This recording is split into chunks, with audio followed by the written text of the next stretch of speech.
Psihokibernetika i Maxwell Maltz. Tajna kako da ovu knjigu iskoristite za promenu svog života. Otkriće predstave o sebi predstavlja prekretnicu u razvoju psihologije i u oblasti kreativne ličnosti. Značaj predstave o sebi uočen je pre više od 10 godina. Ipak je o tome malo napisano. I to začudo ne zato što psihologija predstava o sebi ne daje rezultate, već zato što daje tako zapanjujuće rezultate.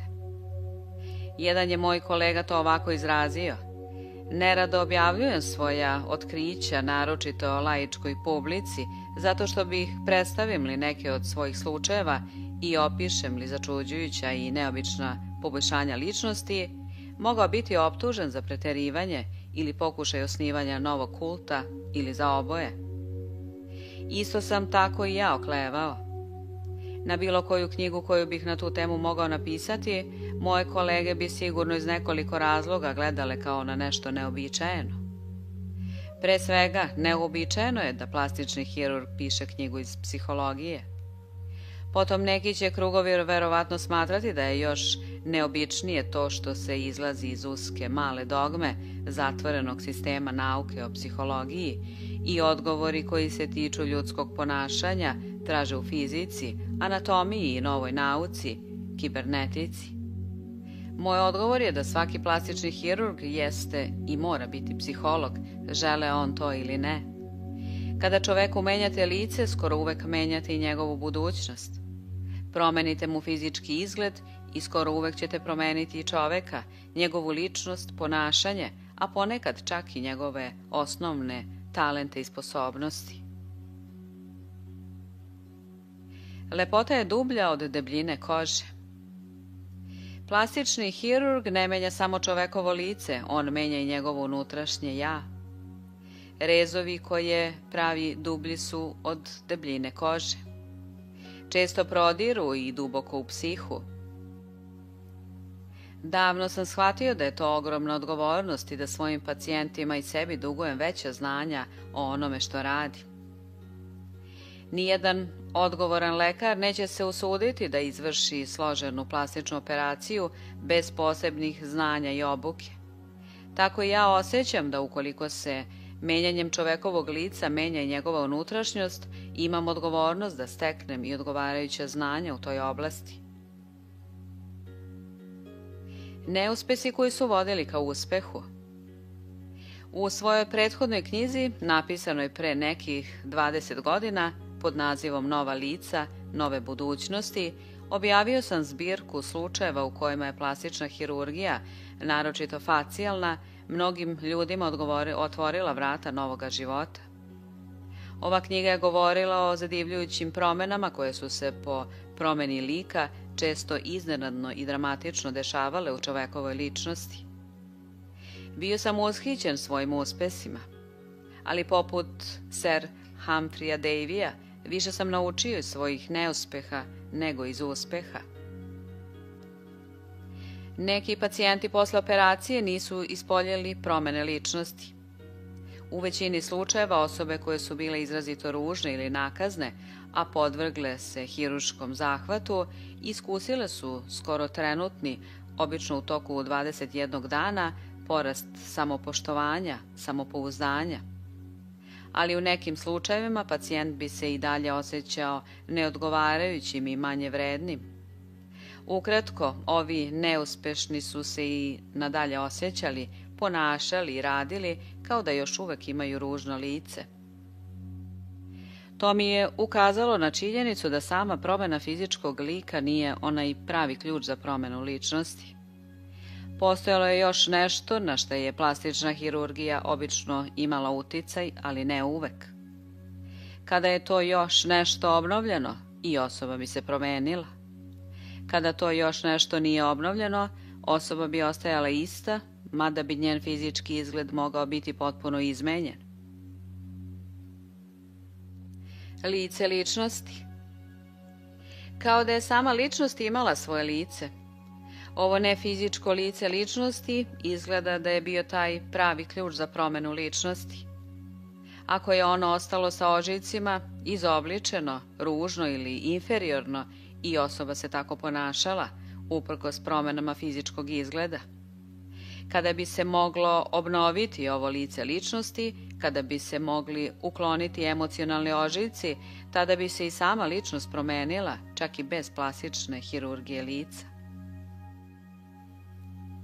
Započevši istraživanje u ovoj oblasti, otkrivao sam sve više pojava koje su potvrdile činjenicu da predstava o sebi, mentalno i duhovno poimanje sebe ili slika pojedinca o samome sebi, jesu onaj pravi ključ za ličnost i ponašanje. Više o ovome u prvom poglavlju. Istina je tamo gde je nalazite. Oduvek sam verovao da se, kada je istina u pitanju, mora otići bilo gde, čak i ako se pri tom moraju preći međunarodne granice. Kada sam pre mnogo godina odlučio da postanem plastični hirurg, nemački lekari su na tom polju bili mnogo ispred ostalih. Tako sam otišao u Nemačku. U svojoj potrazi za predstavom o sebi i ja sam morao da prelazim granice, i to one nevidljive. Iako je psihologija priznavala predstavu o sebi i njenu ključnu ulogu u ponašanju ljudi, psiholozi su na pitanja kako predstava o sebi utiče na pojedinca, kako stvara novu ličnost, kako se odvijaju promene u čovekovom nervnom sistemu pri promeni predstave o sebi, odgovarali nekako. Većinu svojih odgovora pronašao sam u novoj nauci, kibernetici, koja je teleologiju, koncept vredan poštovanja, vratila u nauku. Prilično je čudno što je ta nova nauka kibernetika iznikla iz rada fizičara i matematičara, a ne psihologa, naročito kada se uzme u obzir da se kibernetika i teologija bave istim ponašanjem ili mehaničkim sistemima usmerenim ka cilju, ka svrsi. Kibernetika objašnjava šta se dešava i šta je neophodno za svrhoviti rad mašine. Psihologija sa svim svojim vajnim znanjima o ljudskoj psihi nema zadovoljavajući odgovor za neku jednostavnu, svrsishodnu i ciljno orijentisanu radnju. Na primer, kako je moguće da čovek uzme cigaretu sa stola i stavi je u usta? Ali fizičari imaju odgovor. Tvorci mnogih psiholoških teorija bili su poput onih što posmatraju i odgonetaju šta je u vasioni i na drugim planetama, ali nisu u stanju da kažu šta je u njihovom vlastitom dvorištu. Kibernetika je učinila mogućim veoma važan proboj u psihologiji. Sebi ne pripisujem zasluge za taj proboj, već za njegovo priznavanje. Ne iznenađuje nas činjenica da je do njega došlo zahvaljujući fizičarima i matematičarima. Svaki proboj u nauci dolazi iz nekog izvora izvan nje. Stručnjacima su najbliža znanja razvijena unutar prepisanih granica dotične nauke. Svako novo znanje obično mora doći izvana, ne od eksperata, već imperata, kako ih je neko definisao. Pasteur nije bio lekar. Braća Wright nisu bili aeroinženjeri, već mehaničari za bicikle. Einstein zapravo i nije bio fizičar, već matematičar. A ipak su njegovi matematički pronalasci naglavačke okrenuli sve omiljene fizičke teorije. Gospođa Curie nije bila lekar, već fizičar, a ipak je dala važan doprinos medicini kao nauci. Kako možete iskoristiti ovo novo znanje? Imao sam nameru da vas ovom knjigom ne samo obavestim o novim saznanjima na polju kibernetike, već i da vam pokažem kako je u svome životu možete iskoristiti za dostizanje ciljeva koji su vam važni. Opšti principi. Predstava o sebi je ključ ljudske ličnosti i ponašanja. Promenite predstavu o sebi i promenit ćete i svoju ličnost i svoje ponašanje. Ali i više od toga. Predstava o sebi određuje i granice pojedinačnih postignuća. Ona utvrđuje šta možete, a šta ne možete učiniti. Proširite predstavu o sebi i proširit ćete i oblast mogućeg. Razvijanje odgovarajuće realne predstave o sebi Obogatit će čoveka novim sposobnostima, novim talentima i bukvalno preobratiti neuspeh u uspeh. Psihologija predstava o sebi nije samo sebi donela zasluge, već su njome objašnjene i mnoge pojave odavno poznate, ali ne i shvaćene na pravi način. Na primjer, danas je na polju psihologije ličnosti, psihosomatske medicine i industrijske psihologije očigledno da postoji tip uspešne ličnosti i tip neuspešne ličnosti. Ličnosti sklone sreći i ličnosti sklone nesreći. Ličnosti okrenute zdravlju i ličnosti okrenute bolesti. Psihologija predstava o sebi baca novo svetlo na ove i mnoge druge razmatrane životne činjenice. Baca i novo svetlo na moć pozitivnog razmišljanja i, što je još važnije, objašnjava zašto ono kod nekih ličnosti funkcioniše, a kod drugih ne. Pozitivno razmišljanje zaista funkcioniše kada je sastavni deo nečije predstave o sebi. Ono bukvalno ne može funkcionisati kada nije sastavni deo predstave o sebi, dok god se predstava o sebi ne promeni. Da biste razumeli psihologiju, predstavu o sebi i primenili je na vlastiti život, neophodno je da se upoznate sa nekim njenim mehanizmima koje koristi za postizanje svoga cilja. Postoji mnoštvo naučnih dokaza koji pokazuju da čovekov mozak i nervni sistem pri dostizanju ciljeva delaju svrhovito u skladu sa poznatim principima kibernetike. Ako posmatramo način na koji rade, mozak i nervni sistem predstavljaju čudesan i složen mehanizam usmeren ka cilju. Neku vrstu ugrađenog upravljačkog sistema koji radi za vas kao mehanizam uspeha ili kao mehanizam neuspeha protiv vas, u zavisnosti od toga kako vi kao operater njime upravljate i od ciljeva koje pred njega postavljate. Ironija je da kibernetika proistekla iz proučavanja mašinskih i mehaničkih principa ide još dalje i obnavlja dostojanstvo čoveka kao jedinstvenog stvaralačkog bića. Psihologija koja je počela sa proučavanjem ljudske psihe ili duše, skoro da je čoveku oduzela dušu. Behavioristi koji nisu razumeli ni čoveka ni mašinu, pa ih zato i zamenili, govorili su nam da je misao kretanje elektrona, a svest samo hemijska reakcija. Volja i svrha su bili mitovi. Kibernetika koja je počela od istraživanja fizičkih mašina ne pravi ovu grešku. Nauka o kibernetici ne kaže da je čovek mašina, već da čovek ima i koristi mašinu. Šta više govori nam i kako ta mašina funkcioniše i kako se može koristiti. Tajna je u iskustvu. Predstava o sebi se menja na bolje ili na gore, ne samo na osnovu razuma ili intelektualnih saznanja, već i na osnovu iskustva. Svesno ili nesvesno, predstavu o sebi ste razvili u skladu sa svojim stvaralačkim iskustvima iz prošlosti. Na isti način je možete i promeniti. U zdravu, srećnu i prilagođenu odraslu osobu nije izraslo dete koje je o ljubavi učilo, već ono koje je ljubav iskusilo. Naš sadašnji stepen samopouzdanja i sigurnosti pre je posljedica onoga što smo iskusili, nego onoga što smo intelektualno spoznali. Psihologija predstava o sebi premošćava jaz i razrešava očigledne sukobe među raznim terapeutskim metodama koje se danas koriste. Ona je zajednički imenitelj direktnog i indirektnog savjetovanja, kliničke psihologije, psihoanalize, čak i autosugestije. Svi na ovaj ili onaj način koriste kreativno doživljavanje za stvaranje bolje predstave o sebi. Bez obzira na teorije, ovo se zaista dešava, na primjer u terapeutskoj situaciji, psihoanalitičke škole. Analitičar nikada ne kritikuje, ne osporava niti morališe, nikada nije zaprepašćen pacijentovim izlivima strahova, stida, osjećaja krivice i lošim mislima. Možda prvi put u životu pacijent iskustveno doživljava da ga neko prihvata kao ljudsko biće.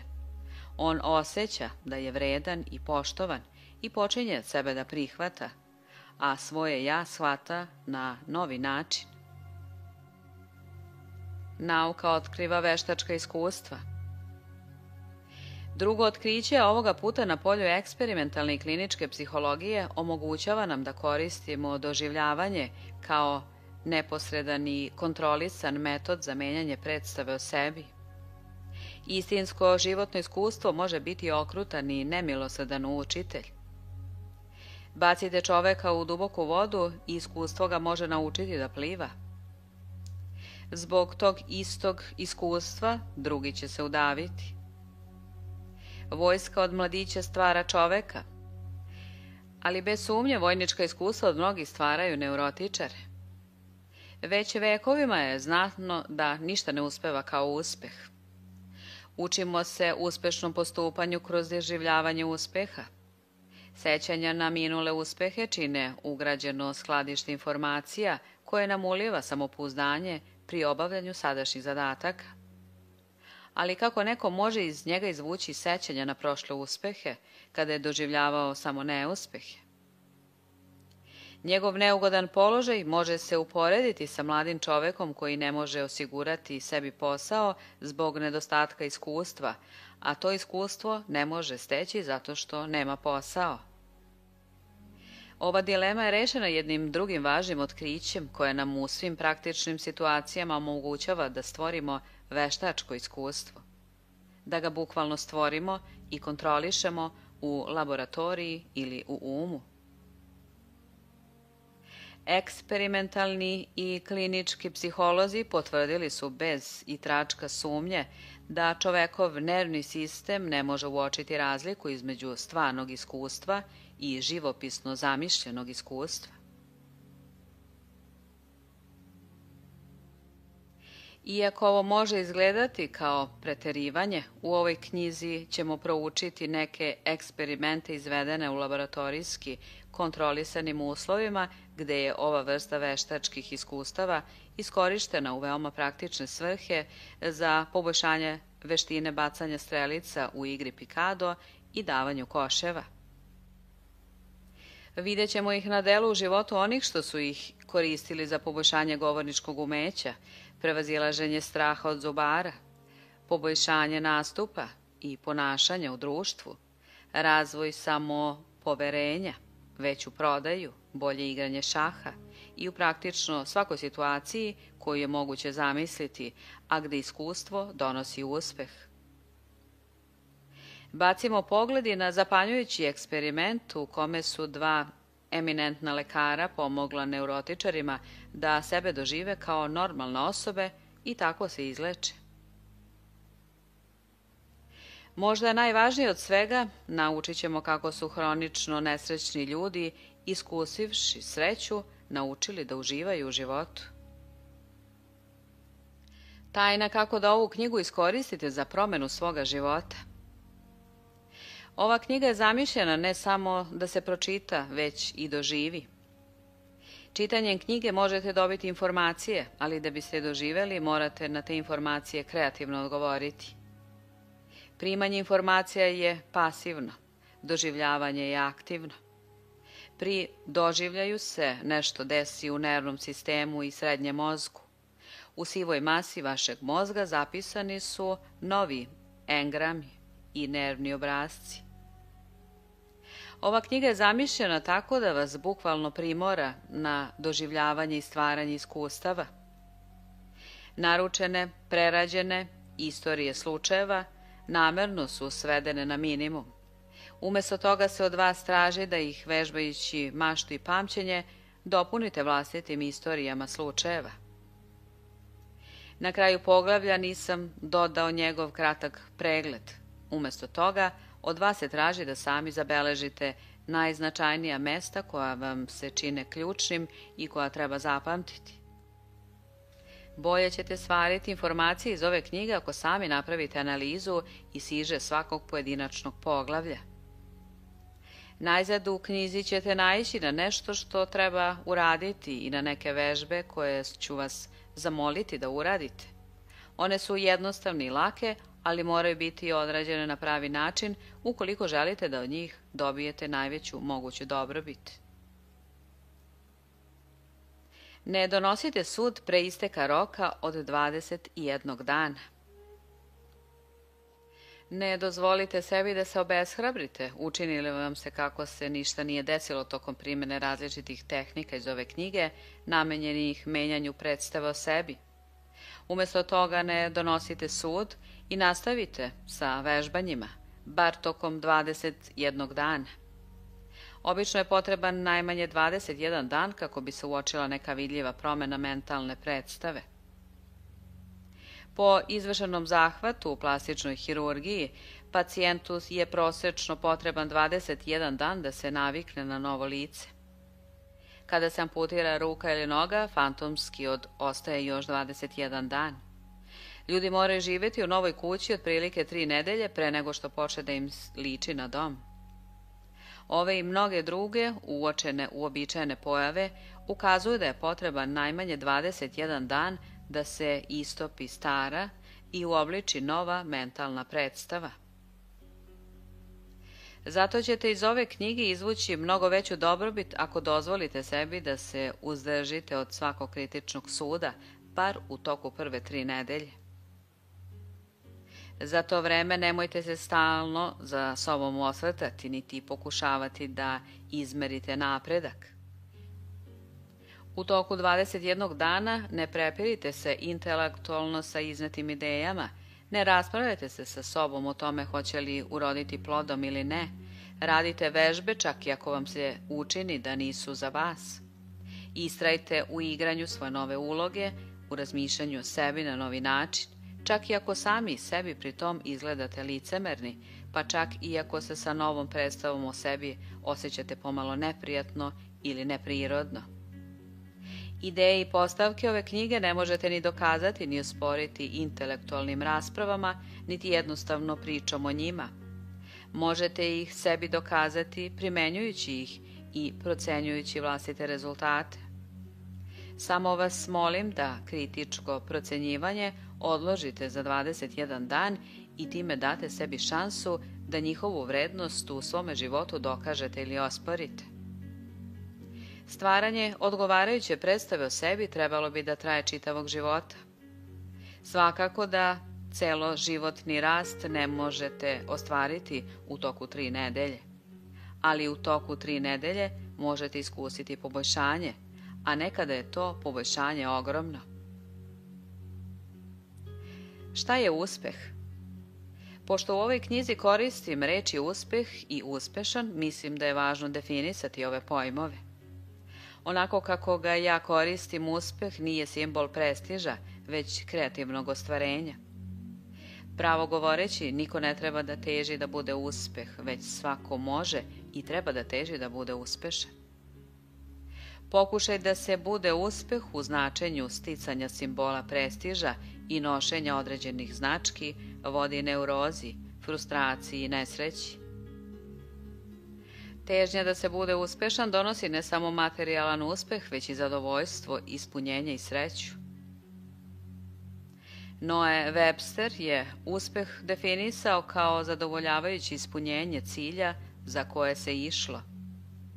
Stvaralački napori za dostizanje cilja važnog vama, cilja koji je rezultat vaših duboko doživljenih potreba, težnji i talenata, a ne simbola koje od vas neko očekuje da ih pokažete, donose i sreću i uspeh, jer radite onako kako i treba da radite. Čovek je po svojoj prirodi biće usmereno na ciljeve. I baš zato što je načinjen takvim, ne može biti srećan dok se tako i ne ponaša, da teži ciljevima. Zbog toga istinski uspeh i istinska sreća ne samo što su povezani, već se i uzajamno pojačavaju. Prvo poglavlje, predstava o sebi, vaš ključ za bolji život. Tokom posljednjih 10 godina odvija se tiha revolucija na polju psihologije, psihijatrije i medicine. Iz radova i otkrića kliničkih psihologa, psihoterapeuta i kozmetičke ili takozvane plastične hirurgije izrasle su nove teorije i postavke o našem ja. Nove metode potekle iz ovih otkrića imale su za posljedicu vrlo dramatične promene ličnosti, zdravlja, čak i bazičnih sposobnosti i talenata. Hronični gubitnici postali su uspešni. Ponavljači su za nekoliko dana postali petičari, bez dodatnih časova. Stidljive, povučene, sputane ličnosti postale su srećne i otvorene. Pišući 1959. godine za januarski broj časopisa Cosmopolitan, James ovako sažima rezultate dobijene od različitih psihologa i lekara. Razumevanje psihologije o našem ja može značiti razliku između uspeha i neuspeha, ljubavi i mržnje, gorčine i sreće. Otkriće istinskog ja može spasti brak koji se raspada, obnoviti karijeru koja stagnira, preobratiti žrtve nedostatka ličnosti. U širem smislu, otkriće vašeg istinskog ja znači razliku između slobode i prinudnih prilagođavanja. Vaš ključ za bolji život. Najvažnije psihološko otkriće 20. veka jeste otkriće predstave o sebi. Shvatili mi to ili ne, svako od nas nosi sa sobom mentalni plan ili sliku samoga sebe. Ona našem svesnom pogledu može izgledati neodređena ili bolesno definisana. U stvari, svesno može biti potpuno neprepoznatljiva. Ali ona je tamo, cela celcata, do najmanje pojedinosti. Ova predstava o sebi naša je vlastita postavka o tome kakva sam ja osoba. Izgrađena je iz naših verovanja o sebi, ali većina ovih verovanja o sebi bila su nesvesno stvorena na osnovu naših minulih iskustava, naših uspeha i poraza, naših poniženja, naših trijumfa i načina na koji su drugi na nas reagovali, naročito u ranom detinjstvu. Na osnovu svega ovoga mentalno smo izgradili svoje ja ili sliku o sebi. Kada jedna ideja ili verovanje o nama samima uđu u ovu sliku, postaju istiniti i takvi su dok god su za nas važeći. Ne postavljamo pitanje o njihovoj valjanosti, već se i dalje u skladu sa njima ponašamo, baš kao da su istiniti. Zbog dva važna otkrića, ova predstava o sebi postaje zlatan ključ za bolji život. Pod 1. Svi vaši postupci, osjećanja, ponašanje, čak i vaše sposobnosti, uvek odgovaraju ovoj predstavi o sebi. Ukratko, postupat ćete kao ona osoba za koju sebe smatrate. I ne samo to, vi bukvalno i ne možete postupati drugačije, uprkos svim vašim svesnim naporima ili snazi volje.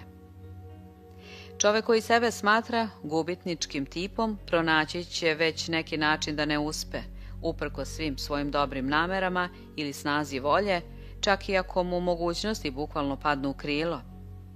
Osoba koja sebe smatra žrtvom nepravde, nekim ko mora da pati, nepogrešivo će pronaći okolnosti kojima će potvrditi ovako svoje mišljenje. Predstava o sebi je premisa, baza ili osnova na kojoj je izgrađena vaša celokupna ličnost, vaše ponašanje, čak i okolnosti. Zato se i čini da naša iskustva potvrđuju, a time i pojačavaju našu predstavu o sebi i tako se uspostavlja začarani krug neuspeha ili uspeha u zavisnosti od slučaja. Na primjer, učenik koji sebe vidi kao ponavljača ili glupog za matematiku, neumitno će pronaći put da to potvrdi i školsko svedočanstvo. Tada ima dokaz. Devojka koja ima sliku o sebi kao o sebi koja se nikome ne dopada, zaista će se naći u prilici da je na školskoj zabavi izbegavaju. Ona bukvalno priziva odbijanje. Njen jadan izraz, njeno pokuljeno držanje, njena preterana želja da se dopadne i njeno možda nesvesno neprijateljstvo prema onima za koje pretpostavlja da bi joj se približili, čine sve da odbije one koje bi želela da privuče. Na isti način će neki prodavac ili poslovan čovek zaključiti da njegova trenutna iskustva teže da dokažu tačnost njegove slike o sebi. Zbog ovog objektivnog dokaza veoma retko se dešava da osoba uvidi da njene nevolje leže u njenoj predstavi o sebi ili njenoj sopstvenoj proceni sebe same. Recite učeniku kako on samo misli da ne može da nauči algebru i on će posumnjati u vaš zdrav razum.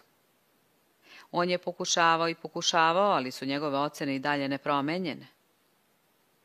Recite prodavcu da je nemogućnost ostvarenja zarade veće od određene svote samo iluzija i on će vam dokazati da niste u pravu, pokazujući vam knjigu narudžbi. Samo on zna koliko se trudio i eto nije uspeo, ali kao što ćemo kasnije vidjeti, desile su se skoro čudesne promene i sa ocenama đaka i sa sposobnošću zarađivanja prodavaca, kada su ih nagovorili da promene predstavu o sebi. Drugo, predstava o sebi se može promeniti. Mnogobrojne istorije slučajeva pokazuju da niko nije previše mlad niti previše star za promenu predstave o sebi, a time i za početak novoga života. Jedan od razloga zbog kojih se nekome čini da je i suviše teško promeniti svoje navike, svoju ličnost ili način života može biti taj što su skoro svi njegovi dosadašnji napori bili usmereni na, tako da kažemo, periferiju, a ne centar njegovog ja. Brojni pacijenti su mi rekli nešto slično ovome. Ako govorite o pozitivnom razmišljanju, to sam već probao i to na mene ne deluje. Ipak njihovi odgovori na samo nekoliko pitanja bez izuzetaka pokazuju da su svi pozitivno razmišljanje primenjivali ili nameravali da primene na određene spoljašnje okolnosti ili karakterne nedostatke. Dobit ću taj posao. Biću smireniji i opušteniji u budućnosti. Ovaj posao će biti dobar za mene i tako dalje. Ali nikada nisu ni pomišljali da promene razmišljanje o svome ja koje treba da ispuni ove zadatke. Isus nas je upozoravao na to da je besmisleno stavljati zakrpu od nove tkanine na staro ruho ili sipati novo vino u stare boce. Pozitivno razmišljanje ne može biti uspešno ako se koristi kao zakrpa ili štaka one iste predstave o sebi. U stvari, bukvalno je nemoguće o nečemu stvarno razmišljati dok god se drže negativne slike o sebi. A brojni opiti su pokazali da se sa promenom predstave o sebi i sve ostalo što je u njoj sadržano ispunjava lako i bez napora. Jedan od prvih i najubedljivijih eksperimenata na ovu temu vodio je pokojni Prescott Leakey, jedan od pionira psihologije predstava o sebi. Leakey je pošao od toga da je ličnost sistem ideja koje moraju izgledati usklađene jedna sa drugom. Ideje koje se nisu uklapale u sistem bile su odbacivane, u njih se nije verovalo niti po njima postupalo. Prihvatane su ideje koje su izgledale da pripadaju sistemu. U samom centru ovog sistema ideja, njegov kamen temeljac, osnova na kojoj je sve ostalo izgrađeno, nalazi se ego ideal pojedinca, njegova predstava o sebi i njegovo poimanje sebe. Leakey je bio učitelj i imao je priliku da proveri svoju teoriju na hiljadama đaka. Leakey je izneo teoriju da ukoliko učenik ima probleme sa učenjem određenih predmeta, razlog za to bi mogao biti što s tačke gledišta učenika njihovo savladavanje ne bi bilo u skladu s njim. Međutim, Leakey je verovao da će se promeniti li učenikovo viđenje sebe koje leži u osnovi ovog stanovišta i njegov stav prema školskom predmetu promeniti u skladu sa novim viđenjem. Ako biste učenika mogli nagovoriti da promeni način na koji sebe doživljava, promenit će se i njegova sposobnost učenja. Ovo je dokazano i u praksi. Jedan đak koji je od 100 reči pogrešno pisao 55 i pao iz toliko predmeta da je izgubio godinu, sljedeće je imao u proseku 91 pravilno napisanu reč i postao jedan od najboljih u pravopisu u svojoj školi. Mladić koji je zbog loših ocena izbačen iz srednje škole upisao se na Univerzitet Kolumbija i postao student sa samim desetkama. Devojka koja 4 puta pala iz latinskog jezika, posle 3 razgovora sa školskim savjetnikom, završila je školu sa ukupnim zbirom ocena 84 od mogućih 100. Mladić kome su pri testiranju rekli da nema dara za engleski jezik, naredne godine osvojio nagradu iz književnosti i bio javno pohvaljen. Problem sa ovim đacima nije bio u tome što su bili glupi, niti u tome što su im nedostajale osnovne sposobnosti. Problem je bila neodgovarajuća predstava o sebi. Ja nemam dara za matematiku. Ja sam po prirodi loš u pravopisu. Oni su se poistovetili sa svojim greškama i sa svojim ponašanjima. Umesto da kaže promašio sam temu, činjenično i opisno, oni zaključuju ja sam promašen čovek. Umesto da kažu propao sam iz tog predmeta, oni kažu ja sam propalica. Onima što žele više da saznaju o Lekiovom radu, preporučujem njegovu knjigu Samousklađenost, teorija ličnosti. Leki je ovaj isti metod koristio kako bi đak izlečio i od takvih loših navika kao što su grickanje noktiju ili mucanje. I moja dokumentacija sadrži isto tako ubedljive istorije slučajeva. Čovek koji se toliko plašio nepoznatih ljudi da je veoma retko izlazio iz kuće, sada zarađuje kao javni govornik. Prodavac koji je već pripremio pismenu ostavku zbog toga što nije stvoren za prodaju, samo 6 meseci kasnije postaje čovek broj 1 među 100 prodavaca. Sveštenik koji je razmišljao o odlasku u penziju zbog nerava i pritiska svakonedeljne pripreme propovedi, sada uz tu 1 sedmičnu drži u proseku još 3 govora i uopšte nije svestan svojih nerava. Kako se plastični hirurg interesovao za psihologiju predstava o sebi? Gledajući sa strane, moglo bi se učiniti da između hirurgije i psihologije postoji samo neznatna ili skoro nikakva veza. A u stvari upravo je kroz rad plastičnog hirurga prvi put primećeno postojanje predstave o sebi i iz njega su proistekla i izvesna pitanja koja su dovela do važnih psiholoških saznanja. Kada sam pre mnogo godina tek počeo da se bavim plastičnom hirurgijom, bio sam zadivljen dramatičnim i naglim promenama karaktera ličnosti pacijenta kome je upravo uklonjen neki nedostatak na licu. Promena fizičkog izgleda kao da je u mnogim slučajevima dovela do stvaranja potpuno nove osobe. Od slučaja do slučaja, skalpel koji sam držao u ruci postajao je čarobni štapić kojim se menjao ne samo pacijentov spoljašnji izgled, već i njegov celokupan život. Stidljivi i povučeni postojali su drski i hrabri. Glup dečak, kreten, postao je zahvalan bistar mladić, a kasniji izvršni direktor jedne istaknute firme. Prodavac koji je izgubio dodir sa sobom i poverenje u sebe postao je uzor samopouzdanja. A verovatno najviše zapanjuje hronično okoreli kriminalac koji se skoro preko noći od nepopravljivog zatvorenika, bez ikakve želje za promenom, pretvorio u uzornog kasnije i uslovno puštenog osuđenika i koji je na slobodi zauzeo vrlo odgovorno mesto u društvu. Pre 20 godina izneo sam mnoge ovakve slučajeve u svojoj knjizi Nova lica, nove budućnosti. U toku njegovog štampanja i objavljivanja sličnih članaka u vodećim časopisima, kriminolozi, sociolozi i psihijatri opsedali su me pitanjima. Postavljali su mi pitanja na koje nisam mogao da odgovorim. I tako su me potakli na istraživanja, ali začudo iz svojih neuspeha naučio sam kako, ako ne i više nego iz uspeha. Bilo je lako objasniti uspeh. Dečak sa prevelikim ušima, kome su rekli da liči na taksi sa obostrano otvorenim prednjim vratima, ismevan je bio celoga života, često surovo. U društvu vršnjaka osjećao je samo poniženje i bol. Pa kako i ne bi izbegavao veze sa ljudima? Kako se i ne bi plašio ljudi i povlačio u sebe?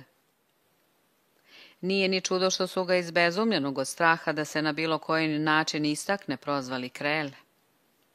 Kada su mu uši operisane, bilo je sasvim prirodno da je time uklonjen i uzrok njegovih neprijatnosti i poniženja i sada je mogao zauzeti svoje mesto u životu, što je i učinio. Ili razmotrimo slučaj prodavca kome je unakaženo lice u saobraćajnoj nesreći. Svakog jutra pri brijanju mogao je vidjeti užasan ožiljak na obrazu i neprirodno iskrivljena usta. Prvi put u svome životu postao je bolno svestan sebe, stideo se sebe i mislio da njegov izgled drugima sigurno mora biti odbojan. Ožiljak mu je postao obsesija. Bio je drugačiji od ostalih. Počeo je da se pita šta drugi o njemu misle. Ubrzo mu je ego bio unakaženiji od lica. Počeo je da gubi samopouzdanje. Postao je ogorčen i neprijateljski raspoložen prema svima. Uskoro mu je sva pažnja bila usmerena na samoga sebe i najvažniji cilj mu je postala zaštita ega i izbjegavanje situacija u kojima bi se mogao osjetiti poniženi. Lako je shvatiti kako je vraćanje normalnog lica po izvršenoj korekciji moglo preko noći promeniti njegovo celokupno ponašanje i izgled, osjećanja prema sebi i dovesti do još većeg uspeha na poslu. Ali šta reći o izuzecima kod kojih se promjena nije desila? Vojvotkinji koja je celog života bila strašno stidljiva zbog izuzetno grbavog nosa. Iako je operacijom napravljen klasičan nos i njeno lice sada postalo zaista lepo, ona je i dalje nastavila da igra ulogu ružnog pačeta, nepoželjne sestre koja nikada nikog nije pogledala u oči. Ako je sam skalpel čaroban, kako to da nije delovao kod vojvotkinje? Ili šta reći o svima ostalima koji su dobili nova lica, ali su i nadalje nosili onu staru ličnost? Ili kako objasniti reakciju onih koji su tvrdili da operacija nije dovela ni do kakve promjene izgleda? Svaki plastični hirurg imao je ovakvo iskustvo i verovatno je kao i ja bio zbunjen. Bez obzira koliko drastična bila promjena izgleda, postoje pacijenti koji će uporno tvrditi izgledam potpuno isto kao i ranije. Ništa niste uradili. Prijatelji, čak i porodica, jedva da bi ih poznali, bili bi oduševljeni njihovom novo stvorenom lepotom, ali sam pacijent bi dalje istrajavao na tome da vidi samo neznatno ili nikakvo poboljšanje i praktično poricao da se desila ikakva promjena. Poređenje fotografija pre i posle ne bi Bog zna kako pomoglo, osim što bi izazvalo neprijateljstvo. Po nekoj čudnoj mentalnoj alhemiji pacijent bi razmišljao, svakako i ja vidim da više nemam kukast nos, ali moj nos još uvek isto izgleda. Ili ožiljak se možda više ne vidi, ali je još tamo. Ožiljci koji izazivaju ponos, a ne stid. Još jedan trag u istraživanju neuhvatljive predstave o sebi jeste činjenica da svi ožiljci ili fizički nedostaci ne izazivaju stid i poniženje. Kada sam bio mladi student medicine u Nemačkoj, video sam mnoge kolege koji su ponosno nosili svoje mačem isečeno lice kao što bi Amerikanac možda nosio medalju časti. Oni što su išli u dvoboje i borili se mačevima predstavljali su elitu studentskog društva i ožiljak na licu bila je značka kojom su dokazali svoje članstvo u visokom društvu. Za ove mladiće za dobijanje jezivog ožiljka na obrazu imalo je iste psihološke efekte kao uklanjanje ožiljka sa obraza moga pacijenta prodavca. U starom New Orleansu jedan kreolac je na isti način nosio povez preko oka i počeo sam da uviđam kako nož nema nikakvih magičnih moći. Sa istim psihološkim efektom kod nekog se mogao upotrebiti za stvaranje ožiljka, a kod drugog za njegovo uklanjanje. Misterija umišljene ružnoće. Za nekoga koji ima neku urođenu manu ili anomaliju lica kao posljedicu saobraćajne nesreće, plastična hirurgija može zaista napraviti očigledno čudo. Na osnovu ovakvih slučajeva lako bi bilo zaključiti da bi za otklanjanje svih neuroza, nezadovoljstava, neuspeha, strahova, strepnji i nedostatka samopouzdanja trebalo samo izvršiti plastičnu hirurgiju celog tela i ukloniti sve telesne nedostatke. Međutim, prema ovoj teoriji osobe sa normalnim ili prihvatljivim licem trebalo bi da budu oslobođene svih psiholoških hendikepa. Trebalo bi da budu radosne, srećne, samopouzdane, neopterećene strahom i brigom. A mi i suviše dobro znamo da to nije istina. Ovakva teorija ne može objasniti ni zašto neki ljudi dolaze u ordinaciju plastičnog hirurga i traže zatezanje lica kako bi se oslobodili potpuno umišljene ružnoće. Postoje 35-godišnje ili 45-godišnje žene koje su ubeđene da izgledaju stare, mlada izgledaju potpuno normalno, a često i neobično privlačno. Postoje mlade devojke koje su ubeđene da su ružne samo zato što njihova usta, nos ili obim grudi nisu isti kao kod neke trenutno aktuelne filmske zvezde. Postoje muškarci koji su uvereni da su im uši prevelike ili nos predugačak. Nijedan plastični hirurg koji razmišlja o etici neće čak ni razmatrati mogućnost da ove ljude operiše, dok se, nažalost, nadri lekari ili takozvani doktori lepote, kojima nijedno udruženje lekara ne bi odobrilo članstvo, zbog takvih stvari uopšte ne uzbuđuju. Ova umišljena ružnoća uopšte nije neuobičajena. Nedavna anketa u mešovitim školama pokazala je da 90% učenika na neki način nije zadovoljno svojim izgledom. Ako reči normalan i prosečan uopšte nešto znače, očigledno je da izgled 20% stanovništva ne može biti nenormalan ili različit ili defektan. Slične ankete su pokazali da skoro isti procenat opšte populacije pronalazi razloge da se stidi svoje pojave. Ovi ljudi reaguju baš kao da kod njih zaista postoji fizički nesklad. Osjećaju isti stid. Kod njih se razvijaju isti strahovi i strepnje. Njihova mogućnost da stvarno žive punim životom blokirana je i ugušena istovetnim psihičkim blokadama. Njihovi su ih ožiljci, iako mentalni, a ne fizički, isto tako unesrećili. Predstava o sebi, istinska tajna. Otkriće predstave o sebi objašnjava sve ove očigledne protivrečnosti o kojima smo govorili. To je zajednički imenitelj, određujući činilac u svim slučajevima, bilo uspešnim, bilo neuspešnim. Evo tajne. Da bi se istinski živelo, odnosno život opravdano smatrao zadovoljavajućim, morate imati odgovarajuću i realnu predstavu o sebi kako biste sa njom mogli živeti. Svoje ja vi morate smatrati prihvatljivim. Morate imati zdravo samopoštovanje. Morate imati ja koje možete verovati. Morate imati ja kojeg se ne stidite i za koje osjećate da ga možete slobodno i kreativno izražavati, a ne sakrivati ili prikrivati. Morate imati ja koje odgovara stvarnosti kako biste mogli aktivno učestvovati u stvarnom svetu. Morate poznavati sebe i svoje jake i svoje slabe strane i biti iskreni prema sebi kada se radi i o jednima i o drugima. Vaša predstava o sebi mora biti odgovarajuća predstava onoga što vi jeste, ni veća ni manja. Kada je ova predstava o sebi nedodirnuta i bezbedna, osjećate se dobro. Kada je ugrožena, osjećate zebnju i nesigurnost. Kada je odgovarajuća i takva da se njome možete ponositi na zdrav način, vi osjećate samopouzdanje. Osjećate se slobodnim da budete ono što jeste i da se ostvarite. Radite punom snagom. Kada se zbog predstave o sebi stidite, onda težite da je sakrijete, a ne da je ispoljite. Kreativno izražavanje je blokirano, u vama se rađa neprijateljstvo i sa vama je teško izaći na kraj. Ako ožiljak na licu poboljšava predstavu o sebi, kao kod nemačkih mačevalaca, povećavaju se i samopoštovanje i samopouzdanje.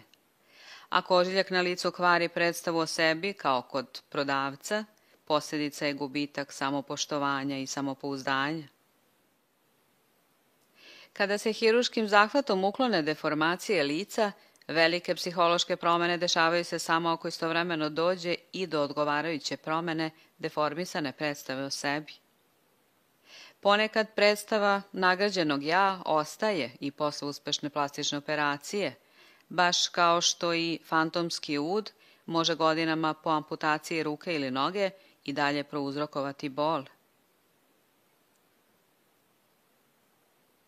Započinjem novi posao. Ova posmatranja su me odvela u novi posao. Pre nekih 15 godina postao sam ubeđen da nekim ljudima koji se konsultuju sa plastičnim hirurgom treba više od hirurgije, a da nekima hirurgija uopšte nije potrebna. Kada bi postali moji pacijenti, ja bi ih posmatrao kao celovite ličnosti, a ne samo kao nos, uvo, usta, ruku ili nogu, i zato je trebalo da budem u stanju da im pružim i nešto više. Trebalo je da budem u stanju da ih naučim kako da urade duhovno zatezanje lica, kako da uklone emocionalne ožiljke, kako da promene svoje stavove i misli, baš kao što menjaju svoj fizički izgled. Ovo istraživanje se veoma isplatilo. Danas sam još čvršće ubeđen da ono što svako od nas zaista želi jeste više života. Sreća, uspeh, duševni mir u svojoj se suštini doživljavaju kao više života. Kada doživljavamo sreću, samopouzdanje ili uspeh, više uživamo u životu. I onoliko koliko kočimo svoje sposobnosti, osujećujemo svoje Bogom dane talente i dozvoljavamo sebi da patimo zbog strepnji, straha, samooptuživanja i samomržnje, toliko bukvalno potiskujemo životne sile koje su nam dostupne i okrećemo leđa darovima kojima nas je Tvorac obdario. Onoliko koliko poričemo darove života, toliko obgrljujemo smrt. Vaš program za bolji život. Po mome mišljenju, tokom proteklih 30 godina psiholozi su postali preveliki pesimisti kada je u pitanju čovek i njegova sposobnost promene i razvoja. Psiholozi i psihijatri se bave takozvanim nenormalnim ljudima, a književnost se skoro isključivo posvećuje raznim čovekovim nenormalnostima i njegovoj težnji ka samouništenju. Bojim se da su mnogi pročitali previše ovakvih stvari i da su na mržnju, destruktivne instinkte, krivicu, samooptuživanje i sve ostale negativnosti počeli da gledaju kao na normalno ljudsko ponašanje. Prosječan čovek se osjeća strašno slabim i nemoćnim razmišljajući o tome kakvi su izgledi da njegova slabašna volja, suprotstavljena ovim negativnim silama ljudske prirode, ostvari zdravlje i sreću. Ako bi to bila prava slika ljudske prirode i uslova u kojima se nalazi, samo usavršavanje bi zaista bilo prilično uzaludno. Ipak ja verujem, a i mnogobrojna iskustva mojih pacijenata su mi to potvrdila, da ne morate sami obaviti ceo posao. U svakome od nas postoji životni instinkt koji uvek radi u korist zdravlja, sreće i svega onoga što pojedincu daje više života. Ovaj životni instinkt radi za vas kroz, kako ga ja nazivam, kreativni mehanizam, odnosno, ukoliko je pravilno korišćen, kroz mehanizam uspeha, ugrađen u svako ljudsko biće. Novi naučni uvidi u podsvesni um. Nova nauka kibernetike opskrbila nas je ubedljivim dokazima da takozvani podsvesni um nije uopšte um, već mehanizam. Servomehanizam koji čine mozak i nervni sistem usmeren ka cilju, a koji um koristi i usmerava. Posljednja i najprimenljivija postavka jeste da čovek nema dva uma, već jedan um ili svesnost koji upravlja automatskom mašinom usmerenoj ka cilju. Ova mašina radi vrlo slično elektronskoj servomašini, bar što se tiče osnovnih principa, ali je čudesnija, složenija od bilo kog elektronskog mozga ili dirigovane rakete koju je stvorio čovek. Ovaj vaš kreativni mehanizam je bezličan. On će automatski i bezlično raditi kako bi ostvario cilj, bilo da je to uspeh i sreća, bilo neuspeh i propast, u zavisnosti od toga šta ste kao cilj pred njega postavili. Postavite mu ciljeve uspeha i on će funkcionisati kao mehanizam uspeha. Postavite mu negativne ciljeve i on će podjednako bezlično i verno raditi kao mehanizam neuspeha. Kao i ma koji drugi servomehanizam, i ovaj mora imati jasno određen cilj, svrhu ili problem na kojem će raditi. Ciljevi koje naš kreativni mehanizam teži da ostvari jesu mentalne predstave ili mentalne slike koje stvaramo koristeći svoju imaginaciju. Ključna ciljna predstava je naša predstava o sebi. Naša predstava o sebi određuje granice ispunjenja svakog pojedinačnog cilja. Ona određuje oblast mogućeg. Kao i ma koji drugi servomehanizam, i naš kreativni mehanizam radi na osnovu informacija i podataka kojima ga hranimo, našim mislima, uverenjima i tumačenjima. Svojim stavovima i tumačenjima događaja mi opisujemo problem na kome treba raditi. Ako svoj kreativni mehanizam hranimo takvim informacijama koje nas predstavljaju kao bezvredne, inferiorne, nezaslužne, nesposobne, negativna slika o sebi, ovi se podaci obrađuju i po njima stvari odvijaju, kao i po bilo kojim drugim podacima koji nam daju odgovor u obliku objektivnog iskustva. Kao i ma koji drugi servomehanizam, i naš kreativni mehanizam koristi uskladištene informacije ili memoriju pri rešavanju tekućih problema i odgovaranju na tekuće situacije. Da biste od života dobili više, svoj program morate usmeriti da pre svega naučite više o svom kreativnom mehanizmu, odnosno vašem unutrašnjem automatskom sistemu navođenja, kao i kako da ga koristite kao mehanizam uspeha, a ne mehanizam neuspeha. Sam metod čini učenje, primena i sticanje iskustava o novim navikama u mišljenju, stvaranju mentalnih slika, prisećanju i delanju, kako bi se pod 1 razvila odgovarajuća i realna slika o sebi i pod 2 taj kreativni mehanizam iskoristio za dostizanje uspeha i sreće pri ostvarenju pojedinačnih ciljeva. Ako možete pamtiti, ako možete brinuti i ako možete vezati petlu na cipeli, možete i uspeti. Kao što ćete kasnije vidjeti, ovaj metod koji će se koristiti sastoji se od stvaranja kreativnih mentalnih slika doživljenih uz pomoć mašte i stvaranja novih automatskih modela reagovanja putem odigravanja i kao da postupanja. Često govorim svojim pacijentima, ako možete pamtiti, ako možete brinuti i ako možete vezati petlu na cipeli, nećete imati nikakvih problema pri primjeni ovog metoda. Ono što se od vas traži da uradite jednostavno je, ali morate vežbati i sticati iskustvo. Vizualizacija stvaranja kreativnih mentalnih slika nije teže od onoga što radite kada se prisjećate nekog prizora iz prošlosti ili kada brinete zbog budućnosti. Odigravanje novih obrazaca delovanja nije teže od donošenja odluke, a potom bez razmišljanja ili odlučivanja, svakodnevnog vezivanja petli na nov način i različit način, umjesto na stari uobičajeni. Drugo poglavlje, otkrivanje vašeg unutrašnjeg mehanizma uspeha. Može izgledati čudno, ali je ipak istinito da do pre 10 godina naučnici nisu imali pojma kako ljudski mozak i nervni sistem rade svrhovito, odnosno kako dostižu ciljeve. Na osnovu dugih i podrobnih posmatranja znali su šta se dešava, ali nijedna teorija niti princip nisu ove fenomene povezali u osmišljen sistem.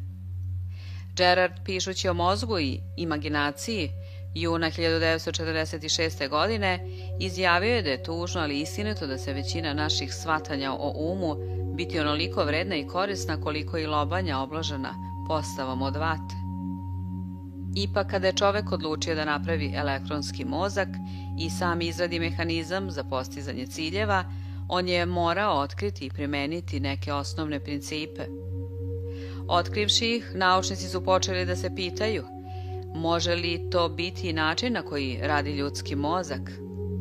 Nije li nas, stvarajući čoveka, tvorac obdario čudesnijim i prekrasnijim servomehanizmom od bilo kog elektronskog mozga ili upravljačkog sistema o kome je čovek sanjao, a koji radi na osnovu istih osnovnih principa? Po mišljenju slavnih naučnika, kibernetičara poput doktora Norberta Wienera, doktora Johna von Neumana i ostalih, odgovor je bezuslovno da. Vaš ugrađeni sistem za navođenje. Svako živo biće ima ugrađen sistem za navođenje ili uređaj za usmeravanje ka cilju koji je postavio tvorac sa namerom da mu pomogne u ostvarenju njegovog cilja, odnosno uopšteno govoreći da živi. Kod jednostavnijih oblika života, cilj živeti jednostavno znači fizičko preživljavanje i jedinki i vrsta. Mehanizam ugrađen u životinje ograničen je na traženje hrane i skloništa, izbjegavanje neprijatelja i opasnosti ili pobedu nad njima, kao i na rađanje kojim se osigurava opstanak vrste. Kod čoveka cilj živeti znači više od pukog preživljavanja.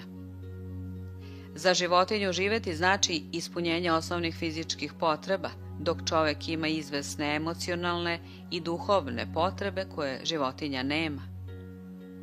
U skladu sa tim, za čoveka živeti predstavlja više od fizičkog preživljavanja i produžetka vrste.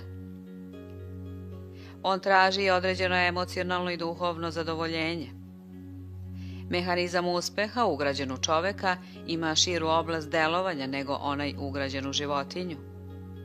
Osim što mu pomaže da izbegne ili prebrodi opasnost i seksualnim instinktom održi vrstu u životu, mehanizam uspeha može čoveku pomoći da dobije odgovore na probleme, da traga, da piše poeziju, vodi posao, prodaje robu, istražuje nove oblasti nauke, postigne veće duhovno spokojstvo, razvije bolju ličnost, postigne uspeh u ma kojoj delatnosti koja je čvrsto spojena sa njegovim životom i tako ga upotpuni.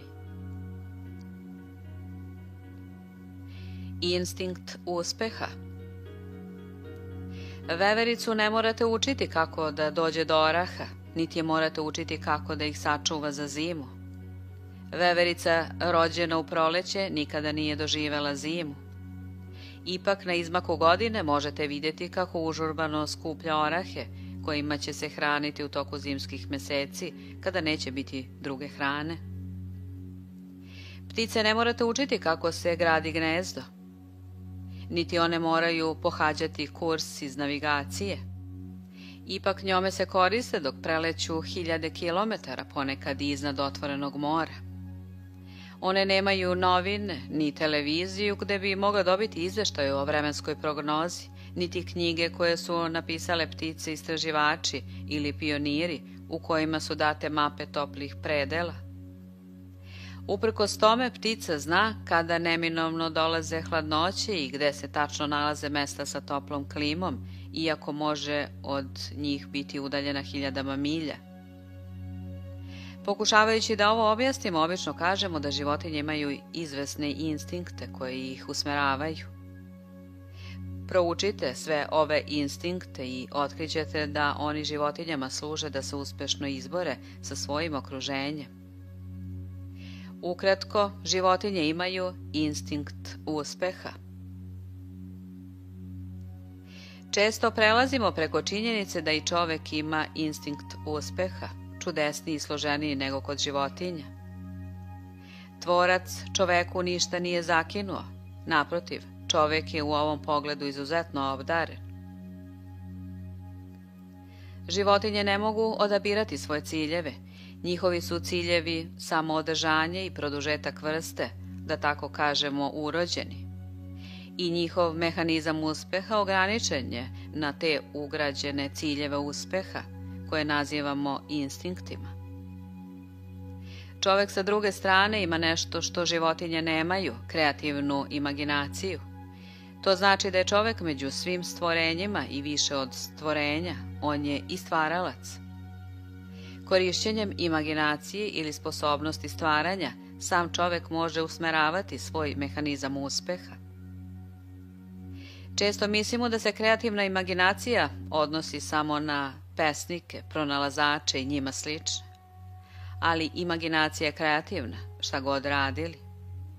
Mada nisu razumeli zašto ili kako mašta pokreće naš kreativni mehanizam, ozbiljni mislioci svih vremena, kao i trezveni praktičari, priznavali su je i koristili.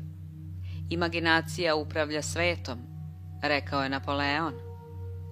Imaginacija je od svih ljudskih sposobnosti najsličnija onim božanskim, rekao je Glenn Clark. Mašta je veliki pokretač ljudskih delatnosti i glavni izvor ljudskog napretka. Uništite je i čovek će zastati u razvoju i postati životinja, rekao je Dugald Stewart, čuveni škotski filozof. Možete zamisliti svoju budućnost, rekao je Henry Kaiser, koji znatan deo svog poslovnog uspeha pripisuje konstruktivnom pozitivnom korišćenju kreativne imaginacije. Kako radi vaš mehanizam uspeha? Vi niste mašina, međutim sva nova otkrića kibernetike dolaze do zaključka da su vaš mozak i nervni sistem izmislili servomehanizam koji vi koristite i koji radi vrlo slično elektronskom kompjuteru i mehaničkom uređaju za pronalaženje cilja.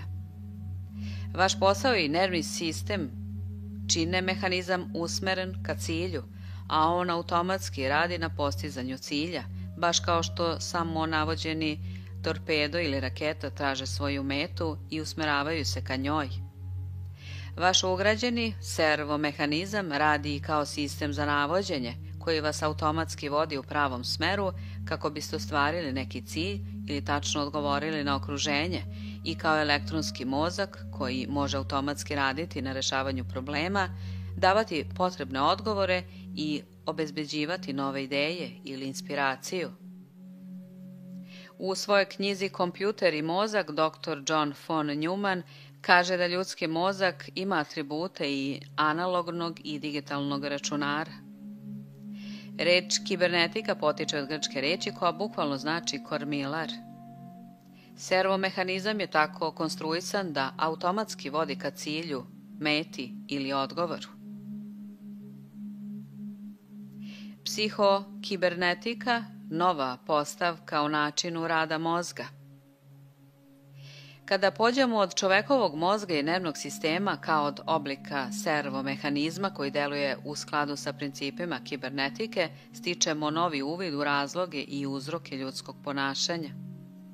Za tu novu postavku odabrao sam izraz psihokibernetika, principi kibernetike primenjeni na ljudski um. Moram da ponovim, psihokibernetika ne kaže da čovek jeste mašina. On kaže da čovek ima mašinu koju koristi. Razmotrimo neke sličnosti između mehaničkog servomehanizma i čovekovog mozga. Dva opšta tipa servomehanizama. Servomehanizmi su podeljeni na dva opšta tipa. Prvi, kada je cilj meta ili odgovor poznat i treba ga dostići, i drugi, kada cilj ili odgovor nije poznat i treba ga otkriti i locirati. Čovekov mozak i nervni sistem rade na oba načina. Primer prvog tipa je samo navođeni torpedo ili raketa za presretanje. Meta ili cilj su poznati, neprijateljski brod ili avion. Njihov cilj je da ga pogode. Ovakve mašine moraju poznavati metu u koju gađaju. One moraju imati neku vrstu pogonskog sistema koji ih pokreće napred u pravcu mete. Moraju biti snabdevene čulima, radarom, sonarom, uređajem za detektovanje toplote, preko kojih dobijaju obaveštenja od mete. Ova čula stalno obaveštavaju mašinu o tome kada je na ispravnom kursu, pozitivan feedback, odnosno kada greši i odstupa od kursa, negativan feedback. Mašina ne reaguje niti odgovara na pozitivan feedback, ona već radi pravu stvar i samo treba i nadalje tako da radi. Međutim, mora postojati neki uređaj koji ispravlja greške, odnosno koji odgovara na negativan feedback. Kada negativan feedback obavesti mehanizam da je isuviše skrenuo nadesno, korekcioni mehanizam automatski pokreće kormilo i vraća mašinu nalevo. Ako pretera u ispravljanju i usmer je previše nalevo, o ovoj grešci se opet saznaje preko negativnog feedbacka, te uređaj za ispravljanje pomera kormilo i mašina je ponovo usmerena više nadesno. Torpedo ispunjava svoj cilj krećući se napred, praveći greške i neprestano ih popravljajući. Neprestano idući cik-cak, on bukvalno napipavanjem pronalazi svoj put do cilja. Dr. Norbert Wiener, jedan od pionira u razvoju mehanizama za traženje cilja tokom Drugog svjetskog rata, vezuje da se nešto vrlo slično dešava i u čovekovom nervnom sistemu kad god se obavlja neka svrhovita akcija, čak i ona krajnje jednostavna, kao što je podizanje kutije cigareta sa stola. U stanju smo da ostvarimo cilj, to jest podignemo kutiju cigareta, zahvaljujući automatskom mehanizmu, a ne volji ili pukim razmišljanjem, čeonim delom mozga. Čeoni deo mozga samo odabira cilj, željom ga pretvara u akciju i hrani informacijama automatski mehanizam kako biste stalno mogli ispravljati svoj kurs. Pre svega, rekao je dr. Wiener, samo bi anatom znao koje su sve grupe mišića angažovane pri podizanju cigareta. A kada biste i znali, ne biste svesno sebi govorili, moram da zgrčim ramena, mišiće, da bih podigao ruku, sada moram da zgrčim triceps, da bih ispružio ruku i tako dalje. Vi samo podižete cigarete i niste svesni naredbi izdatih pojedinim mišićima, niti koliko ste puta zgrčili te mišiće. Kada vi izaberete cilj i krenete u akciju, automatski mehanizam preuzima posao. Pre svega, ranije ste već podizali cigarete ili izvodili neki sličan pokret. Vaš automatski sistem je već naučio neke od ispravnih odgovora. Zatim, vaš automatski sistem koristi povratne informacije koje vaše mozgu stižu preko očiju i koje mu kažu koliko cigareta još nisu podignute. Ovi povratni podaci omogućavaju automatskom mehanizmu da neprestano ispravlja pokrete ruku sve dok ne dođe do cigareta. Kod beba je ovo učenje korišćenja mišića i usmeravanje ruke kako bi dohvatila zvečku veoma očigledno. Beba ima malo uskladištenih informacija po kojima bi se ponašala. Njena ruka se kreće cik-cak, napred-nazad i kad je zgrabi, očigledno je da ju je našla napipavanjem. Ovo je karakteristično za svako učenje. Što je naprednije, ispravke su sve tananije. Ovo možemo uočiti kod osobe koja upravo uči da vozi. Ona skreće s pravca, ispravlja se, ali previše iskreće na suprotnu stranu, pa se opet ispravlja. Cik-cak, napred-nazad, levo-desno. Jednom će se ipak doći do tačnog, odnosno uspešnog odgovora i to će biti zapamćeno za budućnost. Tada automatski mehanizam udvostručava ovaj uspešan odgovor pri budućim pokušajima. Naučio je kako da uspešno odgovara. On se seća svojih uspeha, zaboravlja svoje promašaje i ponavlja uspešne akcije bez ikakve dalje svesne misli, odnosno kao naviku. Kako vaš mozak pronalazi odgovore na probleme? Sada pretpostavimo da je soba u mraku i da ne možete vidjeti cigarete. Znate ili se nadate da je na stolu kutija sa cigaretama uz gomilu drugih stvari. Instinktivno vaša ruka počinje da pipa u mraku, napred-nazad, izvodeći cik-cak pokrete ili skenirajući, odbacujući jedan predmet za drugim sve dok se cigarete ne pronađu i ne prepoznaju. Ovo je primjer drugog tipa servomehanizma.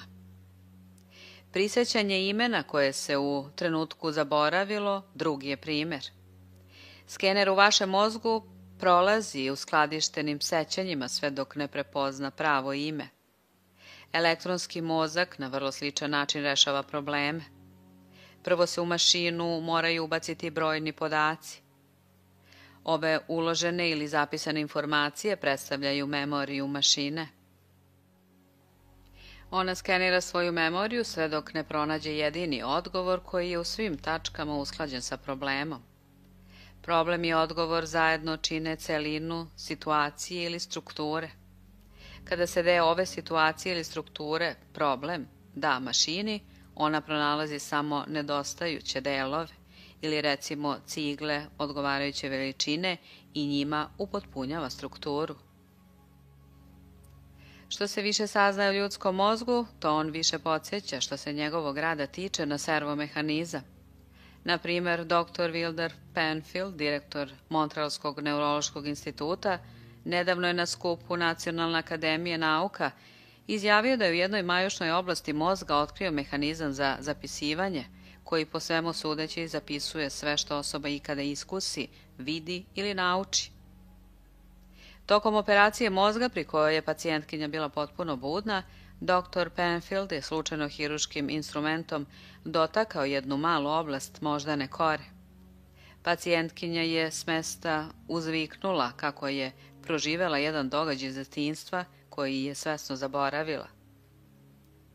Dalje istraživanja u ovom smeru donela su istovetne rezultate. Kada se dodirnu izvesni delovi moždane kore, pacijenti ne samo da se sećaju svojih prošlih iskustava, već ih i proživljavaju, doživljavajući kao veoma stvarne sve prizore, zvuke i čulne doživljaje prvobitnog iskustva. Kao da su se ta prošla iskustva snimila na magnetofonsku traku, onda ponovo pustila. A to kako tako maleni mehanizam kao što je ljudski mozak može uskladištiti nebrojene informacije još uvek je misterija. Britanski neurofizičar Gray Volter rekao je da je za verno predstavljanje ljudskog mozga potrebno bar 10 milijardi elektronskih ćelija. One bi zauzimale prostor od 450.000 kubnih metara i još nekoliko stotina hiljada kubnih metara bilo bi potrebno za neurone ili umreženje. Za njihov rad bila bi potrebna snaga od 1 milijardu vati. Pogled na automatski mehanizam u pogonu. Puni smo strahopoštovanja prema raketama za presretanje koje u trenu mogu izračunati tačku susreta sa drugim projektilom i biti tamo u pravom trenutku kada bi do tog dodira došlo. Ipak, zar nismo svedoci nečega isto tako divnog svaki put kada hvatač sa centra igrališta uhvati loptu u letu? Da bi izračunao gde će lopta pasti, odnosno gde će biti tačka dodira, on mora uzeti u obzir brzinu lopte, krivinu pada, njen smer, brzinu vetra, početnu brzinu i stepen progresivnog smanjenja brzine. On ove proračune mora izvesti jako brzo kako bi mogao okrenuti posle oštrog udarca palicom. Zatim on mora izračunati brzinu kojom treba da trči i odrediti smer kako bi došao na tačku dodira istovremeno sa loptom. Njegov ugrađeni mehanizam za dostizanje cilja to preračunava umesto njega na osnovu podataka koje mu određuju oči i uši. Kompjuter u njegovom mozgu prima ove informacije, upoređuje ih sa uskladištenim podacima, sećanjima na ostala uspešna i neuspešna hvatanja lopte. Sva neophodna izračunavanja obavljena su u jednom trenu i njegovim nožnim mišićima date su naredbe i on samo trči. Nauka može napraviti kompjuter, ali ne i operatera. Dr. Wiener je rekao da u doglednoj budućnosti naučnici neće biti u stanju da naprave ni približno takav kompjuter kao što je čovekov mozak. Mislim da naša javnost praktične svesti nije shvatila sve posebne prednosti i posebne nedostatke elektronskih mašina u poređenju sa mozgom čoveka. Rekao je, broj prenosnih uređaja u ljudskom mozgu u mnogome prevazilazi njihov broj u svakoj do sada stvorenoj mašini, pa i u onima koje će biti napravljene u bliskoj budućnosti. A kada bi ovakva mašina i bila napravljena, njoj bi nedostajao operater. Kompjuter nema čeoni deo mozga, niti ja. On ne može sam sebi postaviti problem. On ne posjeduje maštu i ne može sam određivati ciljeve. Ne može odrediti koji cilj treba ostvariti, a koji ne.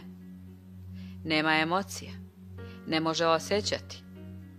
Radi samo na osnovu novih podataka kojim ga je opskrbio operater, povratne podatke dobije od svojih čula i informacija prethodno uskladištenih.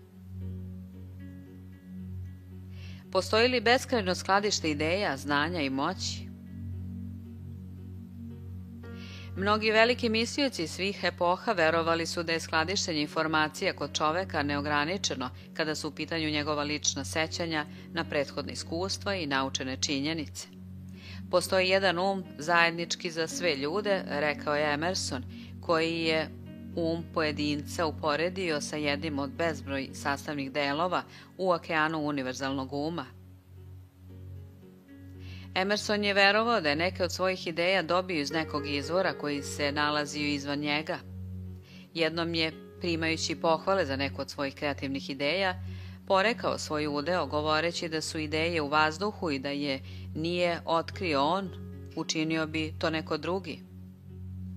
Dr. Ryan, šef parapsihološke laboratorije Univerziteta Duke, eksperimentalno je dokazao da čovjek ima pristup i drugim znanjima, činjenicama i idejama, a ne samo onima iz njegovog ličnog sećanja ili onima koje je sam stekao ili iskusio.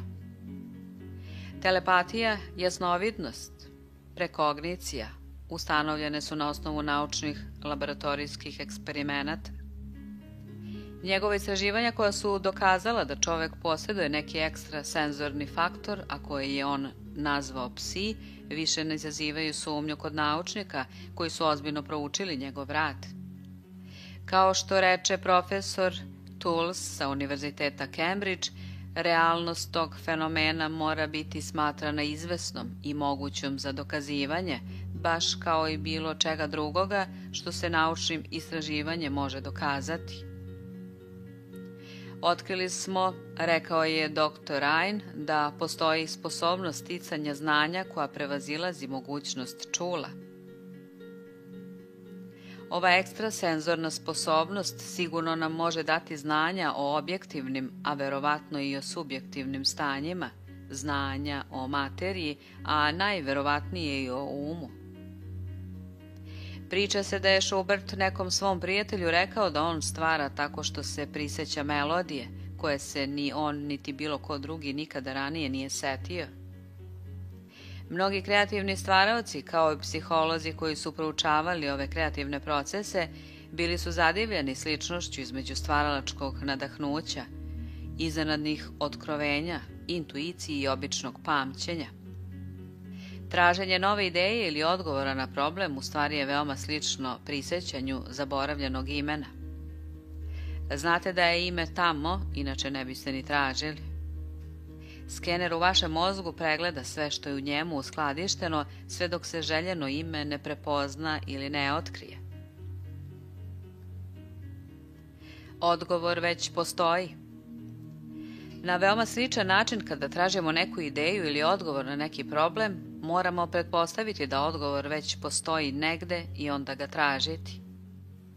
Dr. Norbert Wiener je rekao, kada naučnik napada problem i unapred zna da rešenje postoji, njegov celokupan stav se menja. On se već nalazi na pola puta ka tom rešenju.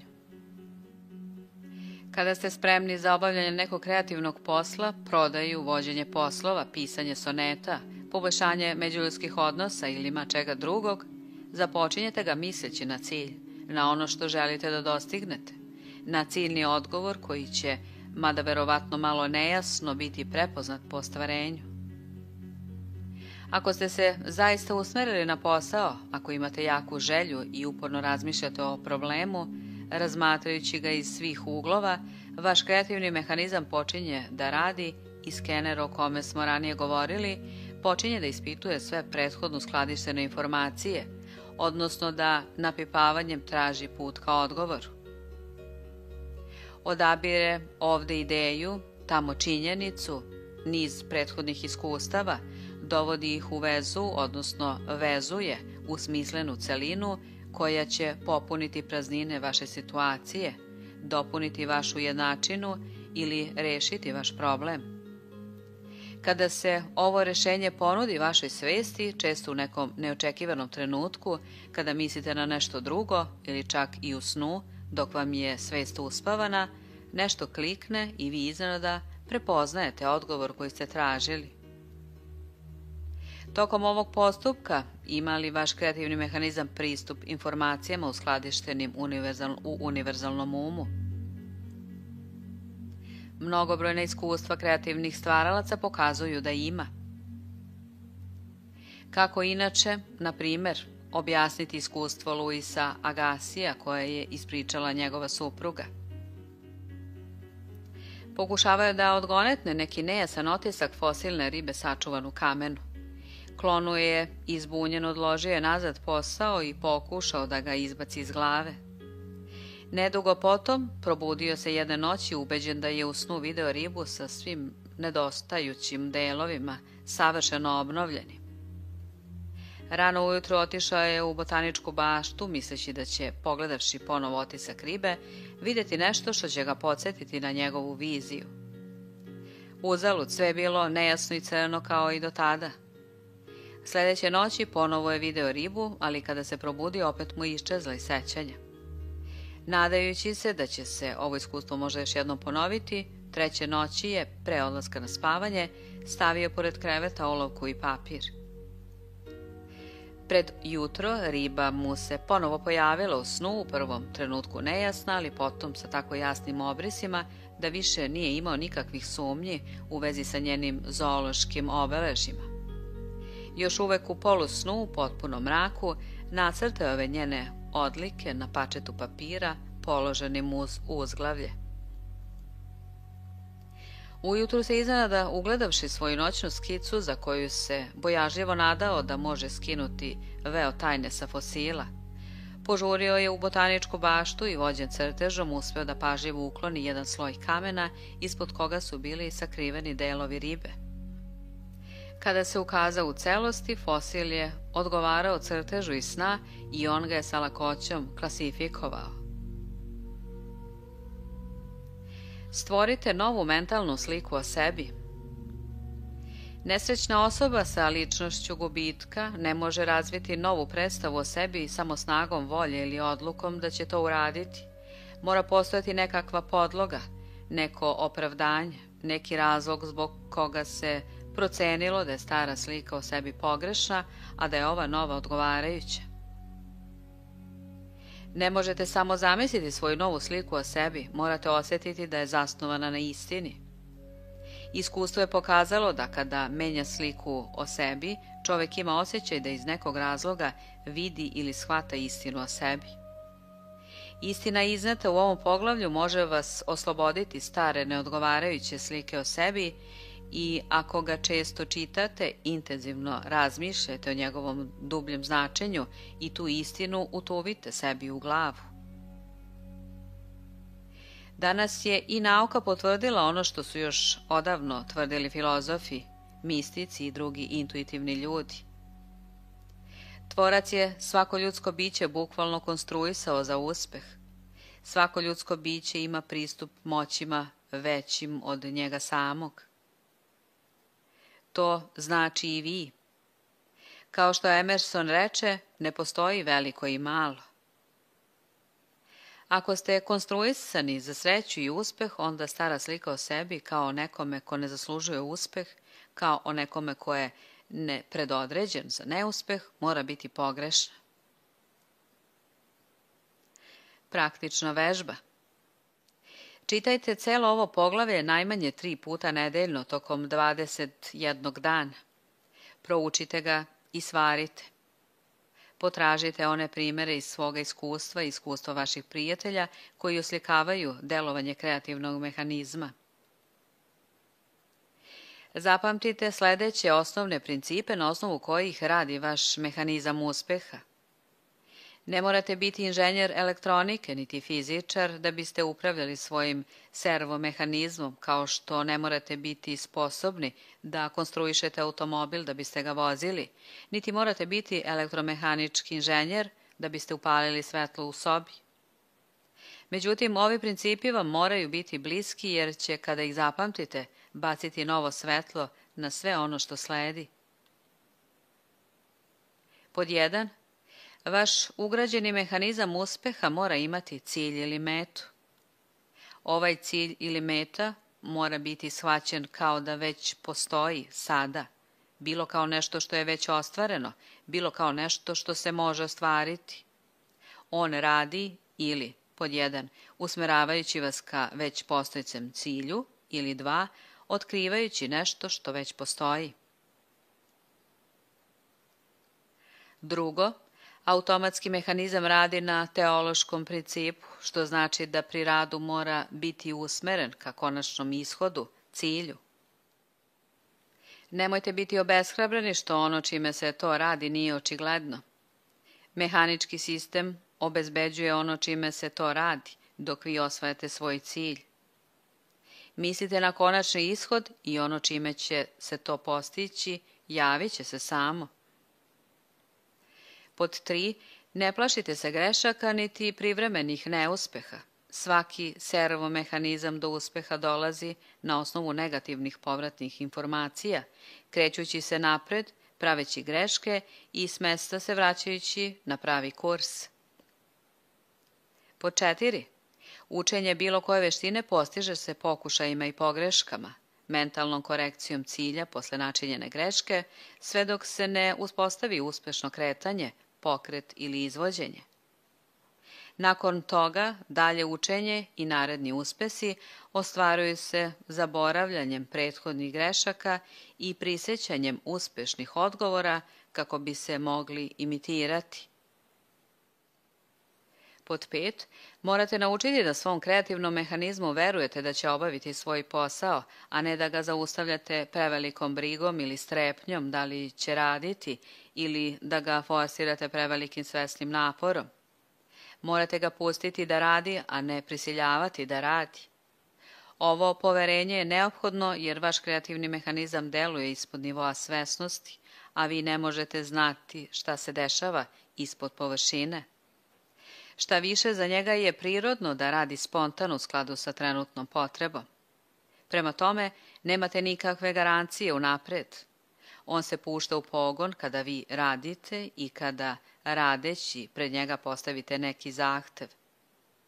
Ne smete čekati dok ne dobijete dokaz. Morate postupati kao da je on već tu i on će i doći. Radite i imat ćete moć, rekao je Emerson. 3. poglavlje. Imaginacija, prvi ključ za vaš mehanizam uspeha. Imaginacija u našem životu igra mnogo važniju ulogu nego što to većina nas uviđa. Pokazalo mi se to mnogo puta tokom prakse. Posebno je bilo uočljivo kod jednog pacijenta koga je njegova porodica bukvalno prisilila da me poseti. Bio je to 40-godišnjak, neoženjen, koji je u toku dana obavljao nekakav rutinski posao, a po povratku kući ostaje u svojoj sobi, nikada ne odlazeći nikuda i nikada ne radeći ništa. Promenio je mnoge poslove i kao da nije bio u stanju da se ni na jednom duže zadrži. Njegov problem je bio u tome što je imao prilično velik nos i uši, tek malo duže od normalnih. Smatrao se ružnim i smešnog izgleda. Zamišljao je da mu se ljudi sa kojima u toku dana dolazi u kontakt smeju i govori iza leđa, zato što je tako neobičan. Ove njegove predstave postale su toliko jake da se zaista plaši da izađe u poslovni svet i kreće se među ljudima. Ovaj jadni čovek čak je zamišljao i da ga se njegova porodica stidi, jer je izgledao čudno, a ne kao sav ostali svet. U stvari, Nedostaci na njegovom licu nisu bili ozbiljni. Nos mu je bio klasičan rimski, a njegove uši, iako samo malo duže, nisu privlačile ništa veću pažnju od onih njima sličnih koje se mogu vidjeti kod hiljada ljudi. Očajna njegova porodica ga je dovela kod mene da vidi mogu li mu pomoći. Video sam da njemu ne treba hirurgija, već uviđanje činjenice da je njegova mašta načinila takav haos sa njegovom predstavom o sebi da više nije video istinu. On nije bio stvarno ružan. Ljudi ga nisu smatrali čudnim i nisu mu se podsmevali zbog izgleda. Njegova je mašta bila odgovorna za sav njegov jad. Ona je u njemu stvorila automatski negativan mehanizam neuspeha i on je radio punom parom na njegovu izuzetnu nesreću. Srećom, posle nekoliko susreta sa mnom i uz pomoć svoje porodice, bio je u stanju da postepeno shvati kako je moć njegove vlastite mašte odgovorna za njegov nezgodan položaj i uspeo da izgradi istinsku sliku o sebi i dostigne neophodnu samosvest, primećujući kreativnu, a ne više destruktivnu imaginaciju. Kreativna imaginacija nije nešto što je rezervisano samo za pesnike, filozofe i pronalazače. Ona je deo svake naše delatnosti. Upravo ona određuje konačnu sliku cilja na osnovu koje radi naš automatski mehanizam. Nama nešto uspeva ili ne uspeva, ne zbog volje, kako se obično veruje, već zbog imaginacije. Ljudsko biće uvek postupa, osjeća i nastupa u skladu sa onim što zamišlja da je istina o njemu i o njegovom okruženju. To je osnovni i temeljni zakon uma. Tako smo sazdani. Kada ovaj zakon uma vidimo grafički dramatično prikazan na primjeru hipnotisanog subjekta, spremni smo da mislimo kako se tu radi o nečem okultnom ili nadprirodnom. U stvari, svedoci smo normalnog procesa rada čovekovog mozga i nervnog sistema. Na primjer, ako se subjektu kojeg je lako hipnotisati kaže da se nalazi na severnom polu, on ne samo što će drhtati i izgledati kao da mu je hladno, već će i njegovo telo reagovati kao da mu je hladno i naježit će se. Isti ovaj fenomen javit će se i kod potpuno budnog studenta, kada bude zamoljen da zamisli kako jednu ruku stavlja u ledenu vodu. Termometar pokazuje da dolazi do pada temperature u tretiranoj ruci. Recite hipnotisanom subjektu da je vaš prst crven, vreo žarač i na vaš dodir on će ne samo napraviti bolnu grimasu, već će i njegov kardiovaskularni i limfni sistem reagovati baš kao da je vaš prst crveni vreli žarač i izazvaće paljenje, a možda i plik na koži. Kada je srednjoškolcu potpuno budnom rečeno da zamisli da je neko mesto na njegovom čelu vrelo, termometar će pokazati stvaran porast temperature kože. Vaš nervni sistem ne može razaznati razliku između zamišljenog i stvarnog iskustva. U oba slučaja reaguje automatski na informaciju koju mu dajete iz čelnog dela mozga. Vaš sistem na isti način odgovara i na ono što vi mislite ili zamišljate da je istina. Dr. Theodor Xenophon Barber vodio obimno istraživanje o fenomenu hipnoze i dok je bio saradnik na katedri za psihologiju Američkog univerziteta u Vašingtonu i kada je počeo da sarađuje sa laboratorijom za društvene odnose na Harvardu. Nedavno pišući je rekao: "Otkrili smo da su hipnotisani subjekti u stanju da učine začuđujuće stvari samo kada su ubeđeni da su hipnotizerove reči istinite." Kada hipnotizer koji vodi subjekta dođe do one tačke kada subjekt poveruje da su hipnotizerove reči istinite, subjekt počinje da se ponaša drugačije, zato što misli i veruje drugačije. Fenomen hipnoze uvek je izgledao tajanstveno jer je bilo teško razumeti kako verovanje može dovesti do tako neobičnog ponašanja. Uvek je izgledalo kao da tamo mora biti još nešto, neka nedokučiva sila ili moć. Ipak, gola je istina da kada je subjekt ubeđen da je gluv, on se i ponaša kao da je gluv. Kada je ubeđen da je neosetljiv na bol, može se podvrći operaciji i bez anestezije. Misteriozna sila ili moć ne postoji. Jedno malo razmišljanje će pokazati zašto je za nas tako dobro što osjećamo i postupamo u skladu sa onim za šta verujemo ili što zamišljamo da je istinito. Istina određuje postupanje i ponašanje. Ljudski mozak i nervni sistem konstruisani su tako da automatski i prikladno reaguju na probleme i izazove okruženja. Na primjer, čovek se ne mora zaustaviti i razmisliti o tome kako samoodržanje naređuje da trči kada na putu sretne grizlija. On ne mora doneti odluku da se uplaši. Strah je i automatski i prikladan odgovor. Kao prvo zbog njega želi da beži. Strah zatim pokreće telesne mehanizme koji jačaju njegove mišiće kako bi mogao trčati brže nego ikada. Rad srca mu se ubrzava, adrenalin, moćan stimulator mišića, izlučuje se u krv. Sve telesne funkcije koje nisu neophodne zaustavljaju se. Želudac prestaje da radi i sva krv se šalje u mišiće. Disanje ubrzanije i snabdevanje mišića kiseonikom mnogostruko je povećano. Sve ovo naravno nije ništa novo. Većina nas je ovo učila u srednjoj školi. Međutim, ono što nismo tako brzo shvatili jeste to da su mozak i nervni sistem koji automatski reaguju na okruženje isti onaj mozak i nervni sistem koji nam govore kakvo je to okruženje. Za reakciju čoveka pri susretu sa medvedom obično se misli da je izazvana pre emocijama nego idejom. Ipak to jeste bila ideja. Informacija dobijena iz spoljašnjeg sveta koji je procenio čeoni deo mozga, a on je bio pokretač takozvanih emocionalnih reakcija. To znači da je u osnovi ideja ili verovanje bila prava uzročna sila, a ne emocija, koja je došla kao rezultat.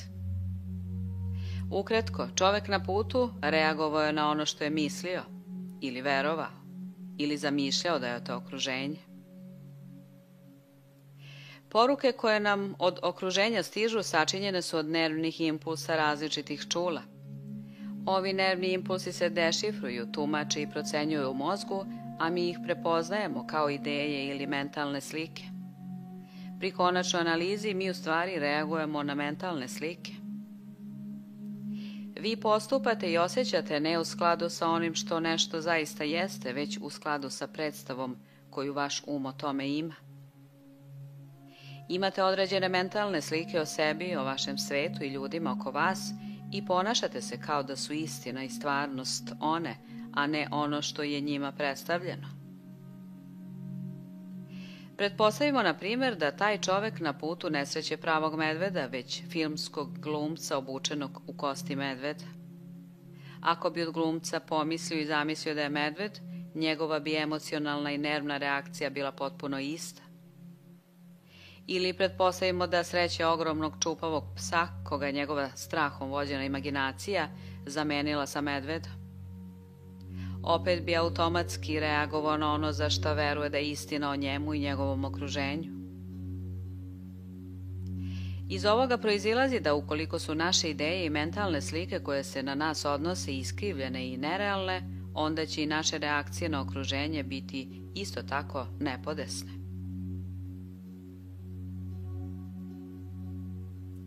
Zašto ne zamišljati sebe uspešnim?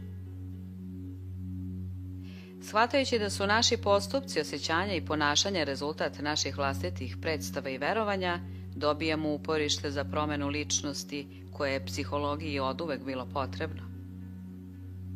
Time se otvaraju nova psihološka vrata za osvajanje veština, uspeha i sreće.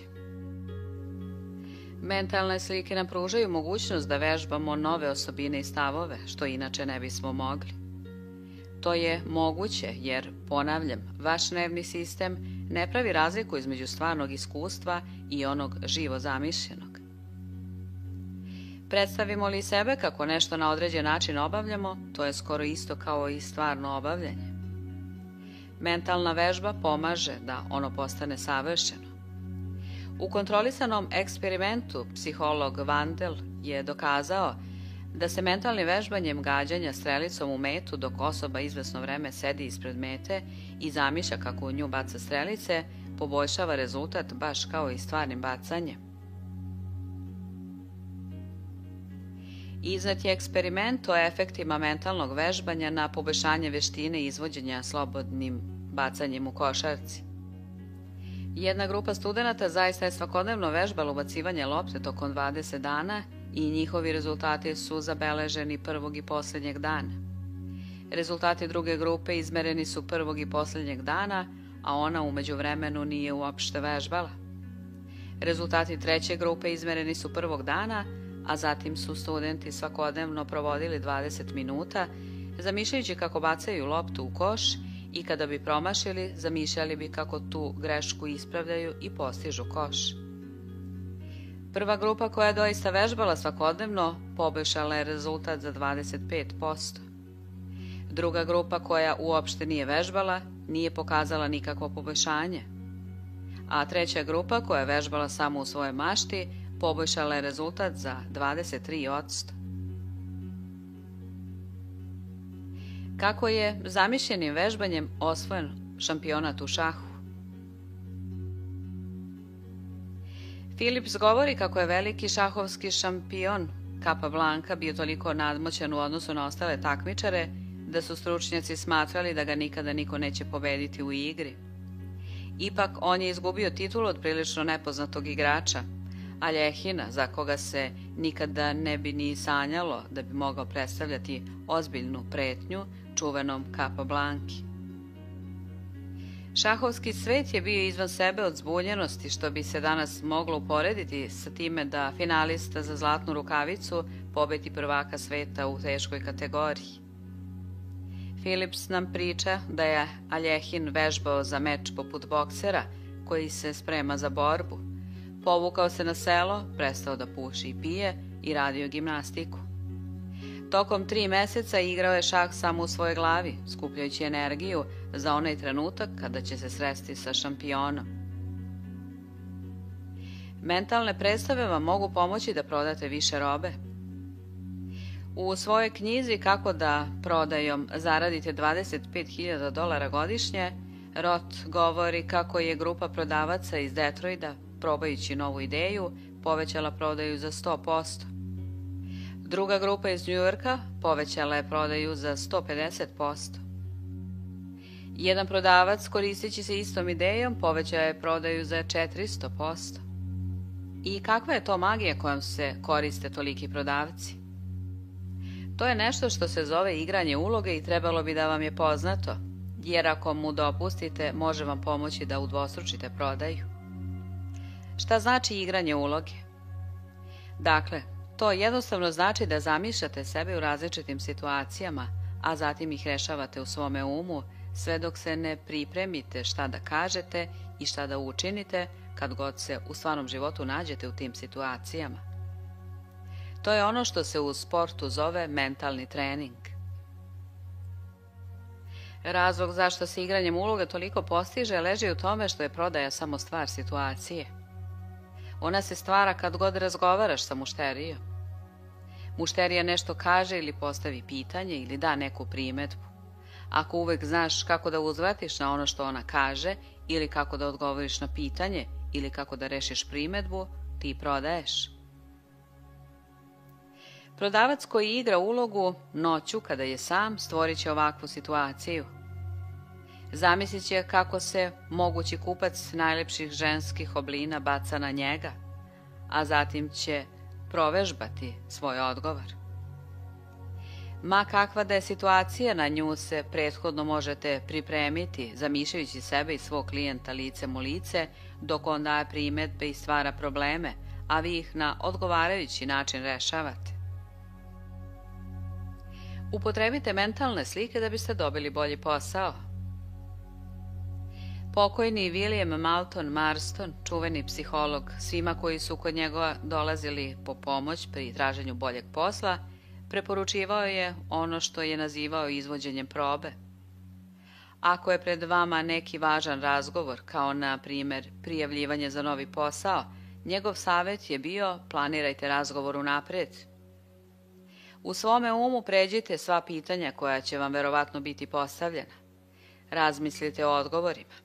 Zatim probajte razgovor u umu. Čak i ako se ne pojavi ni jedno pitanje koje ste probali, izvođenje probe će ipak napraviti čudo. Ono vam daje samopouzdanje.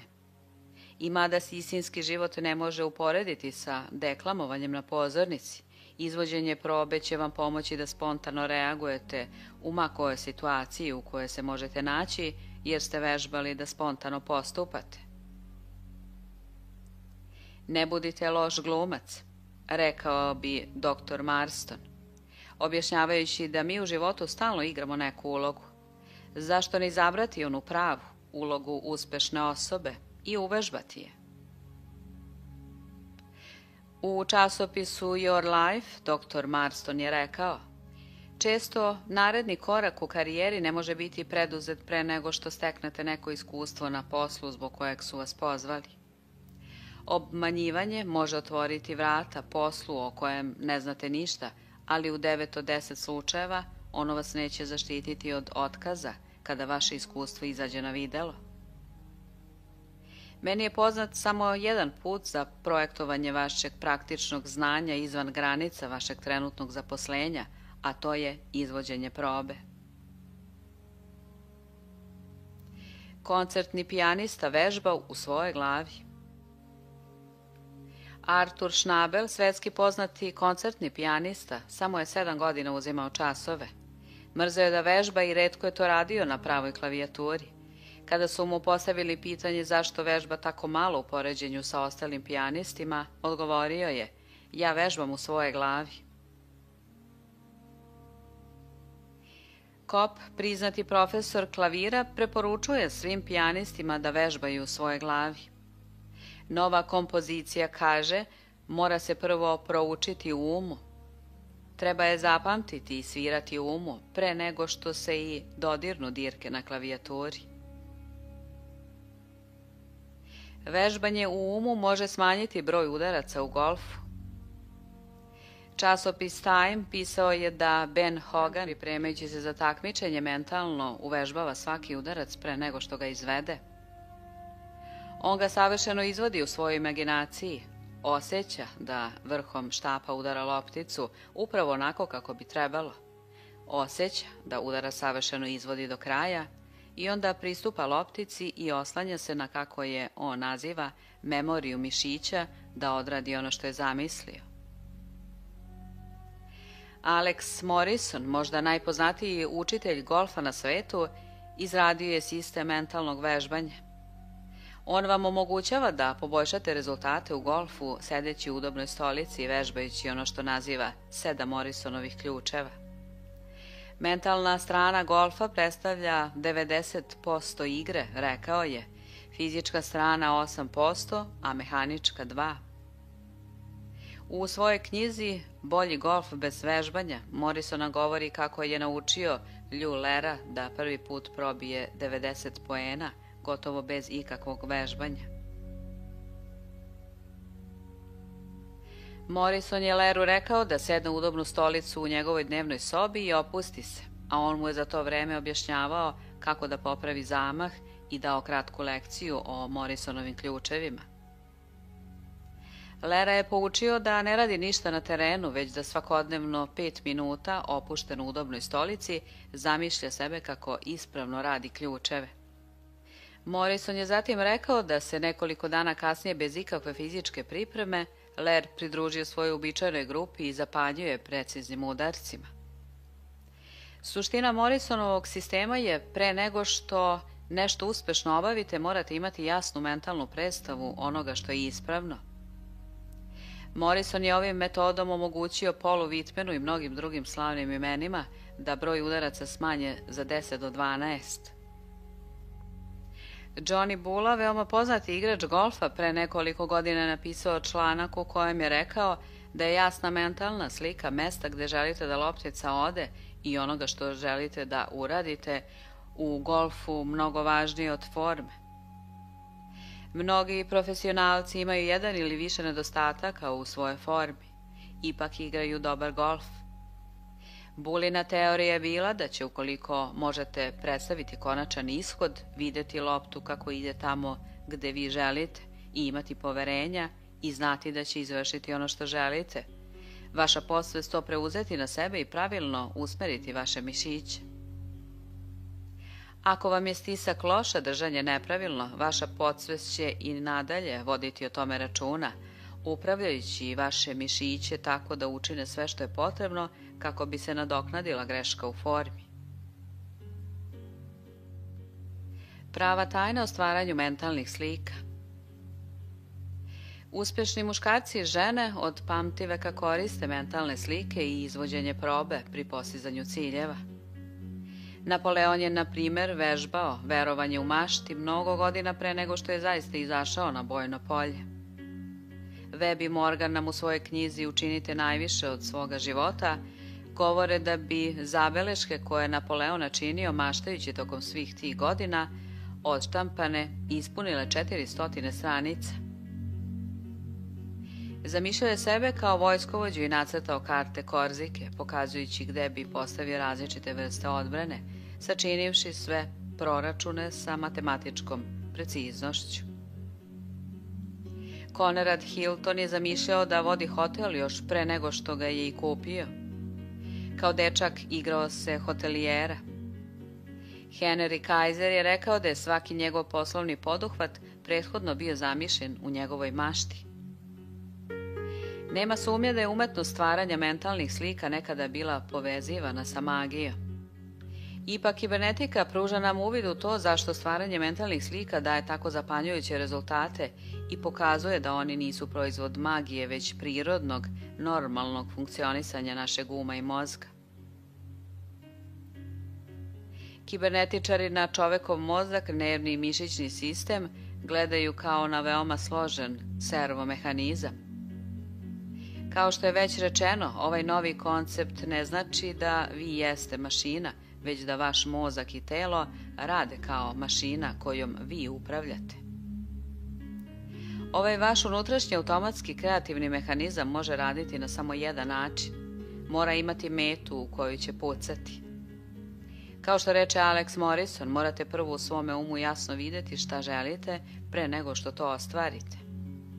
Kada u svome umu jasno vidite ono što želite, vaš kreativni mehanizam uspeha preuzet će to na sebe i ostvariti ga bolje nego što biste to vi uradili, ulažući svesni napor ili snagu volje. Umesto što biste ulagali velike svesne napore da ostvarite cilj čeličnom snagom volje i pri tom se brinuli i zamišljali sve ono što može poći naopako, prestanite sa pokušavanjem da to uradite uz napor i trud. Stvorite sliku mete koju zaista želite da pogodite i pustite svoj kreativni mehanizam uspeha da to odradi. To znači da vas zamišljanje željenog cilja bukvalno primorava da koristite pozitivno razmišljanje. To vas kasnije ne oslobađa napora i rada, ali su vaši napori više usmereni ka tome da vas vode napred ka cilju, a ne ka jalovom mentalnom sukobu koji nastaje kada želite i pokušavate jedno, a zamišljate nešto sasvim drugo. Pronalaženje svog najboljeg ja. Ovaj isti unutrašnji kreativni mehanizam može vam pomoći da ostvarite svoje najbolje ja ako u svome umu stvorite sliku onoga što želite da postanete i vidite sebe u novoj ulozi. Ovo je neophodan uslov za promenu ličnosti bez obzira na metod ili terapiju koji se koriste. Na neki način, pre nego što se promeni, čovek mora videti sebe u novoj ulozi. Edward McGoldrick koristi ove tehnike pomažući alkoholičarima da pređu most između stare i nove ličnosti. Svakodnevno od svojih učenika zahteva da zatvore oči što je moguće više, opuste telo i stvore mentalni film sebe samih kakvi bi želeli da budu. U ovom mentalnom filmu oni sebe vide kao trezne, odgovorne osobe. Vide se kako u stvari uživaju u životu bez pića. Ovo nije jedina tehnika koju McGoldrick koristi, ali je jedna od osnovnih koje se primenjuju u kući mosta, čiji su uspesi u izlečenju alkoholičara veći od bilo koje druge organizacije u zemlji. I sam sam bio svedok istinskih čuda u promeni ličnosti kada su pojedinci menjali svoju predstavu o sebi. Ipak danas mi tek počinjemo da opažamo potencijal kreativne moći potekle iz čovekove imaginacije, a posebno naših predstava koje se odnose na nas same. Na primer, razmotrite dublje značenje sledeće novinske vesti koja se pre nekoliko godina pojavila u štampi. Samo zamislite da ste zdravi. San Francisco. Neki mentalno oboleli pacijenti povećali su svoj doprinos izlečenju, a možda i skratili boravak u bolnici, samo zamišljajući sebe da su normalni, izjavila su dvojica psihologa iz administracije veterana u Los Angelesu. Dr. Harry Grayson i dr. Leonard Ollinger rekli su u Američkom udruženju psihologa da su ovo isprobali na 45 ljudi hospitalizovanih na neuropsihijatriji. Pacijentima je prvo dat uobičajeni test ličnosti, zatim im je samo rečeno da ponovo popune test, ali da na pitanja odgovore kao da su tipična, na spoljašnju sredinu dobro prilagođena osoba. 3/4 ih je vratilo mnogo bolji test, a neki od tih promena bile su izuzetne, rekli su psiholozi. Da bi ovi pacijenti mogli odgovoriti na pitanja kao tipično dobro prilagođene osobe, morali su zamisliti šta bi uradila tipična dobro prilagođena osoba. Morali su sebe zamisliti u ulozi dobro prilagođene osobe i to je samo po sebi bilo dovoljno da i oni postupaju kao i osjećaju kao dobro prilagođena osoba. Možemo početi da uviđamo zašto je pokojni dr. Albert Edwards Vigam nazivao našu mentalnu sliku o sebi vašom najvećom snagom. Spoznajte istinu o sebi.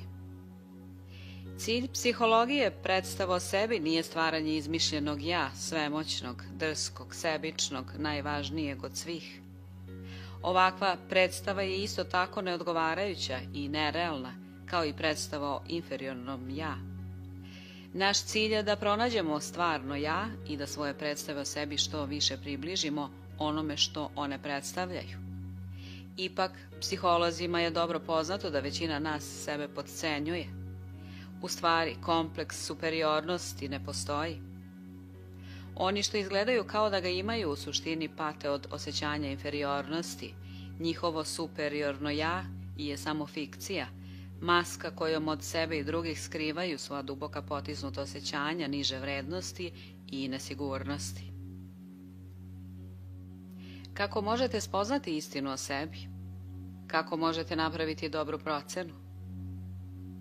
Čini mi se da se psihologija ovde mora okrenuti religiji. Biblija nam kaže da je Bog stvorio čoveka i postavio ga malo ispod anđela i dao mu vlast. Taj je Bog stvorio čoveka prema svojoj slici. Ako zaista verujemo u sveznajućeg, svemoćnog i svevolećeg Tvorca, onda smo u prilici da donesemo neke logičke zaključke o onome što je on stvorio, čoveku. Prvo, takav sveznajući i svemoćni Tvorac ne bi stvorio nešto manje vredno, kao što ni veliki slikar ne bi napravio manje vredne slike. Takav Tvorac ne bi namerno stvorio nešto što će propasti, kao što ni proizvođač ne bi namerno napravio grešku na automobilu. Fundamentalisti nam govore da je čovekov glavni cilj i smisao njegovog života slavljenje Boga, a humanisti da je čovekov glavni cilj da izrazi sebe u potpunosti. Ipak ako pođemo od pretpostavke da je Bog tvorac pun ljubavi i da se za svoje delo zanima kao i zemaljski otac za svoju decu, onda mi se čini da fundamentalisti i humanisti govore isto. Šta donosi veću slavu, ponos i zadovoljstvo ocu nego da vidi svoje naslednike kako čine dobro, postižu uspehe i u potpunosti ispoljavaju svoje sposobnosti i talente? Jeste li ikada u toku utakmice sedeli pored oca fudbalske zvezde? Hristos je izrazio istu misao kada nam je rekao da ne skrivamo svoju svetlost pod haljama, već da pustimo našu svetlost da sija, tako da Otac vaš može biti slavljen. Ne mogu da verujem da Boga njegova deca mogu slaviti hodajući uokolo pokunjena lica, jadni, uplašeni da podignu glavu i budu neko. Kao što reče dr. Ashley Weatherhead, Ako u svome umu imamo sliku o sebi na kojoj je strahom progonjen i poraženi niko, moramo se s mesta osloboditi ove slike i podići glavu. Ta slika je pogrešna, a ono što je pogrešno mora otići. Bog nas se vidi kao muškarci i žene u kojima i kroz koje može napraviti veliko delo. On nas već vidi kao spokojne, pune poverenja i radosti. On nas ne vidi kao jadne žrtve života, već kao velikane umetnosti življenja, ne kao one koji izazivaju samilost, već kao one koji pomoć pružaju drugima i zbog toga sve manje misle na sebe i ispunjeni su ne brigom za sebe, već ljubavlju i smehom i željom da služe. Pogledajmo svoje stvarno ja, u čije postojanje počinjemo da verujemo. Moramo prepoznati mogućnost promjene i verovanja u ja koje sada postajemo.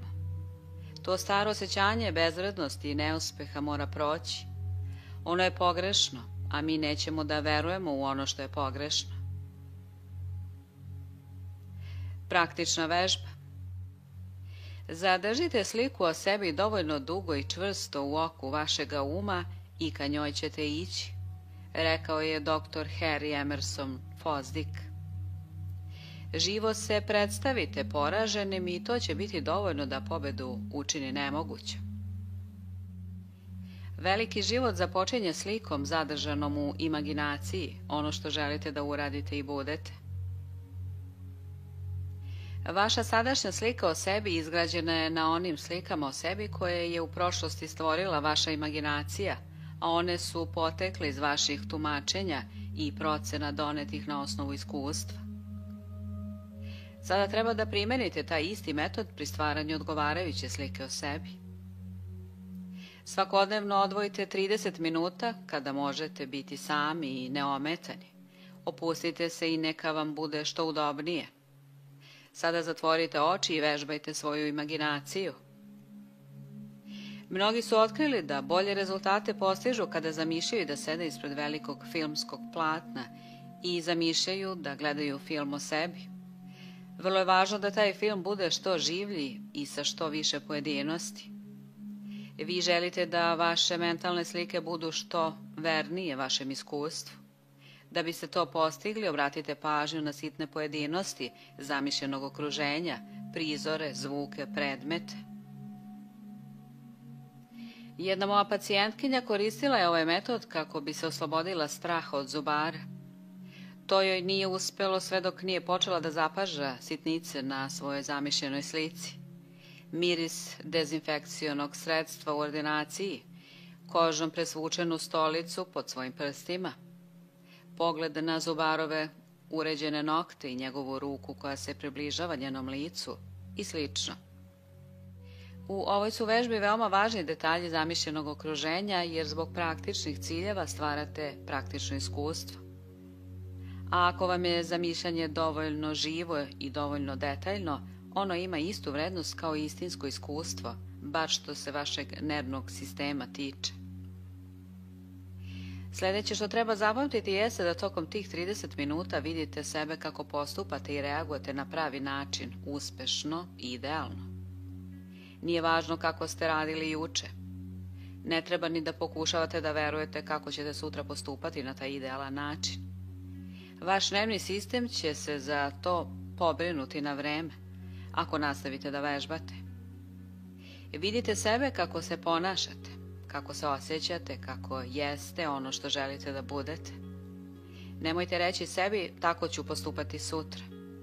Samo recite, sada ću da zamislim sebe kako ovako postupam, tokom 30 minuta, danas. Zamislite kako biste se osjećali kada biste već bili takva ličnost kakva biste želeli da budete. Ako ste bili stidljivi i plašljivi, vidite se kako se krećete među ljudima lako i sigurno. Osjećajte se dobro zbog toga. Ako ste u izvesnim situacijama bili plašljivi i uznemireni, vidite se kako se ponašate smireno i opušteno, samouvereno i hrabro. I osjećajte samopouzdanje što ste takvi. Ova vežba gradi nova sećanja ili uložene podatke u srednjem delu mozga i u centralnom nervnom sistemu.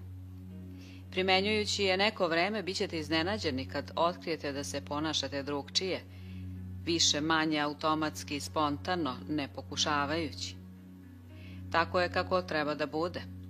Ne morate da razmišljate ili pokušavate, niti da činite bilo kakav napor da biste se osjećali nesposobnima i ponašali se neprikladno. Vaše sadašnje neprimereno osjećanje i postupanje automatsko i spontano zbog sećanja, stvarnih i izmišljenih, ugrađenih u vašim automatski mehanizam. Uvidjet ćete da će automatski reagovati i na pozitivne misli i iskustva, baš kao i na negativne. Najvažnije što treba upamtiti. Popunite ovde. Pod 1 povlaka, pod 2 povlaka, 3 povlaka, 4 povlaka, 5 povlaka. Primeri. Navedite ovde neka iskustva iz vlastite prošlosti koja se mogu objasniti principima iznetim u ovom poglavlju. 4. poglavlje. Oslobodite se hipnotičkog uticaja svojih pogrešnih verovanja. Moj prijatelj dr. Alfred Adler je kao dečak imao jedno iskustvo koje oslikava koliko je snažan uticaj verovanja na ponašanje i sposobnosti. Na samom početku škole bio je loš u aritmetici i njegova je učiteljica postala ubeđena da je glup za matematiku. O ovoj činjenici je obavestila kasnije njegove roditelje i rekla da od njega ne očekuje Bog zna šta. I oni su to bili ubeđeni. Adler je prihvatio ovo mišljenje ne suprotstavljajući mu se. I njegove ocene iz aritmetike dokazivale su da su bili u pravu. Jednoga dana, međutim, iznenada je uvideo kako da uradi zadatak koji je učiteljica napisala na tabli, a koji nijedan učenik nije mogao da reši. Rekao je to učiteljici. I ona i ceo razred su mu se smejali. On se na to razgnevio, krupnim koracima otišao do table i na njihovo ogromno iznenađenje rešio problem. I u tom trenutku je shvatio da zapravo razume aritmetiku. Stekao je novu sigurnost u svoje sposobnosti i postao dobar matematičar. Iskustvo doktora Adlera veoma podsjeća na iskustvo jednog mog pacijenta od pre nekoliko godina, poslovnog čoveka koji je želeo da se usavrši u govorništvu, jer je morao da izloži životnu važnu poruku o svojim uspesima u jednoj teškoj oblasti. Imao je dobar glas i važnu temu, ali nije bio u stanju da stane pred nepoznate ljude i prenese im informaciju. U tome ga je sprečavalo njegovo uverenje da ne može održati dobar govor i da neće uspeti da ostavi utisak na publiku samo zato što nema neku sjajnu pojavu, što ne izgleda kao uspešan menadžer. Ovo uverenje je tako duboko pokopao u sebi da mu je predstavljalo ogromnu smetnju kad god bi stao pred neku grupu ljudi i počeo da govori. Došao je do pogrešnog zaključka da bi, podvrgnuvši se operaciji, kojom bi mu se poboljšao izgled, stekao potrebno samopouzdanje. Operacija bi možda mogla napraviti čudo, a možda i ne. Moje iskustvo sa ostalim pacijentima pokazalo mi je da fizička promena ne jamči uvek i promenu ličnosti. Rešenje u slučaju ovog čoveka pronađeno je kada je ubedio sebe da ga je njegovo negativno verovanje onemogućavalo da prenese važnu poruku koju je imao. Uspeo je da ovo negativno verovanje zameni pozitivnim verovanjem u važnost poruke koju jedino on može preneti, bez obzira kako izgledao. Za neko vreme postao je jedan od najviđenijih govornika u poslovnom svetu. Jedino što se suštinski promenilo bilo je njegovo verovanje u sebe i predstava o sebi. Ono što želim da istaknem je sledeće. Adler je bio hipnotisan lažnom predstavom o sebi. Ne figurativno, već bukvalno i stvarno hipnotisan. Setite se da smo u poslednjem poglavlju rekli da je moć hipnoze moć verovanja. Dozvolite mi da ovde ponovim objašnjenje koje je dao dr. Barber o snazi hipnoze. Otkrili smo da su hipnotisani subjekti u stanju da urade začuđujuće stvari samo kada su ubeđeni da su hipnotizerove reči istinite tvrdnje. Kada hipnotizer koji vodi subjekta dođe do one tačke kada subjekt poveruje da su njegove reči istinite tvrdnje, subjekt počinje da se ponaša drugačije, jer misli i veruje drugačije. Vrlo je važno zapamtiti da uopšte nije važno kako ste dobili ideju, niti odakle je potekla. Možda se nikada nećete sresti sa profesionalnim hipnotizerom. Možda nikada nećete biti zvanično hipnotisani, ali ako prihvatite neku ideju, svojih učitelja, roditelja, prijatelja, reklamnu ili bilo čiju drugu, i ako ste nadalje čvrsto uvereni da je ta ideja istinita, ona će imati na vas isti uticaj kao i reči hipnotizera na hipnotisanog subjekta. Naučno istraživanje je pokazalo da je iskustvo doktora Adlera bilo jedno od milion, tipično za sve đake sa slabim ocenama. U prvom poglavlju smo ispričali kako je Prescott Lecky postigao skoro čudesno poboljšanje školskih ocena, pokazujući đacima kako da promene predstavu o sebi. Posle hiljade opita i mnogih godina istraživanja, Lecky je zaključio da su slabe školske ocene u skoro svim slučajevima u izvesnom stepenu posljedica načina na koji su učenici sebe poimali i definisali. Oni su bukvalno bili hipnotisani idejama poput ja sam glup, ja sam slabić, ne ide mi aritmetika, ja sam prirodno loš u pravopisu, ružan sam i tako dalje. Polazeći od ovakve samo definicije, učenik mora dobijati slabe ocene kako bi ostao veran sebi. Nesvesno dobijanje slabih ocena postaje njegov moralni cilj.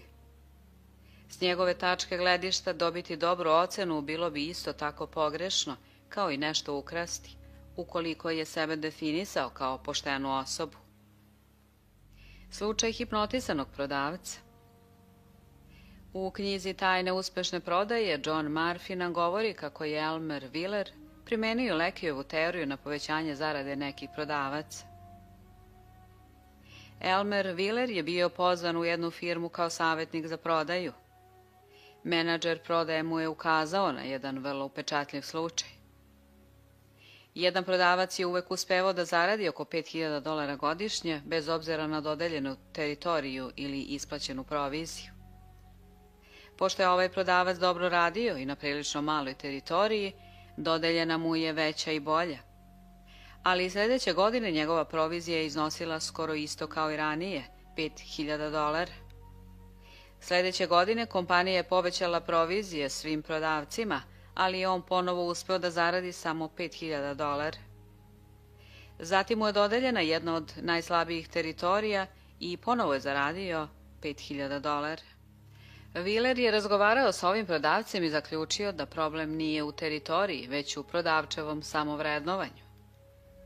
Razmišljao o sebi kao čoveku sa godišnjim prihodom od $5.000 i dokle god se držao ovakvog stava, spoljašnji uslovi nisu vršili nikakav naročiti uticaj.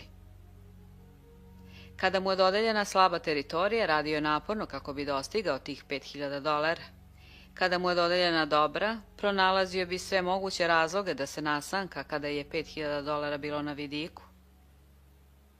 Jednom se dostignuvši cilj razboleo i te godine više nije mogao da radi, mada lekari nisu pronašli ništa, a 1. januara naredne godine čudesno se oporavio.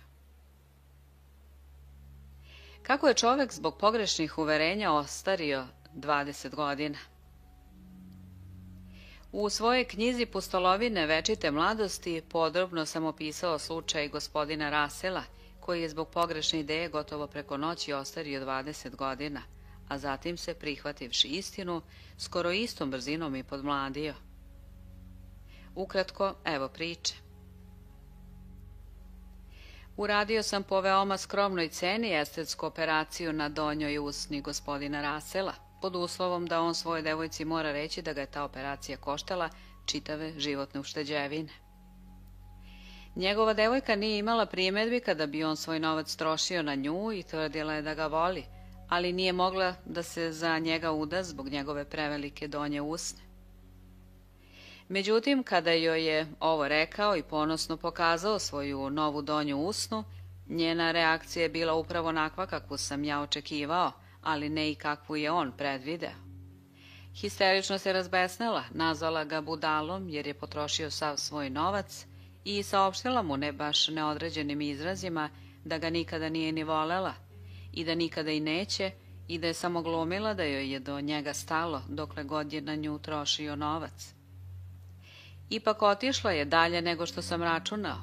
U svom besu i gnušanju izjavila je da je na njega bacila vudu kletvu. Ipak, kada ga je u žaru svoga besa njegova devojka proklela, osjetio se nekako nejasno, neprijatno, ali nije mnogo o tome razmišljao. Međutim, setio se toga kada je nedugo potom osjetio čudan mali, ali jak udarac sa unutrašnje strane usne. Prijatelj koji je poznavao vudu kletve, nagovorio ga je da posjeti doktora Smitha, koji ga je s mesta počeo da ubeđuje da je udarac sa unutrašnje strane usne simptom strašnog afričkog virusa, koji će mu polako iscrpsti svu snagu i životnu energiju. Gospodin Russell je počeo da se brine i tražio znake iscrpljenosti. Nije morao dugo da ih traži, izgubio je apetit i san. Sve sam ovo saznao od gospodina Russella kada je nekoliko sedmica posle operacije ponovo došao u moju ordinaciju. Medicinska sestra koja sa mnom radi nije ga prepoznala, a nije ni čudo. Onaj gospodin Russell koji se svojevremeno kod mene pojavio bio je veoma upečatljiv čovek sa neznatno većom usnom. Bio je visok oko 190 cm i podsjećao na atletu, a imao je i stav i ponašanje koji su govorili o unutrašnjem dostojanstvu i davali mu magnetsku privlačnost. I same pore njegovog lica izgledale su kao da isijavaju neku ogromnu životnu snagu. Ovaj gospodin Russell koji je sada sedeo preko puta mene bio je stariji oko 20 godina. Ruke su mu se tresle kao u starca. Oči i obrazi su mu bili upali. Izgubio je skoro 15 kilograma. Promene njegovog izgleda bile su karakteristične za proces koji medicina naziva starenje. Posle brzog pregleda usta ubedio sam gospodina Russella da ga mogu osloboditi afričkog virusa za manje od 30 minuta, što sam i učinio. Udarac koji je prouzrokovao sve nevolje bilo je samo parče tkiva oko ožiljka. Uklonio sam ga, stavio na dlan i pokazao mu ga. Bilo je važno što je video istinu i u nju poverovao. Uzdahnuo je sa olakšanjem i činilo se kao da je skoro odmah došlo i do promene njegovog držanja i izraza.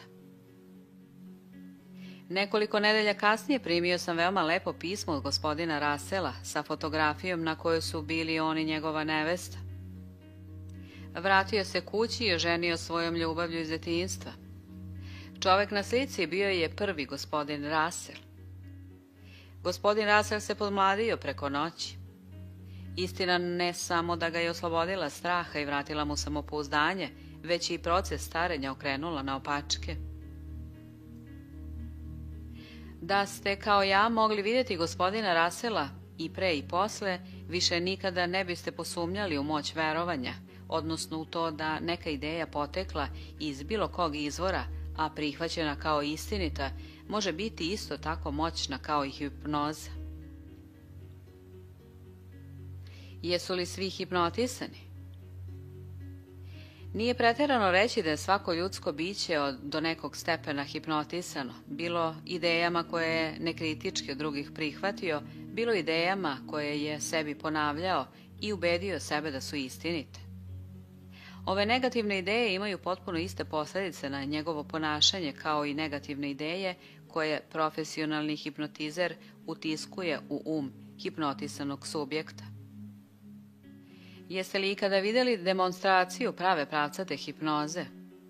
Ako niste, dopustite mi da vam opišem samo neke od brojnih jednostavnih pojava koje se javljaju kao rezultat hipnotičke sugestije.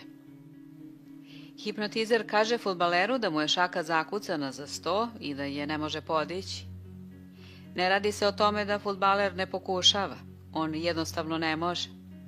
On se napreže i bori, a žile na njegovoj ruci i ramenu iskaču kao konopci, ali šaka mu i dalje stoji čvrsto prikovana za sto. On kaže šampionu u dizanju tegova da ne može podići olovku sa stola. I mada ovaj može sasvim normalno podići težinu od 180 kg iznad glave, on sada zaista ne može podići olovku. Vrlo je čudno što u prethodnim primjerima hipnoza nije oslabila ove sportiste. Potencijalno su snažni kao i obično, ali svesno to ne shvatajući, radili su protiv sebe. S jedne strane su svesnim naporom pokušavali da podignu šaku ili olovku i doista su naprezali odgovarajuće mišiće za podizanje. Ali sa druge strane, ideja da ti to ne možeš uticala je na grčanje suprotnih mišića potpuno nezavisno od njihove volje.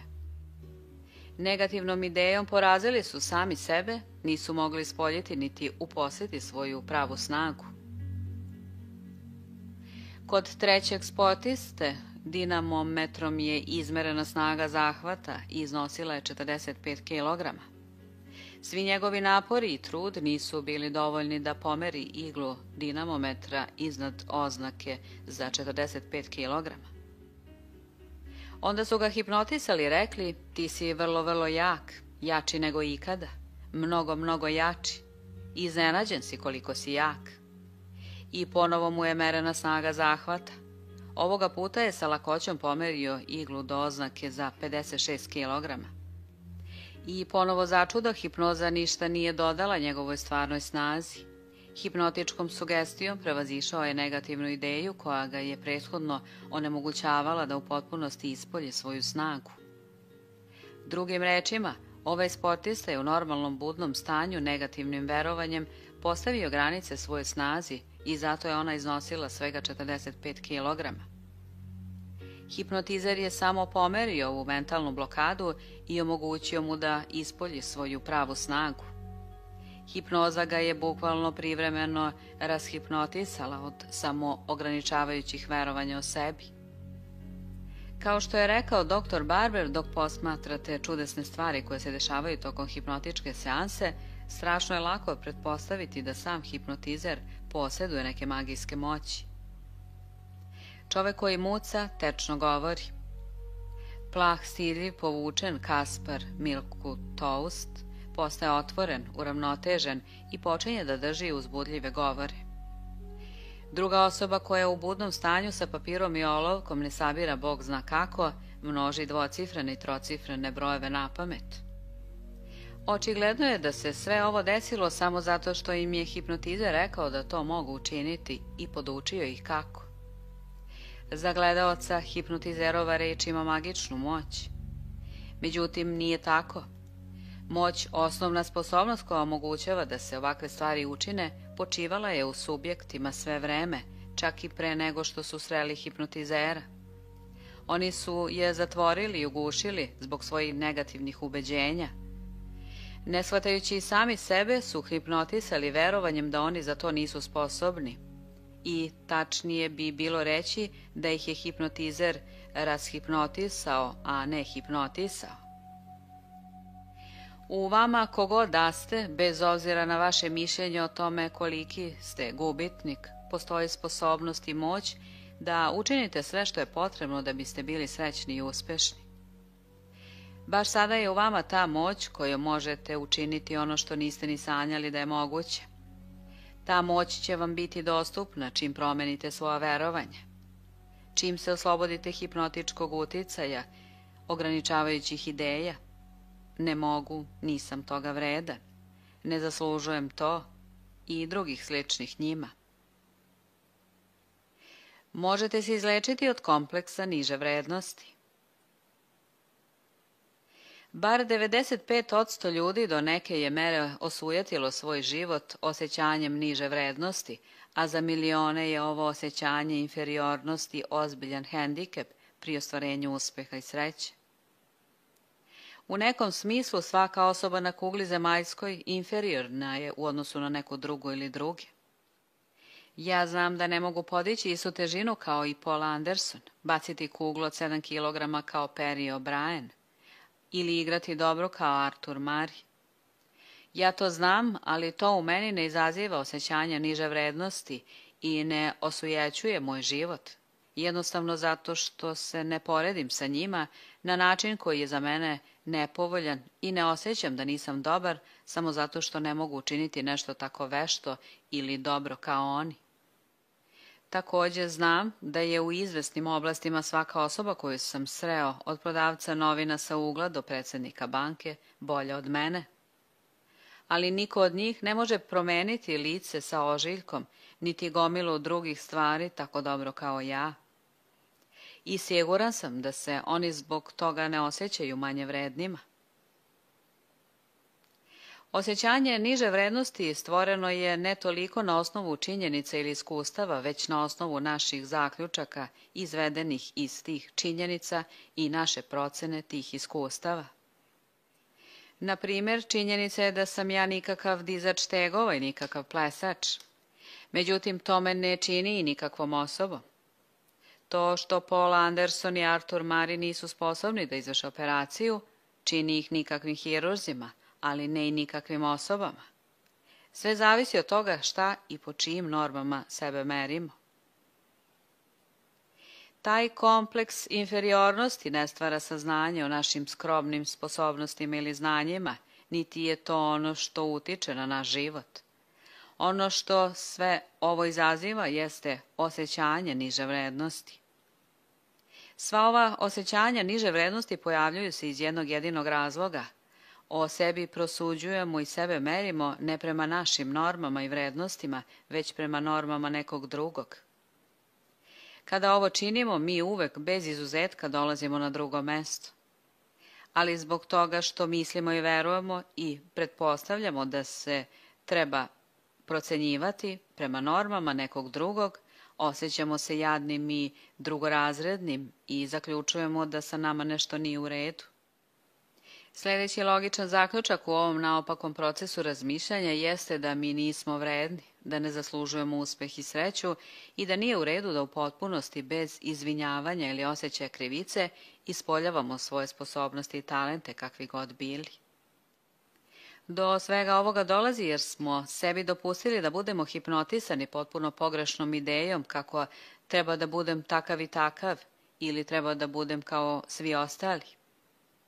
Pogrešnost druge ideje može se odmah prozreti jer ne postoje utvrđeni standardi, uobičajeni za sve ostale. Sve ostale, po znacima navoda, čine pojedinci među kojima nema dva ista. Osoba sa kompleksom niže vrednosti redovno pogoršava ovu zabludu težeći superiornosti. Njena osjećanja izviru iz pogrešne pretpostavke da je inferiorna. Na ovoj pogrešnoj pretpostavci izgrađen je ceo sistem logičkog razmišljanja i osjećanja. Ona se osjeća loše jer je inferiorna. Lek je u tome da postane dobra kao i svi ostali, a način da se osjeti zaista dobro jeste da se ponaša kao superiorna. Težnja ka superiornosti dovodi je u još veću nevolju, stvara još veće razočarenje, a ponekad dovodi i do neuroza koje ranije nisu postojale. Osoba postaje jadnija no ikada i što se više trudi, postaje sve jadnija. Inferiornost i superiornost lice su i naličje istog novčića. Izlečenje leži u shvatanju da je i sam novčić sumnjivog porekla. Istina o vama je da vi niste inferiorni, vi niste superiorni, vi ste jednostavno vi. Vi se kao ličnost ne takmičite ni sa jednom drugom ličnošću, jednostavno zato što osoba kao što ste vi ne postoji na licu zemlje, niti u vašoj posebnoj klasi. Vi ste unikat, vi ste jedinstveni, vi niste kao neko drugi i nikada ne možete postati kao neko drugi. Od vas se ne očekuje da budete kao neko drugi i ni od koga se ne očekuje da bude kao vi. Tvorac nije stvorio osobu po meri i obeležio je rekavši to je to. Svako ljudsko biće je načinio osobenim i jedinstvenim, baš kao što je i svaku pahulju načinio osobenom i jedinstveno. Tvorac je stvorio ljude visoke i niske, velike i male, mršave i debele, crne, žute, crvene i bele. Nikada nije pokazao bilo kakvu naklonost prema određenoj veličini, obliku ili boji. Abraham Lincoln je jednom rekao, Bog mora da je voleo obične ljude jer ih je tolike stvorio. Nije bio u pravu. Ne postoji običan čovek, standardan, uobičajen uzorak. Bio bi bliži istini da je rekao Bog mora da je voleo neuobičajene ljude jer ih je tolike stvorio. Kompleks inferiornosti i prateće pogoršanje ponašanja mogu biti izgrađene po porudžbini u psihološkoj laboratoriji. Treba samo da postavite normu ili prosek, a zatim ubedite subjekta da nije u skladu sa njima. Neki psiholog je pokušao da otkrije kako osjećanje niže vrednosti utiče na sposobnost rešavanja problema. Svojim studentima je dao komplet rutinskih testova, a onda je svečano objavio da prosečna osoba te testove može ispuniti za petinu onog vremena koje je zaista potrebno. Kada bi usred testiranja zazvonilo zvono, ukazujući da je za prosečnog čoveka isteklo vreme, neki od najsjajnijih studenata postajali su veoma napeti i zaista nesposobni, misleći za sebe da su maloumni. Prestanite da se merite prema njihovim standardima, vi niste oni i zato ih nikada nećete ni ispuniti. Niti oni treba da ispunjavaju vaše i nikada i neće. Kada shvatite ovu jednostavnu, očiglednu istinu, prihvatite je i verujte u nju i vaša će osjećanja niže vrednosti iščeznuti. Dr. Norton Williams, psihijatar, nedavno je obraćajući se prisutnima na kongresu lekara, rekao da anksioznost i nesigurnost modernog čoveka potiču od nedostatka samoostvarenja, a da se unutrašnja sigurnost može naći samo pronalazeći u sebi posebnost, jedinstvenost i različitost, što podsjeća na ideju da smo stvoreni prema Božjem liku. Također je rekao da se samoostvarenje dostiže jednostavnim verovanjem u vlastitu jedinstvenost kao ljudskog bića, dubokom i širokom svesnosti svih ljudi i svih stvari i osjećanjem o stvaralačkom uticaju na druge vlastitom ličnošću. Kako koristiti relaksaciju za oslobađanje od hipnotičkog uticaja? Fizička relaksacija igra ključnu ulogu u postupku oslobađanja od hipnotičkog uticaja ograničavajućih ideja. Verovanja kojim se trenutno držimo, dobra ili loša, istinita ili lažna, stvorena su bez truda, bez napora i bez ulaganja snage volje. Naše navike, bilo dobre ili loše, stvorene su na isti način. Iz ovoga proističe da moramo primeniti isti postupak za stvaranje novih verovanja ili novih navika, što znači kada smo opušteni. U ogromnom broju slučajeva je dokazano da ulaganje napora ili snage volje za izmenu verovanja ili izlečenje loših navika ima pre suprotan nego blagotvoran efekat. Emil Coué, francuski apotekar koji je 1920. godine zapanjio svet rezultatima postignutim snagom sugestije, upinjao se da dokaže kako je naprezanje jedan od najvećih razloga zbog kojih većina ljudi ne uspeva da iskoristi svoje unutrašnje moći. Da bi bile plodonosne svoje sugestije, idealne ciljeve u zagradi, morate iskazivati bez napora, rekao je. Još jedna čuvena Couéova izjava bio je njegov zakon obrnute posledice. Kada se sukobe volja i mašta, mašta uvek pobeđuje. Pokojni doktor Knight Dunlap je ceo život posvetio izradi studije o navikama i procesu učenja i izveo možda više eksperimenata o tome od ma kojeg drugog psihologa. Ovaj njegov metod doprineo je izlečenju takvih navika kao što su grickanje noktiju, sisanje palca, facijalni tikovi, a i ozbiljnijih navika gde drugi metodi nisu bili uspešni. Suština njegovog sistema bilo je otkriće da napor u znatnoj meri sprečava oslobađanje od neke loše navike ili učenje nove. Otkrio je da ulaganje napora u obuzdavanje neke navike u stvari pojačava tu istu naviku.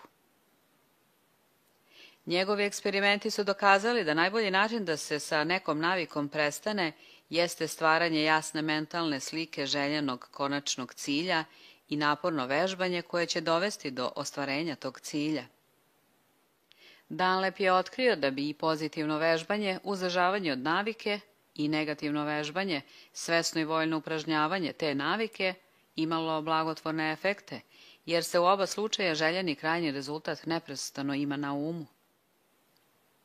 Ako je odgovor nova navika koja se mora naučiti ili novi obrazac koji mora postati uobičajen, rekao je, osnovno je da onaj ko uči ima neku ideju o odgovoru koji se želi postići ili ima neku ideju o promjeni u okruženju koji će taj odgovor prouzrokovati.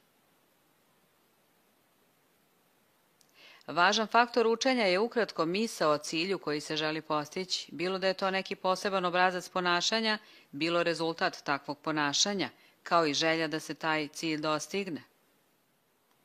U mnogim slučajevima smanjenje napora ili pretjeranog svesnog upinjanja samo je po sebi dovoljno da se iskoreni negativan obrazac ponašanja. Dr. James Green, osnivač Nacionalne bolnice za poremećaje govora u Njujorku, imao je sljedeći moto: ako se mogu opustiti, mogu i govoriti. Svakodnevno fizičko opuštanje praćeno je i mentalnim opuštanjem i opuštenim stavom koji nam pomažu da bolje svesno kontrolišemo svoj automatski mehanizam. Fizičko opuštanje uz to samo po sebi ima moćan uticaj na oslobađanje od negativnog uticaja naših negativnih stavova i reakcija. Kako koristiti mentalne slike za opuštanje? Praktična vežba. Radite je bar 30 minuta dnevno. Sedite u udobnu stolicu ili lezite na leđa. Svesno pustite različite grupe mišića najviše što možete, ne trudeći se previše. Samo svesno obratite pažnju na različite delove tela i malo ih opustite. Otkrićete da se uvek možete svesno opustiti do izvesne mere. Možete prestati da se mrštite i opustite čelo.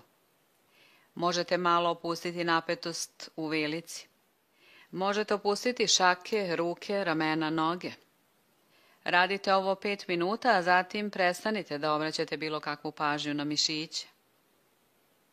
Do ovog trenutka ste to radili uz svesnu kontrolu, a od sada ćete se sve više opuštati koristeći svoj kreativni mehanizam za automatsko dostizanje ovog opuštenog stanja. Ukratko, počet ćete da koristite slike cilja stvorene u imaginaciji i prepuštat ćete svom automatskom mehanizmu da ih za vas ostvari. Mentalna slika broj 1. Zamislite kako ležite opruženi na krevetu. Zamislite svoje noge kao da su od betona. Vidite sebe kako ležite i imate dve veoma teške betonske noge. Vidite kako ove teške betonske noge zbog svoje težine uranjaju duboko u dušak. Sada zamislite da su vam ruke i šake od betona. I one su veoma teške i tonu u krevet i vrše na njega ogroman pritisak.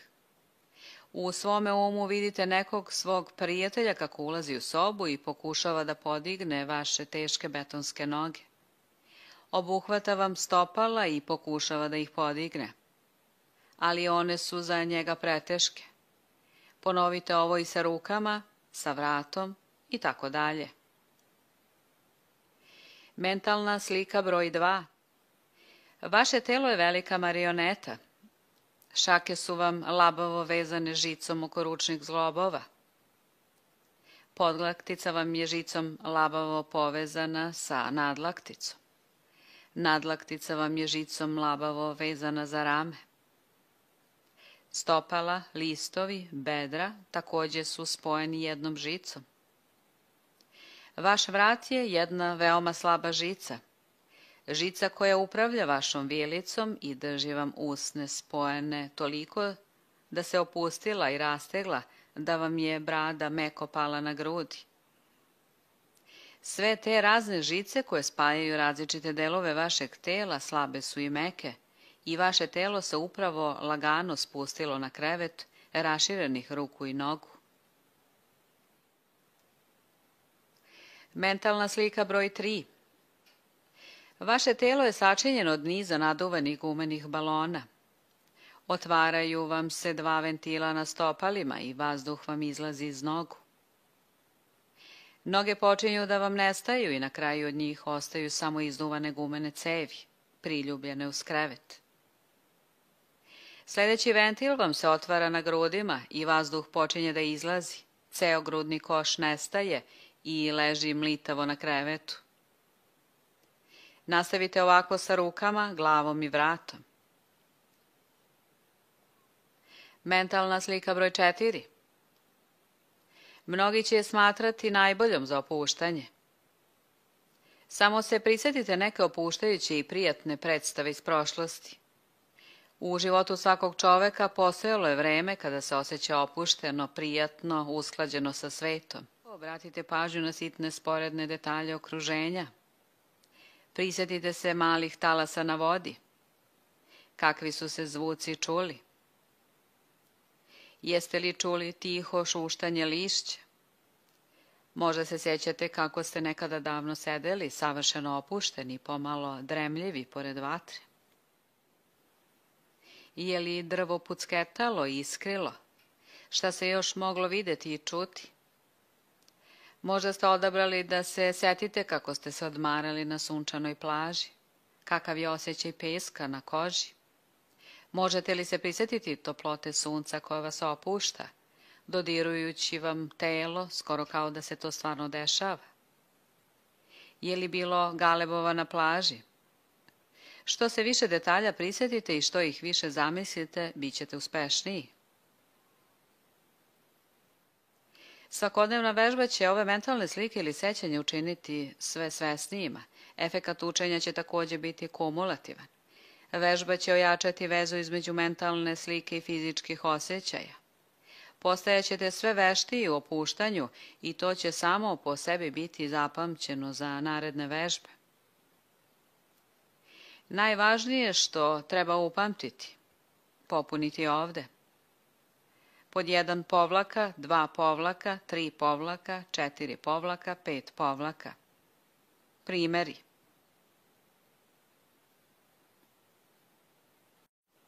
Peto poglavlje. Kako koristiti moć racionalnog mišljenja. Mnogi moji pacijenti su veoma razočarani kada im kao metod za promjenu negativnih uverenja i ponašanja prepišem nešto tako jednostavno kao što je njihova Bogom dana moć razuma. Nekima se to čini neverovatno naivno i nenaučno. Ipak ono ima jednu prednost – deluje. I kao što ćemo kasnije vidjeti, zasnovano je na pouzdanim naučnim otkrićima. Postoji široko prihvaćena zabluda da racionalno, logičko, svesno mišljenje nema nikakvu moć nad nesvesnim procesima i mehanizmima i da je za promjenu negativnih uverenja, osjećanja ili ponašanja neophodno kopati i izbacivati naslage iz podsvesnog. Vaš automatski mehanizam, ili što bi Freudovci nazvali nesvesno, potpuno je bezličan. On radi kao mašina i nema sopstvenu volju. Uvek nastoji da reaguje u skladu sa vašim trenutnim verovanjima i tumačenjima okruženja. Uvek teži da u vama izazove odgovarajuće osjećanje i ispuni cilj koji ste svesno odredili. On radi samo na osnovu podataka u obliku ideja, verovanja, tumačenja, mišljenja kojima ste ga ispunili. Vaše svesno mišljenje je kontrolno dugme vaše podsvesne mašine. Na osnovu svesne misli, iako možda nerealne i iracionalne, nesvesna mašina je razvila svoje negativne i neodgovarajuće obrasce reagovanja, te sa svesnom racionalnom mišlju ovi automatski obrasci reakcija mogu se i promeniti. Pokojni dr. John Schindler sa čuvene Monroe klinike u Monroe u državi Wisconsin stekao je slavu svojim izuzetnim uspesima, pomažući nesrećnim, neurotičnim ljudima da ponovo osete radost življenja i vrate se plodonosnom, srećnom životu. Procenat izlečenja koje je on postigao daleko premašuju procenat koje je postigla psihoanaliza. Jedan od ključnih elemenata njegove terapije bilo je ono što je nazivao svesnom kontrolom misli. Uprkos onome što se u prošlosti nije ili jeste učinilo, rekao je: čovek mora u sadašnjosti početi da stiče zrelost kako bi mu budućnost bila bolja od prošlosti. Sadašnjost i budućnost zavise od učenja novih navika i novog načina posmatranja starih problema. Jednostavno, nikakve budućnosti nema u neprestanom kopanju po prošlosti. Osnovni emocionalni problem kod svih pacijenata ima isti zajednički imenitelj. Taj zajednički imenitelj je to što je pacijent zaboravio ili možda nikada nije ni naučio kako upravljati sadašnjim mišljenjem i tako postići zadovoljstvo. Ne dirajte lava dok spava. Činjenica da su sećanja na prošle neuspehe, neprijatna i bolna iskustva zakopana u podsvesnom, ne znači da moraju i biti iskopana, osvetljena i istražena kako bi došlo do promene ličnosti. Kao što smo već istakli, učenje svake veštine ostvaruje se pokušajima i pogreškama, pokušavanjem, promašivanjem, svesnim zapamćivanjem stepena greške i popravljanjem pri sledećem pokušaju do konačnog pogotka ili uspešnog pokušaja. Tada je uspešan obrazac odgovora zapamćen ili prizvan i oponašan pri budućim pokušajima. To važi za onoga što uči da baca potkovicu ili strelice, da peva, vozi, igra golf, ostvaruje međuljudske odnose, ma šta. To važi i za mehaničkog pacova koji uči put kroz lavirint. To znači da svaki servomehanizam po svojoj prirodi sadrži memoriju na prošle promašaje, padove, bolne i negativne iskustva. Ova negativna iskustva proces učenja ne koče, već u njemu učestvuju, sve dok se koriste kao negativni feedback podaci i dok se na njih gleda kao na odstupanja od pozitivnog željenog cilja. Ipak, čim se greška prepozna i izvrši ispravka kursa, isto toliko je značajno da se greška svesno zaboravi, a uspešan pokušaj zapamti i na njemu zadrži. Ova sećanja na prošle promašaje ne povređuju sve dok su naša svesna misao i pažnja usmerene na ostvarenje pozitivnog cilja. Ipak najbolje je ne dirati lava dok spava. Naši propusti, greške, padovi, čak i poniženja neophodni su koraci u procesu učenja. Međutim, oni su samo sredstva za postizanje cilja, a ne cilj po sebi. Kada ispune svoju svrhu, trebalo bi ih zaboraviti. Ako se svesno držimo greške ili svesno osjećamo krivicu zbog greške i sebe zbog toga potcenjujemo, tada nehotice, sama greška ili promašaj postaje cilj koji se svesno zadržava u imaginaciji i sećanju. Najnesrećniji od svih smrtnika jeste onaj koji stalno u mislima proživljava prošlost, stalno se kritikujući zbog minulih grešaka i stalno se kažnjavajući zbog minulih greha. Nikada neću zaboraviti jednu svoju pacijentkinju koja je sebe toliko mučila nesrećnom prošlošću da je uništila svaku mogućnost sreće u sadašnjosti. Imala je zečju usnu i godinama živela sa gorčinom i ozlojeđenošću, kao direktnim posljedicama ovog nedostatka zbog kojeg se klonila ljudi i vremenom je njena ličnost zaostala u razvoju, a ona postala kritična i potpuno okrenuta protiv sveta i svega u njemu. Nije imala prijatelja jer je smatrala da se niko ne bi družio sa osobom koja tako užasno izgleda. Namerno je izbegavala ljude ili se, što je još gore, neprestano od njih otuđivala svojom mrzovoljom i odbrambenim ponašanjem. Hirurgija je rešila njen fizički problem. Tada je pokušala da se prilagodi i počne s ljudima da živi skladno i prijateljski, ali je otkrila da je njeno prošlo iskustvo u tome sprečava. Imala je utisak da uprkos svom novom izgledu ne može steći prijatelje i biti srećna, jer niko nije želeo da joj oprosti zbog toga kakva je bila pre operacije. Završila je tako što je pravila iste greške kao i ranije i bila nesrećnija nego ikada. Nije počela istinski da živi sve dok nije naučila da prestane sa samokažnjavanjem zbog onoga što je nekada bila i sa ponovnim oživljavanjem u mislima svih nesrećnih događaja koji su je doveli do moje ordinacije. Neprestana samokritika zbog prethodnih grešaka i promašaja ne pomaže, već naprotiv teži da stalno održava ono isto ponašanje koje se želi promeniti. Sećanja na prošle promašaje mogu negativno uticati na sadašnjost ukoliko ih se čvrsto držimo i glupo zaključujemo. Juče nisam uspeo, to znači da neću uspeti ni danas. Ipak ovo ne dokazuje da obrasci podsvesnih reakcija imaju u sebi moć da se neprestano ponavljaju, niti da sva zakopana sećanja moraju biti iskorenjena pre nego što se ponašanje promeni. Ako smo nečija žrtva, onda smo žrtva svog svesnog mislećeg uma, a ne svog nesvesnog. Jer mislećim delom svoje ličnosti donosimo zaključke i odabiremo slike cilja na koje želimo da se usredsredimo. Onoga trena kada izmenimo svoj um i prestanemo da prošlosti pridajemo moć, prošlost sa svojim greškama izgubit će moć nad nama. Pređite preko prošlih neuspeha i napredujte sve brže. I ovde nam hipnoza pruža ubedljive dokaze.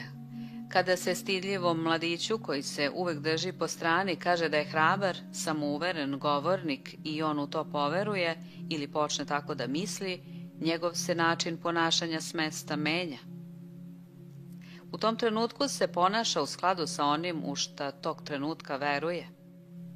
Njegova pažnja je potpuno usmerena na pozitivan željeni cilj. Na prošle neuspehe niti misli, niti se obazire. Dorotea Brandt nam u svojoj ljubkoj knjizi Probudi se i živi govori o tome kako je jedna ovakva ideja omogućila da postane plodniji i uspešniji pisac i da razvije talente i sposobnosti za koje nikada nije ni mislila da ih posjeduje. Posle jedne demonstracije hipnoze kojoj je prisustvovala bila je iznatižena i oduševljena. A onda je slučajno pročitala jednu rečenicu psihologa Majersa za koju je rekla da joj je izmenila čitav život. Ta Majersova rečenica je objašnjavala kako u hipnozi hipnotisani subjekt ispoljava talente i sposobnosti zahvaljujući čišćenju pamćenja od prošlih promašaja. Ako je to u hipnozi moguće, gospođa Brandt se pitala, ako bi obični ljudi u sebi nosili naokolo svoje talente, sposobnosti, moći koji su tu, a skoro i da nisu korišćeni zbog sećanja na prošle promašaje, zašto ne bi čovek u budnom stanju mogao iskoristiti iste te moći, zanemarujući prošle promašaje i postupajući kao da je nemoguće ne uspeti? Odlučila je da to isproba. Ponašala se pretpostavljajući da su te moći i sposobnosti tamo i da ih može koristiti samo ako ide napred i radi kao da, a ne napola srca neodlučno. U toku godine dana njeno književno stvaralaštvo povećalo se nekoliko puta i prodaja takođe. Bilo je prilično iznenađujuće što je otkrila i dar za javno govorništvo. Postala veoma traženi predavač i u tome uživala. Mada pre ne samo da nije pokazivala nikakav talenat za predavanje, već joj se to ni najmanje nije dopadalo. Metod Bertranda Russella. U svojoj knjizi Osvajanje sreće Bertrand Russell kaže: Nisam rođen srećan. Dok sam bio dete, moja omiljena pesma je bila Sit zemaljskog života, opterećen grehom. U adolescentskom dobu mrzeo sam život i neprestano bio na rubu samoubistva, od koga sam se ipak uzdržao zbog želje da bolje naučim matematiku. Sada naprotiv uživam u životu, skoro da mogu reći da sa svakom godinom u njemu sve više uživam. Uglavnom zbog toga što se više toliko ne bavim sobom. Kao i sa ostalim puritanskim obrazovanjem i ja sam imao naviku da razmišljam o svojim gresima, ludostima i manama. Sebi sam izgledao bez ikakve sumnje kao jadan primerak svoje vrste. Postepeno sam naučio da ne obraćam pažnju na sebe i svoje nedostatke. Pažnju sam usredsredio na spoljašnje stvari, na stanje u kojem se svet nalazi, različite oblasti znanja, osobe prema kojima sam osjećao naklonost. U istoj ovoj knjizi on opisuje svoj metod za promjenu automatskih obrazaca reagovanja, zasnovanih na pogrešnim uverenjima. Vrlo je moguće povezati infantilne sugestije nesvesnog, čak i promeniti sadržaj nesvesnog, koristeći se pravom tehnikom. Kad god počnete da osjećate grižu savesti zbog nečega za što vam razum kaže da je pokvareno, proučite razloge zbog čega vas grize savest i ubedite se do utančine u njihovu apsurdnost. Neka vaša svesna sećanja budu tako živa i nedvosmislena da vam se dovoljno čvrsto mogu utisnuti u podsvest, kako bi mogli izaći na kraj sa onim utiscima koje je napravila vaša dadilja ili majka dok ste bili dete. Nemojte se zadovoljiti promenom trenutka racionalnosti u trenutke iracionalnosti. Pogledajte iracionalnosti izbliza sa čvrstom odlukom da je nećete poštovati i da je nećete dozvoliti da vam gospodari. Kada u vašu svesnost proturi neke glupe misli ili osjećanja, iščupajte ih iz korena, ispitajte i odbacite. Nemojte sebi dozvoliti da i nadalje budete neodlučno stvorenje koje se koleba s pola razlogom, a pola zbog detinje ludosti. Ali ako se pobuna sastoji u tome da se bude uspešan u stvaranju individualne sreće i da se čoveku omogući da neprestano živi u skladu sa jednim standardom, a ne da se koleba između dva, onda bi bilo neophodno da on razmišlja i bude duboko svestan onoga što mu razum govori. Većina ljudi površno odbacivši sujeverje svoga detinjstva misli da više nema šta da se radi. Ne shvataju da ovo sujeverje još uvek vreba ispod površine. Kada se dođe do racionalnog ubeđenja, neophodno je na njemu istrajati, proučiti njegove posljedice, pronaći u sebi koja preživela verovanja koja nisu u skladu sa ovim novim ubeđenjem. Ja predlažem da čovek svoj ispuni pretežno onim u šta racionalno veruje i da nikada ne dozvoli suprotnim iracionalnim verovanjima da prođu neosporena i steknu nad njime vlast, kako kratku. Ovo je pitanje umovanja sa samim sobom u onim trenucima kada čovek dolazi u iskušenje da postane infantilan, ali to umovanje, ako je dovoljno snažno, može biti veoma kratko. Ideje se ne menjaju voljom, već drugim idejama. Ova Russellova tehnika pronalaženja ideja koje nisu u skladu sa duboko proživljenim ubeđenjima u suštini je ista kao i metod Prescott-Lekija, klinički testiran i zapanjujuće uspešan. Lekijev metod se sastoji u tome da se subjektu omogući da vidi kako neko njegovo negativno stanovište nije usklađeno sa nekim drugim dubokim uverenjima. Leki je verovao da je u samoj prirodi uma da sve ideje i polazišta koje čine ukupan sadržaj ličnosti moraju izgledati međusobno usklađeni. Ako je neusklađenost date ideje svesno prepoznata, ona mora biti odbačena. Jedan od mojih pacijenata bio je neki prodavac koji je imao običaj da bude smrtno preplašen u društvu velikih zverki.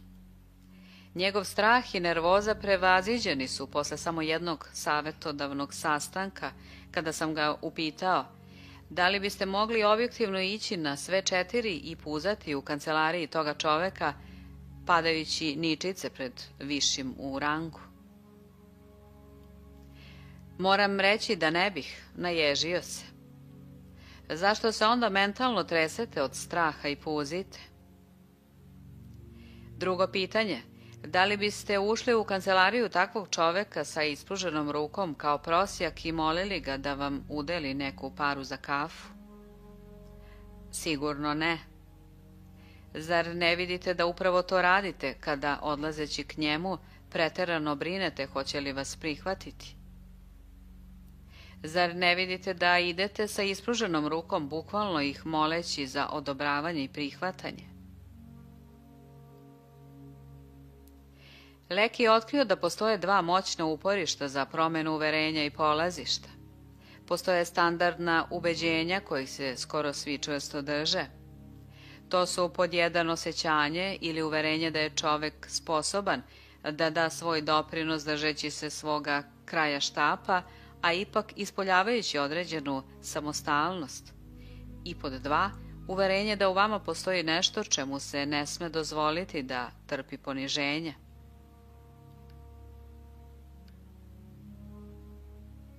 Ispitajte i iznova procenite svoja uverenja.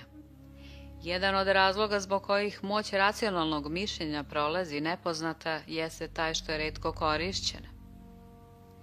Uđite u trag onim uverenjima o sebi ili uverenjima o svetu ili drugim ljudima koja se nalaze izvan vašeg negativnog ponašanja. Da li se uvek nešto desi, zbog čega se nešto izjelovilo baš kada treba da vam je uspeh na dohvat ruke? Možda podsvesno osjećate da niste vredni uspeha ili da ga ne zaslužujete. Osjećate li se nelagodno kada ste okruženi ljudima? Možda verujete da ste manje vredni od njih ili da su drugi sami po sebi neprijatni i neprijateljski raspoloženi. Postajete li uznemireni i uplašeni bez nekog stvarnog razloga u situacijama koje su prilično sigurne? Možda verujete da je svet neprijateljsko, neprijatno, opasno mesto ili da zaslužujete kaznu. Zapamtite da i ponašanje i osjećanje proističu iz verovanja. Da biste iskorenili verovanje koje je odgovorno za vaša osjećanja i ponašanja, upitajte se zašto. Postoji li neki zadatak koji biste želeli da obavite? Neka oblast u kojoj biste želeli da se iskažete, ali dalje oklevate misleći ja to ne mogu? Upitajte se zašto. Zašto sam uveren da ne mogu? Onda se zapitajte, je li to uverenje zasnovano na stvarnoj činjenici ili na nekakvoj pretpostavci ili na pogrešnom zaključku? Zatim postavite sebi sljedeća pitanja. Postoji li bilo kakav racionalan razlog za takvo uverenje? Da li sam se mogao prevariti u tom uverenju? Da li bih do istog zaključka došao i kada bi bila u pitanju neka druga osoba u sličnoj situaciji? I četvrto, zašto bih se i dalje ponašao i osjećao kao da je to istina, ako već ne postoji dobar razlog da u to veruje? Nemojte samo nehajno preći preko ovih pitanja. Porovajte se sa njima. Dobro o njima razmislite. Neka u vama izazovu osjećanja. Zar ne vidite da ste varali sami sebe i potcenjivali se ne zbog činjenice, već samo zbog nekog glupog uverenja? Ako je tako, pokušajte da razbuktate gnev, čak i bes. Gnev i bes mogu nekada poslužiti kao oslobodioci od pogrešnih ideja. Alfred Adler se razbesneo na sebe i svoju učiteljicu i tako sebi omogućio da odbaci negativno samu definiciju. Ovo iskustvo nije neuobičajeno. Jedan stari farmer je rekao da je zauvek ostavio duvan onoga dana kada je, shvativši da ga je ostavio kod kuće, krenuo da pešači 3 kilometra kako bi ga uzeo. Koračajući video je kako ga navika ponižavajući iskorišćava. Razbesnuo se, ponovo krenuo, vratio na polje i nikada više nije pušio. Clarence Darrow, čuveni advokat, rekao je da je njegov uspeh počeo onoga dana kada se razbesneo, pokušavajući da obezbedi pozajmicu od $2000 za kupovinu kuće. U trenutku kada je trebalo da primi novac, žena čoveka od kojeg je pozajmljivao rekla je svome suprugu: "Ne budi lud, on nikada neće zaraditi dovoljno para da ti vrati dug." I sam Darrow je u to ozbiljno sumnjao, ali nešto se desilo kada je čuo primedbu. Razgnevio se i na ženu i na sebe i odlučio da će biti uspešan. Jedan moj prijatelj, poslovan čovek, imao je veoma slično iskustvo. Gubitnik u 40. neprestano je brinuo zbog toga kako će sve na kraju ispasti, zbog vlastite neprikladnosti, zbog toga hoće li završiti svaki započeti posao. Pun straha i strepnje spremao se da od nekog na kredit kupi nekakve mašine, kada se žena tog čoveka usprotivila. Nije verovala da će on ikada biti u stanju da otplati kredit. U prvom trenutku raspršile su mu se sve nade, ali potom se razgnevio. Ko je onda ga tako ćuškaju? Ko je onda se tako kukavički probija kroz svet, stalno u strahu od propasti? Ovo iskustvo je u njemu nešto probudilo, neko novo ja, i odjednom je video da se ovo nešto, ne samo primedbama ove žene, već i njegovim vlastitim mišljenjem o sebi, osetilo uvređenim. Nije imao ni novac ni kredit, niti je znao način na koji će ostvariti ono što je želeo. Ali pronašao ga je i za 3 godine postao uspešniji nego što je mogao i da sanja. I to ne samo u jednom poslu, već u 3. Moć jake želje. Da bi uspešno promenila verovanje i ponašanje, racionalna misao mora biti praćena jakim osjećanjem i željom. Predstavite sebi ono što biste želeli da budete i da imate i za trenutak pretpostavite da su sve te stvari moguće. Podstaknite iskrenu želju za njima. Oduševite se njima. Držite ih se i stalno na njih mislite. Vaša sadašnja negativna uverenja stvorila su vaše misli i osjećanja. Nakupite dovoljno emocija ili dubokih osjećanja i vaše će ih nove misli i ideje izbaciti. Proučite li ovo, uvidjet ćete da koristite isti onaj postupak koji ste i ranije često koristili. Zabrinjavanje. Jedina razlika je u tome što svoj negativan cilj zamenjujete pozitivnim. Kada brinete, vi pre svega u svojoj mašti veoma živo predstavljate neki neželjeni budući događaj ili cilj. Ne ulažete nikakav napor niti snagu volje, ali se čvrsto držite konačnog cilja. Razmišljajte stalno o njemu, držite ga se, predstavljajući ga sebi kao mogućnost. Igrate se sa idejom koja bi se mogla desiti. Ovo neprekidno ponavljanje i razmišljanje o mogućnostima dovode do toga da vam se krajnji cilj čini sve realniji. Posle nekog vremena rađaju se i odgovarajuće emocije, strah, uznemirenost, obeshrabrenost, a sve one odgovaraju neželjenom cilju zbog kojeg se brinete. Sada promenite sliku cilja i lako ćete stvoriti dobre emocije.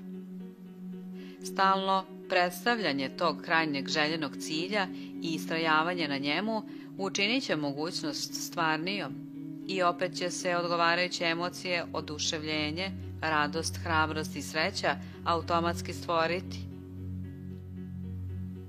Pri stvaranju dobrih emocionalnih navika i pri prekidu sa onim lošim, rekao je dr. Knight Dunlap, uglavnom se moramo baviti mišljenjem i navikama u mišljenju. Čovek je onakav kakve su misli njegovoga srca. Šta racionalno mišljenje može, a šta ne može? Zapamtite da vaš automatski mehanizam sa lakoćom može raditi i kao mehanizam neuspeha i kao mehanizam uspeha, u zavisnosti od podataka koje ste mu dali na obradu i ciljeva koje ste pred njega postavili. Ciljevi na kojima radi zavise od vas. Mnogi od nas nesvesno i nenamerno, držeći se negativnih stavova i po navici stvarajući u imaginaciji slike promašaja, postavljaju ciljeve neuspeha. Zapamtite takođe i da vaš automatski mehanizam ne razmišlja niti postavlja pitanja o podacima kojima ste ga ispunili. On ih samo obrađuje i reaguje u skladu sa njima. Veoma je važno da se automatskom mehanizmu daju istinite činjenice o okruženju. To je zadatak svesnog racionalnog mišljenja, da zna istinu, da oblikuje tačne procene, pretpostavke, mišljenja. S tim u vezi, mnogi od nas su spremni da podcene sebe, a precene prirodu teškoća sa kojima se suočavamo. Uvek mislite da je ono što treba da uradite lako i tako će i biti, rekao je Emil Coué. Izvršio sam opsežna ispitivanja kako bih otkrio zajednički uzrok onog svesnog napora koji blokira misleći rekao je psiholog Daniel Joslin. Izgleda da skoro uvek razlog leži u težnji za preterivanjem u predstavljanju teškoća i važnosti vašeg mentalnog posla, u tome što se na njih gleda preozbiljno i u strahu da ćemo se pokazati kao nesposobni. Ljudi koji su elokventni pri svakodnevnim razgovorima postaju idioti kada se popnu na govornicu. Jednostavno morate naučiti da ukoliko možete zainteresovati jednog suseda, možete zainteresovati i sve susede ili ceo svet i ne biti blokirani kvantitetom. Nikada ne znate dok ne pokušate. Posao racionalnog svesnog mišljenja, ispitivanje i proučavanje prispelih poruka, prihvatanje istinitih, a odbacivanje neistinitih. Mnoge ljude porazi slučajna primedba nekog prijatelja. Jutros ne izgledaš baš dobro. Ako ih je neko odbacio ili se prezrivo prema njima poneo, oni će slepo progutati činjenicu o svojoj inferiornosti. Mnogi od nas su svakodnevno izloženi negativnim sugestijama. Ako je naš svesni zaposleni na svom radnom mestu, ne moramo ih slepo prihvatati. Ne mora obavezno da bude tako. Dobar je moto. Posao racionalnog uma je da donosi logički ispravne zaključke. Jednom u prošlosti nisam uspeo, tako da verovatno neću uspeti ni u budućnosti. Nije ni logično ni racionalno. Zaključiti ne mogu unapred, ne pokušavajući bez ikakvog dokaza za suprotno, nije racionalno. Trebalo bi da budemo sličniji čoveku koga su pitali da li svira klavir. Ne znam, odgovorio je. Kako to mislite, ne znam. Nikada nisam pokušao. Odlučite šta želite, a ne šta ne želite. Posao svesnog racionalnog mišljenja je da odluči šta želite, da odabere ciljeve koje želite da ispunite i da se usredsredite na njih, a ne na one koje ne želite. Ulagati vreme i napore usredsređujući se na ono što ne želite nije racionalno. Dok je predsjednik Eisenhower tokom Drugog svjetskog rata bio general Eisenhower, pitali su ga kakve su bile posljedice po saveznike kada bi invazione trupe bile vraćene sa italijanske obale nazad u more. Bile bi veoma loše, rekao je, ali ja nikada nisam dozvolio svome umu da o tome razmišlja na takav način. Stalno držite loptu na oku. Posao vašeg svesnog uma je da strogo vodi računa o preuzetim zadacima, o tome šta radite i šta se oko vas dešava, kako bi ove poruke pristigle preko čula, stalno obaveštavale vaš automatski mehanizam o okruženju i omogućavale mu da na njega spontano odgovori. Kao što bi se reklo rečnikom bejzbola, morate stalno držati loptu na oku. Međutim, posao vašeg racionalnog uma nije osmišljavanje ili obavljanje tog posla. U nevolju upadamo ili kada svoje svesno mišljenje ne koristimo onako kako bi trebalo ili kada težimo da ga koristimo onako kako ne bi trebalo. Svesnim naporom ne možemo istisnuti kreativno mišljenje iz kreativnog mehanizma. Ne možemo odraditi potreban posao čineći velike svesne napore. A zato što to pokušavamo i u tome ne uspevamo, obuzima nas briga, nelagodnost, strah. Automatski mehanizam je nesvestan. Ne možemo vidjeti okretanje točkova, ne možemo znati šta se dešava ispod površine. A pošto on spontano odgovara na sadašnje trenutne potrebe, ne možemo imati nikakav prethodni nagoveštaj, niti potvrdu da će se pojaviti sa odgovorom. Prisiljeni smo da verujemo. I samo verovanjem i delanjem primamo tajne znake i čuda nam se dešavaju. Ukratko, svesno racionalno mišljenje odabira cilj, sakuplja informacije, zaključuje, procenjuje, razmatra i pokreće točkove. Međutim, ono nije odgovorno za rezultate. Moramo naučiti da obavljamo svoj deo posla, da postupamo prema najboljim raspoloživim tvrdnjama i da ostavimo rezultate da se sami za sebe pobrinu. Najvažnije što treba upamtiti: pod 1 povlaka, 2 povlaka, 3 povlaka, 4 povlaka, 5 povlaka. Primjeri povlaka.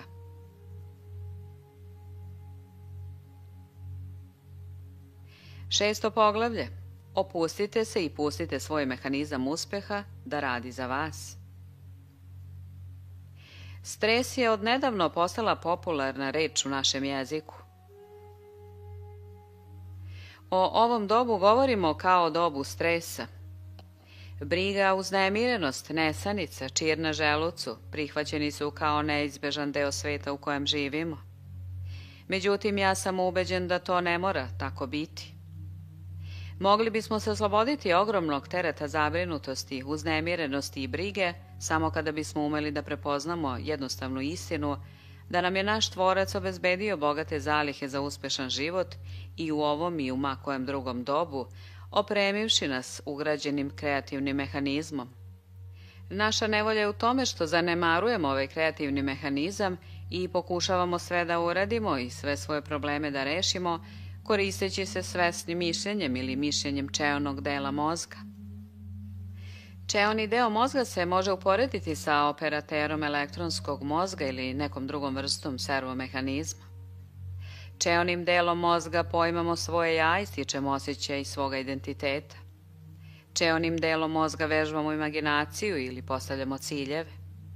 Čeoni deo mozga koristimo za prikupljanje informacija, opažanje, procenu pristiglih čulnih podataka, donošenje sudova. Ali i čeoni deo mozga ne može stvarati, on ne može odraditi posao kao što to ne može ni operator elektronskog mozga. Posao čeonog dela mozga je da postavi probleme i da ih prepozna, ali on po samoj svojoj prirodi nije sazdan da probleme rešava. Nemojte biti previše oprezni. A to je upravo ono što čovek današnjice pokušava, da sve svoje probleme reši svesnim razmišljanjem. Isus nam je rekao da čovek ne može razviti svoj duh razmišljanjem. Danas doktor Wiener kaže da čovek svesnim razmišljanjem ili voljom ne može obaviti ni tako jednostavnu radnju kao što je podizanje cigarete sa stola. Pošto modern čovek skoro u potpunosti zavisi od čeonog dela mozga, postao je preterano oprezan, preterano uznemiren i preterano uplašen rezultatima, a savjet Isusa da ne mislimo o sutrašnjici ili Svetog Pavla da ne brinemo zbog sitnica smatraju se nepraktičnim glupostima. A upravo nam je takav savjet još pre mnogo godina dao William James, doajen među američkim psiholozima, samo da smo ga slušali. U svom kratkom eseju Evanđelje opuštanja rekao je da je savremen čovek i suviše napet, i suviše zabrinut za rezultate, i suviše uznemiren. Ovo je bilo 1899. i da postoji bolji i lakši način. Želimo li da naše ideje i htenja budu bogati, raznovrsni i plodonosni, moramo stvoriti naviku da ih oslobađamo negativnog uticaja razmišljanja o njima ili sebične brige oko njihovih posljedica. Takva se navika, kao i ostale navike, može stvoriti.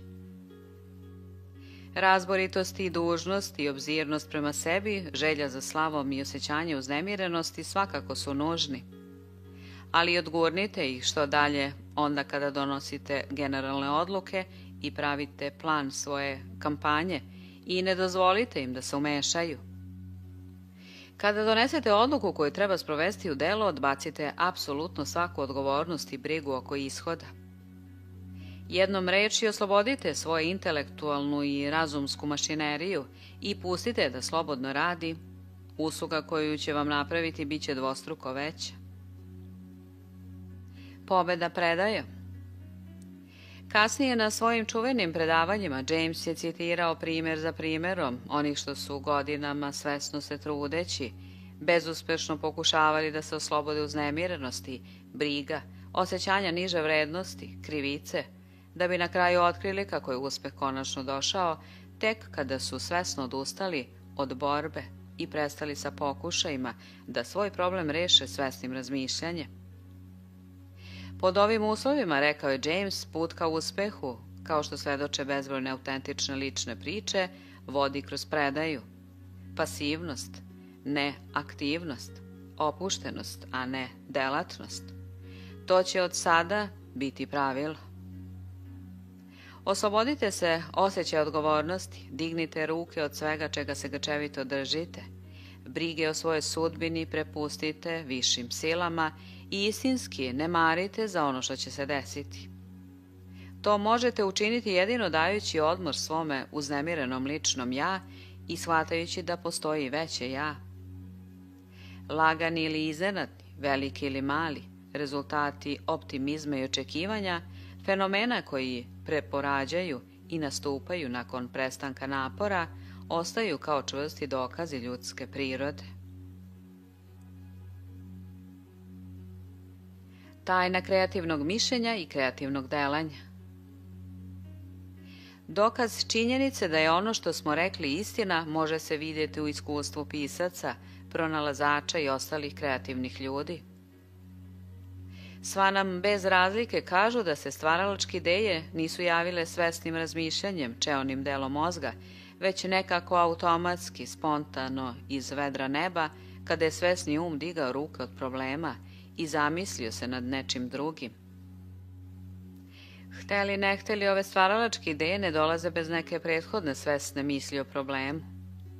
Svi dokazi dovode do zaključka da čovek, ukoliko želi da dobije inspiraciju ili osjećaj, pre svega mora biti jako zainteresovan za rešenje nekog problema ili dobijanje određenog odgovora. Mora na njega svesno misliti, pribaviti o njemu sve moguće informacije, razmotriti sve moguće pravce delovanja.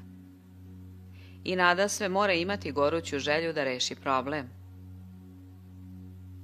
Ali pošto odredi problem, u svojoj mašti vidi željeni krajni rezultat.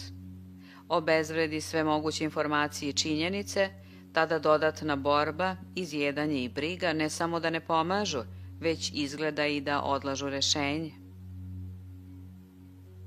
Fer, čuveni francuski naučnik, rekao je da su mu skoro sve dobre ideje došle kada se nije aktivno bavio radom na problemu i da je većina otkrića njegovih savremenika nastala kada su bili, tako da kažemo, daleko od svog radnog stola.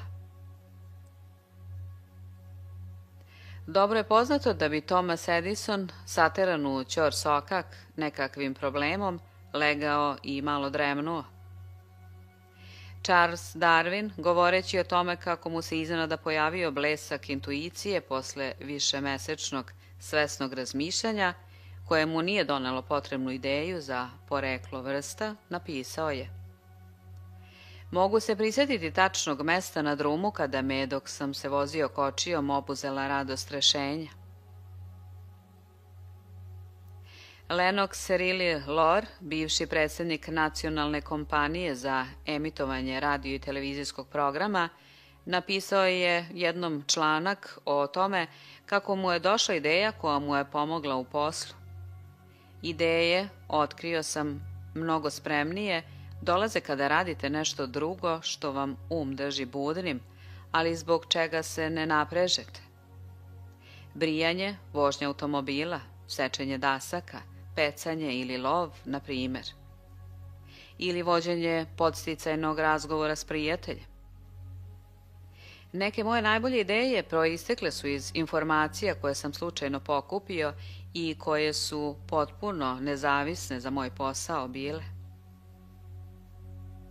Suits, šef odseka za istraživanje u kompaniji General Electric, rekao je da su skoro sva otkrića u istraživačkim laboratorijama došla kao osjećaj tokom opuštanja, koje je usledilo nakon perioda intenzivnog razmišljanja i prikupljanja činjenica. Bertrand Russell je rekao: Otkrio sam, na primjer, da je ako treba da pišem o neko prilično i teškoj temi, najbolji plan da o tome razmišljam veoma intenzivno, najintenzivnije što mogu, tokom nekoliko sati ili dana, i po njihovom isteku, tako reći, izdam naređenja da se taj posao nastavi ispod površine. Posle nekoliko meseci svesno se vraćam temi i otkrivam da je posao obavljen.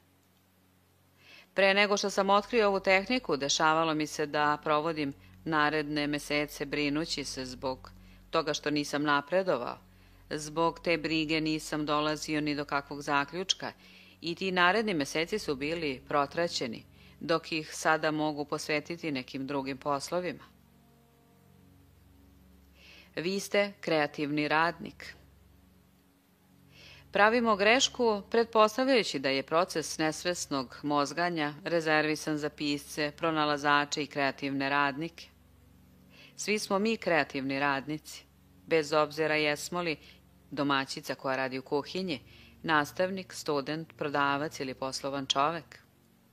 Svi u sebi imamo isti mehanizam uspeha i on će raditi na rešavanju ličnih problema, vođenja poslova ili prodaji robe, baš kao i na pisanju priče ili u pronalazaštvu.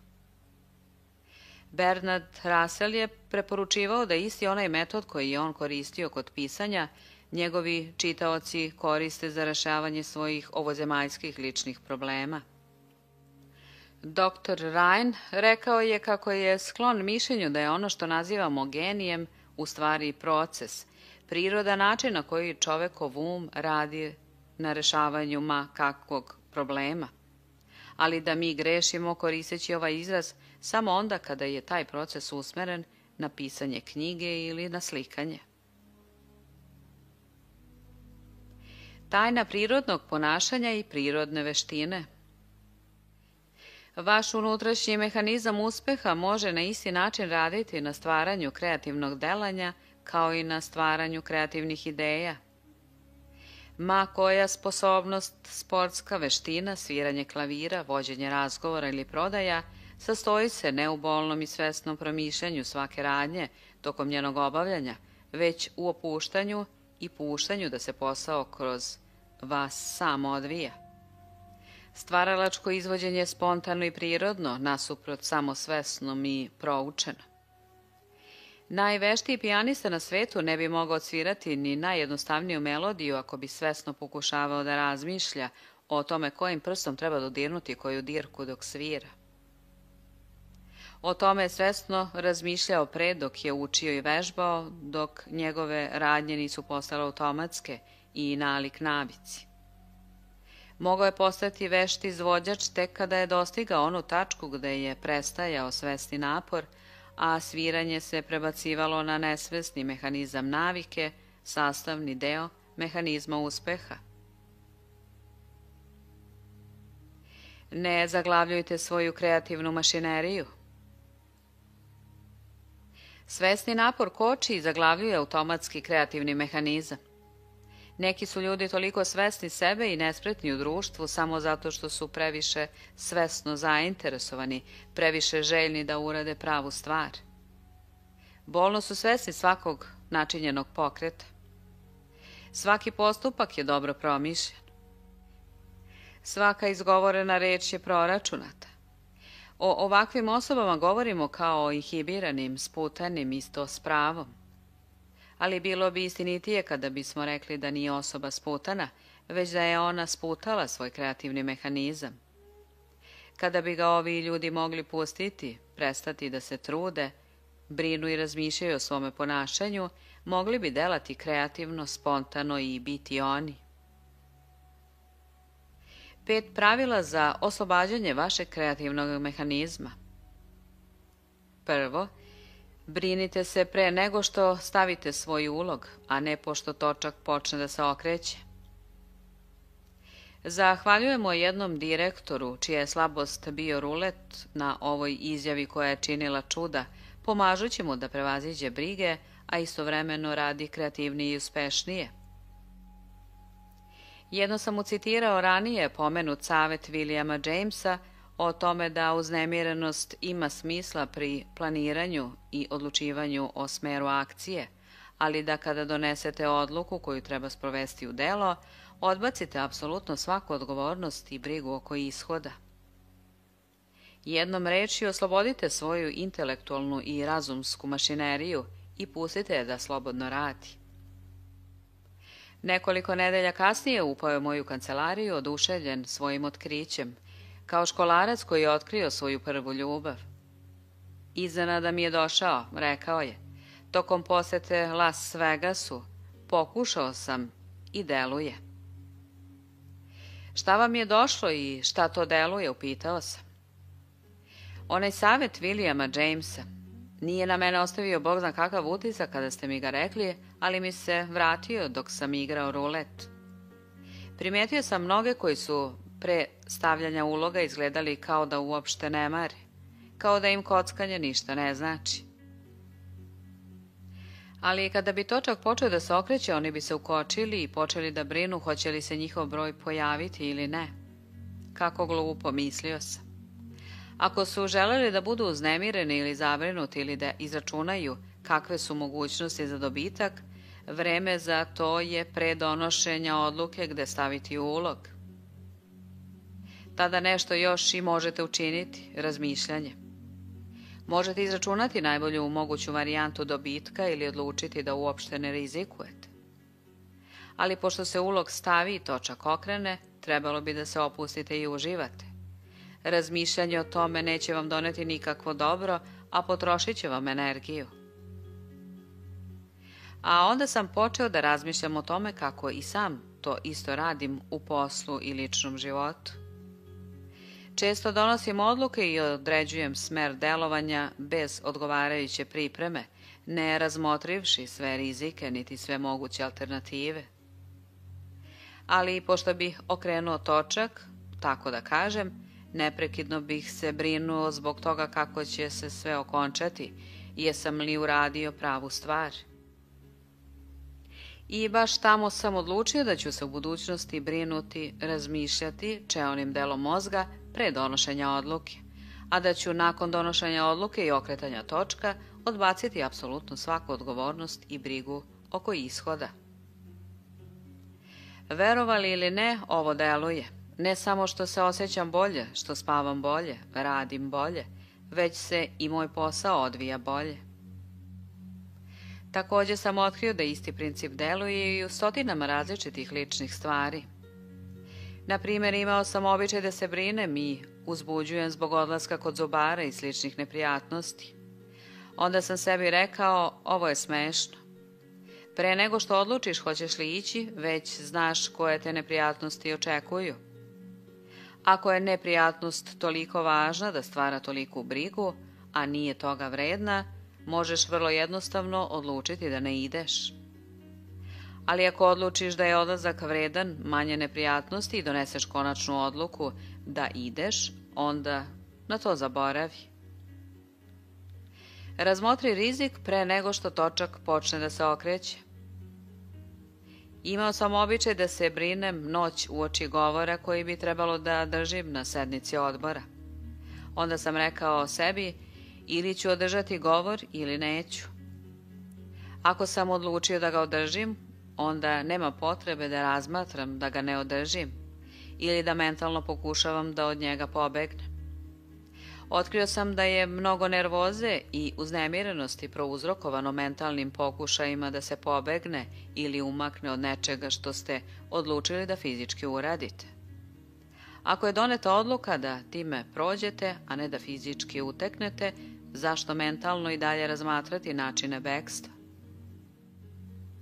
Mrzeo sam društvena okupljanja i odlazio sam na njih samo da bih udovoljio svoje ženi ili iz poslovnih razloga.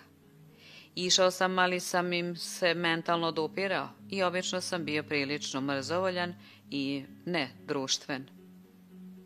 A onda sam odlučio da ukoliko donesem odluku da fizički odem, moram otići i mentalno i osloboditi se svake misli o otporu. Sinoć ne samo da sam otišao na ono što sam nekada nazivao glupim društvenim okupljanjem, već sam bio iznenađen kako sam u njemu potpuno uživao. Drugo, stvorite naviku svesnog odgovora na sadašnji trenutak. Svesno vežbajte naviku da se ne uznemiravate razmišljanjem o sutrašnjici, posvećujući svu svoju pažnju sadašnjem trenutku. Vaš kreativni mehanizam ne može funkcionisati niti raditi sutra. Može raditi samo u sadašnjosti, danas. Napravite dugoročne planove za sutra, ali ne pokušavajte da živite u budućnosti niti u prošlosti. Kreativno življenje znači spontano odgovaranje i reagovanje na okolinu. Vaš kreativni mehanizam može prikladno i uspešno odgovoriti na sadašnje okruženje, samo ako ste svu svoju pažnju u potpunosti usmerili na sadašnji trenutak i dali mu informacije koje se odnose na ono što se dešava sada. Planirajte sve što želite u budućnosti. Pripremite se za nju, ali ne brinite o tome kako ćete reagovati sutra, pa čak ni 5 minuta od sada. Vaš kreativni mehanizam će prikladno reagovati sada ukoliko obratite pažnju na ono što se dešava sada. On ne može uspešno reagovati na ono što se može dogoditi, već na ono što se događa. Živite u jednodnevnim ratama. Dr. William Osler je rekao da je ta jednostavna navika koja se može stvoriti kao i ma koja druga jedina tajna njegove sreće i uspeha u životu. Živite život u jednodnevnim ratama, savjetovao je svojim studentima. Ne gledajte ni ispod ni iza 24-časovnog ciklusa. Živite danas najbolje što umete. Živeći danas dobro, najviše ćete učiniti za svoju moć koja će vam stvoriti bolju sutrašnjicu. Ako niste pročitali njegov odličan mali esej Način života, u kome opisuje prednosti ove navike, učinite to što pre. William James, tumačeći ovu istu filozofiju kao glavni princip izlečenja od briga i u psihologiji i u religiji, rekao je: o svetoj Katarini Denovskoj rečeno je da je ona spoznavala stvari samo onako kako su joj se pojavljivale jedna za drugom od trenutka do trenutka. Ovoj svetoj duši božanski trenutak bio je sadašnji trenutak, a kada se sadašnji trenutak procenio sam po sebi i u odnosu na ono što donosi i kada je njegov zadatak bio ispunjen, bilo je dozvoljeno preći preko njega kao da nikada nije ni postojao i usmeriti se na lice i zadatke onog trenutka koji je za njim došao. Društvo anonimnih alkoholičara koristi iste ove principe kada kaže: ne pokušavaj da zauvek prestaneš da piješ, samo reci: danas neću da pijem. Stani, gledaj, slušaj. Vežbajte da budete što više svesni svog trenutnog okruženja. Koji su prizori, zvuci, mirisi prisutni u vašem okruženju baš sada, a niste ih svesni. Svesno vežbajte gledanje i slušanje. Budite spremni da osetite predmete. Koliko je vremena prošlo od kako ste hodajući zaista osetili pločnik pod svojim nogama? Indijanci i prvi istraživači da bi preživeli morali su obraćati pažnju na sve ono što vide i čuju i osete u svome okruženju. To isto radi i savremeni čovek, ali iz drugčijih razloga, ne zbog fizičke opasnosti, već zbog opasnosti od nervnih poremećaja, kao posljedice konfuznog razmišljanja, nedostatka kreativnog i spontanog življenja i primerenog odgovora na okruženje. Ovo povećanje svesnosti o onome što se događa sada i težnja da se odgovori samo na ono što se dešava sada, daje skoro magične rezultate u smanjenju nervne napetosti. Kada sljedeći put osetite da ste pod pritiskom, da postajete nervno napeti i nervozni, iščupajte se iz toga na kratko i recite: šta se dešava ovde i sada? Na šta bi trebalo da odgovori? S čim bih mogao nešto da uradim? Veliki deo nervoze prouzrokovan je nesvesnim pokušajima da se učini nešto što se ne može učiniti ovde i sada. Uhvatila vas je jer činite ili radite nešto što se ne može sada uraditi. Stalno imajte na umu da je posao vašeg kreativnog mehanizma prikladno odgovaranje na sadašnje okruženje ovde i sada. Mnogo puta ako se ne zaustavimo i ne razmislimo o ovome, nastavljamo da automatski reagujemo na neko prethodno okruženje. Ne reagujemo na sadašnji trenutak, ni na trenutnu situaciju, već na sličan događaj iz prošlosti. Ukratko, ne reagujemo na stvarnost, već na fikciju. Potpuno prepoznavanje i razumevanje onoga što radite često može doneti začuđujuće brzo izlečenje. Ne ratujte sa strašilima prošlosti. Jedan moj pacijent, na primjer, postao je napet i uznemiren na poslovnim sastancima, u pozorištu, u crkvi ili bilo kakvom zvaničnom skupu. Grupe ljudi bile su zajednički imenitelj. I ne shvatajući, nastojao je da odgovori na okruženje svoje prošlosti kada su grupe ljudi bile važan činilac. Sećao se da je kao dečak u osnovnoj školi piškio u gaće i surovi učitelj ga je prozivao da stane ispred celog razreda i smevao ga. On je na to reagovao osjećanjem poniženosti i stidom. Sada je na jedan od činilaca neke situacije, grupe ljudi, reagovao kao da je to cela situacija iz prošlosti. Kada je postao sposoban da uvidi kako se ponaša, kao da je 10-godišnji školarac, kao da je svaki skup njegov razred iz osnovne škole i kao da je vođa svake grupe surovi učitelj, njegova uznemirenost je nestala. Drugi tipični primjeri su žena koja je na svakog čoveka kojeg bi srela odgovarala kao da je to određeni muškarac iz njene prošlosti.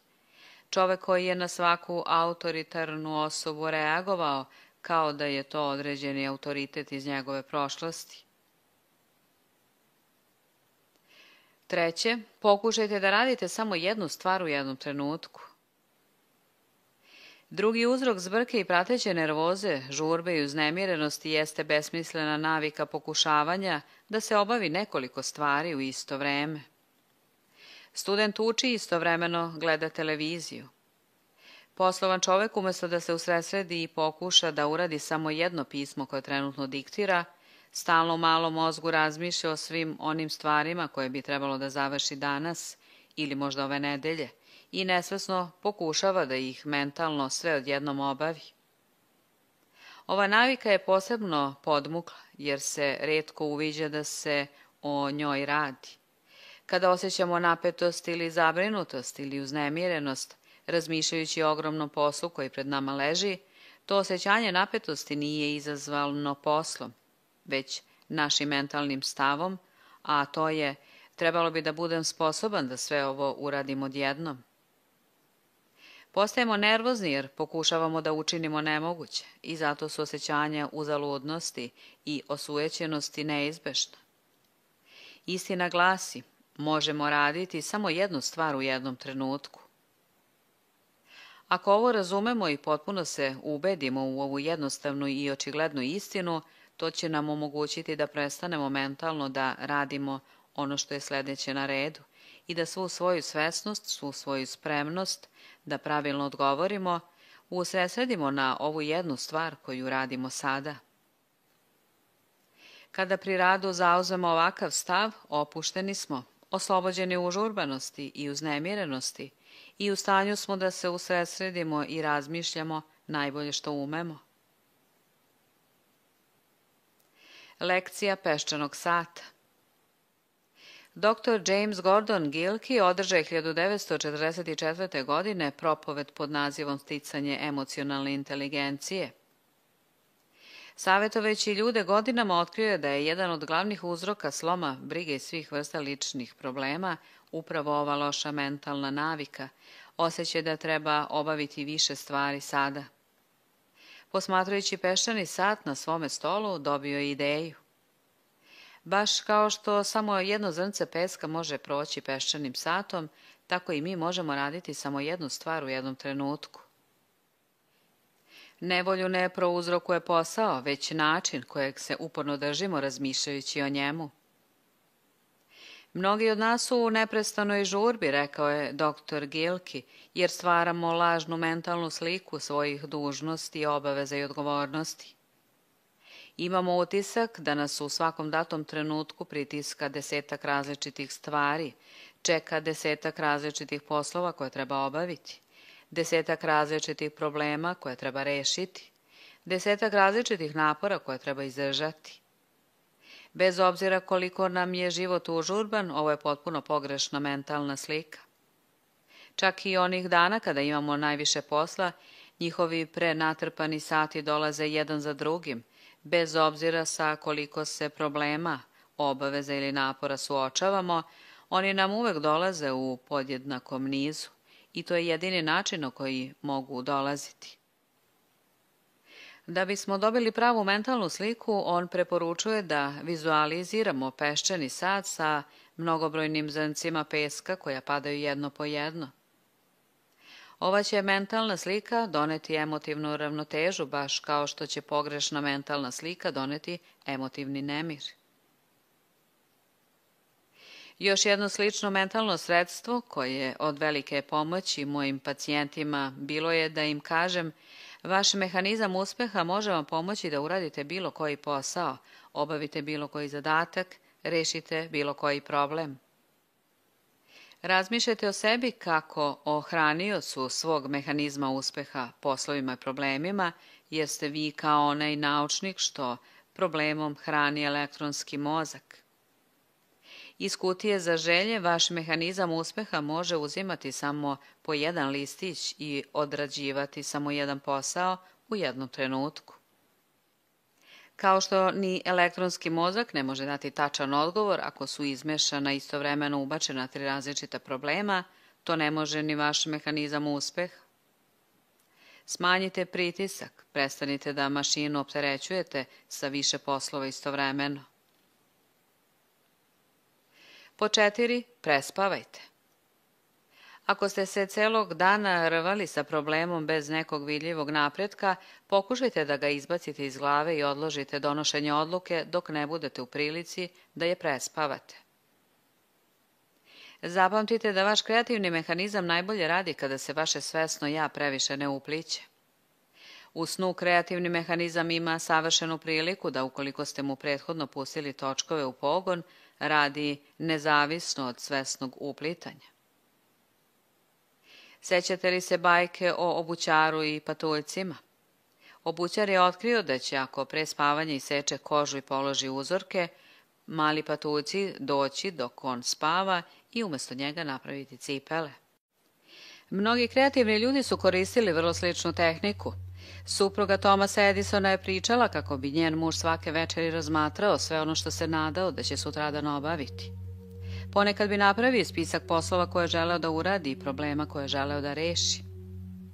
Sir Walter Scott je izjavio da bi kad god mu ideje ne bi dobile konačan oblik, sebi govorio: nema veze, imaću je sutra ujutru u 7. Bečerev je rekao: nekoliko puta se desilo da sam, usredsređujući se uveče na nešto što sam morao sročiti u pesmu, ujutru samo uzimao olovku u ruke i reči bi tekle tako reći same. Trebalo je samo da ih kasnije doteram. Edisonove čuvene dremke bile su mnogo više od pukih kratkih predaha. Joseph Rossman u psihologiji pronalazaštva kaže: kada bi zbog nečega bio zbunjen, on bi se opružio u svojoj radionici u Menlowu i u poludremežu iz svog usnulog uma dobijao ideju koja mu je pomagala oko teškoće. Priestley usnuje 3 eseja do najsitnijih pojedinosti: Berkšišku zver, Čudnog trgovca i San. Kenterberijski nadbiskup Temple je rekao: svako presudno razmišljanje odvija se iza scene, retko kada znam kada se dešava, većinom sigurno tokom spavanja. Henry Ward Beecher jednom je tokom 18 meseci svakodnevno držao propovedi. Njegov metod: imao je izvestan broj izbeglih ideja i svake bi noći pre počinka izdvajao jednu za sazrevanje i mućkanje intenzivnim razmišljanjem o njoj. Sledećeg jutra sama bi se sklopila u propoved. Kekulevo otkriće tajne benzenskog prstena začeto je u snu. Ideja da su aktivne hemijske supstance umešane u nervnu aktivnost za koje je dobio Nobelovu nagradu, Olev je također dobio u snu. I Stevensonove dobre vile, koje su mu zaplete davale dok je spavao, su veoma poznate, ali je manje poznata činjenica da mnogi poslovni ljudi koriste istu tehniku. Na primjer, Henry Cobbs, koji je ranijih 30-ih započeo posao sada u severnom Majamiju u državi Florida, vodi multimilionski posao slanja voća poštom. Drži blokčić pored uzglavlja kako bi zabeležio kreativne ideje odmah nakon buđenja. Vic Poker je u Ameriku stigao iz Mađarske bez novca i znanja jezika. Dobio je posao kao zavarivač, pohađao večernju školu kako bi naučio engleski i štedeo. Ušteđevina mu je zbrisana tokom depresije, ali 1932. godine otvorio je svoju radionicu za zavarivanje koju je nazvao proizvođači čelika.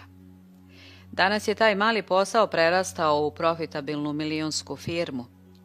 Otkrio sam da sami morate stvarati svoju sreću, kaže. Ponekad u snu dobijem ideju za rešenje problema i budim se sav uzbuđen.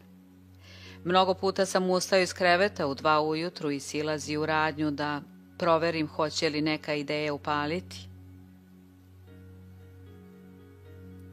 Pod 5. Opuštajte se dok radite. U 4. poglavlju ste naučili kako da se fizički i mentalno opuštate dok se odmarate. Nastavite da se svakodnevno opuštate i postajećete sve uspešniji. U međuvremenu možete izazvati neke od tih osjećaja opuštenosti i opušteni stav dok obavljate svoje dnevne aktivnosti, ukoliko stvorite naviku mentalnog prisećanja divnog osjećaja opuštenosti koje ste prethodno stvorili. Praktična vežba.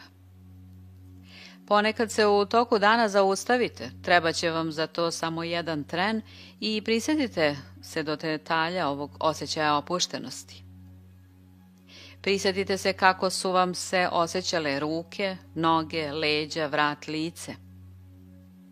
Ponekad stvaranje mentalne slike kako ležite u krevetu ili sedite opušteno i mlitavo pomaže da se prizove taj osjećaj opuštenosti. Ako mentalno nekoliko puta ponovite osjećam se sve opuštenije, to će vam također pomoći. Radite ovo svakodnevno nekoliko puta. Bićete iznenađeni koliko se time smanjuje umor, a povećava sposobnost rešavanja problema. To je razumljivo jer opuštanjem i zadržavanjem tog opuštenog stava otklanjate onu preteranu brigu, pritisak i uznemirenost koji ometaju uspešan rad vašeg kreativnog mehanizma. Vremenom će opušteni stav prerasti u naviku i više ga nećete morati svesno uvežbavati. Najvažnije što treba upamtiti, popunite ovde. Pod 1 povlaka, 2 povlaka, 3 povlaka, 4 povlaka, 5 povlaka. Primeri. 7. poglavlje. I vi možete steći naviku sreće. U ovom poglavlju želim s vama da porazgovaramo o sreći. Ne sa filozofske, već s medicinske tačke gledišta. John Schindler je sreću ovako definisao. Sreća je stanje uma kada imamo vedre misli dobar deo vremena.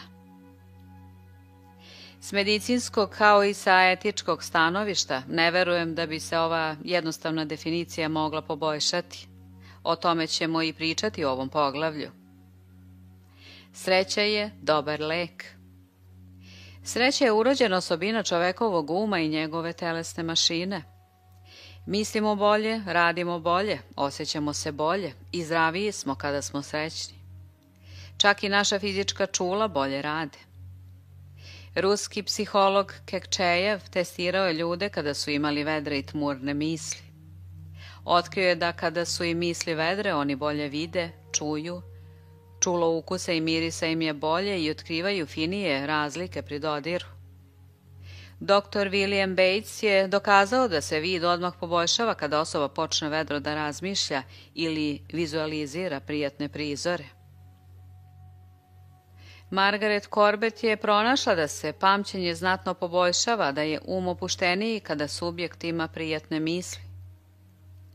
Psihosomatska medicina je dokazala da nam želudac, jetra, srce i svi unutrašnji organi bolje rade kada smo srećni. Pre nekoliko hiljada godina mudri car Solomon je u jednoj svojoj poslovici rekao: veselo srce čini dobro kao i lek, dok slomljeni duh isušuje kosti. Značajno je i to da i judaizam i hrišćanstvo prepisuju radost, veselje, zahvalnost, vedrinu kao sredstva koje vode ka ispravnom i dobrom životu. Harvardski psiholozi su proučavali vezu između sreće i kriminaliteta i zaključili da je stara holandska poslovica "srećni nikada nisu zli" naučno tačna. Otkrili su da većina kriminalaca potiče iz nesrećnih domova sa nesrećnim međuljudskim odnosima. Desetogodišnje proučavanje frustracije obavljeno na univerzitetu Yale iznelo je na videlo da je većina onoga što zovemo nemoralnošću i neprijateljstvom prema drugima poteklo iz naše vlastite nesreće. Dr. Schindler je rekao da je nesreća jedini uzrok psihosomatskih bolesti, a da je sreća jedini lek. Sama reč bolest znači stanje nesreće. Jedan nedavni prikaz pokazuje da su optimistični, radosni poslovni ljudi koji gledaju svetliju stranu stvari uglavnom mnogo uspešniji nego pesimistični. Izgleda da smo našim popularnim razmišljanjem o sreći pobrkali uzrok i posledicu. Budi dobar, kažemo, i bit ćeš srećan. Bio bih srećan, kažemo mi sebi, kada bih mogao biti uspešan i zdrav. Budi ljubazan i pun ljubavi za druge i bit ćeš srećan. Bilo bi možda bliže istini kada bismo rekli budi srećan i bit ćeš dobar, uspešniji, zdraviji, ponašat ćeš se prema drugima obzirnije i osjećat ćeš veću ljubav prema njima. Uobičajene zablude o sreći. Sreća nije nešto što je zarađeno ili zasluženo. Sreća nije moralno pitanje, kao što ni protok krvi našim venama nije moralno pitanje. I jedno i drugo je neophodno za zdravlje i blagostanje. Sreća je jednostavno stanje uma kada imamo vedre misli dobar deo vremena. Ako čekate da zaslužite vedre misli, tim upravo stvarate one turobne, razmišljajući o sebi kao nekome koji ih nije dostojan.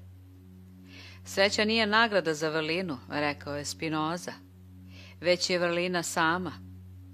Niti u sreći uživamo zato što smo obuzdali svoje strasti. Naprotiv, zato što u njoj uživamo, u stanju smo da ih obuzdamo. Spinoza, Etika. Juriti za srećom nije sebično. Mnogi pošteni ljudi su zaplašeni da traže sreću jer imaju utisak da bi bili sebični ili loši. Nesebičnost ne samo da vodi ka sreći jer nam odvraća od samoposmatranja, od naših grešaka, od mana, nevolja, neprijatnih misli ili oholosti zbog naše dobrote, već nam i omogućava da se kreativno izrazimo i ispunimo pomažući drugima. Jedna od najprijatnijih misli svakog ljudskog bića jeste misao da je potreban, da je dovoljno važan da pomogne i doprinese sreći nekog drugog ljudskog bića. Ipak, ako od sreće stvaramo moralnu temu i zamišljamo je kao nešto što treba zaraditi, kao neku vrstu nagrade za to što smo nesebični, vrlo smo blizu toga da se osjećamo krivima što želimo sreću. Sreća proističe iz toga što jesmo nesebični i što tako i postupamo. Ona je prirodni pratilac življenja i postupanja, a ne zarada ili nagrada. Ako smo nagrađivani zbog toga što smo nesebični, sljedeći logičan korak je pretpostavka da što više sebe zanemarujemo i bivamo jadniji, to ćemo biti srećniji. Ovo polazište dovodi do sljedećeg apsurdnog zaključka. Da bismo bili srećni, moramo biti nesrećni. Ako se sa ovim u vezi postavi bilo kakvo moralno pitanje, odgovor je sigurno u korist sreće, a ne nesreće.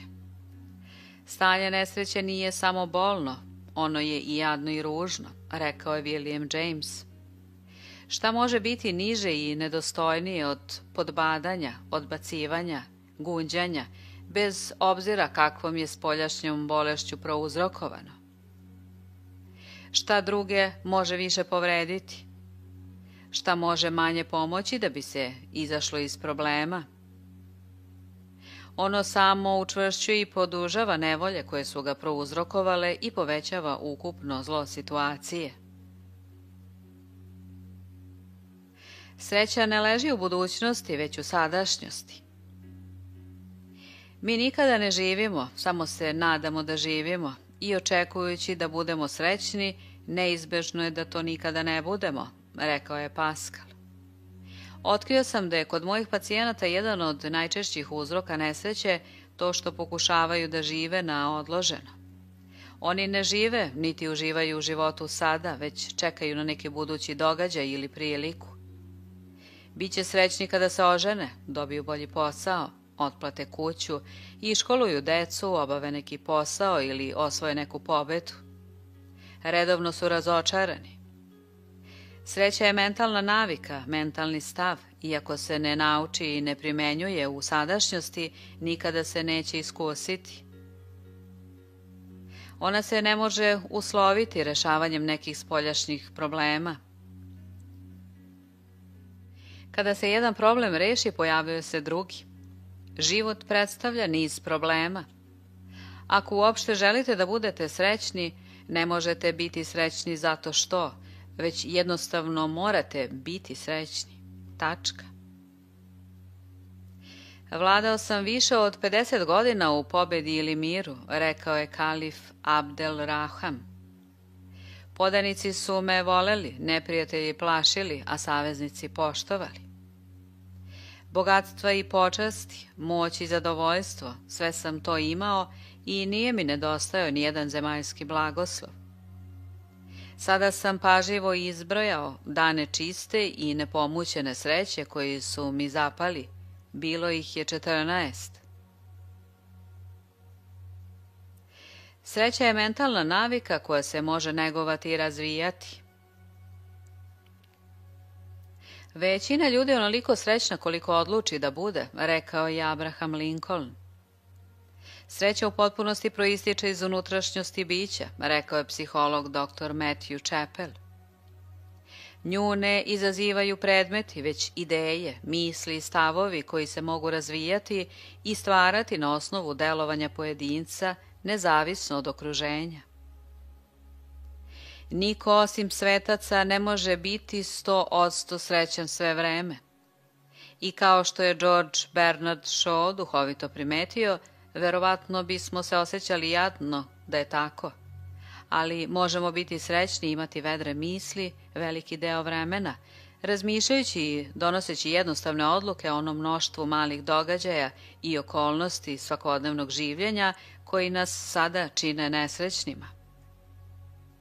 Na sitne neugodnosti, razočarenja i slično uglavnom reagujemo mrzovoljom, nezadovoljstvom, ogorčenjem i razdražljivošću, što je čisto stvar navike.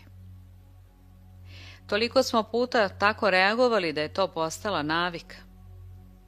Većina ovih uobičajenih reakcija nesreće vodi poreklo od nekog događaja koji smo protumačili kao udarac našem samopoštovanju. Neki nam vozač nepotrebno trubi, neko nas prekida i ne obraća pažnju na ono što govorimo. Neko nešto za nas nije uradio, a mi smo mislili da je trebalo. Čak se i bezlični događaji mogu protumačiti kao napad na naše samopoštovanje i tako na njih i odgovoriti. Autobus koji smo hteli da uhvatimo kasnio je. Morala je padati kiša baš kada smo mi planirali da igramo golf. Moralo je da dođe do zastoja u saobraćaju kada smo žurili da stignemo na avion. Reagujemo besno, ogorčeno, samo sažaljivo, drugim rečima, nesrećno. Prestanite da dopuštate da stvari vama komanduju. Najbolji lek koji sam za ovo pronašao jeste upotrebiti vlastito oružje nesreće, samopoštovanje. Jeste li ikada učestvovali u televizijskom šovu i vidjeli kako ceremonijalan majstor upravlja publikom? Upitao sam pacijenta, on daje znak koji znači aplauz i svi aplaudiraju. Da, drugi koji znači smeh i svi se smeju. Ponašaju se kao ovce, kao da su robovi i krotko rade ono što im je rečeno da rade. I vi to isto činite. Dopuštate spoljašnjim događajima i drugim ljudima da vam diktiraju kako ćete se osjećati i kako ćete se ponašati. Ponašate se kao poslušan rob i spremno se pokorevate kada vam neki događaj ili okolnost daju znak. Naljuti se, razbesni se ili sada je vreme da budeš nesrećan. Kada steknete naviku sreće, postaćete gospodar, a ne rob, ili kako je rekao Robert Louis Stevenson, navika sreće omogućava čoveku da se u potpunosti oslobodi prevlasti spoljašnjih okolnosti.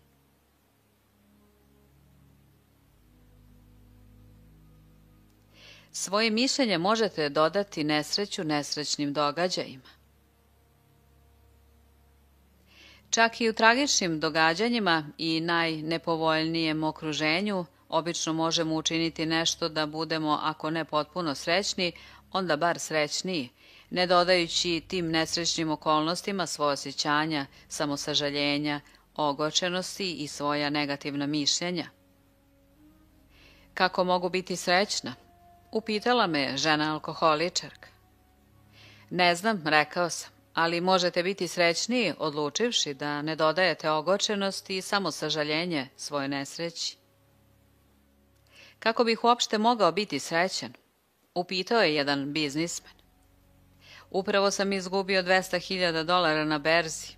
Uništen sam i osramoćen. Možete biti srećniji, rekao sam, ne dodajući vlastita mišljenja ovoj činjenici. Činjenica je da ste izgubili $200.000, a vaše je mišljenje da ste uništeni i osramoćeni. Potom sam mu predložio da zapamti Epiktetovu poslovicu koja je oduvek bila moja omiljena. Ljude uznemiri, rekao je ovaj mudri čovek, ne ono što im se desilo, već njihovo mišljenje o onome što im se desilo. Kada sam izjavio kako želim da postanem lekar, rečeno mi je da neću moći jer moji roditelji nemaju para. Da moja majka nema novca bila je činjenica, ali da ja nikada ne mogu biti lekar bilo je samo mišljenje.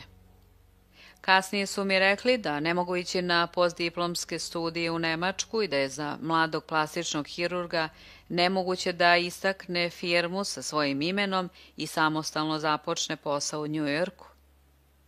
Ja sam sve to uradio, a jedna od stvari koje su mi u tome pomogle bilo je to što sam se stalno podsjećao da su sve te nemogućnosti samo mišljenja, a ne činjenice. Ne samo što sam uspeo da postignem sve svoje ciljeve, već sam tokom njihovog ostvarivanja bio srećan. Čak i kada sam morao da založim svoj kaput kako bih kupio knjige iz medicine i radio bez pauze za ručak kako bih mogao obezbediti leševe. Bio sam zaljubljen u divnu devojku, udala se za nekog drugog. To su bile činjenice. Ali sam se i nadalje podsjećao kako je samo moje mišljenje da je sve to katastrofa i da život nije vredan življenja. Ne samo što sam sve to prebrodio, već se pokazalo da je to jedna od najsrećnijih stvari koje su mi se ikada desile.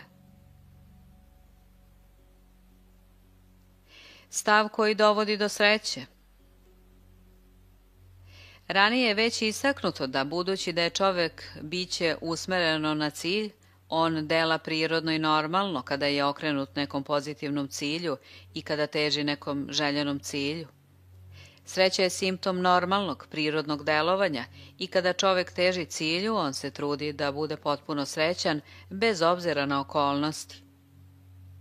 Moj mladi prijatelj, rukovodilac, bio je veoma nesrećan zbog gubitka $200.000. Thomas Edison je u požaru izgubio laboratoriju koja je vredela milione, a nije bila osigurana. Šta ćemo sada da radimo? Neko je upitao. Počet ćemo sutra ujutru ponovo da je gradimo, odgovorio je Edison. On je zadržao borbeni stav i nadalje je bio usmeren na cilj, uprkos svojoj zloj sreći. I zato što je zadržao taj borbeni, na cilj usmereni stav, kladim se da nikada nije bio nesrećan zbog ovog gubitka. Psiholog Hollingworth je rekao da su za sreću potrebni problemi, kao i mentalni stav da se nevolji suprotstavimo spremnošću na akciju koja vodi ka rešenju. Mnogo toga što nazivamo zlom u potpunosti je prouzrokovano načinom na koji čovek razmatra neku pojavu, rekao je William James. Ono se često može preokrenuti u uzbuđujuće i okrepljujuće dobro, jednostavnom promenom unutrašnjeg stava onoga koji pati, prelaskom iz straha u borbenost. Bol od uboda njegove žaoke može minuti i pretvoriti se u užitak kada, posle uzaludnih pokušaja da ga izbegnemo, pristanemo da se sa njim suočimo i da ga sa radošću podnesemo. Čovjek je preponosan i ispunjen dubokim poštovanjem prema mnogim činjenicama koje mu u prvom trenutku naizgled remete mir, da bi prihvatio ovakav način bekstva. Odbijte da prihvatite njihovo zlo, prezrite njihovu moć, ignorišite njihovo prisustvo. Usmerite svoju pažnju na nešto drugo i ukoliko se iole na vas odnose, mada činjenice i nadalje mogu postojati, njihov opaki karakter više ne postoji. Pošto ih vi sopstvenim mislima činite lošim ili dobrim, vaša glavna briga bit će vaše prevladavajuće misli. Gledajući unazad na svoj život, vidim da su neke od najsrećnijih godina moga života bile one kada sam krčio sebi put kao student medicine i kada sam na samom početku svoje prakse živeo od danas do sutra. Mnogo puta sam bio gladan. Bilo mi je zima i bio sam slabo obučen. Radio sam naporno, najmanje 14 sati dnevno. Mnogo puta nisam znao gde ću naći novac za plaćanje naredne kirije. Ali imao sam cilj. Imao sam žarku želju da ga dostignem i nepopustljivu upornost koja me je održala na putu ka njemu. Sve ovo sam ispričao mladom direktoru i nabacio mu da pravi razlog za to što se osjeća nesrećnim nije gubitak $200.000, već gubitak cilja. Izgubio je svoju borbenost i radije se pasivno predavao nego borbeno delao. Mora da sam bio lud, rekao mi je kasnije, što sam vam dopustio da me ubedite kako me nesrećnim nije učinio gubitak novca, ali sam strašno zadovoljan što jeste. Prestao je da kuka zbog svoje zle sreće, okrenuo je leđa, postavio sebi drugi cilj i počeo da na njemu radi. Za 5 godina ne samo što je imao novca više no ikada u životu, već je prvi put bio u poslu u kojem je uživao. Praktična vežba. Stvarajte naviku borbenog i pozitivnog reagovanja na pretnje i probleme. Stvarajte naviku da stalno budete usmereni ka cilju, bez obzira šta se dešava. Radite ovo zauzimajući pozitivan borben stav, kako u svakodnevnim situacijama, tako i u mislima. U svoje mašti vidite se kako preduzimate pozitivne i pametne akcije za rešavanje problema ili postizanje cilja. Vidite se kako odgovarate na pretnje, ne bežeći i ne izbegavajući ih, već suočavajući se sa njima, rešavajući ih, hvatajući se sa njima u koštac borbeno i mudro. Većina ljudi je hrabra samo u onim situacijama na koje se navikla, bilo u imaginaciji, bilo u stvarnosti, rekao je Bulwer Lytton, engleski pripovedač. Sistematski uvežbavajte zdravo stanje duha. Stepen mentalnog zdravlja određen je sposobnošću pronalaženja dobra u svemu, rekao je najčuveniji moralista Ralph Waldo Emerson.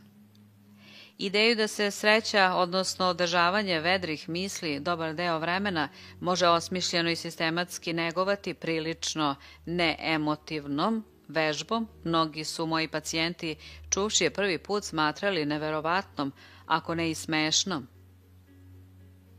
Ipak iskustvo je pokazalo ne samo da se to može postići, već da je to jedini način na koji se navika sreće može negovati. Pre svega, sreća nije nešto što vam se dešava. To je nešto što sami stvarate i određujete. Ako čekate da dostignete sreću ili da vam se desi ili da vam je drugi donesu, morat ćete dugo da čekate. Niko osim vas ne može odlučiti kakve ćete misli imati. Ako čekate da okolnosti opravdaju vaše vedre misli, čekat ćete zauvek. Svaki dan je mešavina dobra i zla. Nijedan dan niti okolnost nisu 100% dobri. U svetu, a i u našem životu, uvek postoje mnoge stvari i činjenice koje opravdavaju bilo pesimističke i sumorne nazore, bilo optimističke i srećne, u zavisnosti od našeg izbora. U velikoj meri to je stvar čovekovog izbora, pažnje i odluke, a ne njegovog intelektualnog poštenja ili nepoštenja. Dobro je stvarno kao i zlo. Stvar je samo u tome čemu odlučimo da posvetimo najveću pažnju i kakve misli imamo u umu. Svesno izabrati prijatne misli više od trenutne pomoći. To može doneti veoma praktične rezultate. Carl Erskine, čuveni bejzbol bacač, rekao je da su ga u škripac češće dovodile loše misli nego loši udarci. Jedna mi je propoved više pomogla da prevaziđem pritisak nego savet bilo kog trenera, rekao je. Suština je da mi, kao veverice orahe, treba da sakupljamo svoje trenutke sreće i uspeha, kako bismo u krizi od tih sećanja dobili pomoć i nadahnuće. Kao dečačić često sam pecao na zavoju malog seoskog potoka, tik izvan grada. Živo se mogu prisjetiti tog mesta u sred velikog zelenog pašnjaka, oivičenog visokim senovitim drvećem.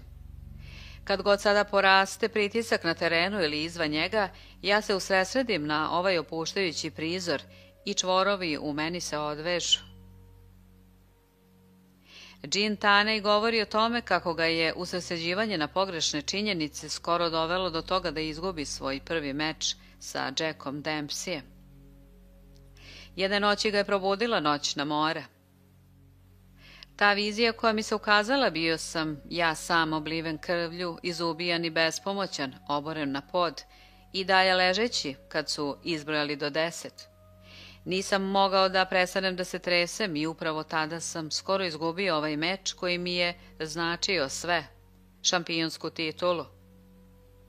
Šta sam mogao uraditi sa tom prestravljenošću? Mogao sam joj pogoditi uzrok. Razmišljao sam o borbi na pogrešan način. Čitao sam novine, a u svima je bilo napisano da će Tane izgubiti. Preko novina ja sam gubio bitku u sopstvenom umu. Deo rešenja bio je očigledan. Prestati sa čitanjem novina. Prestati sa razmišljanjem o Dempseyu pretnji. O Jackovom ubistvenom udarcu. O napadu. Jednostavno sam morao da vrata svoga uma zatvorim za destruktivne misli i u razmišljanju se okrenem nečemu drugom. Prodavac kome je pre bilo potrebno operisati misli nego nos. Mladi prodavac je odustao od toga da napusti posao nakon što je sa mnom razgovarao o operaciji nosa. Nos mu je bio malo duži od normalnog, ali nikako ne i odvratan, kako je on uporno tvrdio. Imao je utisak da ga kupci potajno zbog njega ismevaju ili da mu okreću leđa. Bila je činjenica da ima veliki nos. Bila je činjenica da su se 3 mušterije žalile na njegovo grubo i neprijateljsko ponašanje. Bila je činjenica da ga je šef stavio na probni rad i da za 2 nedelje nije ništa prodao. Umesto na nosu, predložio sam mu da obavimo hiruški zahvat na njegovim mislima. Na 30 dana morao je da istisne sve te svoje negativne misli. Morao je da pređe preko svih negativnih i neprijatnih činjenica ove situacije i da pažnju svesno usredsredi na prijatne misli. Nakon 30 dana ne samo što se osjećao bolje, već je otkrio da se i kupci i mušterije ponašaju sa znatno više prijateljstva. Prodaja mu je odmah skočila, a šef mu je na sastanku prodavaca javno čestitao. Naučnik proverava teoriju pozitivnog razmišljanja. Dr. Elwood Worcester u svojoj knjizi Telo, um i duh iznosi svedočenje jednog svetski čuvenog naučnika. Do svoje 50. godine bio sam jedan nesrećan, neuspešan čovek. Nijedno delo na kojem je moja reputacija počivala nije objavljeno. Živeo sam sa neprekidnim osjećanjem potištenosti i promašenosti. Možda je najbolniji simptom bila zaslepljujuća glavobolja koja se redovno pojavljivala 2 dana nedeljno, tokom kojih nisam mogao ništa da radim. Pročitao sam nešto iz oblasti nove misli koja je u to vreme podsjećala na puko naklapanje, kao i neku izjavu Williama Jamesa u usmeravanju pažnje na ono što je dobro i korisno i zanemarivanje ostalog. Jedna mi se njegova izreka zalepila. Možda bi trebalo da se držimo naše filozofije zla, ali šta je to u poređenju sa življenjem u dobru ili tako nešto? Do sada su mi ovakva učenja ličila samo na mistične teorije, ali shvativši da mi je duša bolesna i da će biti još gore, kao i da mi je život nepodnošljiv, odlučio sam da ih proverim. Odlučio sam da razdoblje svesnih napora ograničim na mesec dana, pošto sam mislio da je to dovoljno vremena da se dokaže jesu li za mene vredna ili bezvredna. Tokom tih mesec dana odlučio sam da postavim svojim mislima izvesno ograničenje. Ako bih razmišljao o prošlosti, pokušavao sam da svoj um zadržim samo na onim sretnim, prijatnim zgodama, svetlim danima svoga detinjstva, nadahnuću svojih učitelja i polaganom otkrivanju svoga životnoga dela. Razmišljajući o sadašnjosti, namerno sam skretao svoju pažnju ka onome što sam želeo, svome domu, mogućnostima koje mi je pružala samoća i slično, i odlučio sam da što više koristim ove mogućnosti, a da prelazim preko činjenica koje kao da nikada nisu vodile. Razmišljajući o budućnosti, rešio sam da na svaku vrednu i moguću ambiciju gledam kao na ostvarljivu. Ma kako mi smešno šantada izgledao u svetlu onoga što mi se od onda desilo, vidim da je jedini nedostatak moga plana bilo postavljanje i suviše niskih ciljeva i njegova nesveobuhvatnost. On potom kaže kako je glavobolja prestala za nedelju dana i kako se osjećao bolje i srećnije nego ikada ranije. Ali dodaje: spoljašnje promene u životu proistekle iz promene mojih misli iznenadile su me više nego unutrašnje promene, iako su iz njih potekle. Postojali su izvesni ljudi od ugleda, na primjer, za čijim sam odobravanjem duboko žudeo. Najčuveniji od njih mi je pisao iz vedra neba i pozvao me da postanem njegov saradnik.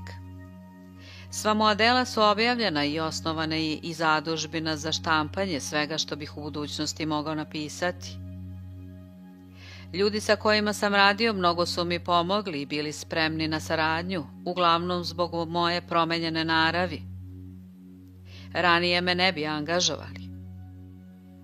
Kada bacim pogled unazad na sve te promene, imam utisak da sam poput slepca posretao na stazi života i da sam sile koje su nekada bile protiv mene podstakao da rade za mene. Kako je pronalazač koristio srećne misli?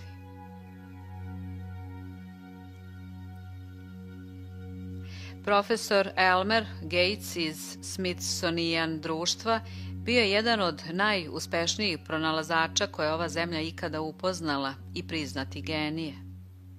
Svakodnevno je primenjivao prizivanje prijatnih ideja i sećanja i verovao je da mu je to pomagalo pri radu.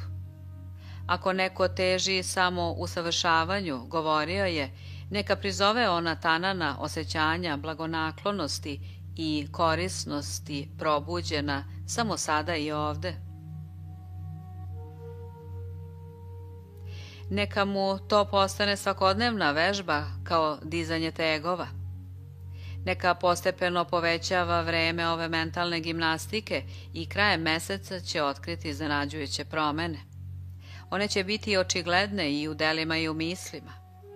Sa stanovišta morala, čovekovo ja će se znatno poboljšati.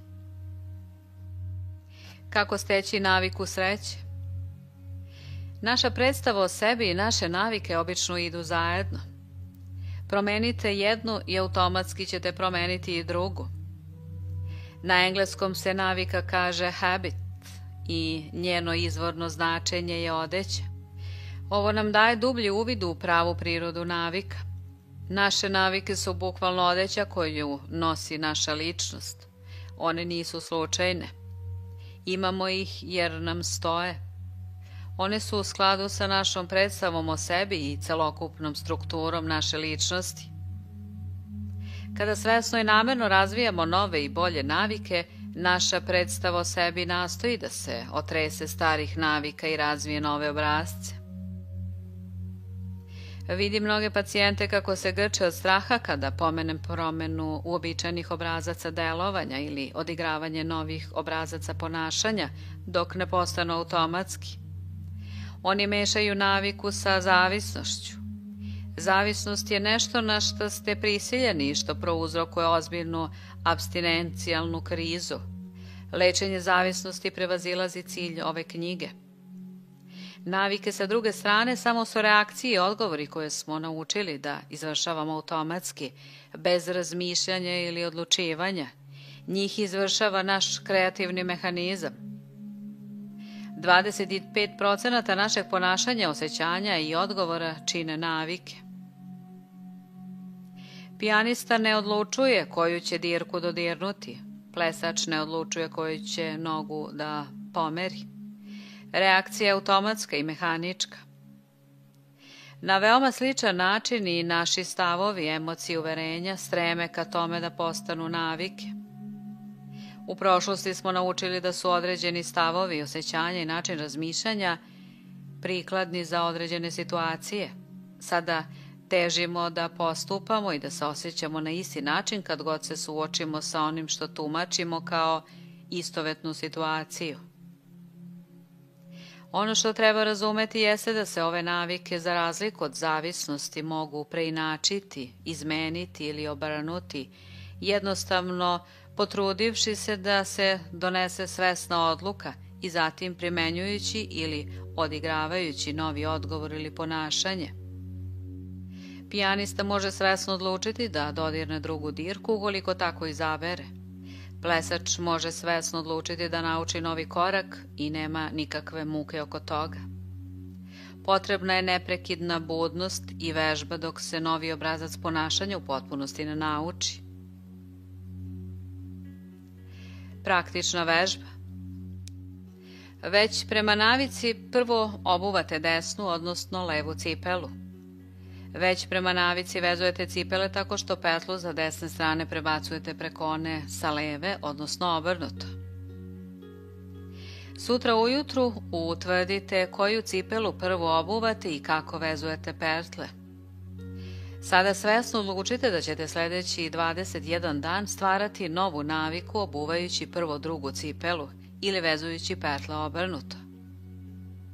Sada, pošto ste odlučili da svakog jutra obuvate cipele na određen način, neka ovaj jednostavan čin posluži kao podsjetnik za promjenu ostalih uobičajenih načina mišljenja, delovanja ili osjećanja tokom jednog dana.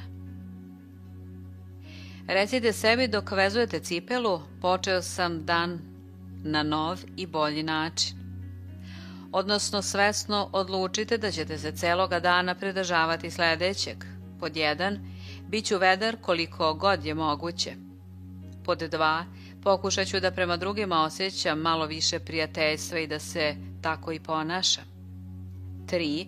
Biću manje kritičan, a više tolerantan prema drugima, njihovim manama, promašajima i greškama. Njihova dela ću tumačiti na najbolji mogući način. 4. Koliko god je moguće, ponašat ću se kao da je uspeh neizbežan, a da sam ja već takva ličnost kakva želim da budem, vežbaću da radim kao i da se osjećam kao ta nova ličnost. 5. Neću dopustiti da moje mišljenje oboji činjenice pesimizmom ili negativnošću. 6. Vežbaću da se osmehujem najmanje 3 puta dnevno. 7. Bez obzira na dešavanja, reagovaću smireno i mudro koliko god je moguće. I 8. Potpuno ću ignorisati i svoj um zatvoriti za sve one pesimističke i negativne činjenice koje ne mogu ni na koji način promeniti. Jednostavno, da, ali svaki od ovih načina postupanja, osjećanja, mišljenja koji preraste u naviku imaće blagotvoran i konstruktivan uticaj na vašu predstavu o sebi. Odigrajte ih 21 dan. Iskusite ih i vidite hoće li se briga, krivica, neprijateljstvo smanjiti, a poverenje povećati. Najvažnije što treba upamtiti. Popunite ovde pod 1 povlaka, 2 povlaka, 3 povlaka, 4 povlaka, 5 povlaka. Primeri. 8. poglavlje. Osobine uspešne ličnosti i kako ih steći. Baš kao što lekar uči da odredi dijagnozu bolesti na osnovu izvesnih simptoma, tako se i uspeh i neuspeh takođe mogu dijagnostikovati. Razlog leži u tome što čovek jednostavno sreću ne pronalazi, niti do propasti dolazi. On njihovo seme nosi u svojoj ličnosti i karakteru. Otkrio sam da je jedan od najuspešnijih načina da se ljudima pomogne u ostvarenju odgovarajuće ili uspešne ličnosti dati im prvu sliku uspešne osobe. Zapamtite, vaš unutrašnji kreativni mehanizam usmeren je na cilj i prvo što mu je potrebno jeste jasan cilj ili meta u koju će upucati. Ogroman broj ljudi želi da se usavrši i žudi za boljom ličnošću, nemajući pritom jasno određenu ideju kojim putem se do poboljšanja dolazi, niti o tome šta čini dobru ličnost. Dobra ličnost je ona koja vam omogućava da delotvorno i na pravi način izlazite na kraj sa okruženjem i stvarnošću i da zadovoljstvo crpite iz ostvarenja ciljeva koji su vam važni. Više puta sam video smetene i nesrećne ljude kako se sređuju, pošto im je dat cilj kome treba da teže i pravi kurs koji treba da slede. Na primer, jedan 40-godišnjak koji se bavi oglašavanjem, dobivši važno unapređenje, osjećao se neobično nesiguran i nezadovoljan sobom. Nova uloga zahteva novu sliku o sebi. To nema nikakvog smisla, govorio je. Radio sam za to i sanjao o tome. Upravo je onako kako sam oduvek želeo. Znam da umem da radim taj posao, a ipak iz nekog razloga moje samopouzdanje je uzdrmano. Iznenada se probudim kao iz sna i upitam se šta zaboga ovakva nula radi na poslu kao što je ovaj. Postao je preosetljiv na svoj izgled i mislio je možda njegova mala brada uzrok ove nelagodnosti. Ja ne izgledam kao direktor, rekao je. Imao je osjećaj da bi plastična hirurgija mogla biti odgovor na njegov problem. Jednu domaćicu su deca izluđivala, a suprug toliko iritirao da se istresala na njega bar 2 puta nedeljno bez ikakvog razloga. Šta je to sa mnom? Pitala je. Deca su mi zaista dobri klinci za kojima bi trebalo da se ponosim. Muž mi je zaista sjajan tip i uvek se stidim sebe kada sve prođe. Imala je osjećaj da bi joj zatezanje lica možda dalo više samopouzdanja i da bi je porodica zbog toga više cenila. Nevolja sa ovim ljudima i mnogim njima sličnim nije u njihovom fizičkom izgledu, već u njihovoj predstavi o sebi. Našli su se u novoj ulozi i nisu sigurni kakva bi osoba trebala da budu, kako bi živeli u skladu sa njom. ili nikada i nisu razvili jasno određenu predstavu o sebi u bilo kojoj ulozi. Slika uspeha. U ovom poglavlju prepisat ću vam iste one lekove koje bih vam dao da ste došli u moju ordinaciju. Oni će vam pomoći da postanete tip uspešne ličnosti koja ima sledeće osobine: usmerenje, razumevanje, hrabrost, obzirnost, poštovanje, samopouzdanje, samoprihvatanje. Usmerenje. Rukovodilac reklamnog odeljenja se sredio i za kratko vreme ponovo stekao poverenje u sebe nakon što je jasno uvideo da su ga nekoliko godina motivisali jaki lični ciljevi koje je želeo da ostvari, uključujući i sadašnje postavljanje. Ovi ciljevi, njemu značajni, održavali su mu pravac. Međutim, dobivši unapređenje, nije više razmišljao o onome što je sam želeo, već o onome što su drugi od njega želeli i o tome živi li u skladu sa ciljevima i standardima drugih. Bio je poput kapetana broda koji je digao ruke s kormila i nadao se da će biti nošen u pravom smeru. Bio je poput planinara koji se dok gleda na gore, ka vrhu na koji se želi popeti, osjeća i ponaša hrabro i neustrašivo. Ali kada do vrha stigne, ima utisak da više nema kuda da ide. Počinje da gleda na dole i postaje uplašen. Sada se povlačio, branio svoje trenutno mesto, umesto da je napadao i borbeno stremio ka cilju. Ponovo je uspostavio kontrolu kada je pred sebe postavio nove ciljeve i počeo da razmišlja na sledeći način. Šta ja želim od ovog posla? Šta želim da postignem? Kuda želim da idem? Po načinu rada čovek je poput bicikla, rekao sam. Bicikl održava ravnotežu samo dok ide pravo ka nečemu. Ti imaš dobar bicikl. Tvoja nevolja je u tome što pokušavaš da održiš ravnotežu samo mirno sedeći, jer nemaš kuda da ideš. Nije čudo što si nesiguran. Mi smo stvoreni kao ciljno orijentisan mehanizam. Takvi smo sazdani.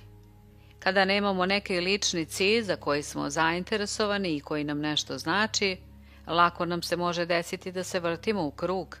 Osjećamo izgubljeno i mislimo da je život sam po sebi besciljan i besmislen.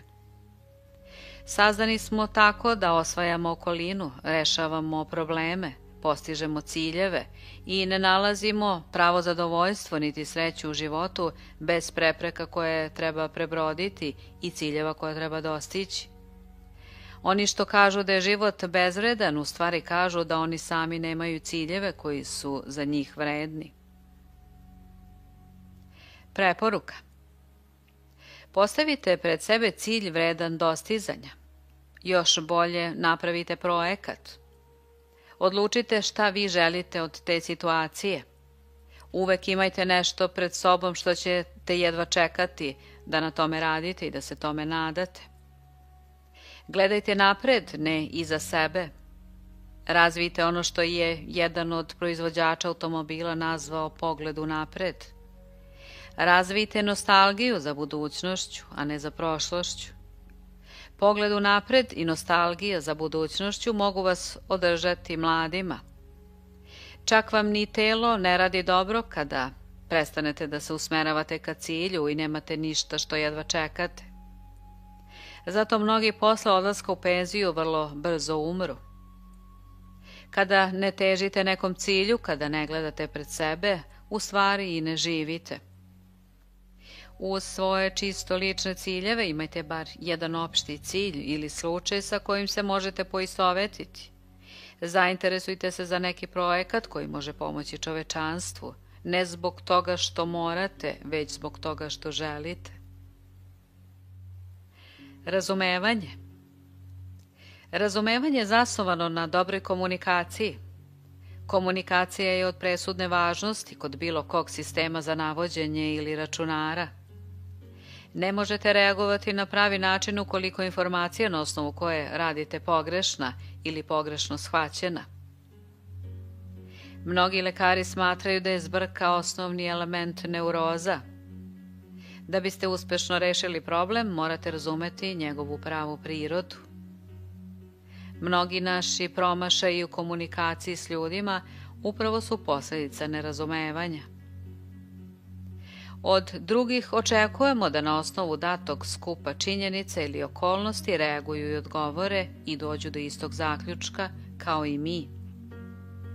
Trebalo bi da zapamtimo ono što smo rekli u prethodnim poglavljima: niko ne reaguje na stvari onakve kakve one jesu, već na svoje vlastite mentalne slike. Druga osoba uglavnom ne preduzima određene korake niti zauzima određen stav da bi nas namerno povredila, da bi bila surova ili pakosna, već zato što ona razume i tumači situaciju drugačije od nas. Ona samo primereno odgovara na ono što njoj izgleda kao istina o toj situaciji. Ako je pogrešno shvaćena, odavanje priznanja za njenu iskrenost, a ne tvrdoglavost i pakost, može mnogo učiniti za izglađivanje odnosa i doprineti povećanju razumevanja među ljudima. Upitajte se kako se to čini njoj, kako ona tumači ovu situaciju, kako se ona osjeća u vezi sa ovim. Pokušajte da razumete zašto je postupila onako kako je postupila. Činjenica nasuprot mišljenja. Često stvaramo zbrku dodajući svoja mišljenja činjenicama, što dovodi do stvaranja pogrešnog zaključka. Činjenica: muž vuče prste na ruci tako da mu pucketaju zglobovi. Mišljenje: njegova žena zaključuje: on to radi jer zna da me to ljuti. Činjenica: muž glasno srče dok jede. Mišljenje: njegova žena zaključuje da ima prema meni imalo obzira, lepše bi se ponašao. Činjenica: dva prijatelja šapuću u trenutku kada ulazite u prostoriju. Iznenada prestaju da razgovaraju i izgledaju nekako smeteno. Mišljenje: mora da su me ogovarali. Pomenuta domaćica bila je u stanju da razume kako ponašanje njenog muža nije bilo namerno sa ciljem da je razljuti. Kada je prestala da reaguje baš kao da je ona lično time bila vređana, mogla je da zastane, preispita situaciju i odabere primeran odgovor. Budite voljni da vidite istinu. Često podatke dobijene putem čula bojimo vlastitim strahovima, nemirima ili željama, ali da bismo se uspešno uhvatili u koštac sa okruženjem, moramo biti voljni da priznamo istinu o njima. Tek kada razumemo kakvo je, možemo na njega odgovoriti na pravi način. Moramo biti u stanju da vidimo istinu i da prihvatimo istinu, dobru ili lošu. Bertrand Russell je rekao da je jedan od razloga zbog kojih je Hitler izgubio Drugi svjetski rat bio taj što nije u potpunosti razumeo situaciju. Donosioci loših vesti bili su kažnjavani. Uskoro se više niko nije usudio da mu saopšti istinu. A pošto je nije znao, nije ni mogao postupati na odgovarajući način. Mnogi od nas čine istu grešku. Ne volimo sebi da priznamo svoje greške, zablude, mane, čak ni da priznamo kako nismo bili u pravu. Ne volimo da priznamo kako je situacija drugačija od one kakvu bismo želeli. Zato se zavaravamo. I pošto nećemo videti istinu, nećemo ni postupiti na pravi način. Neko je rekao da je dobra vežba svakodnevno priznati sebi jednu bolnu činjenicu o sebi. Uspešna ličnost ne samo što ne vara i ne laže druge, ona uči da bude poštena i prema sebi. Ono što nazivamo iskrenošću zasnovano je na samosazrevanju i samopoštenju. Jer nijedan čovek koji sebe laže racionalizovanjem ili govoreći sebi racional laži ne može biti iskren. Preporuka. Tražite i pronađite istinite informacije o sebi, svojim problemima, drugim ljudima ili situacijama, bez obzira hoće li biti dobre ili loše. Prihvatite moto nije važno ko je u pravu, već šta je pravo. Automatski sistem za navođenje preusmerit će svoj kurs u skladu sa negativnim povratnim podacima. On prihvata greške kako bi ih ispravio i ostao na pravcu. Tako morate i vi. Priznajte svoje zablude i greške, ali nemojte nad njima plakati. Ispravite ih i nastavite dalje. U odnosima sa drugima pokušajte da vidite situaciju sa njihove tačke gledišta, a ne samo sa svoje. Hrabrost. Imati cilj i razumeti situaciju nije dovoljno. Morate imati hrabrosti za delanje, jer se ciljevi, želje i verovanja samo delanjem mogu prevesti u stvarnost.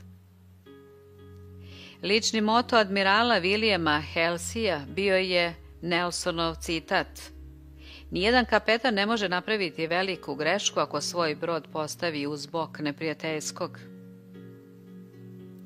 Princip napad je najbolja odbrana u suštini je vojnički princip, ali je njegova primjena mnogo šira. Svi problemi, lični, nacionalni, ratni, smanjuju se ne ako im umaknete, već ako im se suprotstavite. Nežno dodirnite čičak i ubošće vas, čvrsto ga zgrabite i slomit ćete mu bodlje.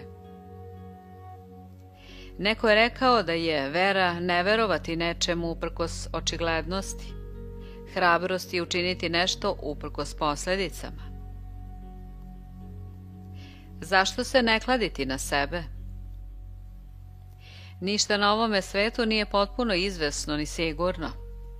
Obično, razlika između uspešnog čoveka i gubitnika nije u boljim sposobnostima ili idejama, već u hrabrosti koju neko ima da se kladi na svoje ideje, da preuzme proračunati rizik i krene u akciju.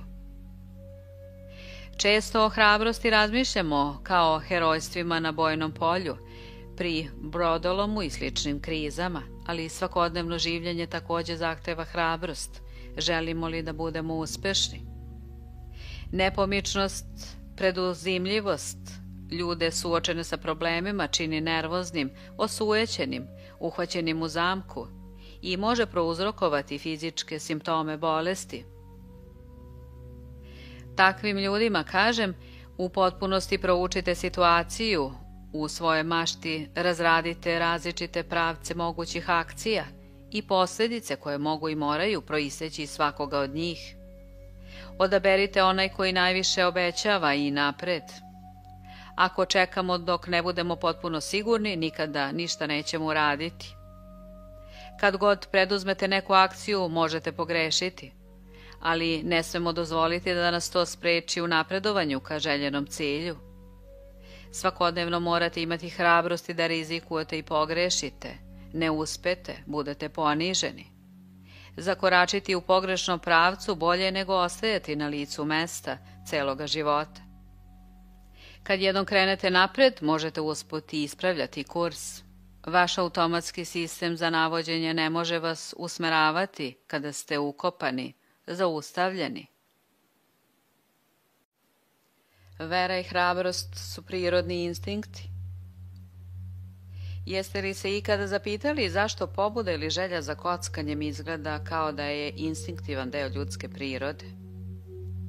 Moja teorija je da je ova univerzalna pobuda instinkt koji nas, ako se koristi na pravi način, pobuđuje da se kladimo na sebe, da okušamo sreću sa vlastitim kreativnim mogućnostima. Kada imamo vere i hrabro delamo, upravo to činimo. Kladimo se na naše Bogom dane kreativne talente i sa njima okušavamo sreću.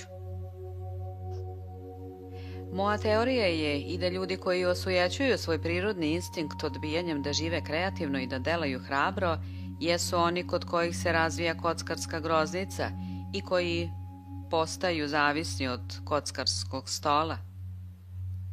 Čovek koji neće da okuša sreću sa sobom mora se na nešto kladiti, a čovek koji ne postupa hrabro ponekad traži hrabrost u flaši. Vera i hrabrost su prirodni čovekovi nagoni i zato osjećamo potrebu da ih izrazimo na ovaj ili na onaj način. Preporuka. Budite spremni da napravite nekoliko grešaka, da malo patite kako biste dobili ono što želite. Nemojte se potcenjivati. Većina ljudi, rekao je general Chambers, šef odeljenja vojne psihijatrije i neurološkog savjetovališta, ne zna koliko su zaista hrabri. U stvari, mnogi potencijalni junaci i muškarci i žene prožive život sumnjajući u sebe. Kada bi samo znali da posjeduju bogatstvo hrabrosti, više bi se na sebe oslanjali pri suočavanju sa većinom problema, čak i velikim krizama. Bogatstvo ste dobili, ali to nikada nećete saznati dok ne stupite u akciju i ne date mu šansu da vam se pokaže. Može vam pomoći da vežbate hrabro i neustrašivo ponašanje prema malim stvarima. Ne čekajte dok vam se ne ukaže prilika da postanete veliki junak u nekoj strašnoj krizi. Svakodnevni život također zahteva hrabrost i uvežbavajući hrabrost na malim stvarima razvijamo moć i dar da hrabro postupamo i u mnogo značajnijim. Obzirnost. Uspešne ličnosti pokazuju zanimanje i brige za druge. Poštuju njihove probleme i potrebe. Poštuju dostojanstvo čovekove ličnosti i prema drugima se odnose kao prema ljudskim bićima, a ne kao prema pionima u svojoj igri. Priznaju da je svaka osoba Božje dete i jedinstvena individualnost koja zaslužuje dostojanstvo i poštovanje. Psihološka je činjenica da naša osjećanja o sebi teže da se usklade sa našim osjećanjima o ostalima. Kad neko počne da prema drugima ispoljava veću obzirnost, redovno i prema sebi biva obzirniji. Neko ko osjeća da ljudi i nisu baš tako važni, ne može imati baš duboko i veliko samopoštovanje i zanimanje za sebe, zato što i sam spada među ljude i onako kako posmatra druge, tako, hteo ne hteo, posmatra i sebe na nivou svoga uma. Jedan od najboljih poznatih načina za prevazilaženje osjećaja krivice jeste prestati sa osuđivanjem drugih u svome umu, prestati sa kritikovanjem, prestati sa optuživanjem i mržnjom zbog njihovih grešaka. Razvićete mnogo bolju i mnogo primerniju predstavu o sebi kada počnete da osjećate veću vrednost drugih. Još jedan razlog zašto je obzirnost prema drugima odlika uspešne osobe jeste to što ona znači da se takva osoba bavi stvarnošću. Ljudi jesu važni. Prema njima se ne može dugo odnositi kao prema životinjama ili mašinama, ili kao pionima koji treba da osiguraju lične ciljeve. Hitler je na kraju uvideo ovo, a to se mora desiti svakom mučitelju, gde god da maltretira druge, u kući, na poslu ili u nekoj vezi. Preporuka. Recept za obzirnost trostruko je presavijen. Pod 1. Pokušajte da razvijete istinsko poštovanje prema ljudima, prihvatajući istinu o njima. Oni su Božja deca, jedinstvene ličnosti, kreativna bića. Pod 2. Potrudite se da se zaustavite i razmislite o osjećanjima druge osobe, njenim pogledima, željama i potrebama. Više mislite na ono što drugi želi i kako mora da se osjeća. Moj prijatelj zadirkuje svoju ženu govoreći joj, kako god ga ona upita, da li me voliš? Da, kad god se zaustavim i na tom pomislim. Ima u ovome mnogo istine. Ne možemo za druge ništa osjetiti dok se ne zaustavimo i na njih ne pomislimo. 3. Prihvatite da su drugi važni i odnosite se prema njima u skladu sa tim. Imajte obzira prema njihovim osjećanjima. Skloni smo da prema nekome ili nečemu gajimo osjećanje u skladu sa načinom na koji se prema njima odnosimo. Poštovanje. Pre nekoliko godina za dodatak časopisa napisao sam prilog na Carlyleove reči. Avaj, najstrašnije nepoverenje je nepoverenje u sebe. Tada sam rekao, Od svih klopki i zamki života samo nepoštovanje je najpogubnije i njega je najteže savladati, jer to je jama koju sami obeležavamo i vlastitim rukama kopamo, a sažeta je u jednoj rečenici. Nema svrhe, ne mogu to da uradim. Ako se u nju upadne, kazna je teška. Kako za samog pojedinca zbog gubitka materijalne nagrade, tako i za društvo zbog neostvarenja napretka. Kao lekar također moram istaći da neverovanje u uspeh ima još jedan oblik, čudan, retko prepoznatljiv. Više je nego moguće da su gore navedene reči Carlyleove sopstveno priznanje tajne koja leži iza njegove surove agresivnosti, naprasite naravi, zlobnog glasa i jezive kućne tiranije. Carlyle je svakako bio ekstreman slučaj. Ipak nije li onda kada smo najviše izloženi zastrašujućem nepoverenju, kada najviše sumnjamo u sebe i ne osjećamo se sposobnima da obavimo svoje zadatke, nije li baš tada najteže sa nama izaći na kraj? Nama jednostavno mora ući u glavu da imati nisko mišljenje o sebi nije vrlina, već mana. Ljubomora, na primjer, velika nevolja mnogih brakova, skoro uvek je izazvana sumnjom u sebe. Osoba sa odgovarajućim samopoštovanjem ne osjeća neprijateljstvo prema drugima, ne mora ništa da dokazuje, može jasnije da uvidi činjenice, nije preterano zahtevna u odnosu na druge. Domaćici koja je smatrala da će joj zatezanje lica pomoći da od muža i dece dobije više poštovanja, u stvari je bilo potrebno više samopoštovanja. Sredovečnost i nekoliko bora i sedih vlasi doveli su je do toga da izgubi samopoštovanje. Tako je postala izuzetno osetljiva na bezazlene primedbe i postupke svoje porodice. Preporuka. Prestanite da sa sobom nosite predstavu o sebi kao osujećenoj i bezvrednoj osobi. Prestanite da od sebe pravite predmet sažaljenja i žrtvu nepravde. Koristite praktične vežbe iz ove knjige da biste izgradili odgovarajuću sliku o sebi. U engleskom jeziku reč poštovanje bukvalno znači uvažavati vrednost. Zašto čovek osjeća strahopoštovanje pred zvezdama i mesecom, beskrajem mora, lepotom cveta ili sunčevog zalaska, a u isto vreme potcenjuje sebe? Zar nije isti tvorac stvorio i čoveka? Nije li sam čovek najčudesnije od svih tvorevina? Ovo uvažavanje vlastite vrednosti nije egoizam, osim ako ne pretpostavljate da ste sami sebe stvorili i da bi trebalo da primite i deo zasluge. Ne potcenjujte proizvod samo zato što ga niste ispravno koristili. Nemojte detinjasto kriviti proizvod zbog grešaka koje ste sami napravili, kao školarac koji kaže ova pisaća mašina ne zna pravopis. A najveća tajna samopoštovanja glasi: počnite druge više da uvažavate, iskažite poštovanje svakom ljudskom biću samo zato što je Božije dete i samim tim vredno. Zaustavite se i razmišljajte dok se bavite drugima.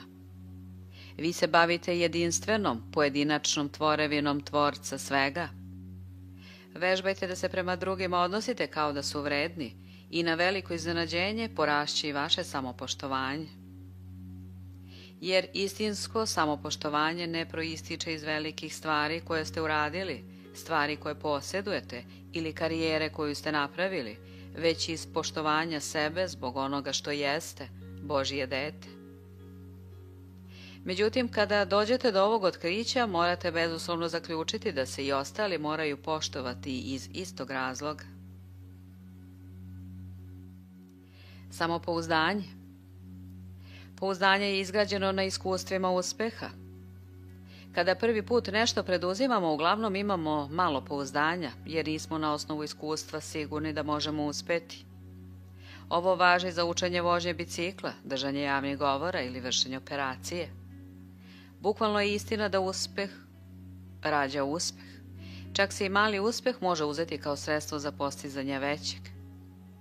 Menadžeri u boksu veoma pažljivo uklapaju mečeve kako bi bokseri imali niz uspešnih iskustava. I mi možemo koristiti istu tehniku, započinjući postupno i doživljavajući prvo male uspehe. Druga važna tehnika je stvaranje navike prisećanja na prošle uspehe i zaboravljanja neuspeha. Na ovaj način bi trebalo da rade i elektronski kompjuter i čovekov mozak.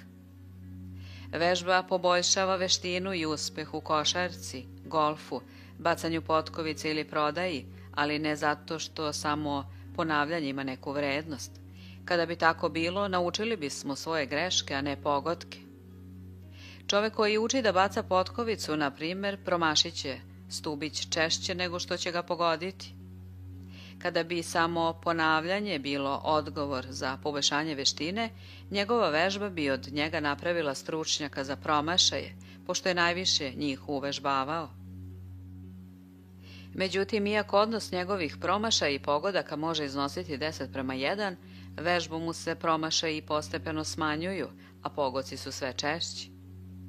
Ovo se dešava zato što se kompjuter u njegovom mozgu prisjeća uspešnih pokušaja i pojačava ih, a promašaj zaboravlja. Na ovaj način i elektronski kompjuter i naš mehanizam uspeha uče da postižu uspeh. Ipak šta većina nas radi? Uništavamo svoje samopouzdanje prisjećajući se prošlih neuspeha i zaboravljajući sve o prošlim uspesima. Ne samo da se sećamo neuspeha, već ih i emocijama utiskujemo u um. Osuđujemo sebe, satiremo sebe stidom i kajanjem. I jedno i drugo su veoma egoistične, egocentrične emocije, a samopoštovanje se gubi. Nema nikakve veze koliko ste puta u prošlosti bili neuspešni. Važno je koliko ste imali uspešnih pokušaja i njih se treba prisećati, njih pojačavati i na njima se zadržavati.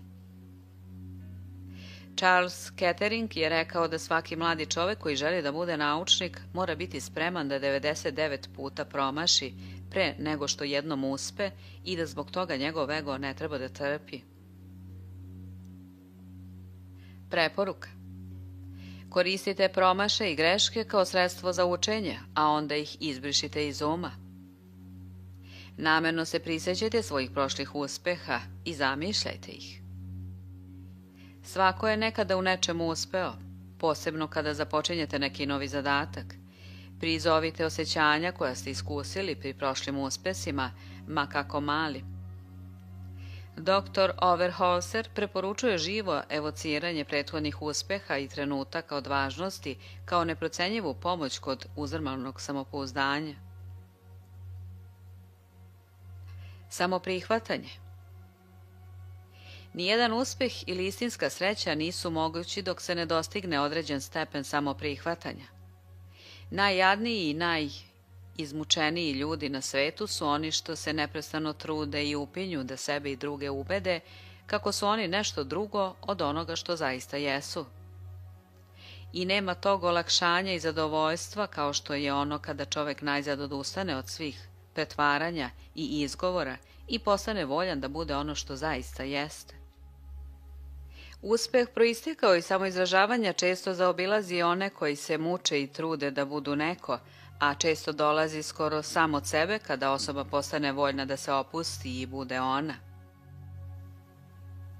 Promena predstave o sebi ne znači promenu vašeg ja ili njegovo poboljšanje, već promenu vaše mentalne slike, vaše procene, poimanje i ostvarenja toga ja. Izvanredni rezultati koji prate razvoj odgovarajuće i realne predstave o sebi ne dolaze zbog samo promene, već zbog samo ostvarenja i samo otkrivanja. Vaše ja upravo sada sve je ono što je oduvek bilo i sve je ono što će uvek i biti. Vi ga niste stvorili, vi ga ne možete promeniti. Ipak vi ga možete razumeti i učiniti najviše što možete od onoga što već jeste, sticanjem ispravne mentalne slike o svom sadašnjem ja. Nema nikakve svrhe upinjati se da se bude neko.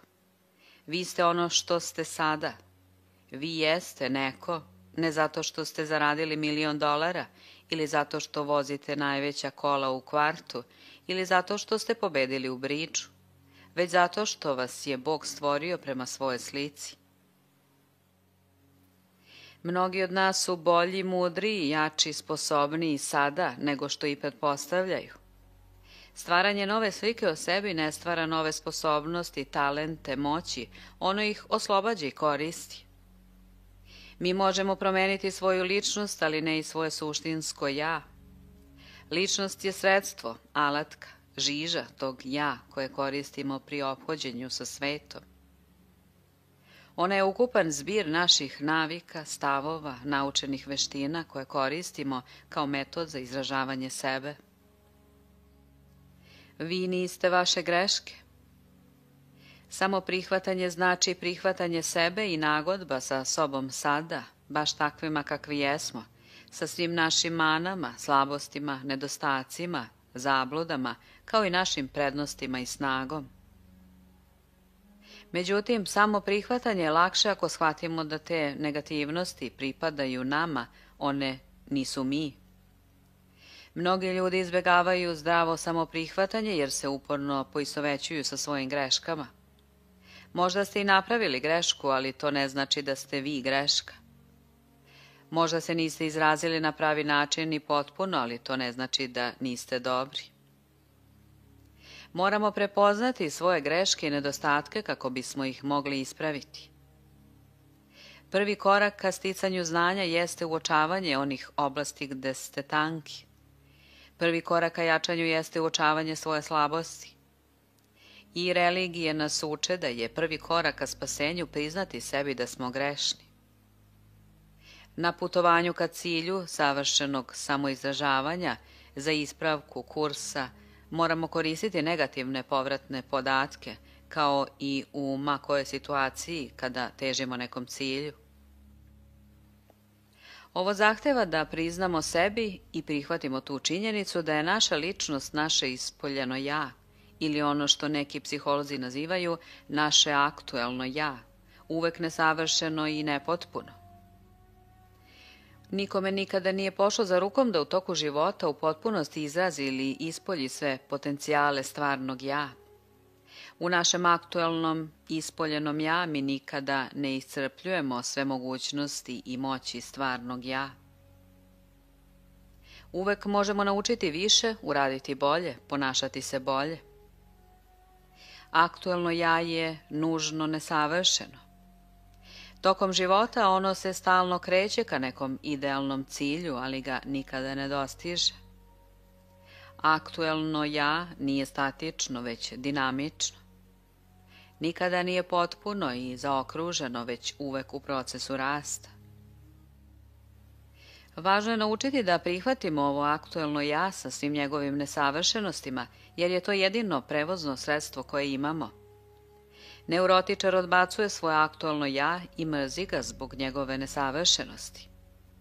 Na njegovom mestu pokušava da stvori zamišljeno idealno ja koje je već savršeno, koje je već tu. Pokušaj da se održi privid i fikcija ne samo da je strašan mentalni napor, već i stalno priziva razočarenje i nezadovoljstvo kada čovek nastoji da u stvarnom svetu deluje izmišljenim ja. Diližanša možda nije najomiljenije prevozno sredstvo na svetu, ali prava diližansa će vas ipak uspešnije odvesti sa jednog kraja zemlje na drugi nego zamišljeni jumbo jet. Preporuka. Prihvatite sebe onakvima kakvi jeste i odatle počnite. Naučite da tolerišete svoje nesavršenosti. Neophodno je da intelektualno prepoznamo svoje nedostatke, ali kobno da sebe zbog njih mrzimo. Napravite razliku između svoga ja i svoga ponašanja. Vi niste uništeni ili bezvredni zbog toga što ste napravili grešku ili skrenuli s kursa, kao što ni pisaća mašina koja je napravila grešku nije bezvredna, niti violina koja je odsvirala pogrešnu notu. Nemojte mrzeti sebe zato što niste savršeni jer imate veliko društvo.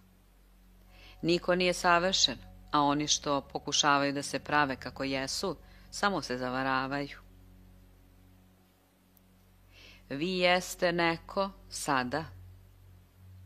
Mnogi ljudi sebe mrze ili odbacuju jer osjećaju i doživljavaju sasvim prirodne biološke želje. Ostali odbacuju sebe jer svojim telesnim proporcijama ne odgovaraju trenutnom stilu ili standardima.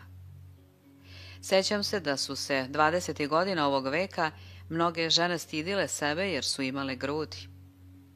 U modi je bila dečačka figura i grudi su bile tabu. Danas se kod mnogih devojaka javlja anksioznost jer nemaju 100 cm u obimu grudi. 20. godina žene su dolazile kod mene i u stvari govorile: napravi od mene nekog smanjujući mi grudi. Današnja molba je: napravi od mene nekog povećavajući mi grudi. Ova potraga za identitetom, ova želja za svojim ja, ovaj žar da se bude neko, univerzalan je, ali pravimo grešku kada ga tražimo u prilagođavanju, u odobravanju od strane drugih ili u materijalnim dobrima. Ono je Božji dar. Vi jeste neko. Tačka. Mnogi u stvari sebi govore: zato što sam mršav, debeo, nizak, previsok, ja sam ništa. Umjesto toga recite sebi: možda nisam savršen, možda imam mane i slabosti, možda sam ban koloseka, možda je predamnom dug put, ali ja jesam nešto i napravit ću najviše od tog nečeg. Po rečima Edvarda Boka, mladi čovek s malo vere kaže: ja nisam ništa. Mladi čovek sa ispravnim stavovima kaže: ja sam sve, a onda pođe da to i dokaže. Ovim se ne izražava uobraženost ili egoizam, a ako ljudi tako misle, pustite ih da misle. Za nas je dovoljno da znamo da to znači veru, poverenje, pouzdanje, čovekovo izražavanje Boga u sebi. On je rekao: obavi moj posao, idi i obavi ga, kakav god daje. Obavi ga, ali učini to sa poletom, sa strašću, oduševljenjem koje prevazilazi prepreke i ne obaziri se na poteškoće. Prihvatite sebe, budite ono što jeste. Ne možete otkriti potencijale i mogućnosti koji su sastavni deo tog jedinstvenog i posebnog nečeg što ste vi, ukoliko mu i dalje okrećete leđa, stidite ga se i odbijate da ga priznate. Najvažnije što treba upamtiti: popuniti ovde. Pod 1 povlaka, 2 povlaka, 3 povlaka, 4 povlaka, 5 povlaka. Primeri povlaka. 9. poglavlje. Mehanizam neuspeha, kako ga navesti da radi za vas umesto protiv vas. Parni kotlovi imaju merač pritiska koji pokazuje kada pritisak dospeva do opasne tačke. Kada se potencijalna opasnost prepozna, moguće je preduzeti korektivne mere i obezbediti sigurnost. Ćorsokaci, slepe ulice i neprohodni putevi mogu vam prouzrokovati neugodnosti i odložiti dolazak na cilj ukoliko nisu jasno označeni i prepoznati kao ono što jesu odista. Ipak, ako umete da čitate putokaze i ako preduzmete odgovarajuće korektivne mere, znakovi za obilaženje, slepe ulice i slično, mogu vam pomoći da do svoga cilja dođete lakše i uspešnije. Ljudsko telo ima sopstveno crveno svetlo i znake opasnosti prema kojima se lekari odnose kao prema simptomima ili sindromima. Pacijenti su spremni da na simptome gledaju kao na pakosti, groznica, bol i slično, loši su. U stvari, svi ovi negativni signali rade za pacijenta i za njegovu dobrobit, ukoliko ih on prihvati na pravi način i preduzme potrebne korektivne mere. Oni su merači pritiska i crveno svetlo koji pomažu da se telo održi u zdravlju. Bol kod upale slepog creva može pacijentu izgledati kao loš, ali on u suštini radi za njegov opstanak. Kada ne bi osjećao nikakav bol, ne bi ni preduzeo nikakve korektivne mere, poput operacije slepog creva. I tip neuspešne ličnosti pokazuje određene simptome. Trebalo bi da budemo u stanju da kod sebe prepoznamo ove simptome neuspeha, kako bismo s njima mogli nešto učiniti. Kada naučimo da određene crte ličnosti prepoznamo kao obeležje neuspeha, ovi simptomi onda automatski rade kao negativan feedback i pomažu da se vratimo na put kreativnog ostvarenja. Ipak nije dovoljno da ih samo postanemo svesni. Svako ih osjeća. Trebalo bi i da ih priznamo za nepoželjne, za nešto što ne želimo i što je najvažnije, da se duboko i iskreno ubedimo u to da oni ne donose sreću. Niko nije imun na ova negativna osjećanja i na stavove. Čak ih i najuspešnije ličnosti iskuse s vremena na vreme. Važno ih je prepoznati kao takve i preduzeti pozitivne korake za ispravljanje kursa. Slika neuspeha. U negativne povratne signale, odnosno mehanizam neuspeha, spadaju: pod 1. frustracija, beznadežnost, ništavnost. 2. agresivnost, pogrešno usmerena. 3. nesigurnost. 4. usamljenost, nedostatak jedinstva sa sobom. 5. oklevanje. 6. otpor. 7. ispraznost. Razumevanje donosi izlečenje. Niko ne seda i smišljeno sa zlonamernim predumišljajem ne odlučuje da će razviti ove negativne crte samo da bi bio pokvaren. One se ne dešavaju samo tako, niti su pokazatelj nesavršenosti ljudske prirode. Svako od ovih negativnosti prvobitno je prihvaćena kao način za rešavanje teškoća ili problema. Prihvatamo ih jer ih pogrešno vidimo kao način za izlazak iz neke teškoće. One imaju značenje i svrhu, iako su zasnovane na pogrešnim polazištima. One za nas predstavljaju način života. Zapamtite, jedan od najjačih ljudskih poriva jeste da se reaguje na prikladan način. Ove simptome neuspeha možemo izlečiti, ali ne snagom volje, već razumevanjem, sposobnošću da vidimo da su neprikladni i da ne donose rezultate. Istinom ih se možemo osloboditi, a kada možemo videti istinu, tada iste te instinktivne snage koje su nas prvo navele da ih prisvojimo, sada rade u našu korist, brišući ih. Frustracija. Frustracija je osjećanje koje se javlja kad god ne ostvarimo neki važan cilj ili kada nam je osujećena neka jaka želja. Svi se mi neizbežno moramo ponekad osjećati frustriranima, već zbog same činjenice da smo ljudska bića, to jest nesavršeni, nepotpuni, nedovršeni. Kako rastemo, trebalo bi da naučimo da se sve želje ne mogu odmah ispuniti. Također naučimo da ono što radimo nikada ne može biti tako dobro kao naše namere. Naučimo i da prihvatimo činjenicu da savršenstvo nije neophodno, niti potrebno i da je približnost sasvim dovoljna za svaku praktičnu svrhu. Učimo da podnosimo određen stepen frustracije, ne postajući zbog toga uznemireni. Tek kada frustrirajuće iskustvo sa sobom donese i prenaglašena osjećanja dubokog nezadovoljstva i ništavnosti, tek tada ono postaje simptom neuspeha. Hronična frustracija obično znači da su ciljevi koje smo pred sebe postavili nerealni, odnosno da je predstava koju o sebi imamo neprikladna ili oboje. Praktični ciljevi nasuprot perfekcionistički. Prijatelji su Jima smatrali uspešnim čovekom. Od berzanskog činovnika uzdigao se do predsjednika kompanije. Njegov rezultat u golfu se kretao oko 80 poena. Imao je lepu ženu i 2 dece koja su ga volela. Ipak, uprkos tome, on se osjećao hronično frustriranim, jer nijedan od ovih rezultata nije dosezao do onih njegovih pravih i nerealnih ciljeva. On sam ni u čemu nije bio savršen, a trebalo je. Trebalo je da do sada bude predsjednik upravnog odbora. Trebalo je da u golfu ima manje od 70 poena.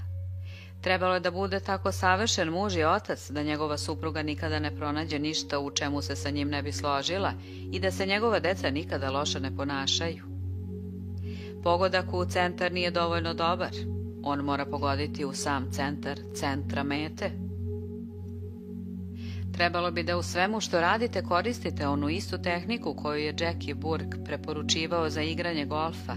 Rekao sam mu, to znači ne smatrati da posle udarca lopta mora ići samo tačno ka rupi, već ka oblasti veličine korita za pranje veša.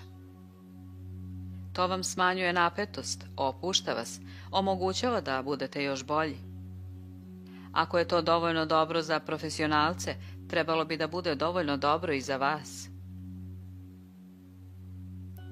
Njegovo proročanstvo se samo ispunjavalo i dovodilo do sigurnog neuspeha.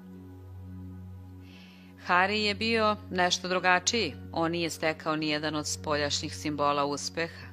Istina, imao je mnoge mogućnosti, ali su se sve izjalovile. 3 puta je za malo dobio posao koji je želeo i svaki put se nešto desilo. Nešto ga je uvek osujetilo, baš kad mu je uspeh bio nadomak ruke.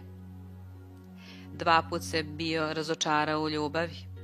Imao je predstavu o sebi kao bezvrednoj, nesposobnoj, manje vrednoj osobi, koja ne zaslužuje da uspe niti da uživa u boljem.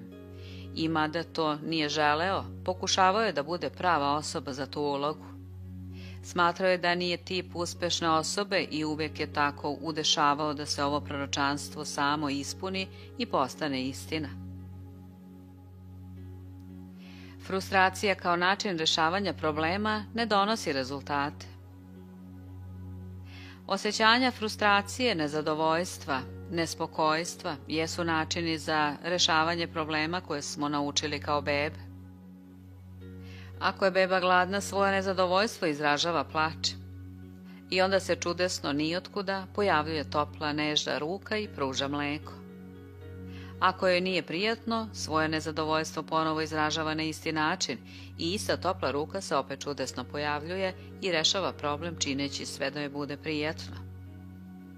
Mnoga deca nastavljaju da se istovetno ponašaju i zahtevaju svojih previše popustljivih roditelja da im reše problem, izražavajući svoje osjećanja frustracije. Oni samo treba da se osjećaju frustriranima i nezadovoljnima i problem je rešen. Ovakav način života donosi rezultate kod beba i kod neke dece, ali ne donosi rezultate u zrelosti. Ipak mnogi od nas to i nadalje pokušavaju, osjećajući nezadovoljstvo i jadajući se na život, očigledno u nadi da će se život sam sažaliti, pohrliti i rešiti naše probleme umesto nas, samo ako se osjećamo dovoljno loše. Jim je nesvesno koristio ovu detinju tehniku, nadajući se da će mu nekakva čarolija doneti savršenstvo za kojim je žudeo. Harry je toliko vežbao da se osjeća frustriranim i osujećenim, da su ta osjećanja osujećenosti postala za njega uobičajena. Projektovao ih je u budućnost i očekivao da doživi neuspeh. Njegova stalno prisutna osjećanja osujećenosti pomogla su da izgradi predstavu o sebi kao osujećenoj osobi. Misli i osjećanja idu zajedno. Osjećanja su tle iz kojeg niču misli i ideje. To je glavni razlog zašto vam kroz celu ovu knjigu dajem savete da zamišljate kako biste se osjećali da uspete, a da se onda tako i osjećate sada. Agresivnost. Preterana i pogrešno usmerena agresivnost prati frustraciju kao što noć prati dan. Ovo je pre nekoliko godina ubedljivo dokazala grupa naučnika sa Univerziteta Yale u knjizi Frustracija i agresivnost. Sama agresivnost nije obrazac nenormalnog ponašanja, u što su neki psihijatri nekada verovali. Agresivnost i žestina su neophodne pri dostizanju cilja. Za onim što nam je važno moramo ići nasrtljivo, a ne neodlučno i defanzivno. Moramo se agresivno uhvatiti u koštac sa problemima. Sama činjenica da postoji važan cilj dovoljna je da se u našem kotlu stvori emocionalna para i u igru ubaci agresivnost. Ipak problem nastaje kada smo blokirani ili frustrirani pri dostizanju cilja. Emocionalna para je onda potisnuta i traži neki izlaz. Pogrešno usmerena ili neiskorišćena, ona postaje rušilačka sila.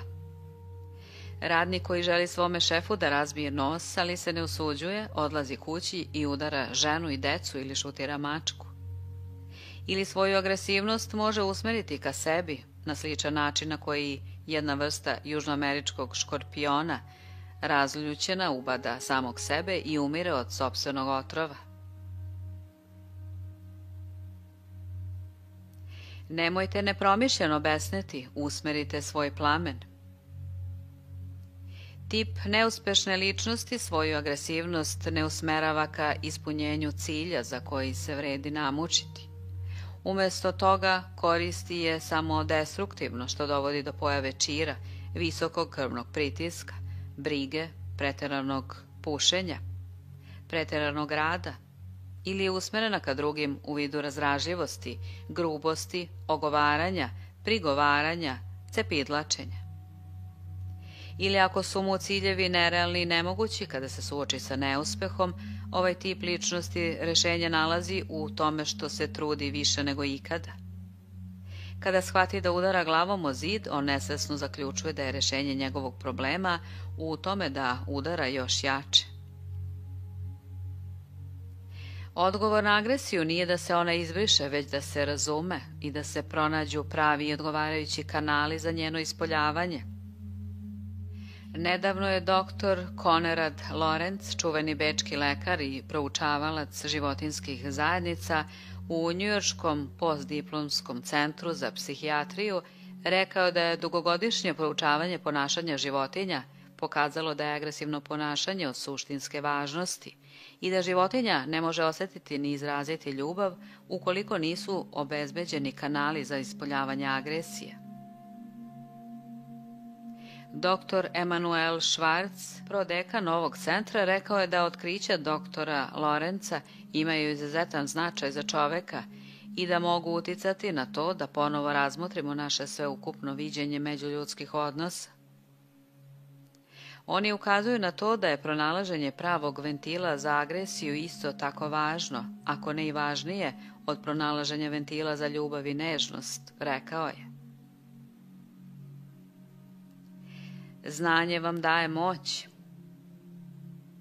I samo razumevanje ovog mehanizma pomaže čoveku da izađe iz kruga frustracija, agresija. Pogrešno usmerena agresija je pokušaj da se pogodi jedna meta, originalan cilj, pucanjem u bilo koju metu. To ne daje rezultate. Ne rešavajte jedan problem stvarajući drugi. Ako vam dođe do da nekog lupite, zaustavite se i upitajte, nije li to samo moja frustracija? Zbog čega sam frustriran? Kada uvidite da je vaš odgovor neprikladan, već ste prešli ogroman put ka njegovoj kontroli. Time se također može znatno ublažiti bol od žaoke nečije grubosti, shvatajući da ona nije posljedica voljnog čina, već rada automatskog mehanizma. Taj neko oslobađa paru koju nije mogao iskoristiti za dostizanje nekog cilja. Mnoge automobilske nesreće prouzrokovane su mehanizmom frustracije i agresije. Sljedeći put kada neko u saobraćaju bude prema vama grub, pokušajte ovo. Umesto što biste postali agresivni, a time i sami sebi pretnja, recite sebi: ovaj jedničak nema ništa lično protiv mene. Možda mu je žena jutros dala pregoreli tost, ili ne može da plati kiriju, ili se šef izgalamio na njega. Sigurnosni ventil za emocionalnu paru.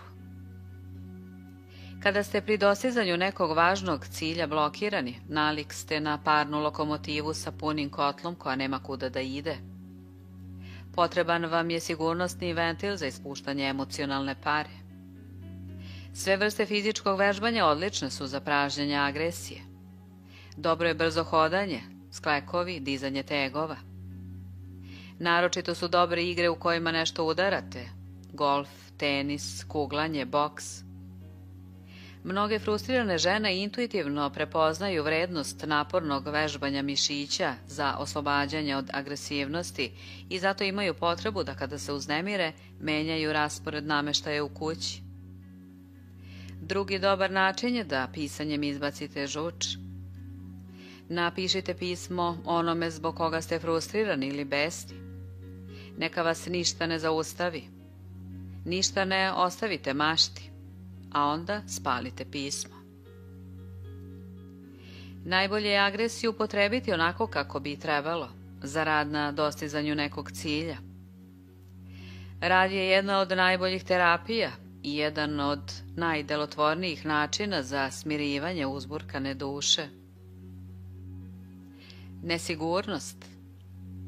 Osjećanje nesigurnosti zasnovano je na pretpostavci ili verovanju u sopstvenu unutrašnju neadekvatnost. Ako smatrate da ne odgovarate potrebama, osjećate se nesigurni. Veliki deo nesigurnosti postoji ne zbog činjenice da su naši unutrašnji izvori zaista ograničeni, već zbog činjenice da koristimo pogrešne merne vrednosti. Svoje sadašnje sposobnosti poredimo sa zamišljenim, idealnim, savršenim ili apsolutnim ja. Razmišljanje o sebi u pojmovima apsolutnog uvodi nesigurnost. Nesigurna osoba smatra da mora biti dobra. Tačka. Mora biti uspešna. Tačka. Mora biti srećna, sposobna, uravnotežena. Tačka.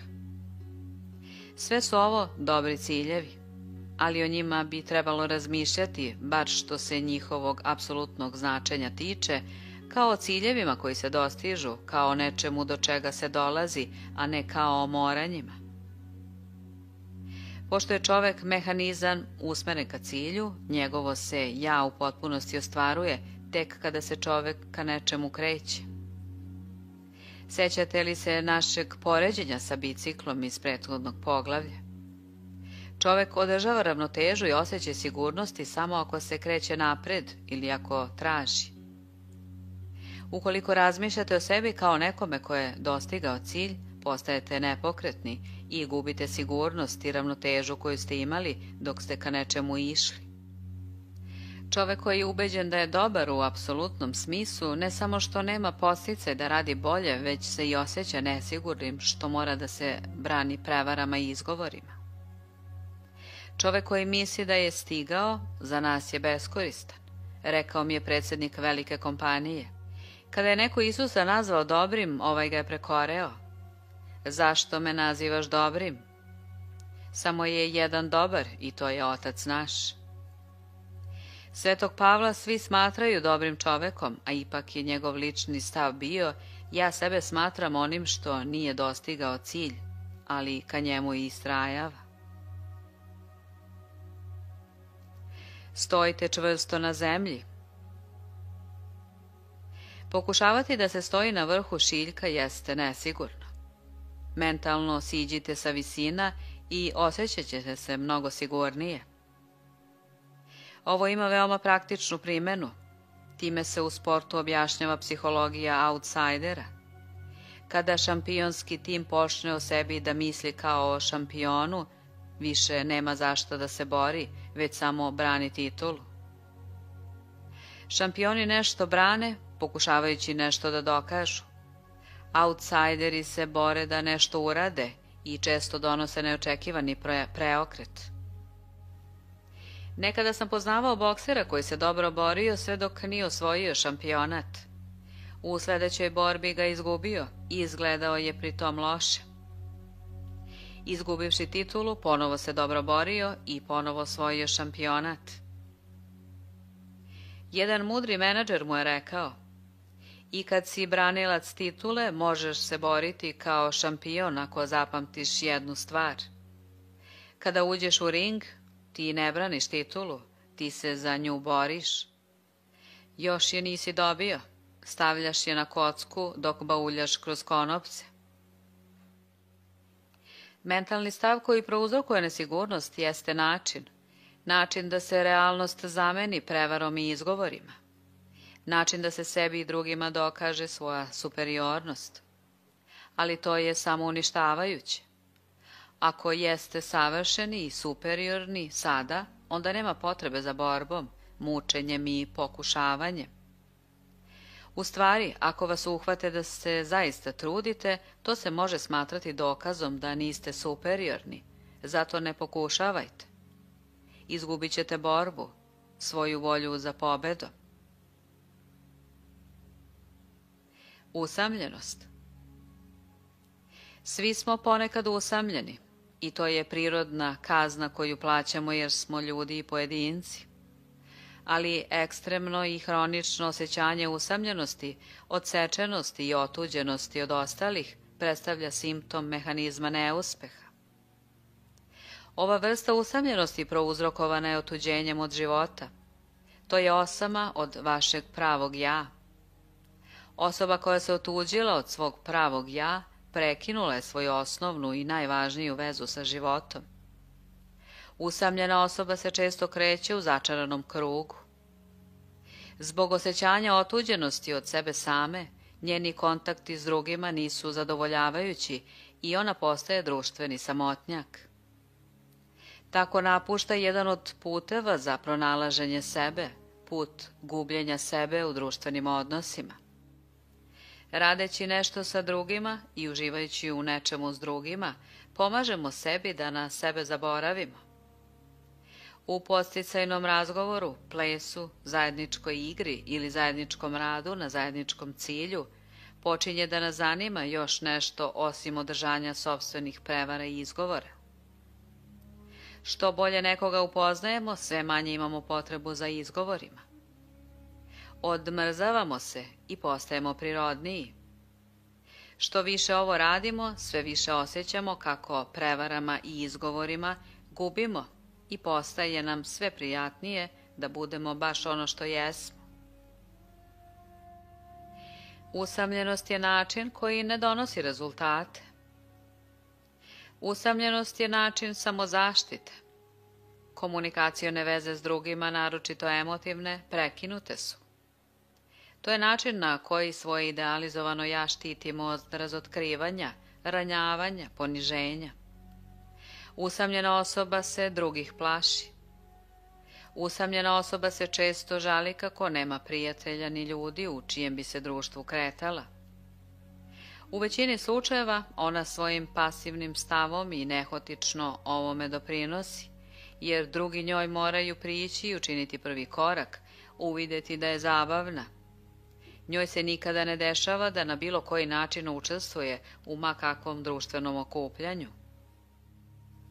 Uprkos ovakvim osjećanjima primorajte se da se pomešate i družite s drugima. Posle prvog skoka u hladnu vodu, ako ustrajete, primetit ćete kako se zagrevate i uživate. Razvijte neke društvene veštine koje će doprineti zadovoljstvu drugih. Ples, bridž, sviranje na klaviru, tenis, konverzaciju. Stara je psihološka istina da se stalnim izlaganjem objektu straha stiče otpornost na strah. Nastavljajući da se prisiljava na društvene kontakte s drugima, ne pasivno, već kao aktivni učesnik, usamljena osoba će postepeno otkrivati da je većina ljudi prijateljski raspoložena prema njoj i da je prihvata. Njena stidljivost i sramežljivost počinju da se gube. Osjeća se sve prijatnije u prisustvu drugih i sa samom sobom. Iskustvo njihovog prihvatanja omogućava je da prihvati sebe. Oklevanje. Albert Hubbard je rekao: najveća greška koju čovjek može napraviti jeste da se plaši da će je napraviti. Oklevanje je način za izbjegavanje grešaka i odgovornosti. Zasnovano je na pogrešnoj pretpostavci da, ukoliko se ne donese nikakva odluka, ne može se ni u čemu ni pogrešiti. Greške su neizrecivi užasi za osobu koja pokušava sebe da doživi kao savršenu. Ona nikada ne greši i uvek je savršena u svemu.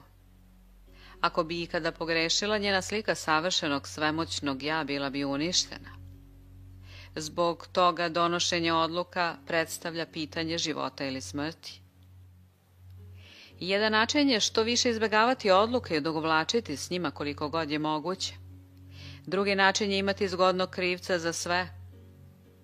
Ovaj tip osobe donosi odluke, ali nepromišljeno, preuranjeno i poznat je po tome što u nešto srlja. Donošenje odluka za njega ne predstavlja nikakav problem. On je savršen. Ne postoji nikakva mogućnost da pogreši. Čemu onda razmatrati činjenice i posljedice? On je u stanju da se drži ove fikcije i kad se njegove odluke izjalove, jednostavno se ubeđuje kako je to nečija tuđa greška.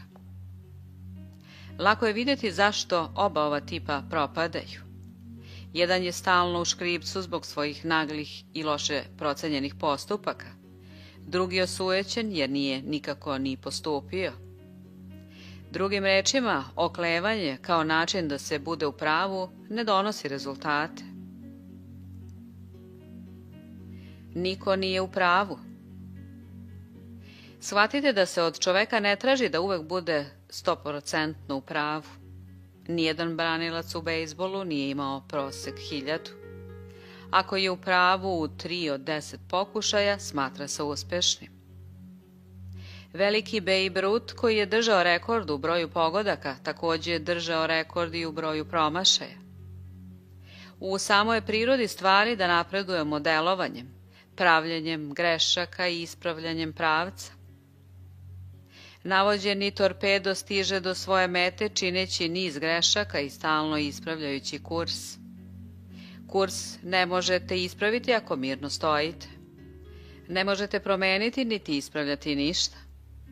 Morate razmotriti poznate činjenice u određenoj situaciji, zamisliti moguće posljedice različitih pravaca delovanja, izabrati onaj koji izgleda da donosi najbolje rješenje i kladiti se na njega. Kurs možete ispravljati u hodu. Samo mali čovek nikada ne greši.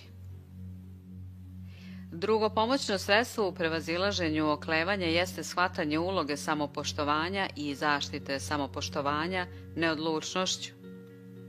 Mnogi ljudi su neodlučni jer se plaše gubitka samopoštovanja. Pokaže li se da nisu bili u pravu? Koristite svoje samopoštovanje u svoju korist umjesto na svoju štetu, tako što ćete se ubediti u ovu istinu. Veliki ljudi i velike ličnosti prave greške i priznaju ih. Mali ljudi se plaše da priznaju kako nisu bili u pravu. Nikada nijedan čovjek nije postao veliki, a da nije napravio mnoge velike greške, rekao je Gladstone. Naučio sam više iz svojih grešaka nego iz svojih uspeha, rekao je Sir Humphrey Davy. Učimo se mudrosti više iz poraza nego iz uspeha.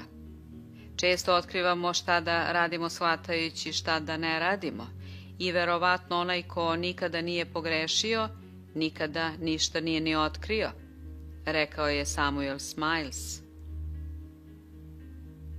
Gospodin Edison je bez prestanka radio na nekom problemu koristeći se metodom eliminacije. Ako bi ga neko upitao osjeća li se obeshrabrenim zbog toliko neuspelih pokušaja, on bi odgovorio: ne, nisam obeshrabren, zato što je svaki odbačen pogrešan pokušaj još jedan korak napred, rekla je supruga Thomasa Edisona. Ogorčenost. Kada neuspešna ličnost traži krivca ili izgovor za svoj neuspeh, ona često krivi društvo, sistem, život, kočnice. Ogorčena je na uspeh i sreću drugih, jer je to za nju dokaz da ju je život prevario i prema njoj bio nepravedan. Ogorčenost je pokušaj da se sopstveni neuspeh učini prihvatljivim, objašnjavajući ga nepravednošću i nepoštenošću. Ali kao melem za ublažavanje neuspeha, ogorčenost je lek gori od bolesti. To je smrtonosni otrov za duh, jer čini sreću nemogućom i crpi ogromnu energiju koju je trebalo uložiti u ispunjenje cilja. Često se stvara začarani krug. Osoba koja se stalno žali i sukobljava sa svima nije baš najbolji drug niti saradnik. Kada se saradnici za nju ne zagreju ili kada šef pokuša da ukaže na nedostatke u njenom radu, ona samo dobija dodatne razloge da bude ogorčena. Ogorčenost je način koji ne uspeva. Ogorčenost je također način koji nam omogućava da se osjećamo važnima. Mnogi nalaze perverzno zadovoljstvo u trpljenju nepravde. Žrtva nepravde je onaj prema kome se nepošteno postupalo, moralno je superioran u odnosu na onoga što je tu nepravdu prouzrokovao. Ogorčenost je i način ili pokušaj da se izbriše ili poništi stvarna ili umišljena nepravda koja se već desila. Ogorčena osoba pokušava da tako reći dokaže svoj slučaj pred sudom života. Ukoliko bude dovoljno ogorčena i tako dokaže nepravdu, neki čudesan proces će je nagraditi menjanjem događaja ili okolnosti koje su izazvali ogorčenost. U ovom smislu, ogorčenost je mentalni otpor, neprihvatanje nečega što se već desilo. Sama reč potiče od dveju latinskih reči re sa značenjem natrag ponovo i sentire sa značenjem osjećati. Ogorčenost je emotivno prežvakavanje ili ponovno sukobljavanje sa nekim događajem iz prošlosti.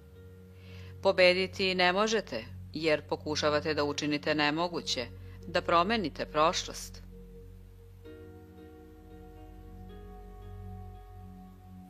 Ogorčenost stvara inferiornu sliku o sebi.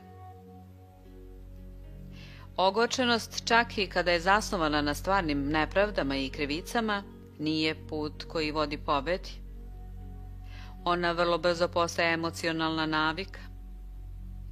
Osjećajući se stalno žrtvom nepravde, počinjete sebe da zamišljate u ulozi žrtve.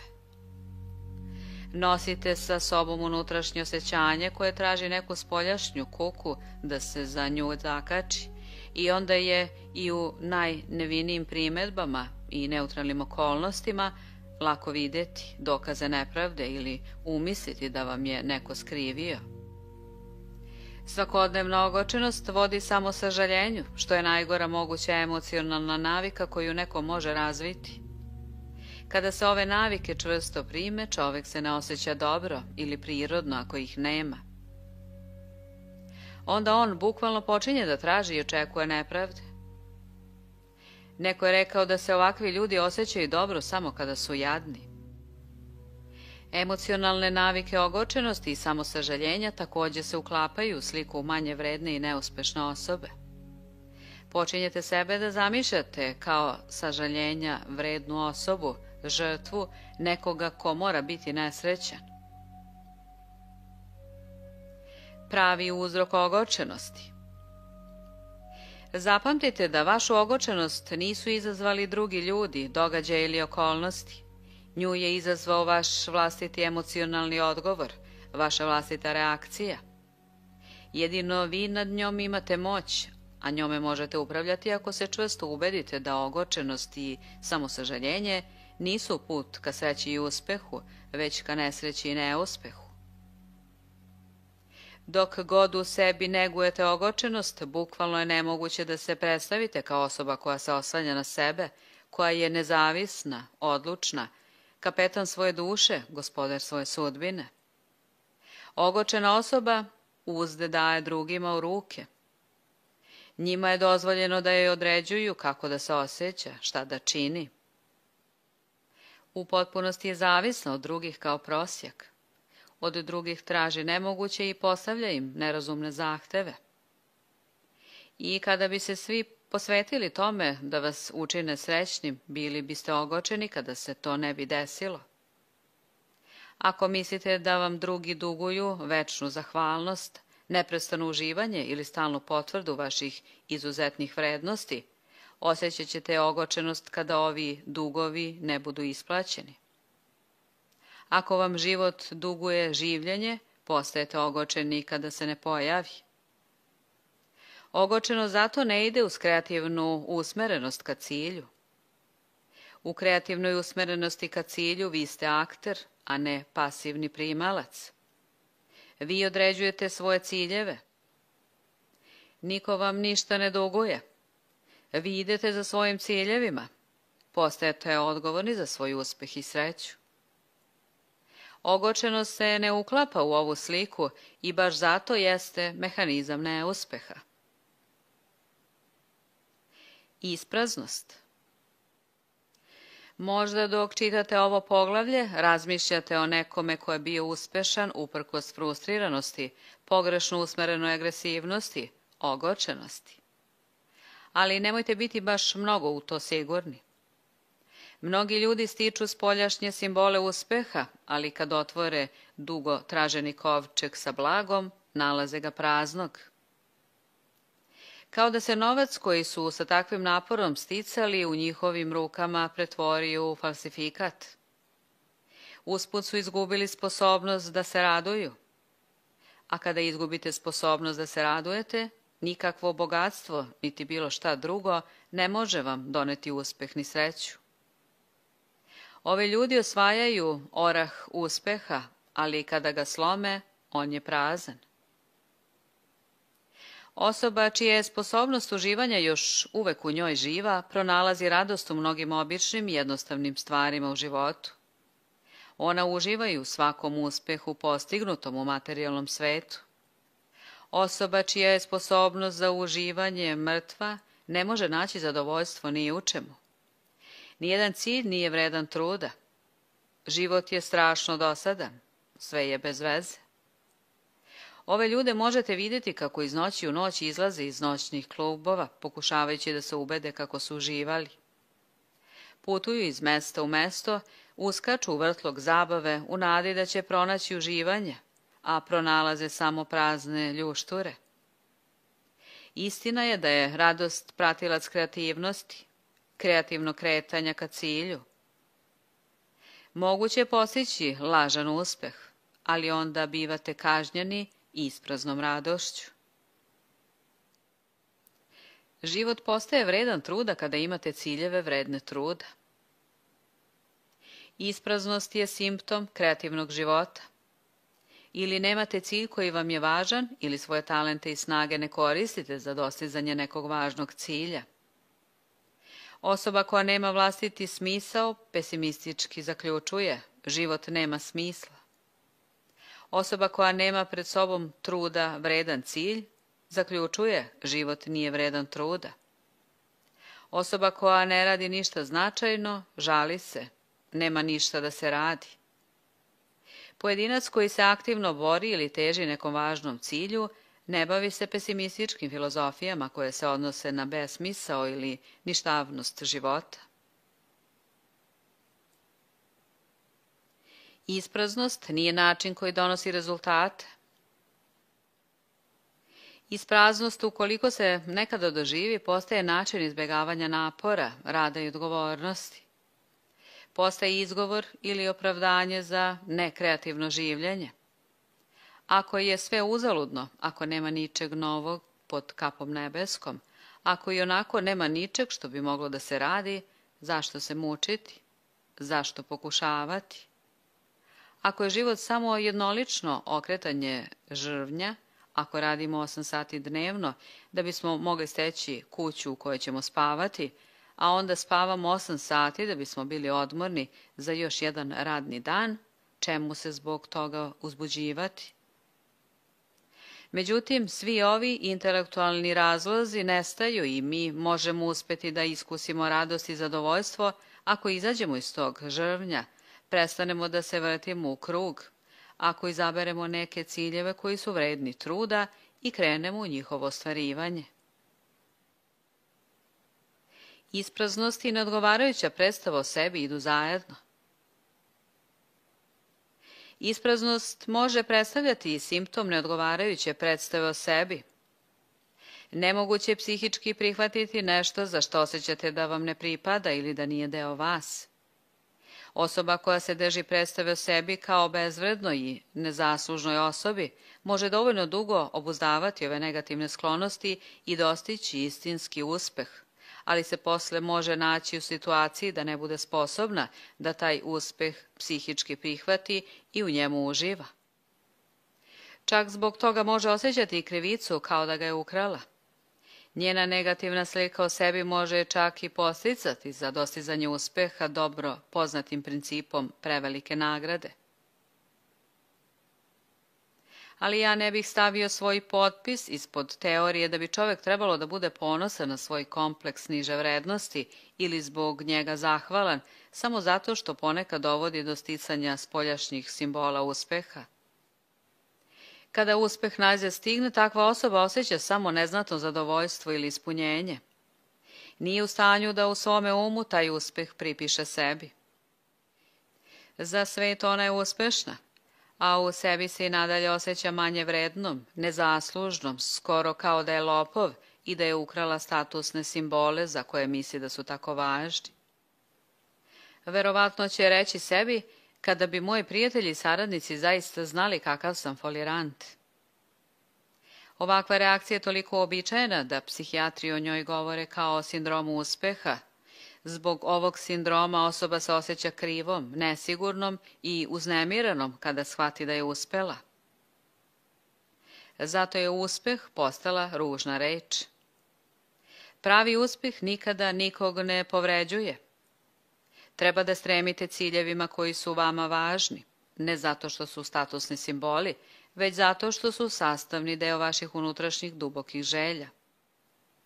Težnja ka stvarnom uspehu, svome uspehu, kroz stvaralačko ispunjenje, donosi nam duboko unutrašnje zadovoljstvo. Težiti ka lažnom uspehu, kako bi se zadovoljili drugi, može dovesti samo do lažnog zadovoljstva. Bacite pogled na negativno, ali se usmerite na pozitivno. Automobili su opremljeni pokazivačima negativnog, postavljenim na kontrolnoj tabli ispred vozača, kako bi ga upozorili da je akumulator prazan, da se motor pregrejao, da je nivo ulja u kočnicama nizak i sl. Ignorisati ove negativnosti značilo bi uništiti kola. Ipak ne treba se preterano uznemiravati ako zasvetli neki negativan signal. Samo zaustavite kola na nekoj benzinskoj pumpi ili kod nekog servisa i preduzmite pozitivne radnje da biste ispravili negativnost. Negativni signal ne znači da kola nisu dobra. Svaka kola se ponekad pregreju. Ipak vozač ne gleda samo jedino u kontrolnu tablu. To bi bilo kobno. Svoj pogled mora usmeriti kroz prednje staklo, gledati kuda ide i svoju pažnju prvenstveno držati na svome cilju, odredištu. On samo s vremena na vreme baca letimičan pogled na pokazatelje negativnosti, a kada to učini, on se na njih ne usredsređuje niti se na njima zadržava. Brzo pogled ponovo usmerava pred sebe i usredsređujući se ka stvarnom cilju kuda je pošao. Kako iskoristiti negativno razmišljanje? Trebalo bi da usvojimo sličan stav i u odnosu na vlastite negativne simptome. Čvrsto verujem u negativno razmišljanje kada se koristi na pravi način. Treba da budemo svesni negativnosti kako bismo ih se oslobodili. Igrač golfa treba da zna gde su peščane prepreke, ali on ne razmišlja neprekidno o prepreci, o tome kuda ne želi da ide. Njegov um preleti po pesku, ali se zadržava na zelenilu. Ako se koristi na pravi način, ova vrsta negativnog razmišljanja može nam biti od pomoći i odvesti nas ka uspehu ukoliko, pod 1, smo toliko osetljivi na negativno da nas ono priprema za opasnost. Pod 2, prepoznajemo negativno i shvatamo šta je, nešto neželjeno, nešto što ne želimo, nešto što ne donosi istinsku sreću. Pod 3, preduzmemo hitne korektivne mere i zamenimo ga suprotnim elementom iz mehanizma uspeha.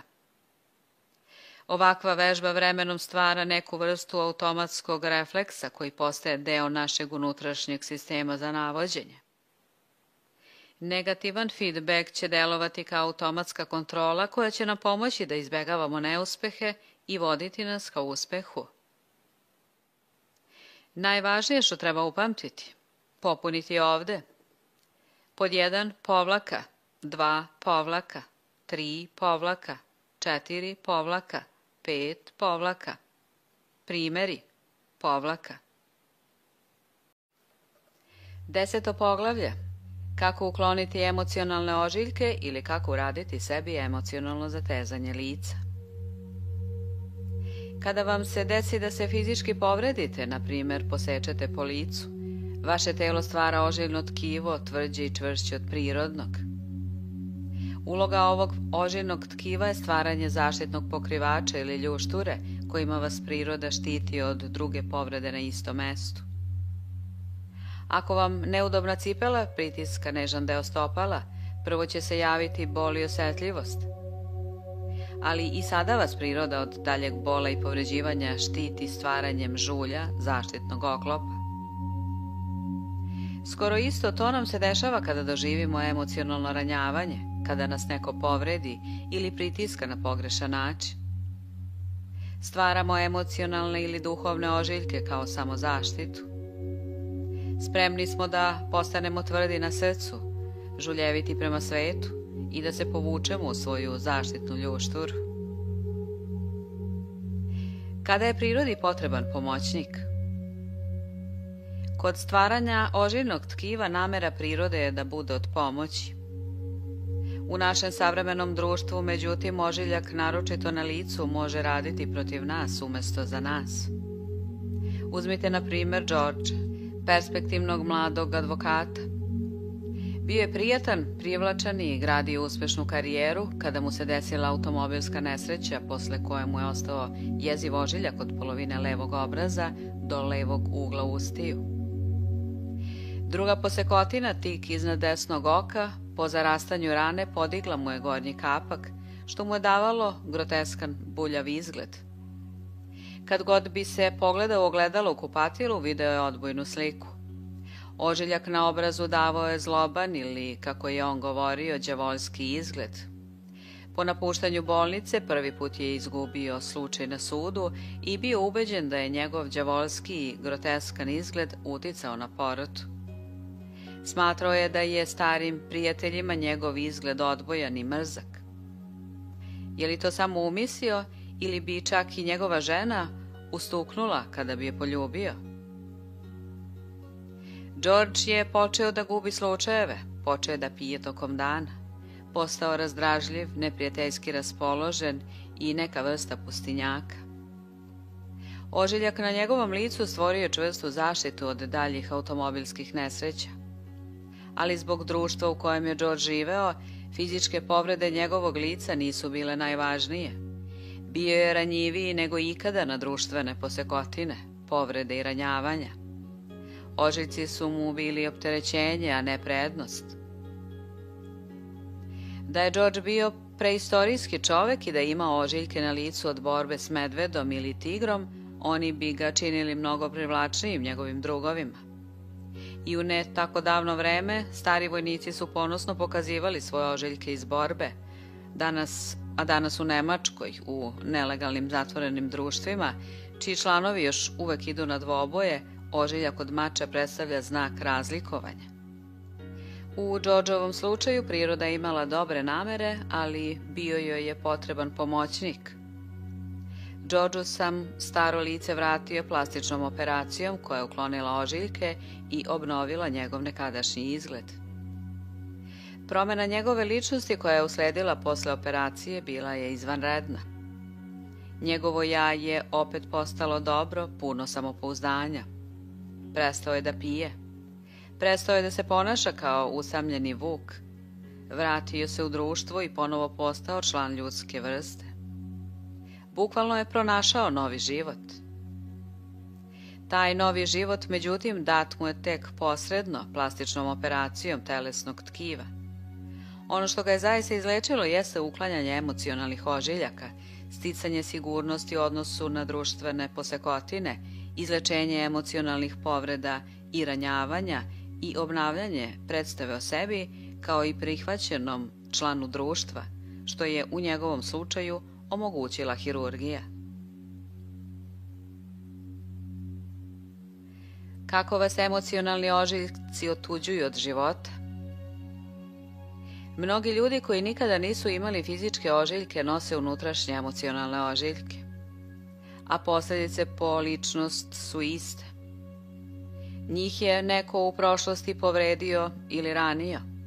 Da bi se zaštitili od budućeg povređivanja iz istog izvora, oni stvaraju duhovne žuljeve, emocionalne ožiljke koji treba da im štite ego.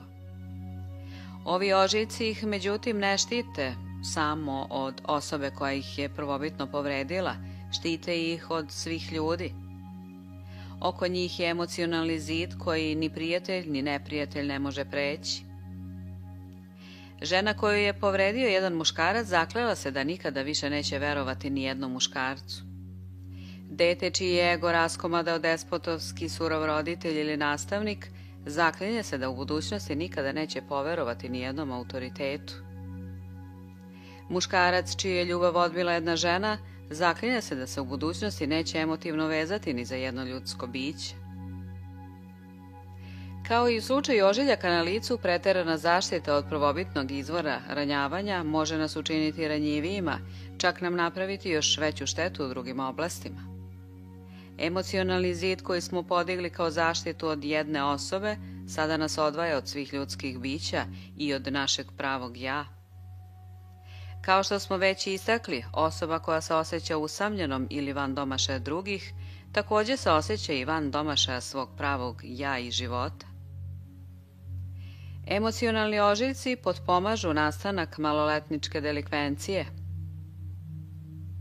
Psihijatar Bernard Holland je istakao da se maloletni delikventi, naoko veoma nezavisni i smatrani hvalisavcima, naročito zbog izjava da mrze bilo kakav autoritet, od ovakvih izjava veoma ograđuju.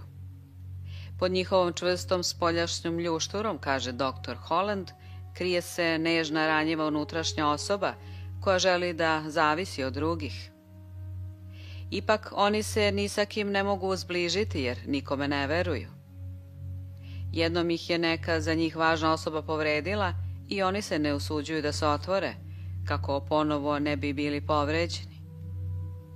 Stalno imaju podignute odbrambene bedeme. Da bi sprečili dalje odbijanje i bol, oni prvi napadaju. Time odbijaju iste one koji bi ih voleli kada bi im bila pružena i najmanja šansa i koji bi im mogli pomoći. Emocionalni ožiljci stvaraju iskvarenu i ružnu predstavu o sebi. Emocionalni ožiljci sprečavaju vas da živite kreativno ili da budete ono što dr. Arthur Combs naziva samoispunjenom osobom. Dr. Combs, profesor pedagoške psihologije i savjetnik na Univerzitetu Florida, kaže kako bi svako ljudsko biće trebalo da ima za cilj da postane samoispunjena osoba.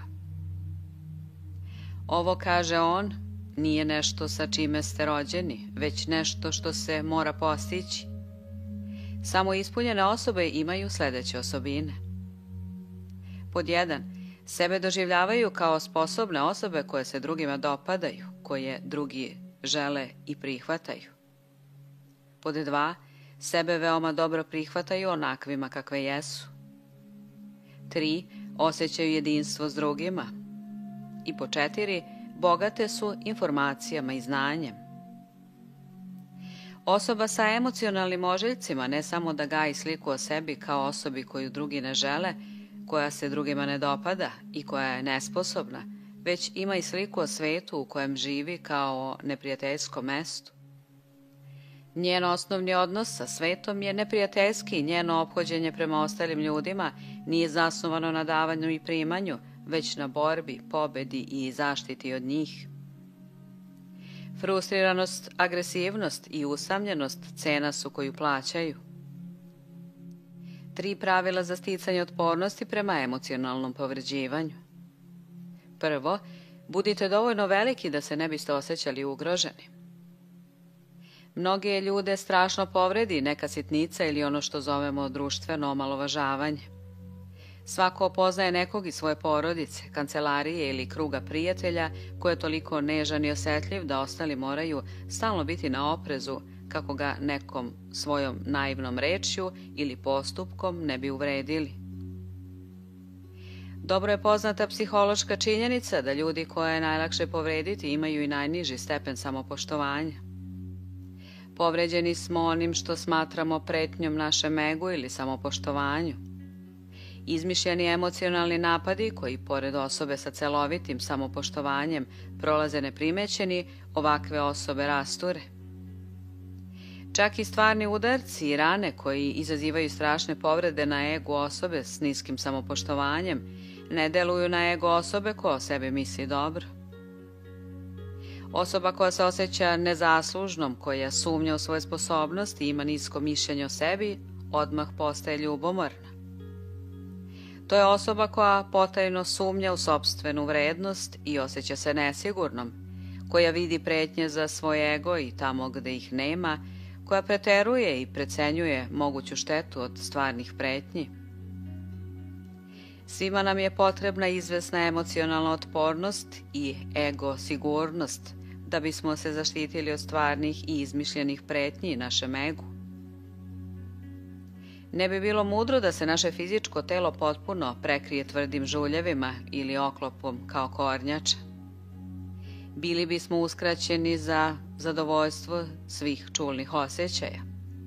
Ali naše telo ima spoljašnji sloj kože, epiderm, čija je uloga zaštita od bakterija, manjih udaraca, ogrebotina i uboda. Epiderm je dovoljno debeo i dovoljno čvrst da nam pruži zaštitu od manjih povreda, ali ne tako debeo i čvrst da se sukobi sa svim osjećanjima. Mnogi nemaju epiderm na svom egu, imaju samo tanku, osjetljivu unutrašnju kožu. Oni treba da postanu veći debelokošci, emotivno čvršći, tako da jednostavno prelaze preko sitnih povreda i manjih pretnja egu. Osim toga moraju izgraditi i samopoštovanje, stvoriti bolju i prikladniju sliku o sebi, tako da se ne osjećaju ugroženim zbog svake slučajne primetbe ili nedužnog postupka. Veliki i jaki čovek se ne osjeća ugroženim zbog malih opasnosti, mali čovek da. Na isti način ni veliki i jaki ego, pun samopoštovanja, ne osjeća se ugroženim zbog svake nedužne primetbe. Zdrave predstave o sebi ne razbijaju se lako.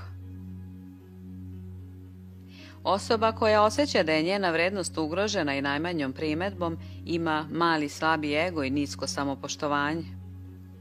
Ona je egocentrična, usmerena na sebe, sa njom je teško izaći na kraj i ono je što nazivamo egoistom. Ali bolestan i slab ego ne lečimo tako što ćemo ga prigušiti, potkopati ili čak i oslabiti samoporicanjem ili pokušajima da postanemo nesebični. Samopoštovanje je neophodno duši, kao hrana telu.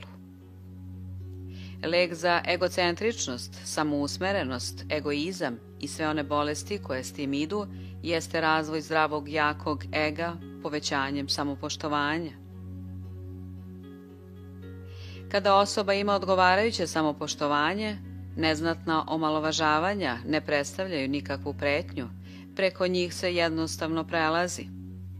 Čak se i dublje emocionalne povrede ovako brže i bolje leče, ne ostavljajući gnojne rane koje će trovati život i uništavati sreću. Pod 2. Samopouzdani i odgovoran stav čini vas manje ranjivim. Kao što je istakao dr. Holland, maloletni prestupnici sa čvrstom spoljašnjom ljušturom imaju ranjivu unutrašnju osobu koja želi da zavisi od drugih i želi da od njih bude voljena. Jedan prodavac mi je rekao da je osoba koja na početku pruža najveći otpor kupovini najčešće lak kupac kada prođete kroz njenu odbranu, da ljudi koji stavljaju znak prodavcima ulaz zabranjen ovo rade zbog toga što ih je lako povrediti i što im je potrebna zaštita.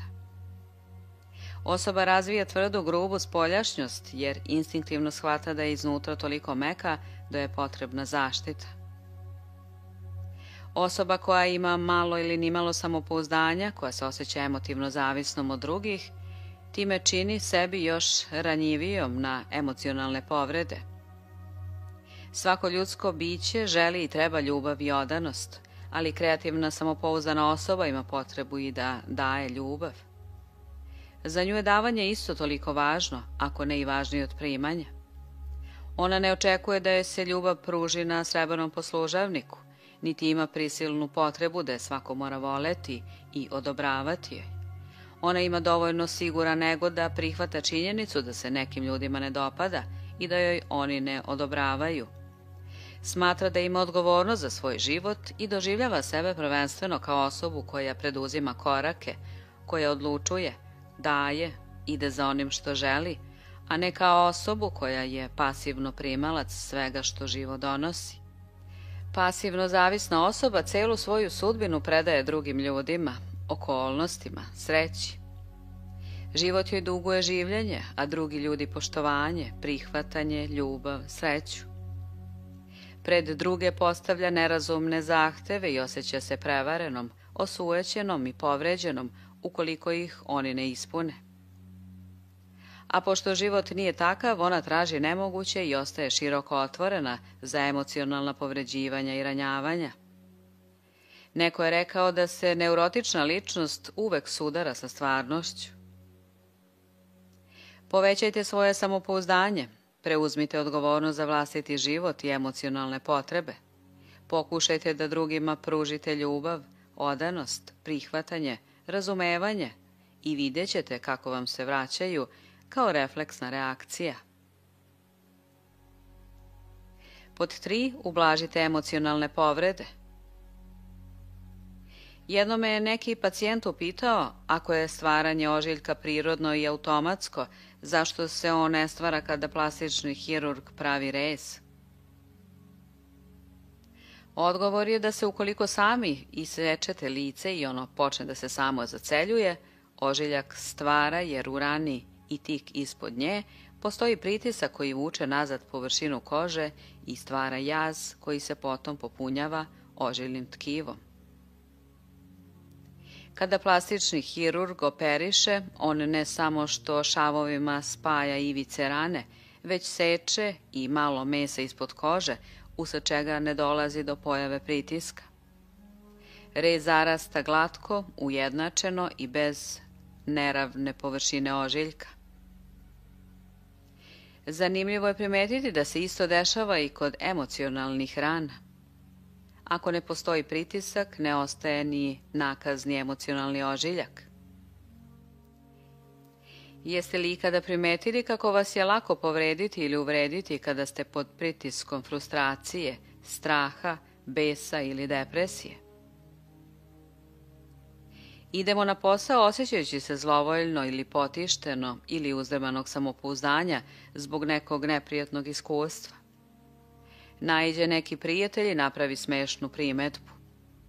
9 od 10 puta mi bismo se nasmejali, misleći kako je smešno, ne misleći o tome ništa, i duhovito mu odgovorili. Ali ne i danas. Danas osjećamo pritisak sumnje u sebe, nesigurnosti, uznemirenosti. Primamo primetbu pogrešno, postajemo uvređeni i povređeni i tako polako nastaje emocionalni ožiljak. Ovo jednostavno svakodnevno iskustvo veoma dobro oslikava princip da nas emocionalno povređuju i ranjavaju ne toliko drugi ljudi ili ono što oni kažu ili ne kažu, već naš vlastiti stav i naši vlastiti odgovori. Opuštanje ublažava emocionalne udarce. Kada se osjećamo povređeni ili se osjećamo uvređeni, osjećanje je u potpunosti stvar našeg odgovora. U stvari, osjećanje jeste naš odgovor. Treba da se bavimo svojim odgovorom, ne odgovorom drugih. Možemo postati napeti, ljuti, ogorčeni i povređeni. Ili možemo ne odgovoriti, ostati opušteni i ne biti povređeni. Naučni eksperimenti su pokazali da je potpuno nemoguće osjećati strah, bes, uznemirenost ili bilo šta negativno dok su telesni mišići savršeno opušteni. Moramo nešto raditi da bismo osjećali strah, bes, uznemirenost. Niko vas ne može povrediti osim vas samih, rekao je Diogen. Niko mi ne može napraviti štetu osim mene, rekao je Sveti Bernar. Pretrpljene ozljede nosim sa sobom i to što patim samo je moja greška. Samo ste vi odgovorni za svoje odgovore i reakcije. Uopšte ne morate odgovoriti. Možete ostati opušteni i nepovređeni. Kontrola misli ovim ljudima donosi novi život. U centru Shirley u Massachusettsu rezultati postignuti grupnom psihoterapijom nadmašili su one postignute klasičnom psihoanalizom i to za mnogo kraće vreme. Dve stvari su naročito istaknute: grupna vežba kontrole misli i vreme odvojeno za relaksaciju u toku dana. Cilj je intelektualna i emocionalna reedukcija radi pronalaženja puta ka takvom životu koji bi bio suštinski uspešan i srećan. Pacijenti su osim intelektualne reedukcije i saveta o kontroli misli naučili i da se opuštaju ležeći u udobnom položaju dok im vođa grupe prijatnim rečima opisuje neki miran i spokojan spoljašnji prizor. Pacijenti su zamoljeni da opuštanje primenjuju svakodnevno kod kuće i da to osjećanje mira i spokoja nose sa sobom tokom dana. Jedna pacijentkinja koja je u ovom centru pronašla nov način života napisala je: 7 godina sam bila bolesna i nisam mogla da spavam. Imala sam žestoku narav. Bila sam jadan životni saputnik. Godinama sam mislila da imam budalu za muža. Kada bi došao kući posle jednog jedinog pića i možda se borio sa žudnjom za drugim, ja bih se uzrujala i koristila teške reči i dovodila ga do toga da se opijao, umjesto da mu pomognem u njegovoj borbi. Sada ne kažem ništa i mirna sam. To mu pomaže i sjajno se slažemo. Živela sam u suprotnostima, pridavala sam preterani značaj malim neugodnostima. Bila sam na ivici samoubistva. Kada sam došla u grupu, počela sam da shvatam da svet prema meni nije nepravedan. Sada sam zdravija nego ikada i srećnija. Pre se nisam nikada opuštala, čak ni u snu. Sada nisam onako užurbana kao ranije i radim isto koliko i pre, ali se ne umaram toliko. Kako ukloniti stare emocionalne ožiljke? Primenjujući 3 gornja pravila možemo sprečiti stvaranje emocionalnih ožiljaka i stvoriti otpornost prema njima. Ali šta sa starim emocionalnim ožiljcima koji su nastali u prošlosti, starim povredama, nanetim nepravdama, pritužbama na život, ogorčenjima? Kada se stvori emocionalni ožiljak, može se uraditi samo jedno, ukloniti ga operacijom, baš kao i u slučaju fizičkog ožiljka. Uradite duhovno zatezanje lica. Kod uklanjanja starih emocionalnih ožiljaka jedino vi možete uraditi operaciju. Morate postati vlastiti plastični hirurg i uraditi duhovno zatezanje lica. Govoriti o emocionalnom zatezanju lica i korišćenju mentalne hirurgije više je od poređenja. Kod starih emocionalnih ožiljaka ne mogu vam pomoći ni lekari ni lekovi, oni moraju biti odsečeni, uklonjeni u potpunosti i izbrisani. Mnogi ljudi za stare emocionalne rane koriste različite vrste melema ili balsama, ali oni jednostavno ne pomažu. Smatrajući da su u pravu, mogu pribeći otvorenoj fizičkoj osveti ili se iskaliti i izravnati račune na neki suptilniji način. Tipičan je primer žene koja je otkrila muževljevu nevernost. Po savetu svoga sveštenika ili psihijatra složila se da treba da mu oprosti, zato nije pucala u njega, nije ga napustila. Ponaša se kao dobra supruga, održava kuću čistom, priprema ukusne obroke i tako dalje. Ali ona mu od života pravi pakao na zemlji mnogo suptilnije, hladnoćom srca i razmetanjem svojom moralnom superiornosti. Kada se on žali, njen odgovor je: pa, dragi, ja sam ti oprostila, ali ne mogu da zaboravi. Njemu njeno opraštanje postaje trn u oku, jer je ona svesna činjenice da je to dokaz njene moralne nadmoći. Bila bi mnogo bolja prema njemu, a i sama mnogo srećnija, kada bi odbila ovakav način opraštanja i ostavila ga. Opraštanje je skalpel koji uklanja emocionalne ožiljke. Mogu oprostiti, ali ne i zaboraviti. Samo je drugi način da se kaže neću oprostiti, rekao je Henry Ward Beecher. Opraštanje bi trebalo da bude kao poništena priznanica, iscepana na pola i zapaljena, tako da na osnovu nje ne možete nikada ni od koga ništa potražiti. Opraštanje istinsko, iskreno i potpuno i zaboravljeno, to je skalpel kojim se može očistiti gnoj iz emocionalnih rana, koji ih može zalečiti i ukloniti od njih ožiljak. Opraštanje delimično ili napola srca ima isti efekat kao i napola urađena hiruška intervencija na licu. Tobožnje opraštanje iz dužnosti nije ništa uspešnije od simulirane plastične operacije lica. Opraštanje bi trebalo da se zaboravi, baš kao i nepravda koja je oproštena. Opraštanje koga se čovek seća i drži ponovo inficira ranu koju pokušavate da zalečite. Ako ste preponosni na svoj oproštaj ili ga se stalno prisećate, vrlo ste blizu toga da osjećate kako vam druga osoba nešto duguje za to što ste joj oprostili.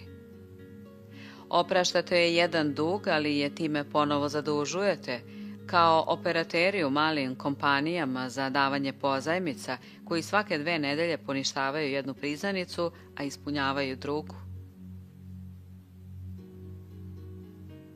Opraštanje nije oružje.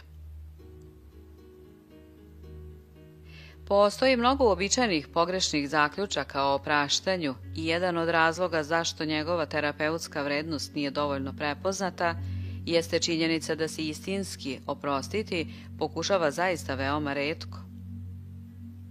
Na primjer, mnogi pisci su nam rekli da bi trebalo oprostiti kako bismo postali dobri.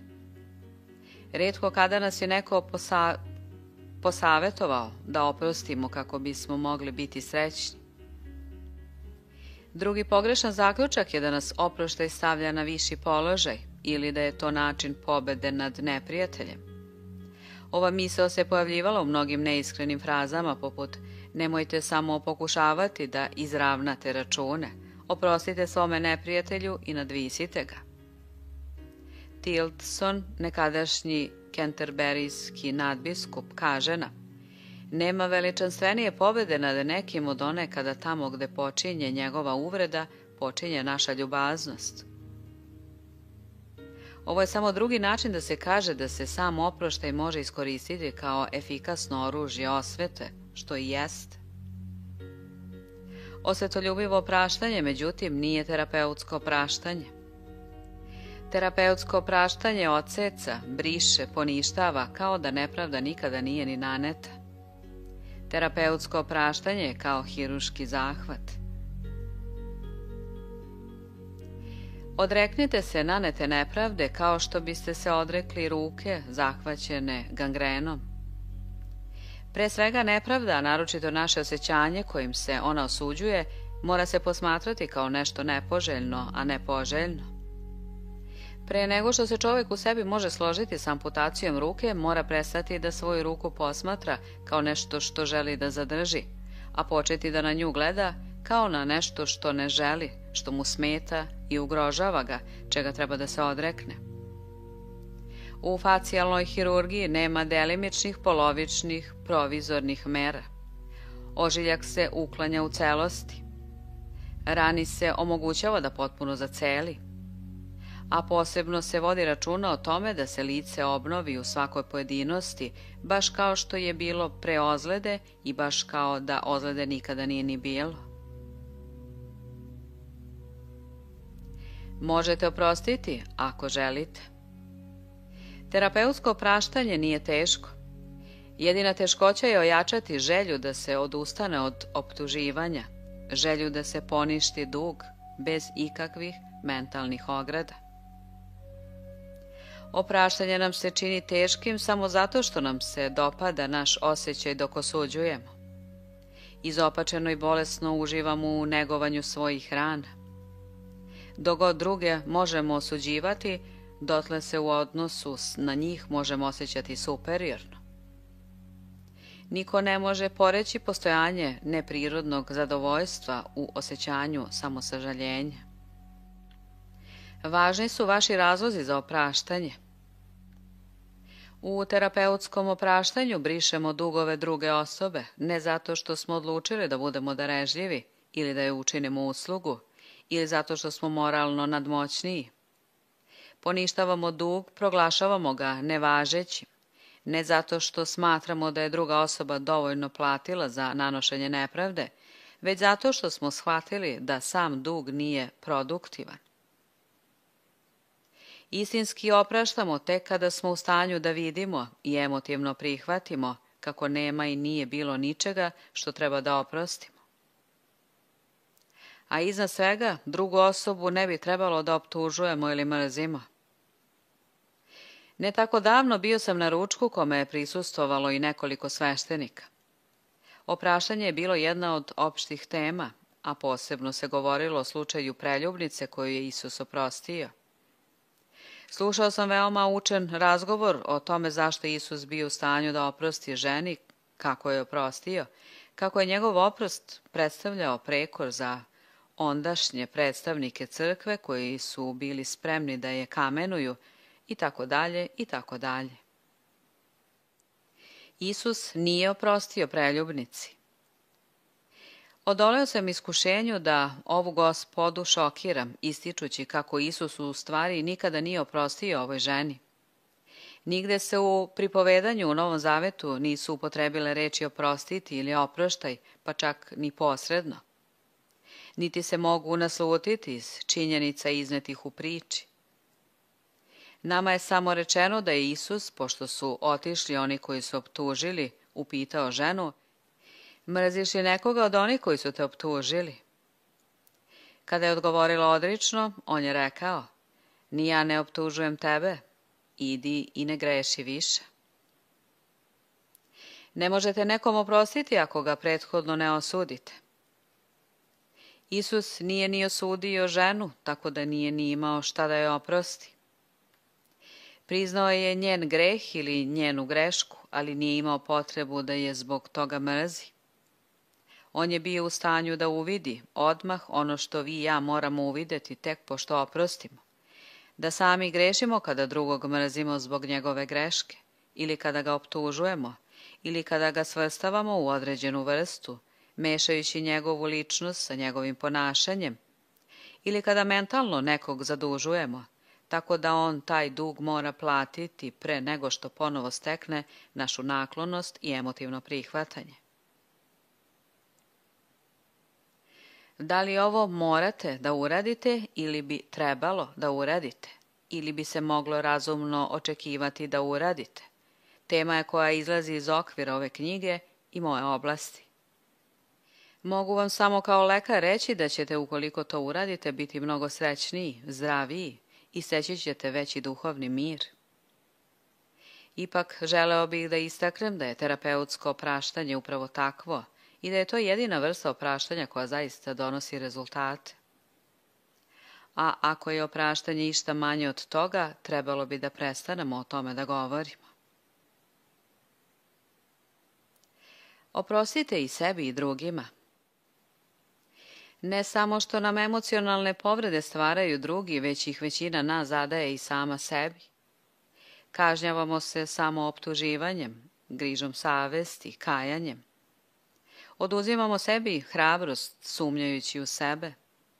Kažnjavamo sebe preteranom krivicom, Griža savesti i kajanje pokušaji su da emocionalno živimo u prošlosti. Preterana krivica je pokušaj da se ispravi nešto u prošlosti, nešto što smo u prošlosti pogrešno učinili ili mislili da smo pogrešno učinili. Emocije se pravilno i prikladno koriste kada nam pomažu da primereno odgovorimo ili reagujemo na neku realnost u trenutnom okruženju. Pošto ne možemo živeti u prošlosti, ne možemo na nju ni primereno emocionalno reagovati. Što se tiče naših emocionalnih reakcija, prošlost može jednostavno biti otpisana, zatvorena, zaboravljena. Nema potrebe da zauzimamo ovakav ili onakav emocionalni stav u odnosu na zaobilazne puteve koji su nas u prošlosti možda odveli sa onog pravog. Važan je naš sadašnji pravac i naš sadašnji cilj. Svoje zablude treba da priznamo za greške. U protivnom nećemo moći ispraviti kurs. Kormilarenje ili upravljanje neće biti moguće. A mrzeti i optuživati sebe zbog svojih grešaka uzaludno je i kobno. Vi činite greške, greške ne čine vas. Također, pri razmišljanju o svojim ili tuđim greškama pomaže, a to je istina da se o njima razmišlja kao o tome šta smo učinili ili nismo učinili, a ne o tome šta su od nas napravile. Jedna od najvećih grešaka koje možemo napraviti jeste da pobrkamo svoje ponašanje sa svojim ja, da zaključimo da zbog toga što smo nešto uradili, pripadamo određenom tipu ljudi. Važno je da nam postane jasno da su greške u onome što radimo, da se one odnose na čin, a da bismo se zaista držali istine, trebalo bi da se pri njihovom opisivanju koristimo glagolima koji označavaju radnju, a ne imenskim rečima koje označavaju stanje. Na primjer, reći nisam uspeo, glagolska forma, predstavlja prepoznavanje greške i može nam pomoći i odvesti nas ka budućim uspesima. Ali reći neuspešan sam, imenska forma, ne opisuje ono što ste vi učinili, već ono što mislite da je greška učinila vama. Ovo ne doprinosi učenju, već teži da učvrsti grešku i načini je stalnom. To se uvek iznova dokazivalo u kliničkim psihološkim eksperimentima. Jasno nam je da sva deca učeći da hodaju povremeno i padaju. Kažemo ovo dete je palo ili ovo dete je posrnulo. Ne kažemo ovo je propalo dete, niti ovo je posrnulo dete. Ipak mnogim roditeljima nije jasno da sva deca učeći da govore također greše, odnosno ne pričaju tečno, zapinju, blokiraju se, ponavljaju slogove i reči.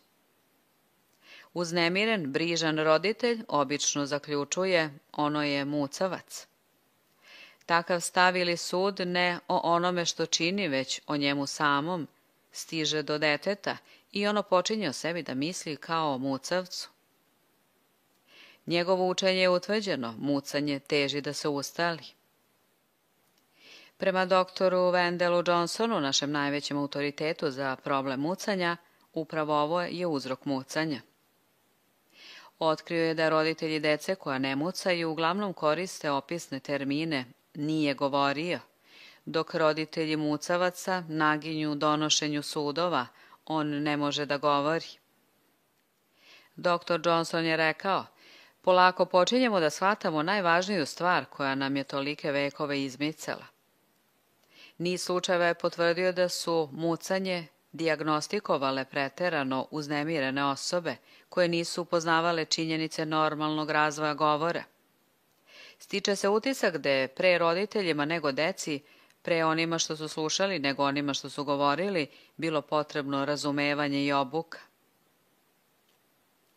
Dr. Knight Dunlap, koji je punih 20 godina proučavao navike, njihovo stvaranje, nestajanje i njihovu vezu sa učenjem, otkrio je da se isti princip može primeniti na skoro sve loše navike, uključujući i loše emocionalne navike. Od suštinske važnosti rekao je da pacijent prestane sebe da okrivljuje, optužuje i osjeća zbog njih grižu savesti ukoliko želi da ih izleči. Smatra da je naročito štetan zaključak uništen sam ili bezvredan sam, onda kada je pacijent nešto uradio ili radi. Zapamtite da vi činite neke greške.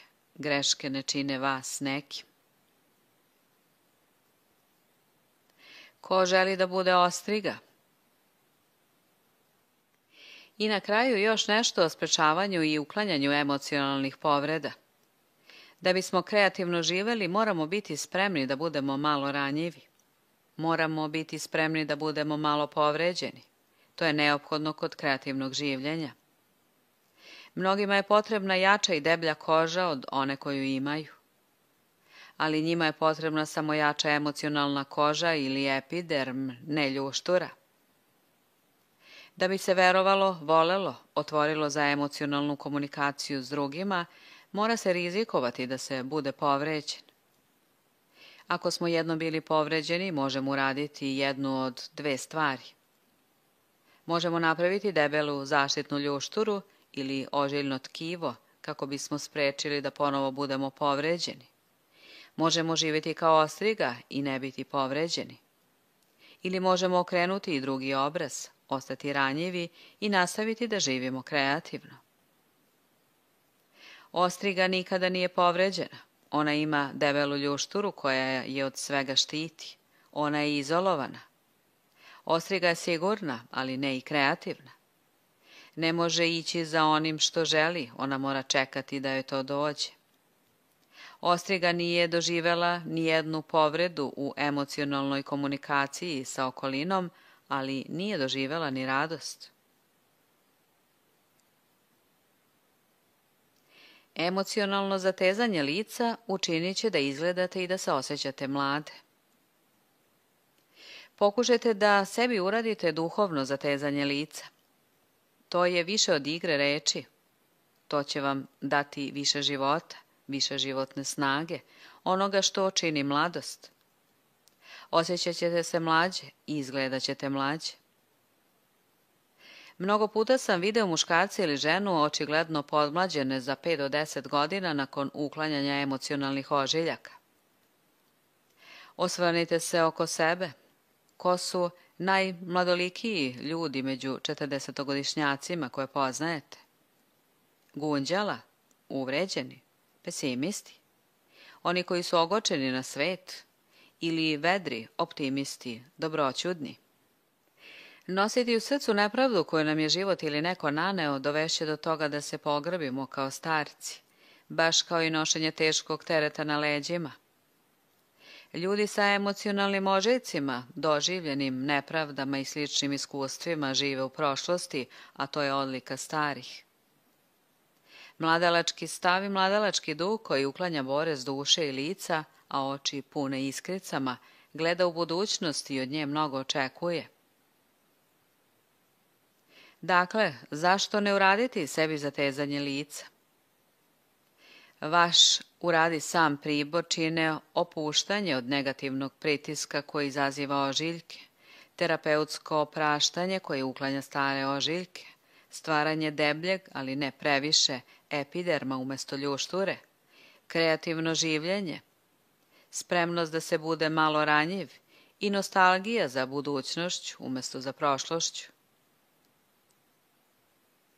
Najvažnije što treba upamtiti, popunite ovde. Pod 1 povlaka, 2 povlaka, 3 povlaka, 4 povlaka, 5 povlaka. Primeri povlaka. 11. poglavlje. Kako otključati svoju pravu ličnost? Ličnost, to privlačno i tajanstveno nešto što je lako prepoznati, je teško definisati, nije toliko nešto što se stvara ni iz čega, koliko nešto što se oslobađa iz unutrašnjosti. Ono što nazivamo ličnošću, spoljašnji je dokaz onog jedinstvenog i pojedinačnog kreativnog ja, stvorenog prema Božijoj slici, toj iskri božanskog u nama ili onoga što bi se moglo nazvati slobodnim i potpunim izrazom vašeg istinskog ja. Ovo istinsko ja svake ličnosti jeste privlačno, jeste magnetsko, ima moćan uticaj na druge. Imamo osjećaj da smo u vezi sa nečim stvarnim i suštinskim i to nam mnogo znači. S druge strane, folirante niko ne voli i ne podnosi. Zašto svi vole bebe? Sigurno ne zbog onoga što one mogu raditi, zbog onoga što znaju ili onoga što imaju, već zbog onoga što jesu. Svako malo dete ima pozitivnu ličnost. Kod njega nema površnosti, pretvaranja i licemerja. Na svom jeziku koji se sastoji ili od plakanja ili od gukanja, beba izražava sva prava osjećanja. Ona kaže ono što misli, nema varanja. Beba je uvek iskrena. Ona je na NT stepen, primer psihološke maksime, budi ono što jesi. Ona ne strepi zbog izražavanja sebe, ni najmanje nije sputana. Svako u sebi ima zaključanu ličnost. Svako ljudsko biće ima ono tajanstveno nešto koje nazivamo ličnošću. Kada kažemo da osoba ima dobru ličnost, ono što po tim zaista mislimo jeste da je ta osoba oslobodila i ispoljila svoj unutrašnji kreativni potencijal i u stanju je da izrazi svoje istinsko ja. Slaba ličnost ili inhibirana ličnost jedno je isto. Osoba slabe ličnosti ne izražava svoje unutrašnje kreativno ja. Ona ga je uhapsila, stavila mu na ruke lisice, zaključala ih i bacila ključ. Reč inhibirati bukvalno znači zaustaviti, sprečiti, zabraniti, sputati, zarobiti. Inhibirana osoba postavila je ograničenja izražavanju istinskog ja. Iz nekog razloga ona se plaši da se izrazi, plaši se da bude ono što jeste i zaključava svoje istinsko ja u unutrašnji zatvor. Simptomi inhibiranosti su brojni i vrlo različiti. Stidljivost, plašljivost, preterana svest o sebi, neprijateljstvo, prenaglašeno osjećanje krivice, nesanica, nervoza, razdražljivost, nesposobnost slaganja sa drugima. Frustriranost je karakteristična za skoro svaku oblast i delatnost inhibirane osobe. Njena prava i osnovna frustracija je u nesposobnosti da bude ono što jeste i nesposobnosti da se izrazi na pravi način. Ali ova osnovna frustracija kao da boji i preplavljuje sve što radi. Prejak negativni feedback je ključ inhibicije.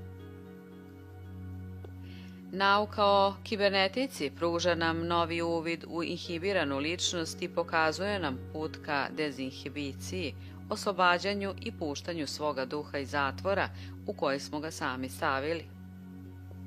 Negativan feedback u servomehanizmu odgovara kriticizmu. Negativni feedback u stvari kaže nisi u pravu, van kursa si, moraš preduzeti korektivne mere kako bi se vratio na pravac. Međutim, svrha negativnog feedbacka je promjena odgovora i izmena kursa ka akciji, a ne potpuno zaustavljanje. Ako negativni feedback ispravno radi, raketa ili torpedo reaguju na kritiku samo onoliko koliko je potrebno da isprave kurs i nastave da idu napred ka cilju. Ovaj će kurs, kao što smo već objasnili, predstavljati niz cik-cakova. Ipak, ukoliko je mehanizam preosetljiv na negativni feedback, servomehanizam će praviti prevelike ispravke. Umjesto napredovanja ka cilju, on će praviti prevelike bočne cik-cakove ili u potpunosti zaustaviti svako napredovanje. Naš ugrađeni servomehanizam radi na isti način. Moramo imati negativni feedback kako bismo svrsishodno radili, kako bismo na svom putu kormilarili ili bili vođeni ka svome cilju. Prejak negativni feedback jednak je inhibiciji. Negativni feedback u stvari uvek kaže prestani s tim što radiš ili onako kako radiš i radi nešto drugo. Njegov cilj je promjena odgovora ili promjena stepena napredovanja, a ne zaustavljanje svake akcije. Negativni feedback ne kaže stop, tačka. Pogrešno je raditi bilo šta, već pogrešno je to što radiš. Međutim, tamo je negativni feedback prejak ili tamo gde je naš vlastiti mehanizam preosetljiv na negativni feedback, rezultat nije izmena odgovora, već potpuno zaustavljanje odgovora. Inhibicija i prejak negativni feedback je jedno isto. Kada prenaglašeno reagujemo na negativnu povratnu informaciju ili kriticizam, skloni smo da zaključimo kako je ne samo naš trenutni kurs malo izvan pravca ili pogrešan, već i kako je za nas pogrešno što uopšte želimo da idemo napred.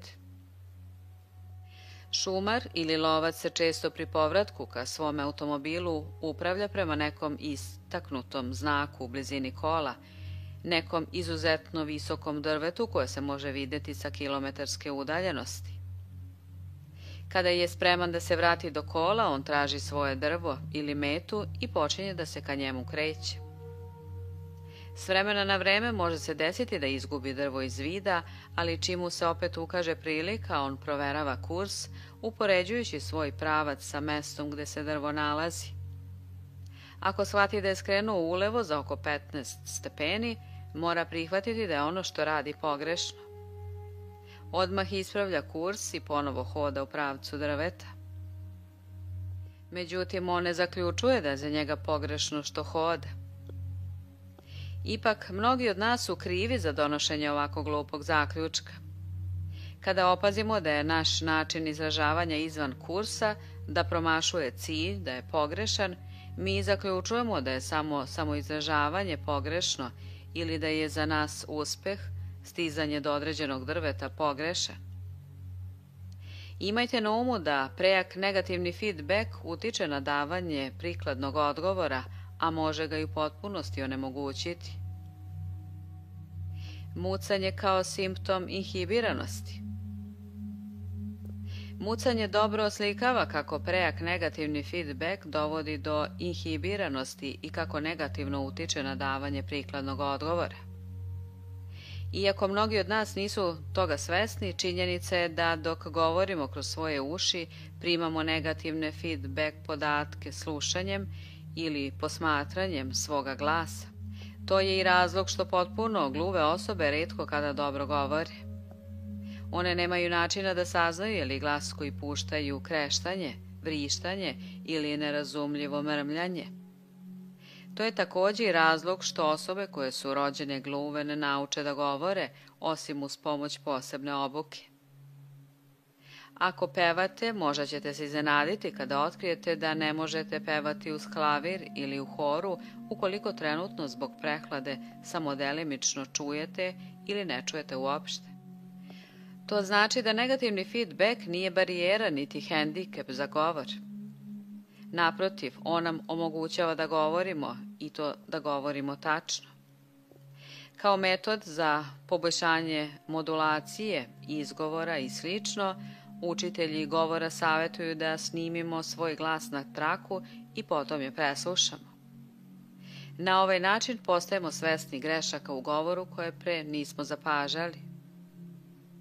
U stanju smo da jasno vidimo šta radimo pogrešno i da to ispravimo. Ipak, da bi nam pomogla da bolje govorimo, negativna povratna sprega bi trebalo pod 1 da bude manje više automatska ili podsvesna, 2 da se odvija spontano, odnosno dok govorimo, i 3 da ne izaziva preterano osetljiv odgovor kao rezultat inhibiranosti.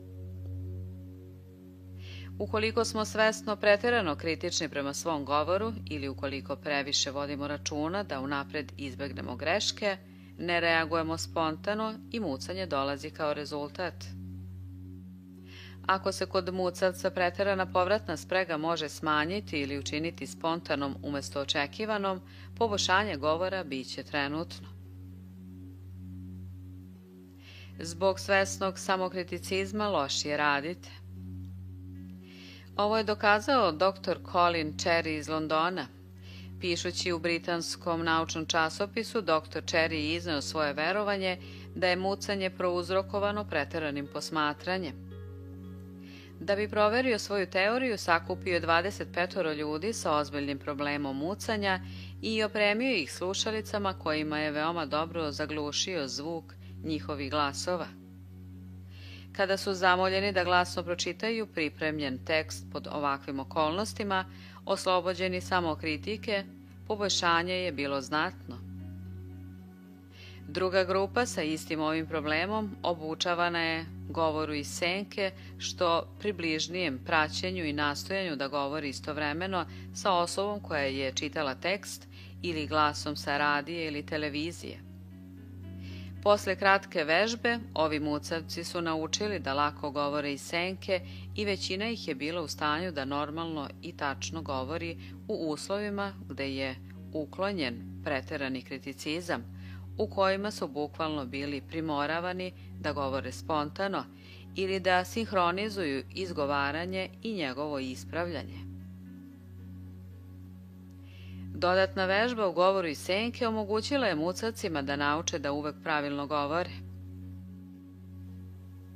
Kada se negativni feedback ili samokritika uklonio, inhibiranost je nestala, a izvođenje poboljšalo.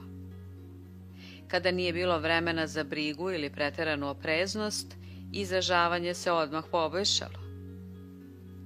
Ovo nam daje veoma vredan ključ za to kako možemo dezinhibirati ili osloboditi zaključanu ličnost i poboljšati rezultate u svim oblastima. Preterana opreznost vodi inhibiranosti i anksioznosti. Jeste li ikada pokušali da udenete konac u iglu? Ako jeste i ako ste bili neiskusni, verovatno ste primetili da ste konac čvrsto držali sve dok se niste približili ušicama igle i dok niste pokušali da ga provučete kroz mali otvor.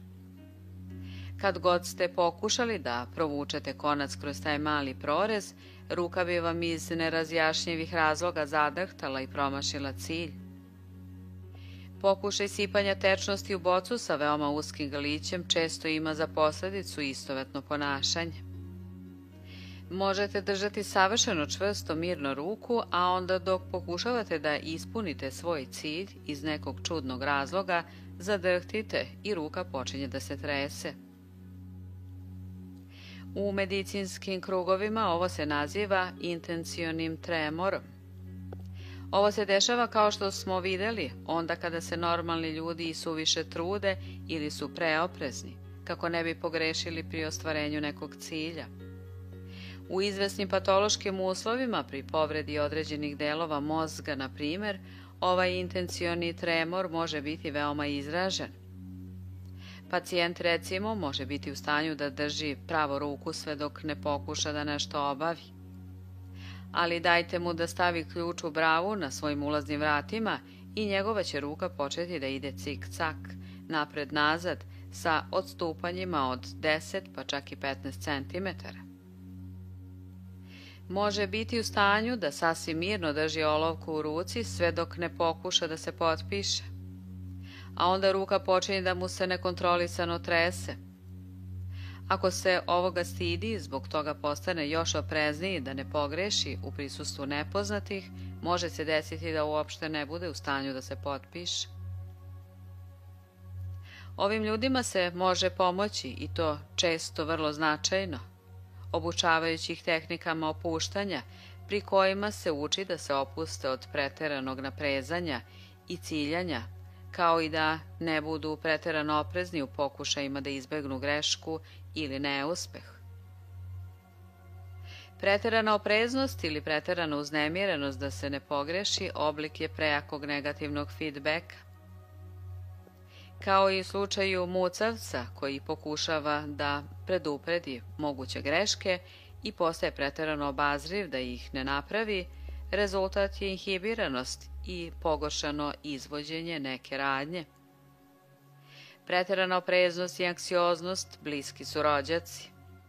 Obe se odnose na preveliku brigu zbog mogućeg neuspeha ili zbog toga da se ne uradi nešto pogrešno i utiču na to da se ulaže prevelik svesni napor kako bi se sve uradilo ispravno.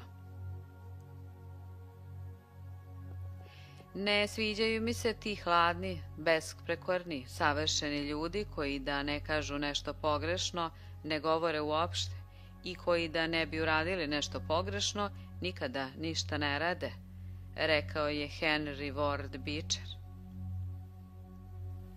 Savet Williama Jamesa đacima i učiteljima. Ko su učenici što se unervoze pri odgovaranju? Upitao se ovaj mudri čovek. Oni što misle na mogući neuspeh i pridaju preveliku važnost tom događaju. Ko su oni što dobro odgovaraju? Često oni što najmanje mare. Njihove se ideje same od sebe odmotavaju iz njihovog sećanja. Zašto toliko često čujemo pritužbe da je društveni život u Novoj Engleskoj ili siromašniji ili neizražajniji ili zamorniji nego u nekim drugim delovima sveta? Zbog koje činjenice, ako je to uopšte činjenica, osim ako ne zbog preterane samosvesnosti ljudi, uplašenih ili da kažu nešto previše obično i očigledno, ili nešto neiskreno, ili nešto što nije dostojno slušaoca, ili nešto što na neki način ne odgovara prilici. Kako se uopšte razgovor može voditi u takvom moru odgovornosti i isputavanju kao što su ova?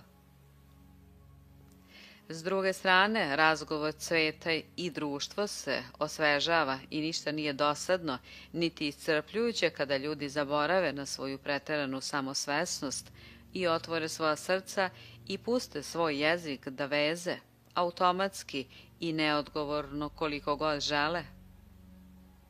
Danas se u pedagoškim krugovima mnogo govori o obavezi nastavnika da se unapred pripreme za svaku lekciju. Do neke mere to je korisno, ali mi Jenki sigurno nismo ti kojima u ovoj opštoj doktrini treba propovedati. Mi smo njome preopterećeni. Savet koji bih dao većini učitelja bio bi iskazan rečima nekog koje je i sam izvrstan učitelj. Pripremite se za određenu temu tako da uvek možete da je načnete, a onda u učionici imajte poverenja u svoju spontanost i odbacite sve dalje brige. Moj savet svim učenicima, naročito učenicama, bio bi nešto slično. Kao što i lanac na biciklu može biti prejako zategnut, tako i nečija opreznost i savesnost mogu biti toliko velike da ometaju rad njegovog uma.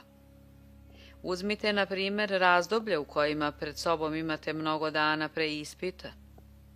1 gram dobrog nervnog stanja na ispitu vredi nekoliko stotina grama uznemirenog učenja pred ispit. Ako zaista želite da ispit uradite najbolje što možete, odbacite knjige dan ranije, recite sebi, neću više ni 1 minut potrošiti na ove gluposti i nije me uopšte briga hoću li položiti ili ne. Recite ovo iskreno i osjetite to i izađite i uživajte. Ili idite u krevet i spavajte. I siguran sam da će vas sutrašnji rezultati ohrabriti da ovaj metod stalno koristite. Svest o sebi je u stvari svest drugih.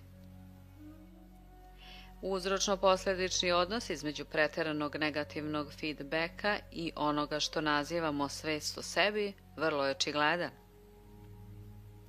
U svakoj vrsti društvenih odnosa stalno od drugih primamo negativne povratne informacije.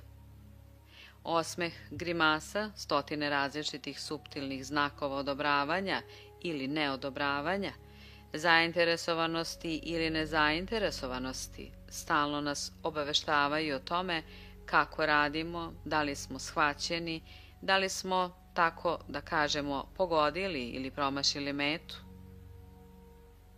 U svakoj društvenoj situaciji odvija se neprestana interakcija između govornika i slušaoca, glumca i posmatrača.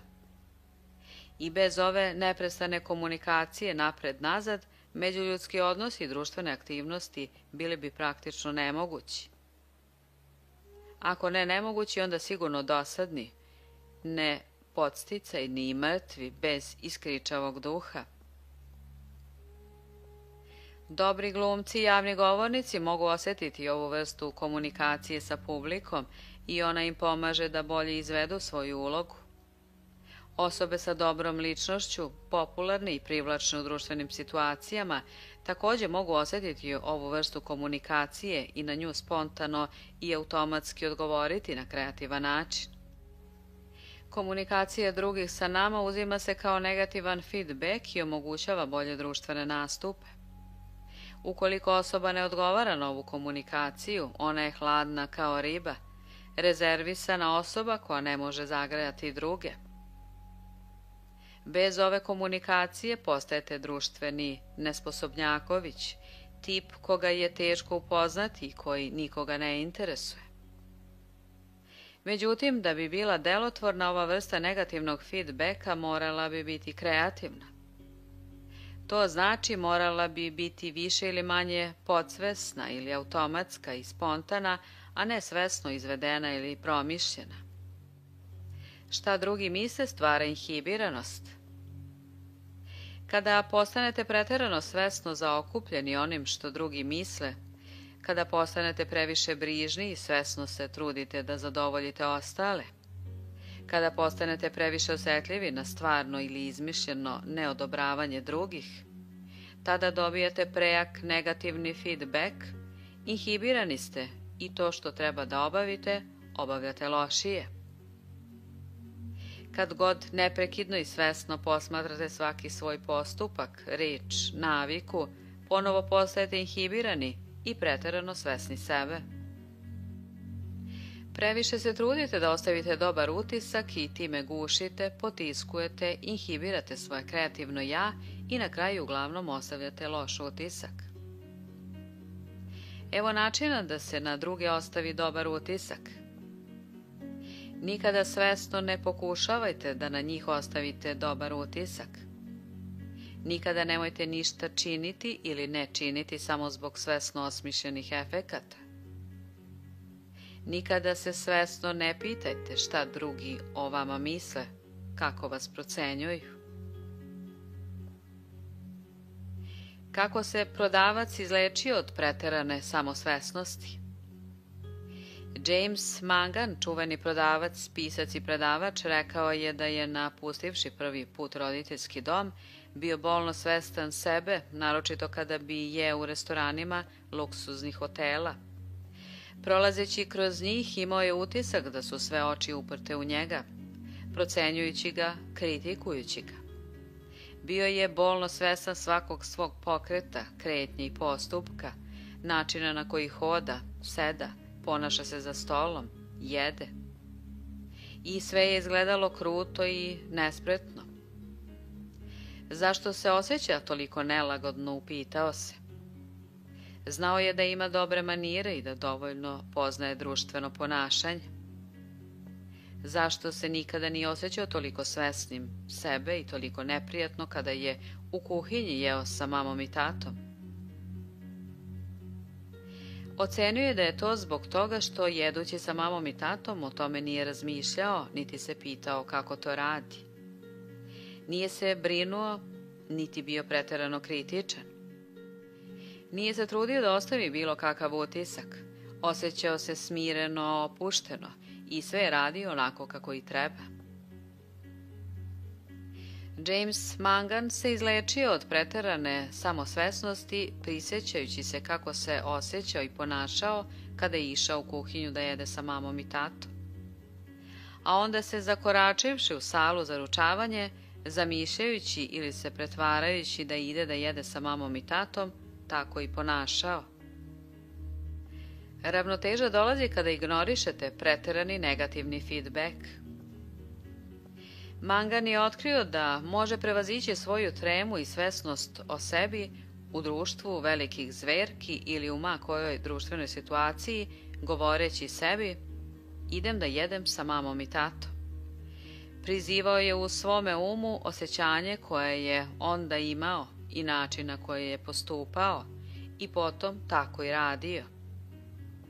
U svojoj knjizi Sposobnost da prodate sebe, Mangan savjetuje prodavcima da u svim novim i neobičnim situacijama zauzimaju stav: idem kući da večeram sa mamom i tatom.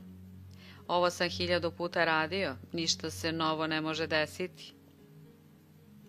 Ovaj stav da se ostaje imun na sve čudne situacije i ljude, ovo potpuno zanemarivanje svega nepoznatog ili neočekivanog ima svoje ime. Naziva se sigurnost. Sigurnost je voljno stavljanje na stranu svih strahova koji se pojavljuju u novim i nekontrolisanim okolnostima. Treba da budete više svesni sebe. Pokojni dr. Albert Edward Vigam, čuveni vaspitač, psiholog i predavač, rekao je da je u detinjstvu bio toliko bolno svestan sebe da mu je u školi bilo gotovo nemoguće da odgovara. Izbegavao je ljude i sa njima mogao da razgovara samo pognute glave. Stalno se borio protiv te svoje samosvesnosti i pokušavao da je prevaziđe, ali bezuspešno. A onda je jednoga dana dobio novu ideju. Njegova nevolja uopšte nije bila u tome što je preterano svestan sebe. Bio je u stvari preterano svestan drugih. Bio je bolno preosetljiv na ono što bi drugi mogli pomisliti o njemu, onome što je rekao ili učinio, svakom njegovom pokretu. Ovo ga je vezivalo u čvor. Nije mogao jasno da misli, niti smisli šta da kaže. Kada je bio sam sa sobom, nije se ovako osjećao. Kada je bio sam, bio je potpuno miran i opušten. Bilo mu je prijetno, osjećao se uravnoteženo i mogao je da razmišlja o mnogim zanimljivim idejama i imao mnogo toga da kaže. Bio je savršeno svestan sebe i njegovo istinsko ja bilo mu je blisko. Tada je prestao sa borbom i pokušajima da svoju samosvesnost pobedi, već se umjesto toga usredsredio na to da je razvije, da osjeća, postupa, ponaša se, razmišlja kao kada je sam, ne obraćajući pažnju na to kako bi ga drugi mogli vidjeti ili proceniti.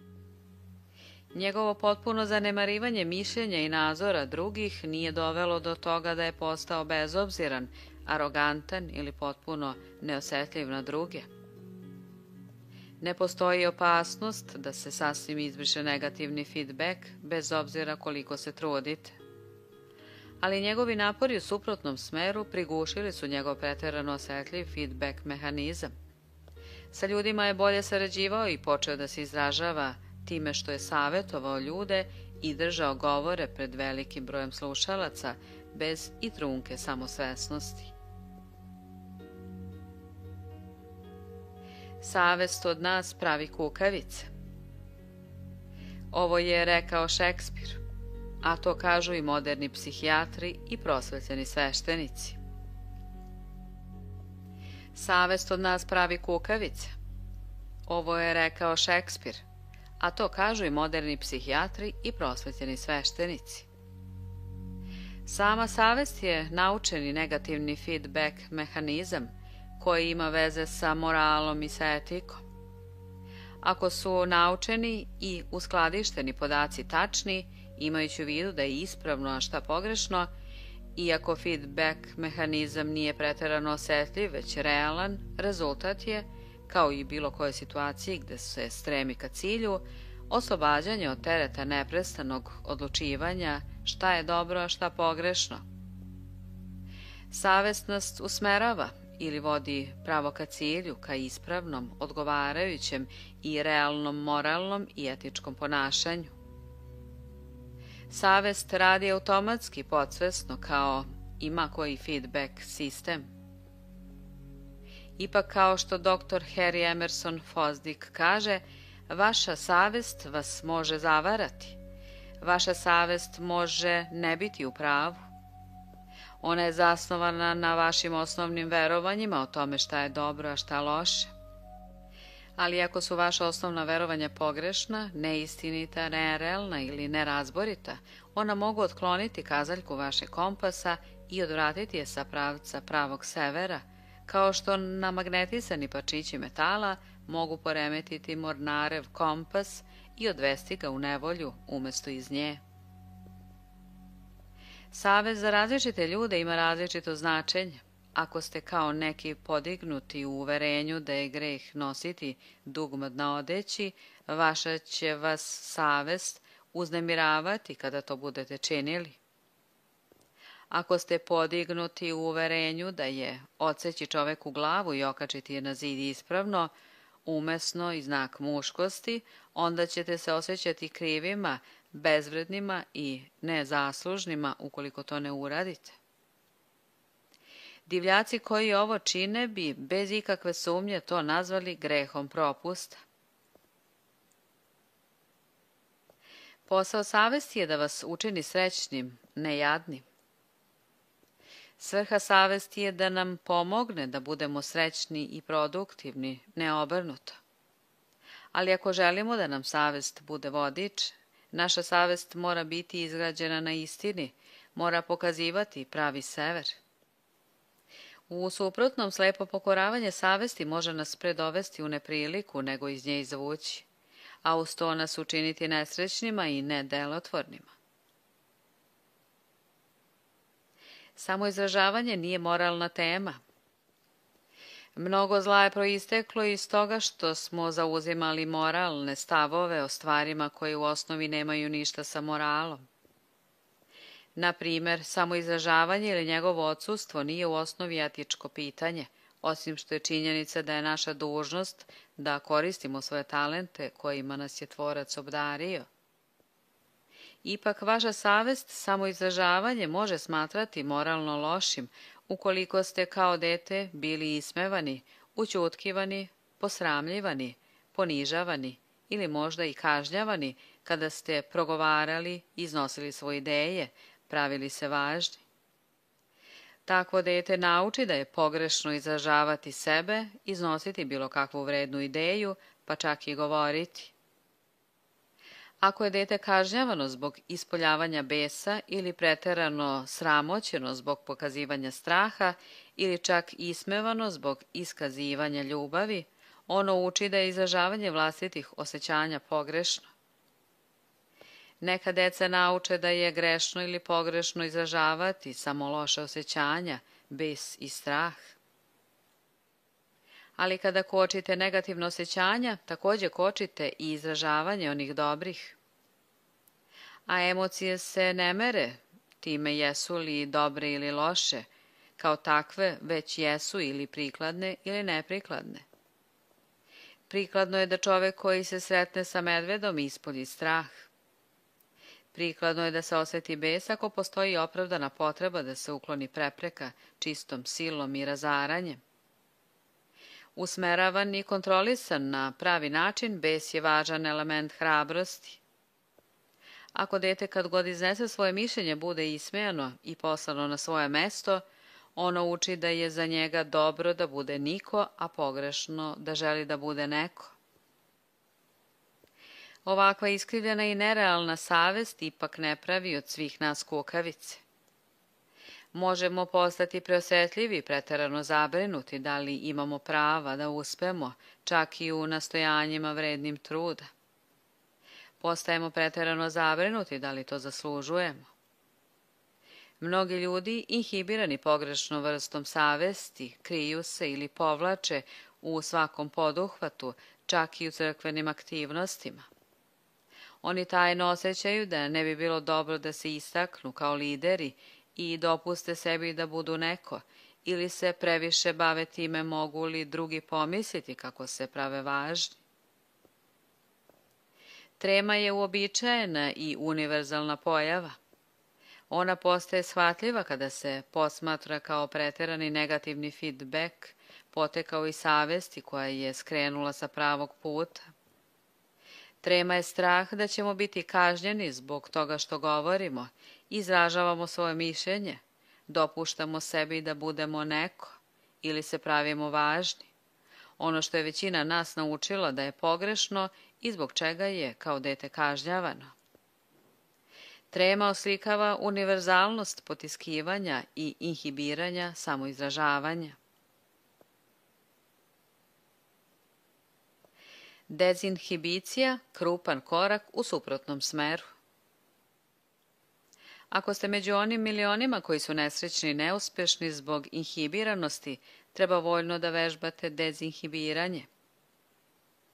Treba da vežbate da budete manje oprezni, manje zabrinuti, manje svesni sebe. Treba da vežbate da govorite pre nego što razmislite, umesto da razmislite pre nego što progovorite.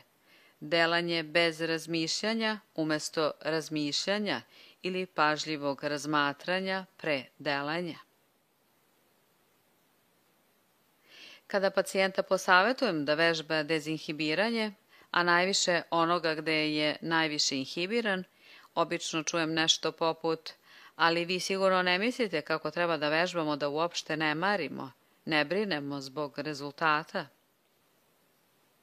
Meni se čini da je do izvesne mere svetu potrebna inhibiranost, inače bismo živeli kao divljaci i civilizovano društvo bi se raspalo. Ako se izražavamo bez ikakvih ograničenja, slobodno izražavamo svoje osjećanja. Ići ćemo naokolo i udarati ljude po nosu ukoliko se sa nama ne slažu. Da, kažem, u pravu ste. Svetu je do izvesne mere potrebna inhibiranost, ali ne vama. Ključna reč je do izvesne mere. Kod vas je prisutna preterana inhibiranost. Vi ste poput pacijenta sa temperaturom od 40 stepeni koji kaže: ali toplota je neophodna za zdravlje.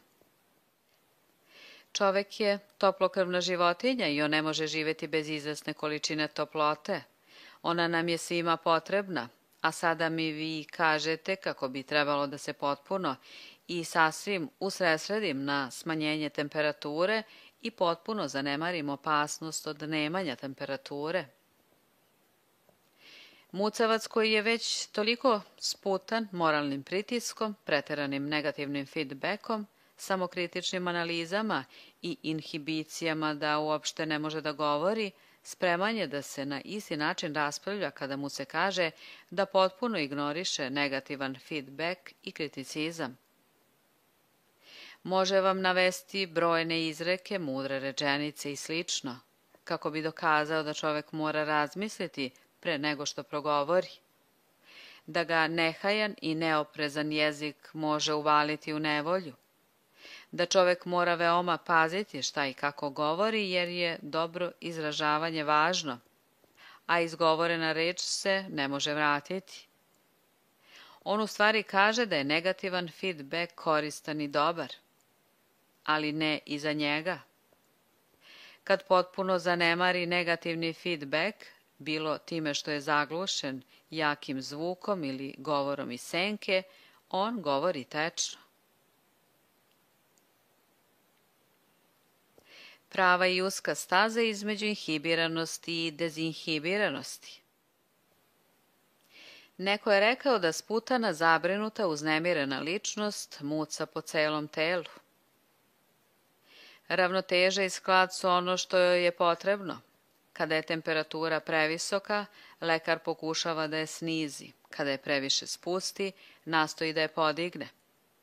Kada neko ne može dovoljno da spava, daje se lek koji im omogućava da više spava. Kada neko previše spava, daje mu se neki stimulans da bi ga održao budnim i slično.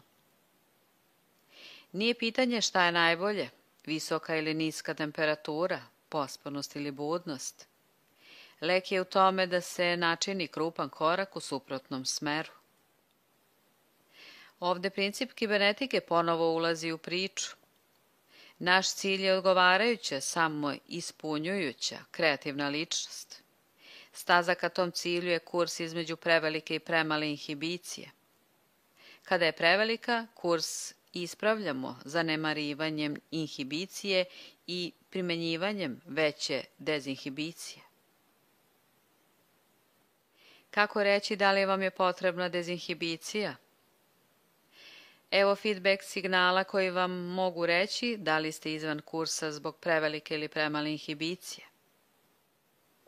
Ako neprestano upadate u nevolju zbog prevelikog samopouzdanja, ako se obično nepromišljeno bacate tamo gde se i anđeli boje da stupe, ako se često nalazite na žeravici zbog impulsivnih, nepromišljenih postupaka, ako vam se sveti to što uvek prvo radite pa tek onda postavljate pitanja, ako nikada ne možete priznati da niste u pravu, ako ste galamdžije i pričalica, verovatno imate premalo inhibicije. Potrebno je da pre nego što nešto učinite više razmišljate o posljedicama. Potrebno je da prestanete da se ponašate kao slon u staklarskoj radnji i da svoje aktivnosti pažljivije planirate. Ipak većina ne spada u gornju kategoriju. Ako se stidite kad se nađete među nepoznatima, ako se bojite novih i nepoznatih situacija, ako se ne osjećate dorasli nečemu, ako preterano brinete, uznemireni ste, previše strepite, ako ste nervozni i previše svesni sebe, ako imate bilo koje simptome nervoze kao što su facijalni tikovi, nepotrebno namigivanje, drhtanje, teškoće sa spavanjem, ako se u društvu osjećate neprijatno, ako se neprestano krijete i povlačite, onda svi ovi simptomi ukazuju da ste previše inhibirani. Preoprezni ste u svemu, previše planirate. Treba da primenjujete savet Svetog Pavla Efescima. Ne brinite zbog sitnica. Praktična vežba.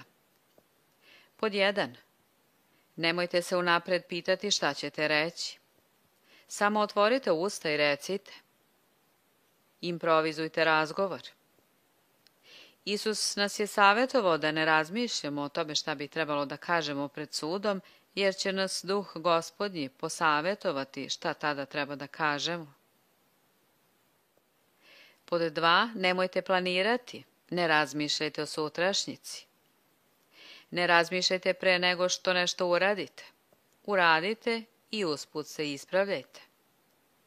Ovaj savjet može izgledati radikalan, ali to je način na koji servomehanizam mora raditi.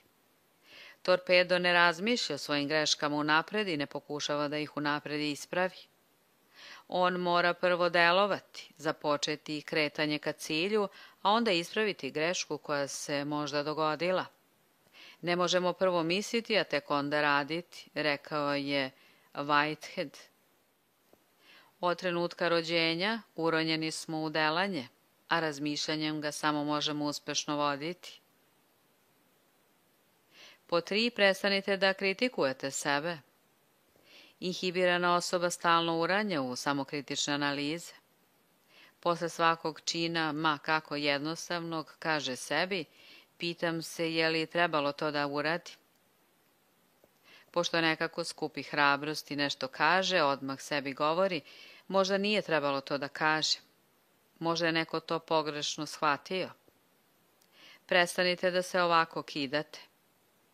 Koristan i blagotvoran feedback radi podsvesno, spontano i automatski. Svesna samokritika, samoanaliza i introspekcija dobre su i korisne ako su preduzete jednom godišnje. Ali kao neprekidno iz časa u čas, iz dana u dan, podcenjivačko procenjivanje samoga sebe porazne su. Obratite pažnju na samokritiku, odmah se iz nje izvucite i sa njom prestanite. Po 4. Stvorite naviku da govorite glasnije nego obično. Inhibirani ljudi stalno tiho pričaju. Povećajte jačinu svoga glasa. Nema potrebe da ućutkujete ljude i koristite ljutit ton. Samo svesno vežbajte da govorite glasnije nego obično.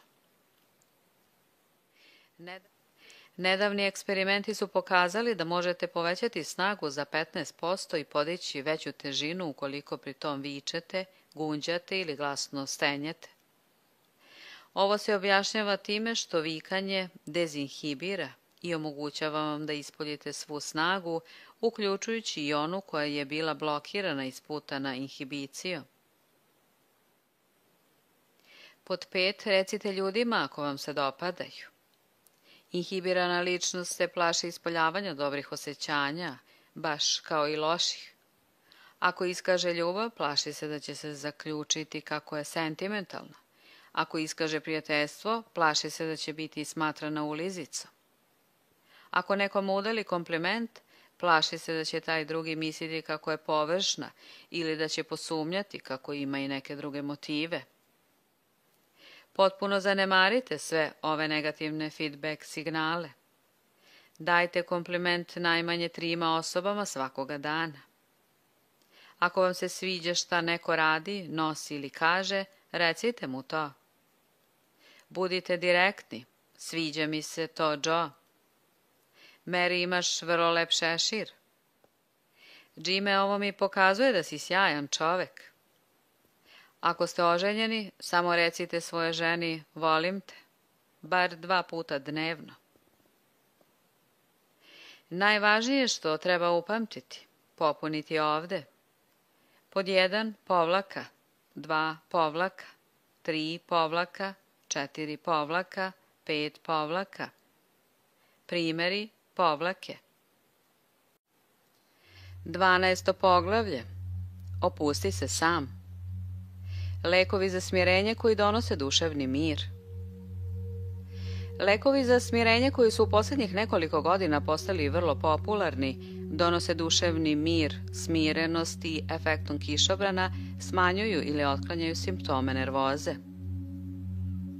Kao što nas kišobran štiti od kiše, tako i različiti lekovi za smirenje podižu psihičku pregradu između nas i uznemirujućeg nadražaja. Niko u potpunosti ne razume kako lekovi za smirenje otvaraju taj kišobran, ali razumemo zašto nam donose smirenje. Lekovi za smirenje deluju jer u velikoj meri ublažavaju ili isključuju naš vlastiti odgovor na uznemiravajući nadražaj. Lekovi za smirenje ne menjaju okruženje. Uznemiravajući nadražaj je još uvek tu. Mi smo i nadalje u stanju da ga intelektualno prepoznamo, ali ne odgovaramo na njega emocionalno. Sećate se da smo u poglavlju o sreći rekli da naša osjećanja ne zavise od spoljašnjih uticaja, već od naših vlastitih stavova, reakcija i odgovora. Lekovi za umirenje ubedljivo dokazuju ovu činjenicu. U suštini oni smanjuju ili prigušuju naš prejak odgovor na negativni feedback.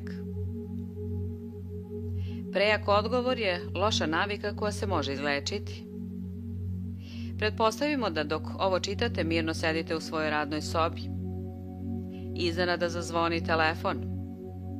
Na osnovu navike i iskustva ovo je signal, stimulus, nadražaj kome ste naučili da se povinujete. Ne razmišljajući, ne donoseći svesnu odluku, odgovarate na njega. Skačete iz svoje udobne fotelje i žurite ka telefonu. Spoljašnji stimulus vas je pomerio. On je izmenio vaš mentalni stav i vaš položaj ili pravac delovanja koji ste vi odredili. Odlučili ste da provedete sat vremena mirno i opušteno sedeći i čitajući. To je bio vaš unutrašnji plan. Sada je sve ovo iznenada promenjeno vašim odgovorom na spoljašnji nadražaj iz okruženja. Ono što želim da istaknem je sledeće. Vi ne morate da se javite na telefon. Vi ne morate da mu se povinujete. Možete, ako tako izaberete, potpuno ignorisati zvonjavu telefona. Možete, ako tako izaberete, nastaviti da sedite mirno i opušteno i dalje se pridržavajući svog prvobitnog plana, odbijajući da odgovorite na ovaj signal. Stvorite i zadržite ovu sliku jasno u svome umu, jer vam ona može pomoći da prevaziđete moć spoljašnjeg stimulusa koji vas ometa. Zamislite sebe kako mirno sedite, puštate telefon da zvoni, ignorišete njegov signal, ne pokrećete se na njegovu komandu. Mada ste ga svesni, više ne morate da se po njemu ponašate. Takođe imajte na umu činjenicu da spoljašnji signal sam po sebi nema nikakvu moć nad vama. Nema moć da vas pomeri. U prošlosti ste mu se pokoravali, odgovarali na njega, čisto iz navike. Možete, ako želite, stvoriti novu naviku neodgovaranja. Takođe, obratite pažnju da se neodgovaranje ne sastoji iz rada ili ulaganja napora, ili odupiranja ili borbe, već iz nerada, opuštanja od rada. Samo se opustite, zanemarite signal i ne obazirite se na njegove pozive. Kako se usloviti na staloženost? Na skoro isti način na koji se vi automatski povinujete i odgovarate na zvuk telefona, svi smo uslovljeni da na određen način odgovaramo na različite nadražaje iz okruženja. Reč uslovljavanje je u psihološkim krugovima potekla iz Pavlovljevog nadaleko poznatog eksperimenta, pri kome je uslovljavao pse da luče pljuvačku na zvuk zvona, zvoneći neposredno pre nego što bi im pružio hranu. Ovaj postupak je ponavljao nebrojeno puta. Prvo zvuk zvona, nekoliko sekundi kasnije pojavljivanje hrane. Pas je naučio da odgovori na zvuk zvona lučenjem pljuvačke, očekujući hranu.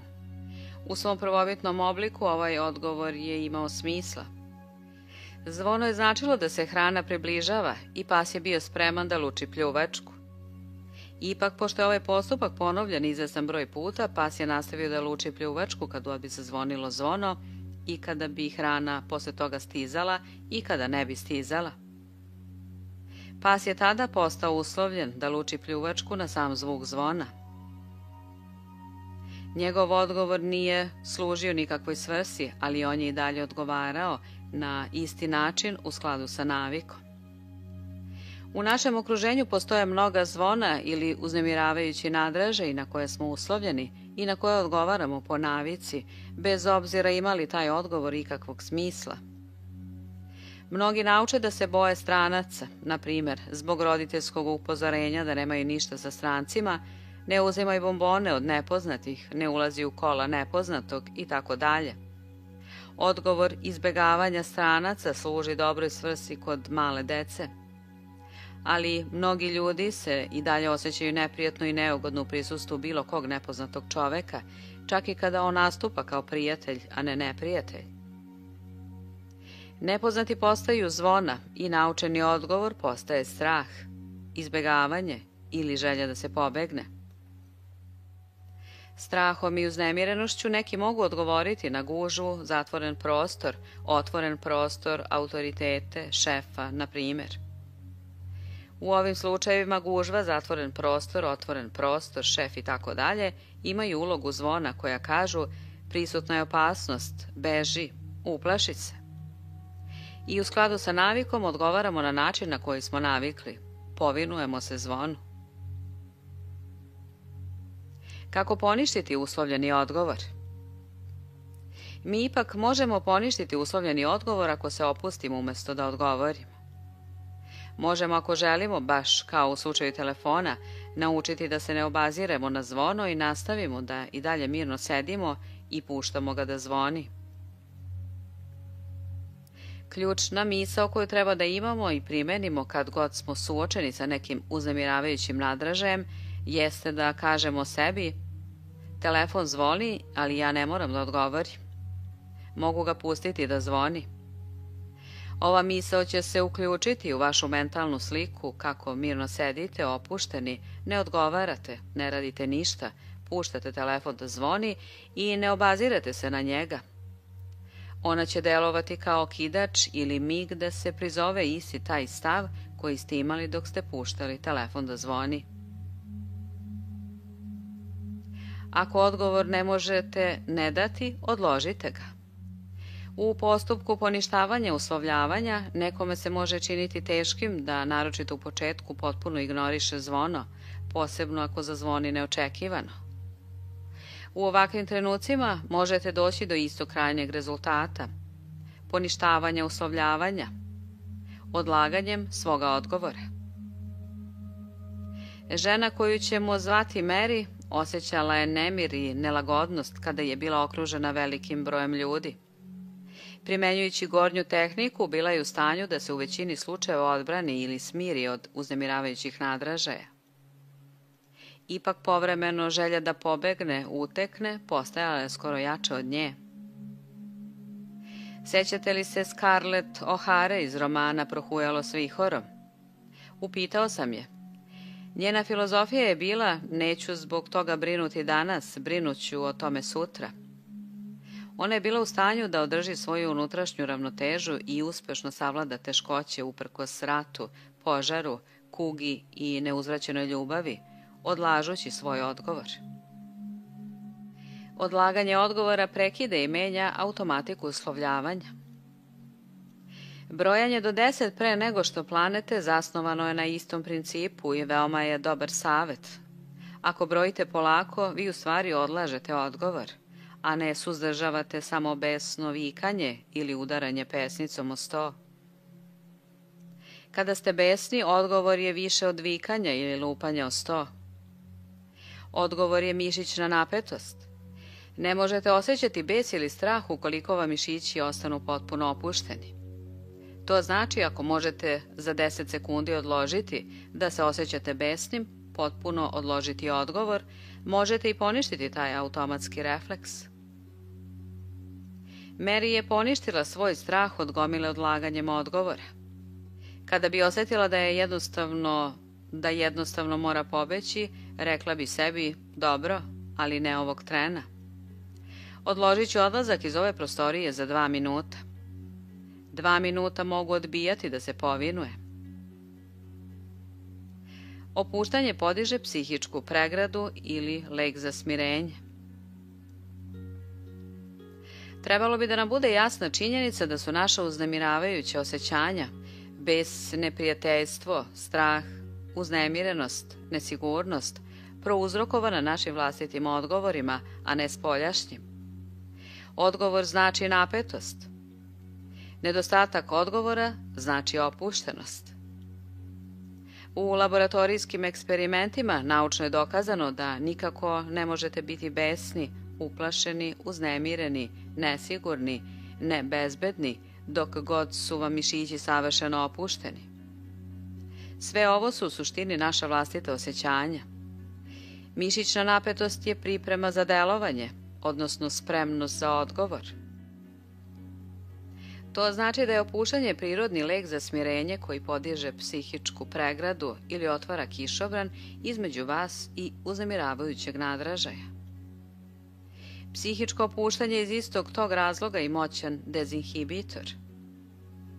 U prethodnom poglavlju smo naučili da inhibicija potiče od prejakog negativnog feedbacka ili možda našeg prejakog odgovora na negativni feedback. Opuštanje znači da nema odgovora.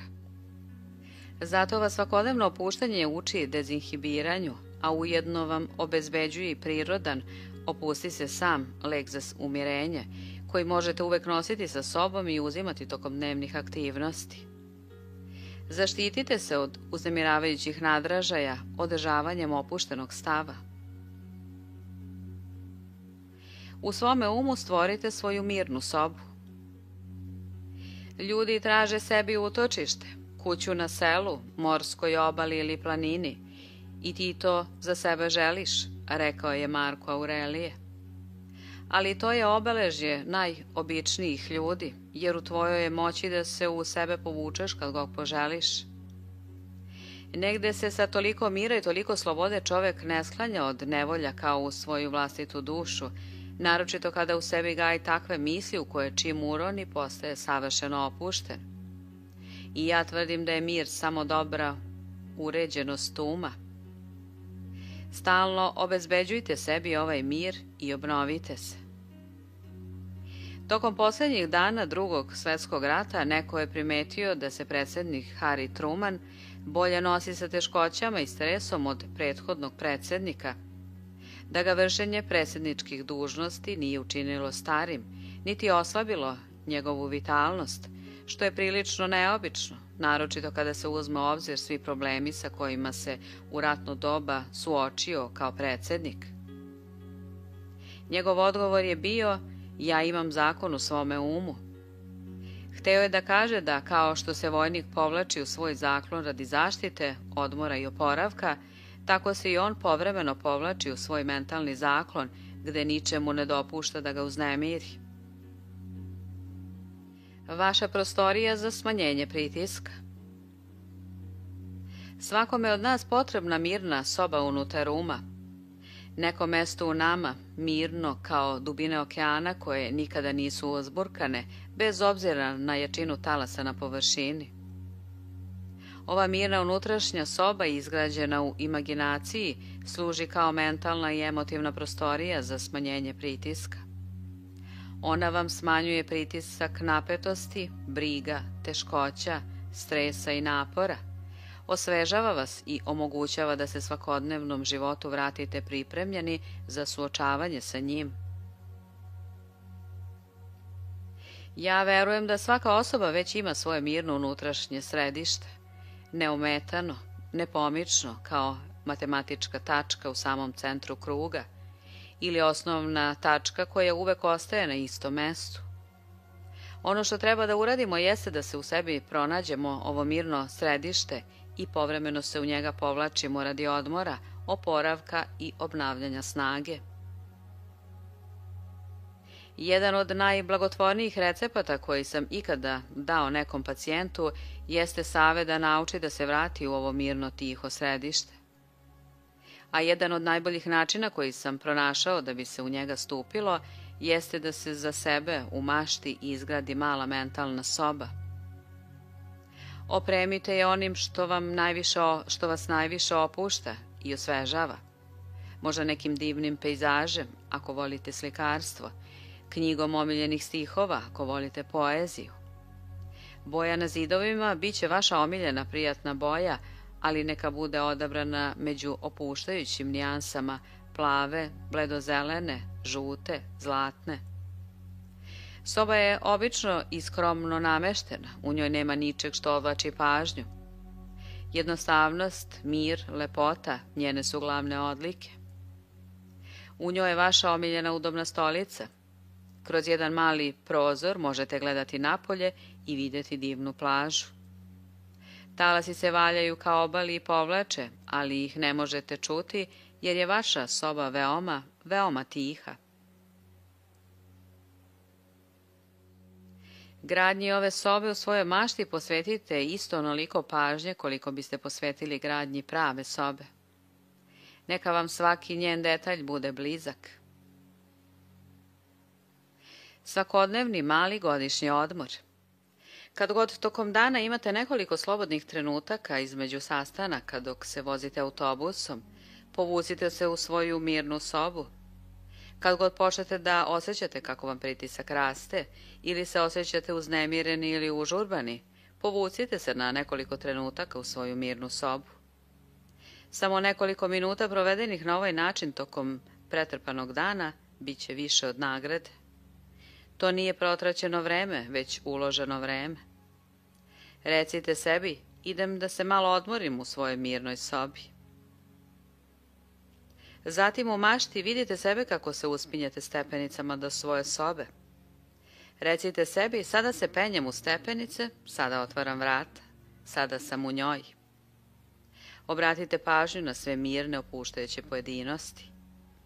Vidite se kako sedite u svojoj omiljenoj stolici, potpuno opušteni i smireni. Vaša soba je bezbedna, ništa vas tamo ne može dotaći. Nemate zbog čega da se brinete. Svoje brige ste ostavili u podnožju stepenica.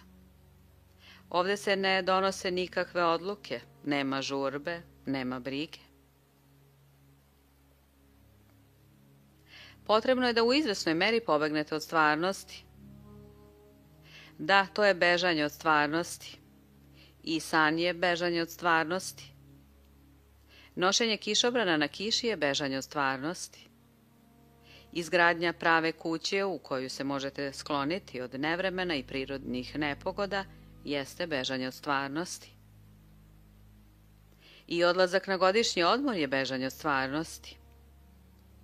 Našem nervnom sistemu je potrebno da do izvesne mere pobegne od stvarnosti. Potrebna mu je određena sloboda i zaštita od stalnog bombardovanja spoljašnjih nadražaja. Potreban nam je godišnji odmor na kojem se fizički odmaramo i napuštamo stare događaje, stare obaveze, stare odgovornosti na kojem od svega bežimo.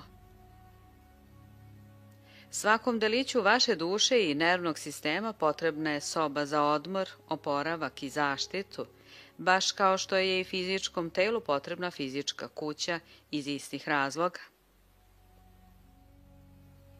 Mentalna mirna soba vašem nervnom sistemu omogućava mali godišnji odmor svakoga dana. Na trenutak mentalno ostavljate svoj svet obaveza, odgovornosti, odluka, pritisaka i od svega bežite, mentalnim povlačenjem u svoju sobu bez pritiska. Slike su za vaš automatski mehanizam mnogo upečatljivije od reči, a naročito ako te slike imaju jako simboličko značenje. Evo jedne mentalne slike koju smatram vrlo delotvornom. Prilikom posete Yellowstonskom nacionalnom parku strpljivo sam čekao na izbijanje gejzira, stari vernik, što se dešava otprilike svakog sata. Ogromna masa pišteće pare iznenada je izbila iz gejzira, kao iz ogromnog parnog kotla čiji su sigurnosni ventili izleteli. Dečkić koji je stajao kraj mene upitao je oca zbog čega se ovo dešava. Pa, reče mu otac, čini mi se da se stara majka zemlja od nas odmara. U njoj se stvara pritisak i ona ponekad mora ispustiti paru kako bi ostala zdrava. Zar ne bi bilo divno, mislio sam u sebi, kada bi i mi ljudi mogli da bezbedno ispustimo paru kada se u nama podigne emocionalni pritisak. Nisam imao gejzir niti otvor za paru na vrhu glave, ali sam imao imaginaciju. Tako sam počeo da koristim ovu mentalnu sliku kada bih se povlačio u svoju mentalnu mirnu sobu. Setio bih se starog vernika i stvorio mentalnu sliku emocionalne pare i pritiska koji izlaze iz vrha moje glave i bezbedno isparavaju. I vi stvorite ovu mentalnu sliku kada ste nervno napeti ili uzrujani. Ideja ispuštanja pare ima moćne veze sa drugim idejama ugrađenim u vaš mentalni mehanizam. Očistite svoj mehanizam pre nego što krene u rešavanje novog problema. Ako koristite računsku mašinu ili kalkulator, morate ih očistiti od prethodnog zadatka pre nego što pređete na sledeći. U suprotnom, delovi starog zadatka ili stare situacije preneće se u novu situaciju i dati vam pogrešan odgovor. Ova vežba povlačenja na nekoliko minuta u vašu mentalnu mirnu sobu može obaviti isto ovo čišćenje vašeg mehanizma uspeha i zbog toga je veoma korisno raditi između obaveza, događaja, okolnosti koji zahtevaju različite raspoloženja, mentalna prilagođavanja ili mentalni sklop. Direktor nosi sa sobom kući svoje svakodnevne brige i raspoloženja. Celog dana je bio uznemiren, užurban, agresivan, u pogonu. Možda se osjeća i malo frustriranim, zbog čega je i razdražljiv. Kad pođe kući, prestaje fizički da radi, ali sa sobom nosi ostatke svoje agresivnosti, frustriranosti, užurbanosti i zabrinutosti. On je i nadalje u pogonu i ne može da se opusti. Razdražljiv je prema ženi i porodici. I dalje misli na probleme iz kancelarije, mada ovde ne može ništa s njima da uradi. Nesanica i grubost česti su emocionalni prenosi. Mnogi ljudi svoje nevolje nose za sobom u krevet onda kada bi trebalo da se odmaraju. Mentalno i emotivno još uvek pokušavaju nešto da urade u vreme kad rad nije na dnevnom redu. Tokom celog dana moramo da se mentalno i emocionalno organizujemo na različite načine. Potrebno vam je drugčije raspoloženje i mentalna organizacija da biste razgovarali sa svojim šefom i da biste razgovarali sa mušterijom. A ako ste upravo razgovarali sa jednom ljutitom i razdraženom mušterijom, potrebno je da se ponovo podesite pre razgovora sa sledećom. Inače će emocionalni prenos iz jedne situacije biti neprikladan za rešavanje druge. Neka velika kompanija je otkrila da jedan od njenih direktora nesvesno razgovara preko telefona grubim, ljutitim, neprijateljskim tonom. Telefon zvoni u sred teškog, razvučenog sastanka. Ili onda kada je iz bilo kog razloga direktor uhvaćen u mrežu frustriranosti i neprijateljstva i njegov ljutiti neprijateljski ton iznenadi i uvredi nevinog čoveka koji zove. Ova kompanija je svim direktorima naredila da naprave pauzu od 5 sekundi i nasmeše se pre nego što podignu slušalicu. Emocionalni prenos izaziva nesreće. Osiguravajuće kompanije i ostale agencije koje se bave ispitivanjima uzroka nesreća pronašle su da emocionalni prenos izaziva veliki broj automobilskih nesreća. Ukoliko je vozač upravo imao žestoku svađu sa ženom ili šefom, ukoliko je upravo doživio neki neuspeh ili izašao iz neke situacije koja je zahtevala agresivno ponašanje, na ivici je da prouzrokuje nesreću. U vožnju prenosi svoje neodgovarajuće stavove i emocije. On zaista nije ljut na ostale vozače. Nalik je na čoveka koji se ujutru budi iz sna u kojem je bio izuzetno besan. On shvata da je nepravda koja mu se desila bila samo u snu, ali je još uvek ljut. Strah se može preneti na isti način. I spokojstvo se može preneti takođe. Ali ono što je zaista važno o svemu ovome znati jeste da se prijateljstvo, ljubav, mir, spokojstvo takođe prenose. Kao što smo već rekli, nemoguće je iskusiti ili osetiti strah, bes ili uznemirenost dok ste potpuno opušteni i smireni. Povlačenje u vašu mirnu sobu tako postaje idealan mehanizam za prečišćavanje emocije i raspoloženja. Stare se emocije rasplinjuju i nestaju. Istovremeno doživljavate spokojstvo, mir i zadovoljstvo koji se takođe mogu preneti u ma koju situaciju koja neposredno potom dolazi. Vreme je provedeno u miru besprekorno briše, čisti mašinu i pruža vam novu čistu stranicu za naredno okruženje. Uvek odvojim neko vreme koje ću provesti u miru, kako neposredno pre, tako i neposredno posle operacije. Hiruški zahvat zahteva visok stepen koncentracije, staloženosti, kontrole. Bilo bi katastrofalno u njega preneti osjećanje užurbanosti, agresivnosti ili lične brige.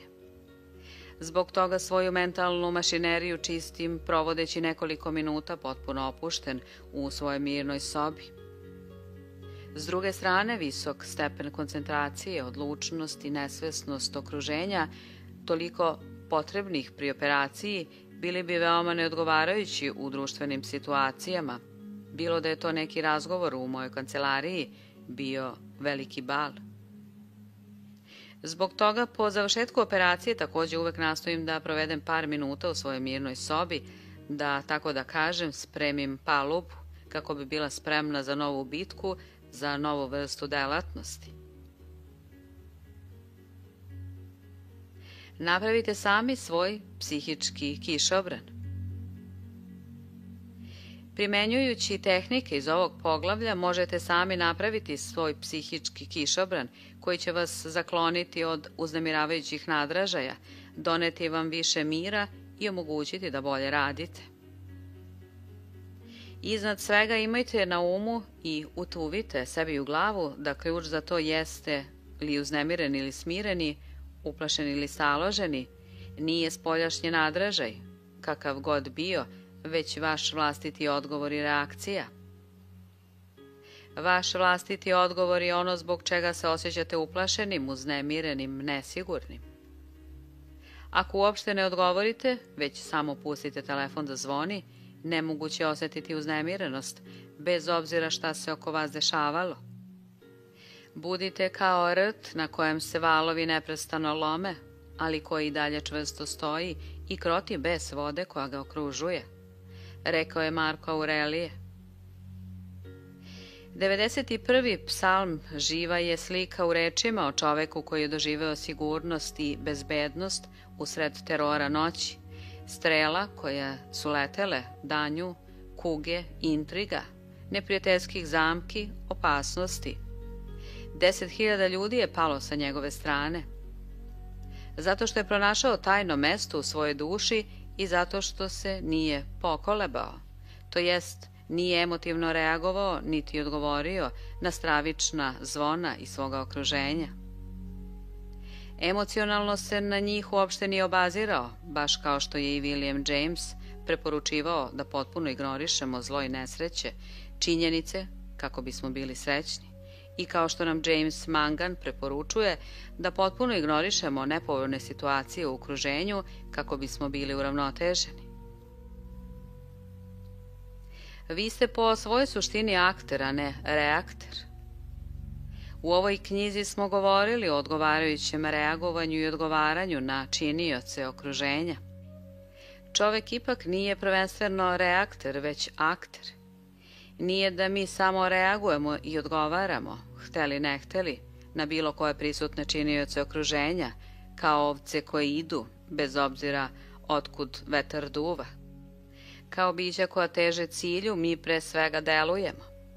Postavljamo svoje ciljeve, određujemo svoj kurs. Onda u okviru ovoga na pravi način odgovaramo i reagujemo, a to znači na način koji će nas voditi napretku i biti u službi naših namera. Ako nas odgovor i reagovanje na negativan feedback ne vodi putem ka našem cilju ili ne služi našim namerama, onda nema potrebe da se uopšte odgovara. Iako nas neki odgovor, bilo koji, skreće sa kursa ili radi protiv nas, ni onda nijedan odgovor nije odgovarajući. Vaš emocionalni stabilizator.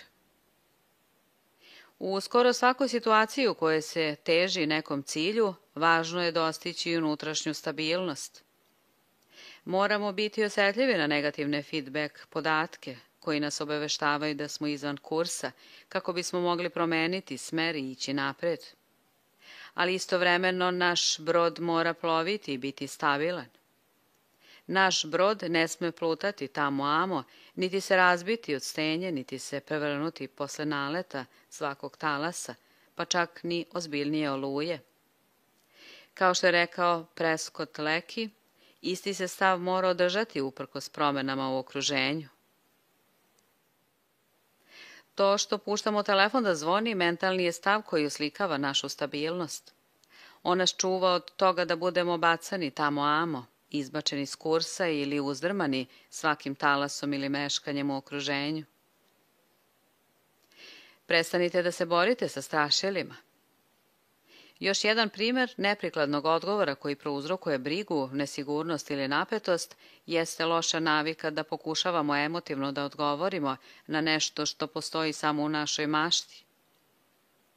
Nezadovoljni preteranim odgovorom na trenutan mali nadražaj u trenutnom okruženju, mnogi od nas u svojoj mašti stvaraju strašila i emocionalno odgovaraju na svoje vlastite mentalne slike.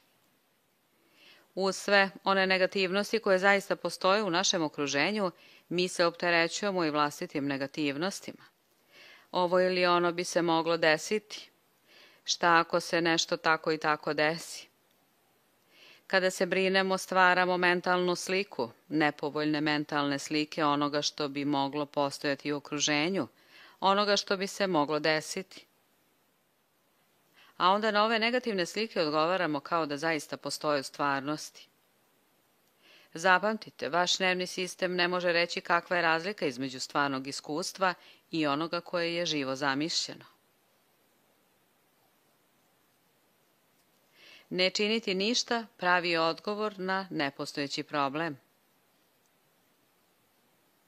Još jednom, od ovakvih uznemirenja možete se smiriti ne nečim što činite, već nečim što nećete učiniti, odbijanjem da odgovorite. Što se tiče vaših osjećanja, pravi odgovor na sliku brige je uopšte se na nju ne obazirati. Emotivno živite u sadašnjem trenutku. Proučite svoje okruženje, postanite svesni onoga što u njemu zaista postoji i na to odgovorite i reagujte spontano. Da biste ovo uradili, morate svoju svu pažnju usmeriti na ono što se sada dešava. Morate držati loptu na oku. Onda će vaš odgovor biti primeren i vi nećete imati vremena da zapazite izmišljeno okruženje ili da na njega odgovorite. Vaš pribor za prvu pomoć. Nosite za sobom ove misli kao svoj pribor za prvu pomoć. Unutrašnje uznemirenosti ili ono što je suprotno smirenosti skoro uvek su izazvane preteranim odgovorom, preterano osetljivom alarmnom reakcijom. Kada ne odgovarate, puštate telefon da zvoni, vi uzimate unutrašnji lek za smirenje, odnosno podižete psihičku pregradu između sebe i ometajućeg nadražaja. Kada primenjujete odlaganje automatskog odgovora koji se odvija bez razmišljanja u skladu sa navikom, vi lečite stare navike preteranog odgovora, brišete stare uslovljene reflekse. Opuštanje je prirodni lek za smirenje. Opuštanje je neodgovaranje. Naučite da se fizički opuštate radeći to svakodnevno, a onda kada vam je u toku dnevnih aktivnosti potrebno da primenite neodgovaranje, samo radite ono što radite dok se opuštate. Koristite tehniku mirne sobe i svoje mašte kao svakodnevni lek za smirenje, kao i da biste ublažili svoj odgovor i očistili svoj emocionalni mehanizam od preteranih emocija, možda neprimerenih novoj situaciji. Prestanite da sami sebe na smrt plašite vlastitim mentalnim slikama. Prestanite da se borite protiv strašila. Emocionalno odgovarajte samo na ono što zaista jeste ovde i sada i ignorišite sve ostalo. Praktična vežba. Živo se u svojoj mašti predstavite kako sedite tiho, smireno, nepokretno, puštajući telefon da zvoni, baš kako je opisano u knjizi. Zatim, prisjećajući se ove mentalne slike u svoje dnevne aktivnosti, prenesite isti ovaj smireni nepokretni stav. Recite sebi, puštam telefon da zvoni. Kad god ste spremni da poslušate ili odgovorite na neko zvono straha ili zvono uznemirenosti.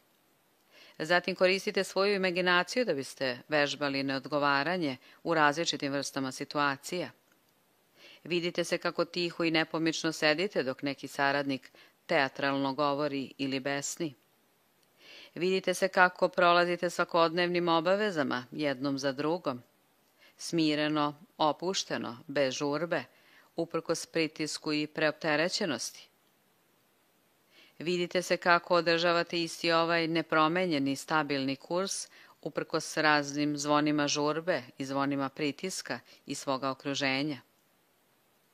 Vidite se u različitim situacijama koje su vas u prošlosti uznemiravale, samo što sada ostajete podešeni, staloženi, uravnoteženi, bez odgovora. Vaš duševni termostat. Vaše fizičko telo ima ugrađen termostat koji je i sam servomehanizam i koji održava vašu telesnu temperaturu na 37 stepeni Celzijusa uprkos temperaturi okruženja. Vreme oko vas može biti ledeno ili 45 stepeni. Vaše telo održava sopstvenu klimu, stabilnih 37 stepeni. Ono je u stanju da pravilno funkcioniše, zato što ne preuzima na sebe klimu okruženja. Hladna ili topla, ono održava svoju. Imate ugrađen i duševni termostat koji vam omogućava da održavate emotivnu klimu i atmosferu uprkos emocionalnom vremenu oko vas. Mnogi ne koriste ovaj duševni termostat jer i ne znaju da ga imaju. Oni ne znaju da je nešto tako moguće i ne razumeju da se ne moraju prilagoditi spoljašnjoj klimi. A ovaj duševni termostat je isto onoliko neophodan za vaše emocionalno zdravlje i dobrobit, koliko i vaš fizički termostat za vaše fizičko zdravlje. Počnite sada da ga koristite, primenjujući tehnike iz ovog poglavlja. 13. poglavlje. Kako pretvoriti krizu u kreativnu povoljnu priliku. Poznajem mladog igrača golfa koji na svom domaćem igralištu drži rekord svih vremena, iako se nikada nije plasirao na nekom zaista velikom takmičenju. Kada igra sam ili sa prijateljima ili na malom turniru gde su ulozi mali, njegova igra je bez mane. Međutim, kad god se nađe na nekom velikom takmičenju, igra slabije. Rečeno jezikom igrača golfa, muči ga pritisak. Mnogi bejzbol bacači imaju izuzetnu kontrolu dok god ne dođu do konačnog obračuna. Onda se ukopaju, izgube kontrolu i izgledaju kao da su potpuno nesposobni. S druge strane, mnogi sportisti pod pritiskom daju bolje rezultate. kao da im ta situacija daje više snage, više moći, više preciznosti. Ljudi koji u krizi dolaze na svoje. Na primjer, John Thomas, skakač u vis sa Univerziteta Boston, koji se je oborio mnoge rekorde, često postiže bolje rezultate na takmičenjima nego na pripremama. Februara 1960. godine Thomas je postavio novi svetski rekord, preskočivši 213 cm na otvoreno prvenstvo Amerike. Njegov najbolji dotadašnji rezultat bio je 203 cm. U vrhunskom sportu se ne dešava uvek da najuspešniji bejzbol igrač bude izabran za izvođenje odlučujućeg udarca. Trener obično zamenjuje igrača sa najvećim prosekom uspešnih udaraca, onim koji zna da se pokaže u stisci. Jedan prodavac može potpuno nerazgovetno pričati u prisustvu važne potencijalne mušterije. Njegove ga veštine napuštaju. Drugi prodavac u istim okolnostima može prodati preko glave. Izazov situacije iz njega izvlači sposobnosti koje svakodnevno nema. Mnoge žene su šarmantne i ljubke kada govore sa jednom osobom ili u maloj neobaveznoj grupi, ali postaju vezanog jezika nespretne i glupe na formalnoj večeri ili na velikim društvenim okupljanjima. Sa druge strane, znam jednu malu damu koja je na svom terenu pri značajnim dešavanjima. Ako sa njom večerate sami, smatraćete je vrlo obično. Njene crte lica nisu naročito privlačne. Njena ličnost je neugledna. Ali sve se to menja kada se nalazi na nekom važnom prijemu.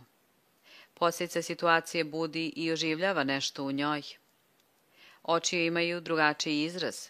Njena priča je duhovita i šarmantna. Čak i crte njenog lica kao da se menjaju i uhvatit ćete sebe kako o njoj mislite kao lepoj ženi. Postoje studenti koji su izuzetno dobri u svakodnevnom radu, ali na ispitu postaju tabula rasa. Postoje drugi studenti koji su vrlo prosečni na redovnim vežbama, ali izuzetno dobri na važnim ispitima. Tajna vrhunskog igrača. Razlika između ovih osoba nije u nekim unutrašnjim kvalitetima koje jedne imaju, a druge ne. Ona je uglavnom stvar toga kako su naučili da reaguju u kriznim situacijama. Kriza je situacija koja vas ili podstiče ili slama. Ako na pravi način na nju reagujete, kriza vam može dati snagu, moć, mudrost koje inače ne posjedujete. Ako reagujete pogrešno, kriza vam može ukrasti veštine, kontrolu i sposobnosti koje inače imate. Takozvani vrhunski igrač u sportu, poslovanju ili društvenim aktivnostima, osoba koja se pokazuje u stisci, koja radi bolje pod podsticajem izazova, uvek je ona osoba koja je svesno ili nesvesno naučila da dobro reaguje u kriznim situacijama. Da bismo u krizi postizali dobre rezultate, treba da, pod 1, ovladamo određenim veštinama u uslovima kada nećemo biti preterano motivisani. Treba da vežbamo bez pritiska. Pod 2, treba da naučimo da u krizi reagujemo agresivno, a ne defanzivno. Da odgovorimo na izazov te situacije, a ne na pretnju. Da imamo na umu svoj pozitivni cilj. Pod 3, treba da naučimo da procenimo takozvane krizne situacije onakve kakve su doista, da ne pravimo od muve slona, niti da reagujemo kao da je svaki mali izazov pitanje života ili smrti.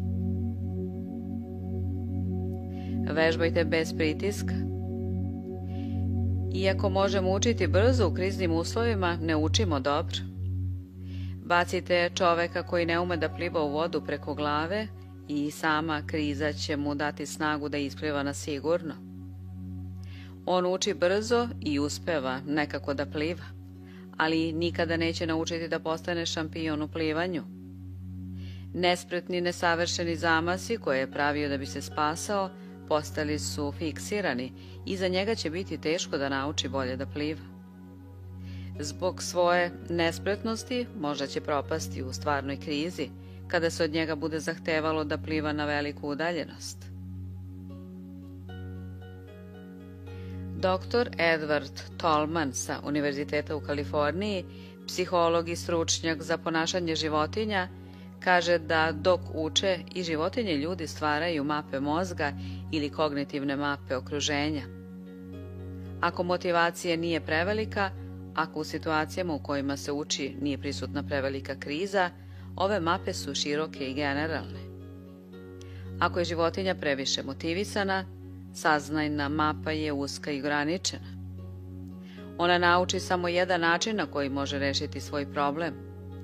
U budućnosti, ako je ovaj jedini način blokiran, životinja postaje frustrirana i ne uspeva da pronađe alternativne puteve i rešenja. Razvija jedan odgovor, stereotipan, unapred stvoren, i dešava se da izgubi sposobnost spontanog reagovanja na nove situacije. Ne ume da improvizuje, ume samo da sledi utvrđen plan. Pritisak usporava učenje. Dr. Tolman je otkrio da se pacovi, ukoliko im se dozvoli učenje i vežbanje u nekriznim uslovima, kasnije dobro ponašaju u krizi. Na primer, ako im se dozvoli da po volji švrljaju i istražuju lavirint, kada se dobro najedu i napiju, izgleda kao da ništa ne uče.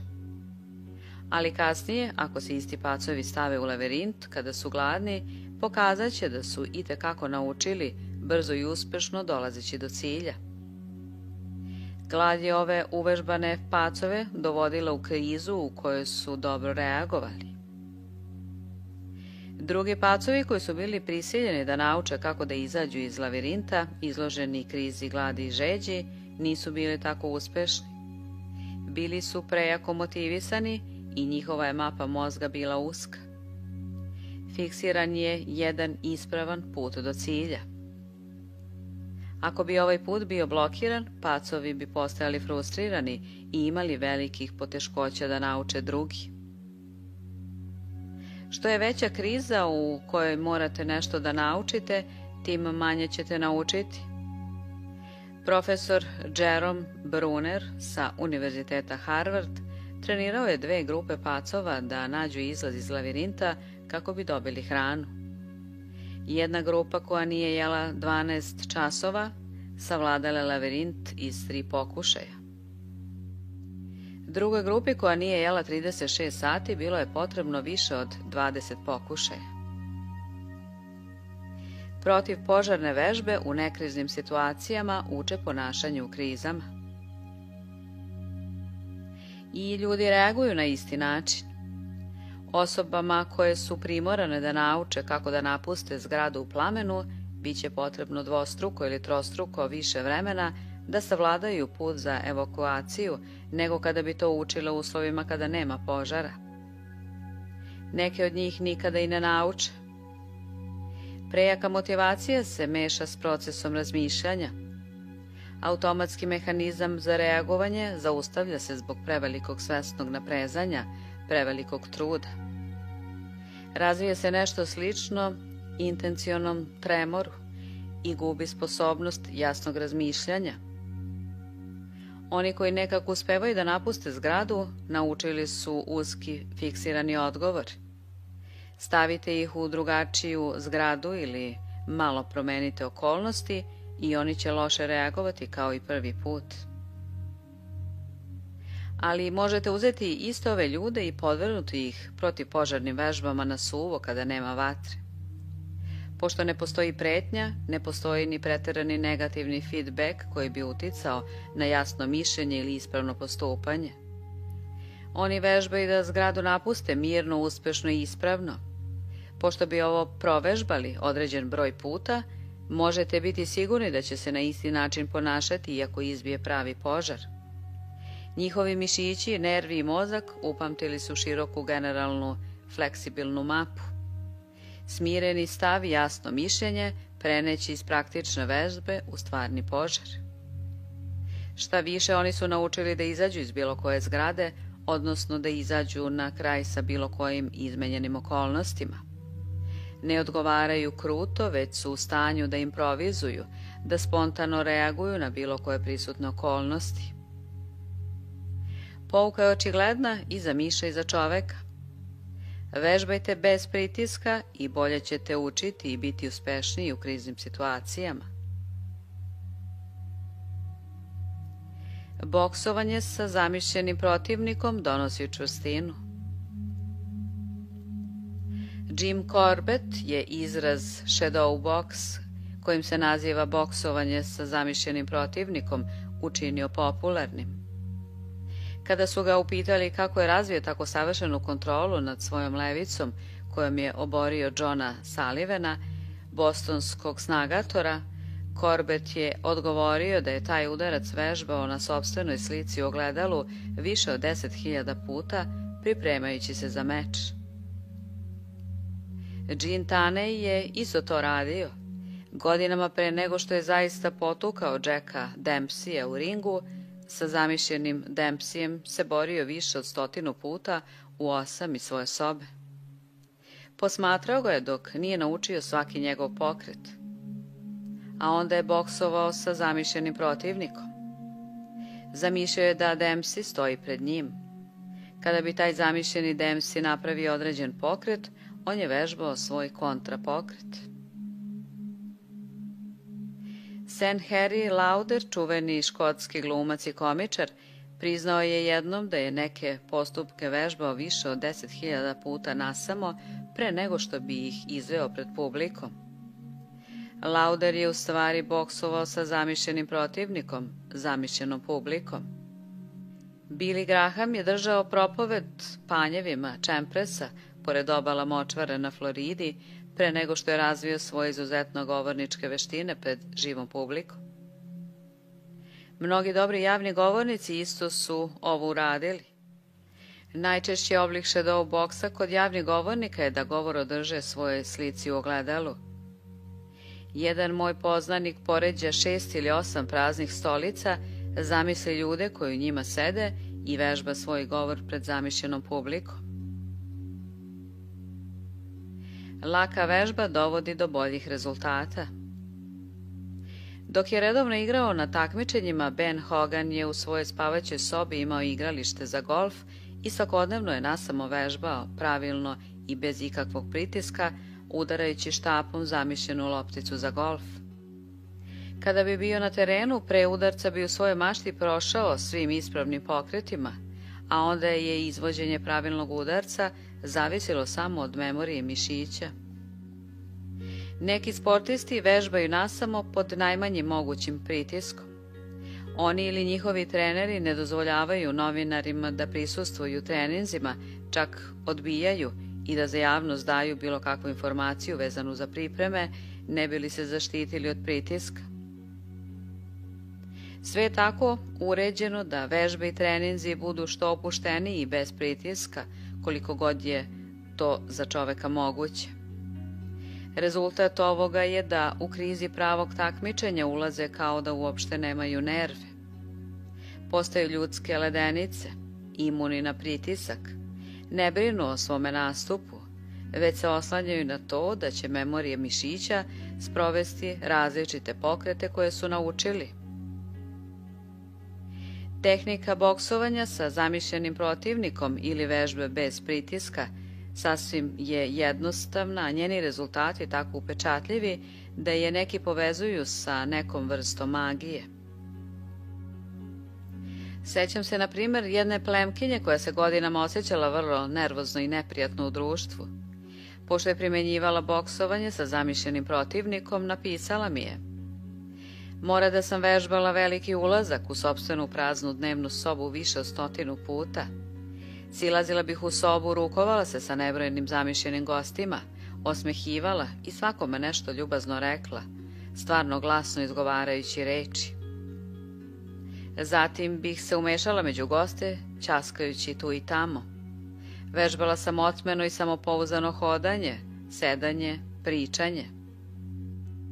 Ne mogu vam reći koliko sam bila srećna, a mogu reći iznenađena, i kako sam se divno provela na balu kod gospodina Jima. Bila sam opuštena i samouverena. Iskrslo je nekoliko situacija o kojima nisam unapred razmišljala, niti ih provežbala, ali sam u njima izvrsno improvizovala. Moj suprug je siguran da ste na meni izveli nekakav ritual. Boksovanje sa zamišljenim protivnikom vodi samo izražavanju. Reč izraziti bukvalno znači izbiti, prisiliti, ispoljiti. Reč sputati znači potisnuti, ograničiti. Samo izražavanje je izbijanje, ispoljavanje moći, talenata i sposobnosti koji se nalaze u nama. Ono znači upaliti svetlo sopstveno i pustiti ga da sija. Samo izražavanje je da odgovor, sputavanje je ne odgovor. Ono potiskuje samo izražavanje, gasi ili zamagljuje vašu svetlost. Kod boksovanja sa zamišljenim protivnikom vežbate samo izražavanje bez prisustva faktora inhibicije. Učite da popravite pokrete. Stvarate mentalnu mapu koja se zadržava u sećanju. Široku, generalnu, prilagodljivu mapu. Onda kada se suočite sa krizom, kada je zaista prisutna neka patnja ili faktor inhibicije, vi ste već naučili da reagujete smireno i ispravno. U vašim mišićima, nervima i mozgu dolazi do prenosa iz vežbe na stvarnu situaciju. Šta više, pošto je vaše učenje bilo opušteno i bez pritiska, bit ćete u stanju da se izdignete iznad situacije, improvizujete i spontano reagujete. Istovremeno vaše boksovanje sa zamišljenim protivnikom stvara mentalnu sliku vas samih, kako reagujete ispravno i uspešno. Sećanje na ovu sliku sebe kao uspešne osobe omogućava vam da postignete bolje rezultate. Pucanje na prazno tajna je dobrog streljaštva. Novajliji u streljani prilično često će se desiti da pištolj drži savršeno mirno i nepokretno sve dok ne pokuša da puca. Kada prazan pištolj usmeri ka meti, ruka mu je mirna. Kada je isti taj pištolj napunjen i on pokuša da postigne pogodak, nastupa intencioni tremor. Cev pištolja se nekontrolisano pomera gore-dole, napred-nazad, kao kada nastupi drhtanje ruke prilikom pokušaja da se udene konac u iglu. Da bi se ovo prevazišlo, skoro svi dobri treneri u streljaštvu preporučuju pucanje na prazno. Strelac mirno i lagano cilja, ubacuje metak u cev i ispaljuje ga ka meti na zidu. Mirno i lagano posmatra kako drži pištolj, da li ga naginje ili ne, da li njime trza ili ga stiska. Spokojno uči dobre navike. Intencioni tremor ne postoji jer ne postoji ni preterana opreznost, preterana uznemirenost zbog rezultata. Poslije hiljade ovakvih pucnjeva na prazno, početnik može držati napunjen pištolj i stvarno pucati, održavajući isti mentalni stav i obavljajući iste one mirne, lagane pokrete. Jedan moj prijatelj je na isti način naučio da puca na prepelice. Mada dobar na strelištu gde je vežbao gađanje na glinenim golubovima, kreštanje pogođene prepelice koja pada i njegova uznemirenost zbog rezultata ili prejaka motivacija prouzrokovali su skoro redovne promašaje. Pri narednom lovu, naučivši se boksovanju sa zamišljenim protivnikom, prvog dana je nosio praznu pušku. Nije bilo potrebe da se uzbuđuje jer ionako nije mogao da puca. Nema potrebe za prevelikom motivacijom kada se nosi prazna puška. Tog dana je pogodio oko 20 prepelica praznom puškom. Do trenutka kada je oborio 6. prepelicu, sva uznemirenost i napetost su nestali. Njegovi drugari su mislili da nije baš pri čistoj svesti. Ali sljedećeg dana se spasao ubivši prvih 8 ptica, da bi ih na kraju ubio 15 sa 17 metaka. Boksovanje sa zamišljenim protivnikom pomaže vam da uhvatite loptu. Ne tako davno posjetio sam jedne subote jednog svog prijatelja u predgrađu Njujorka. Njegov 10-godišnji sin je umislio da postane velika bejzbol zvezda. Loptu je dobro hvatao, ali nije mogao da je udari. Kad god bi mu otac bacio loptu preko vrata, dečak bi se ukočio i promašio. Odlučio sam da nešto pokušam. Toliko želiš da pogodiš loptu i toliko si uplašen da nećeš, da ne možeš jasno ni da je vidiš, rekao sam. Sva ta napetost i uznemirenost uticale su na njegov vid i reflekse. Mišići ruke nisu izvršavali naredbe mozga. U sljedećih 10 udaraca nemoj se ni truditi da udariš loptu. Uopšte se nemoj truditi. Drži palicu na ramenu, ali posmatraj loptu veoma pažljivo. Ne ispuštaj iz vida od trenutka kada izađe iz tatine ruke, pa sve dok ne stigne do tebe. Stoji opušteno i samo posmatraj loptu kako se kreće. Posle 10 ovakvih pokušaja posavetovao sam ga. A sada neko vreme gledaj loptu i drži palicu na ramenu, ali misli na to kako uzimaš palicu, kako njome zamahuješ i stvarno pogađaš loptu, sigurno i u samo središte. Posle ovoga rekao sam mu da se i nadalje isto osjeća, ali da zamahne palicom i dočeka loptu, ne pokušavajući da je snažno udari. Dečak je udario loptu. Posle nekoliko ovakvih lakih udaraca slao je loptu veoma daleko, a ja sam stekao prijatelja za ceo život. Prodavac koji je primenjivao neprodavanje. Istu ovu tehniku udaranja lopte možete koristiti i u prodaji, podučavanju, poslovanju. Jedan mladi prodavac mi se žalio da se udrveni u prisustvu potencijalne mušterije. Njegova velika nevolja je bila u tome što nije bio u stanju da na pravi način odgovori na primedbe mušterija. Kada mušterija iznese neku primedbu ili kritikuje moj proizvod, u tom trenutku ne mogu da mislim na to šta treba da kažem, rekao je. Kasnije mogu smisliti sve dobre načine kako da sa ovom primedbom izađem na kraj. Ispričao sam o boksovanju sa zamišljenim protivnikom i o dečaku koji je naučio da udara loptu sa palicom na ramenu. Istakao sam da udariti loptu u bejsbolu zahteva dobre reflekse. Vaš automatski mehanizam uspeha mora odgovoriti valjano i automatski. Prevelika napetost, prevelika motivisanost, prevelika uznemirenost zbog rezultata koče ovaj mehanizam. O pravom odgovoru razmišljaš kasnije jer si opušten i pritisak je prošao. Tvoja nevolja u tome što brzo i spontano ne odgovaraš na primedbe koje mušterije bacaju ka tebi. Drugim rečima, ne udaraš loptu koju ti mušterija baca.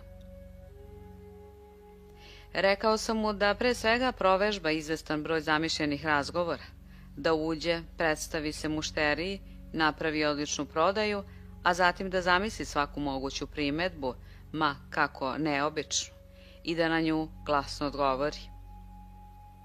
Zatim treba da vežba sa palicom na ramenu na konkretnoj, stvarnoj mušteriji. Što se tiče namere i cilja, u razgovor treba da uđe sa praznim pištoljem. Cilj ovog razgovora o prodaji neće biti prodaja, mora se pomiriti sa time da bude zadovoljan i bez porudžbine. Cilj ovog poziva bit će čista vežba, vežba sa palicom na ramenu, praznog pištolja. Po njegovim rečima, ovo boksovanje sa zamišljenim protivnikom činilo je čuda. Kao mladi student medicine imao sam naviku da boksujem sa zamišljenim protivnikom, hiruške operacije na leševima. Ova vežba bez pritiska naučila me ne samo tehnici, ona buduće hirurga uči smirenosti, opreznosti, jasnom razmišljanju, jer je sve ovo vežba u situacijama koje nisu bile one uradi ili umri, život ili smrt. Šta učiniti da vam živci rade u vašu korist? Reč kriza dolazi od grčke reči koja bukvalno znači odlučnost, tačka odluke. Kriza je raskrsnica puteva. Jedan put obećava bolje uslove, drugi lošije. U medicini kriza je prelomna tačka kada se pacijentovo stanje ili pogoršava i on umire, ili poboljšava i on nastavlja da živi. Zato je svaka krizna situacija dvostrana. Bacač koji u završnicu meča ulazi sa tesnim rezultatom i 3 čoveka na bazi može postati heroj i steći dobar glas, ili može postati krivac zbog kojeg je utakmica izgubljena. Hughea Caseya, jednog od najuspešnijih i najopuštenijih udarača svih vremena, upitali su nekom prilikom o čemu razmišlja kada ga u igru uključe usred krizne situacije. Uvek razmišljam o tome šta ću uraditi i šta želim da se desi, rekao je, a ne o tome šta će branilac uraditi ili onome što može da mi se desi. Rekao je da se koncentriše na ono što želi da se desi, osjeća da to i može da se desi i obično tako i bude. Upravo je ovakav stav drugi važan ključ za ispravno reagovanje u kriznim situacijama.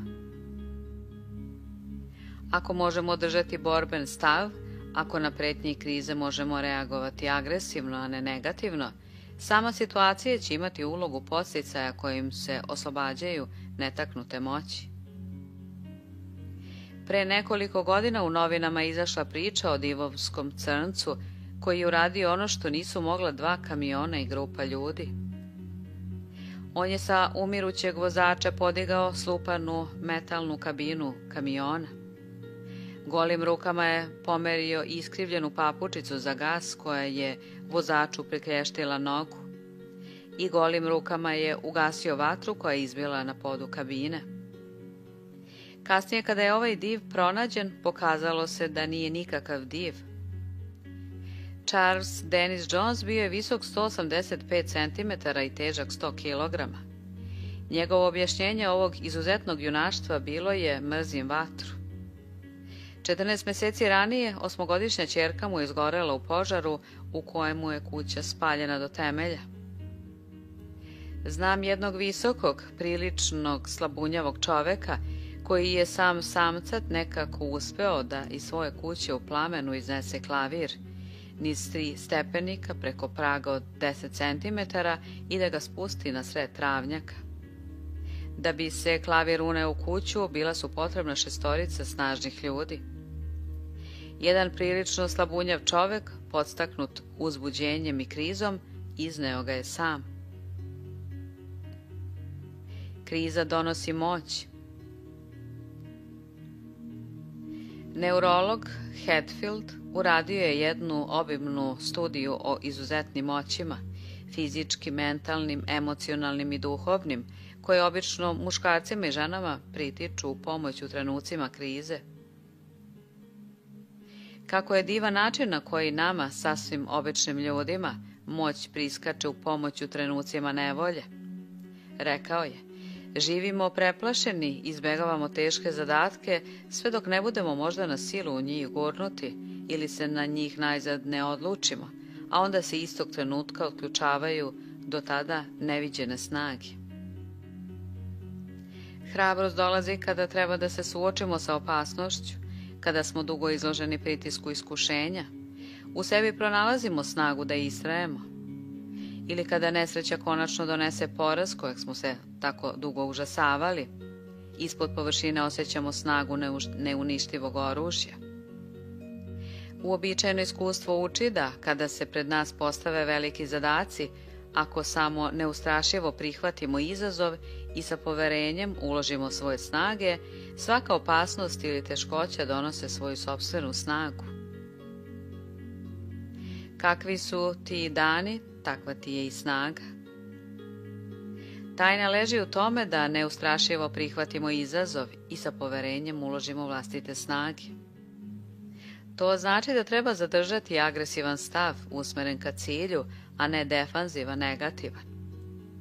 Ma šta da se desi, mogu to rešiti ili time proći, a ne nadam se da se ništa neće desiti. Imajte na umu svoj cilj. Suština agresivnog ponašanja je ostati usmeren na cilj. Stalno imate na umu svoj pozitivan cilj. Nameravate da prođete kroz iskustvo krize kako biste do njega došli. Držite se svog prvobitnog pozitivnog cilja i od njega vas neće odvlačiti oni sporedni. Želja da pobegnete, da se sakrijete, da izbegnete kriznu situaciju ili na jeziku Williama Jamesa vaš stav je borba, a ne strah ili bežanje. Ako ovo možete postići, sama krizna situacija imaće ulogu podsticaja koji će osloboditi dodatnu snagu i pomoći vam da dostignete svoj cilj. Leki je rekao da je svrha emocije jačanje ili dodavanje snaga, a ne znak slabosti.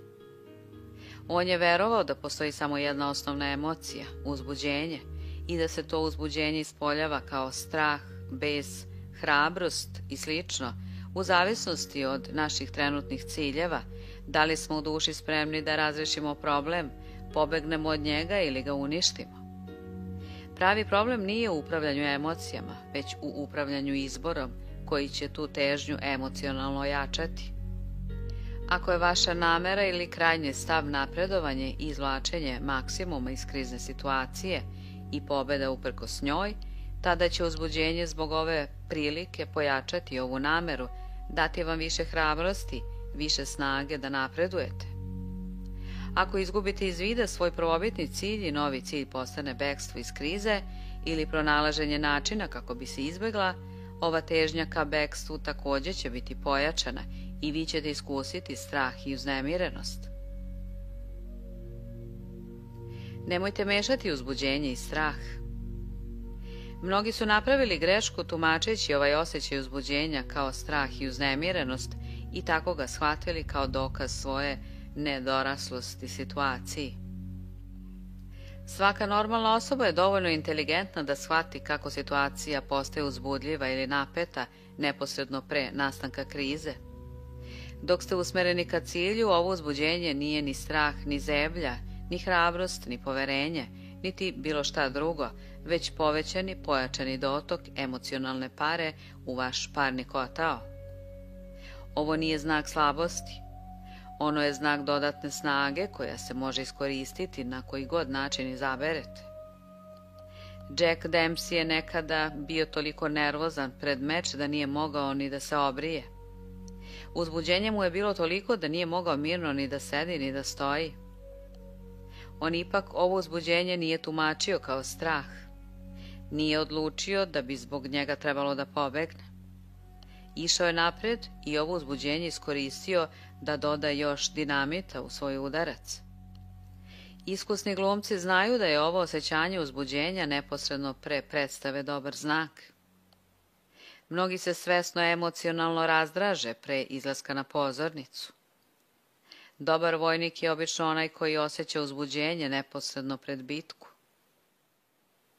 Mnogi se ljudi klade na ono konja koji izgleda najnervoznije pre odlaska na svoje mesto. I treneri znaju da će konj koji pre trku postaje nervozan i vatren trčati bolje nego obično. Uzbuđenje koje osjećate neposredno pred kriznu situaciju u stvari je infuzija životne snage i tako i treba da ga tumačite. Ne tako davno u avionu sam sreo jednog čoveka kojeg nisam video godinama. U toku razgovora sam ga upitao drži li još uvek onoliko govora kao ranije. Da, rekao je. Čak je i posao promenio kako bi ih mogao još češće držati i sada ima najmanje jedan govor dnevno. Znajući za njegovu ljubav prema govorništvu, prokomentarisao sam kako je dobro što ima takav posao. Da, rekao je. Gledajući iz jednog ugla to je dobro, ali gledajući iz drugog nije. Više nemam toliko dobrih govora kao ranije. Toliko ih često držim da to za mene nije ništa novo i više ne osjećam ono slabo probadanje u stomaku koje mi je govorilo da ću dobro odraditi svoj posao. Neki ljudi postanu toliko uzbuđeni tokom kakvog važnog pismenog ispita da nisu u stanju da jasno razmišljaju, čak ni da čvrsto drže olovku u ruci.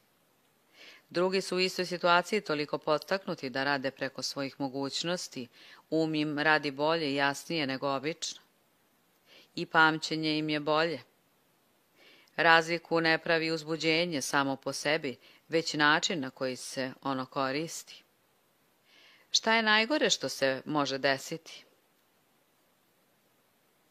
Mnogi su skloni da preko svake mere uvećaju moguću kaznu ili neuspeh sadržane u krizi. Svoju maštu koristimo protiv sebe i od muve pravimo slona. Ili svoju maštu uopšte ne koristimo da bismo vidjeli šta situacija zaista sa sobom nosi. Već po navici ne razmišljajući reagujemo kao da je svaka i najmanja mogućnost ili pretnja pitanje života ili smrti. Ako se suočite sa stvarnom krizom, potrebno vam je veliko uzbuđenje. Ono se u kriznim situacijama može iskoristiti kao velika prednost. Ipak ako preterate u proceni opasnosti ili teškoće, ako reagujete na informaciju koja je netačna, iskrivljena ili nerealna, izazvaćete mnogo veće uzbuđenje nego što to sama situacija zahteva. Pošto je stvarna pretnja mnogo manja nego što ste pretpostavili, sve ovo uzbuđenje ne može se na pravi način iskoristiti. Ne možete ga se osloboditi preduzimajući kreativnu akciju. Tako ostaje u vama zatvoreno kao nervna napetost. Preveliko emocionalno uzbuđenje pre može povrediti nego pomoći, jednostavno zato što je neprikladno. Filozof i matematičar Bernard Russell priča o tehnici koju je i sam primenjivao i njome uspešno smanjivao preveliko uzbuđenje. Kada vam preti neka nesreća, ozbiljno ili podrobno razmotrite šta je najgore što vam se može desiti. Suočavajući se sa tom mogućom nesrećom, iznesite pred sebe razumne razloge za stav da nakon svega to i neće biti tako velika propast. Takvi razlozi uvek postoje jer i ono najgore što se nekome desi nema neku kosmičku važnost. Pošto neko vreme uporno tražite tu najgoru mogućnost i sa stvarnim uzbuđenjem sebi kažete, pa uostalom to i nije ništa naročito, uvidjet ćete da ćete se neuporedivo manje brinuti. Možda će biti potrebno da ovaj postupak ponovite nekoliko puta, ali na kraju ako niste ništa zabušurili pri suočavanju sa najgorim mogućim ishodom, otkrićete da je vaša briga nestala i da je zamenjena nekom vrstom veselosti. Kako je Carlyle stekao hrabrost? Carlyle je posvedočio kako je promenio svoje nazore sa večitog ne na večito da. Prolazio je razdobljem dubokog duhovnog očaja. Moja zvezda vodilja bila je uništena. Na nebeskom svodu neuništive vatre nije sijala ni jedna zvezda. Kosmos je bio jedna ogromna, mrtva, bezmerna parna mašina koja se kretala u svojoj mrtvoj ravnodušnosti, lomeći mi udove.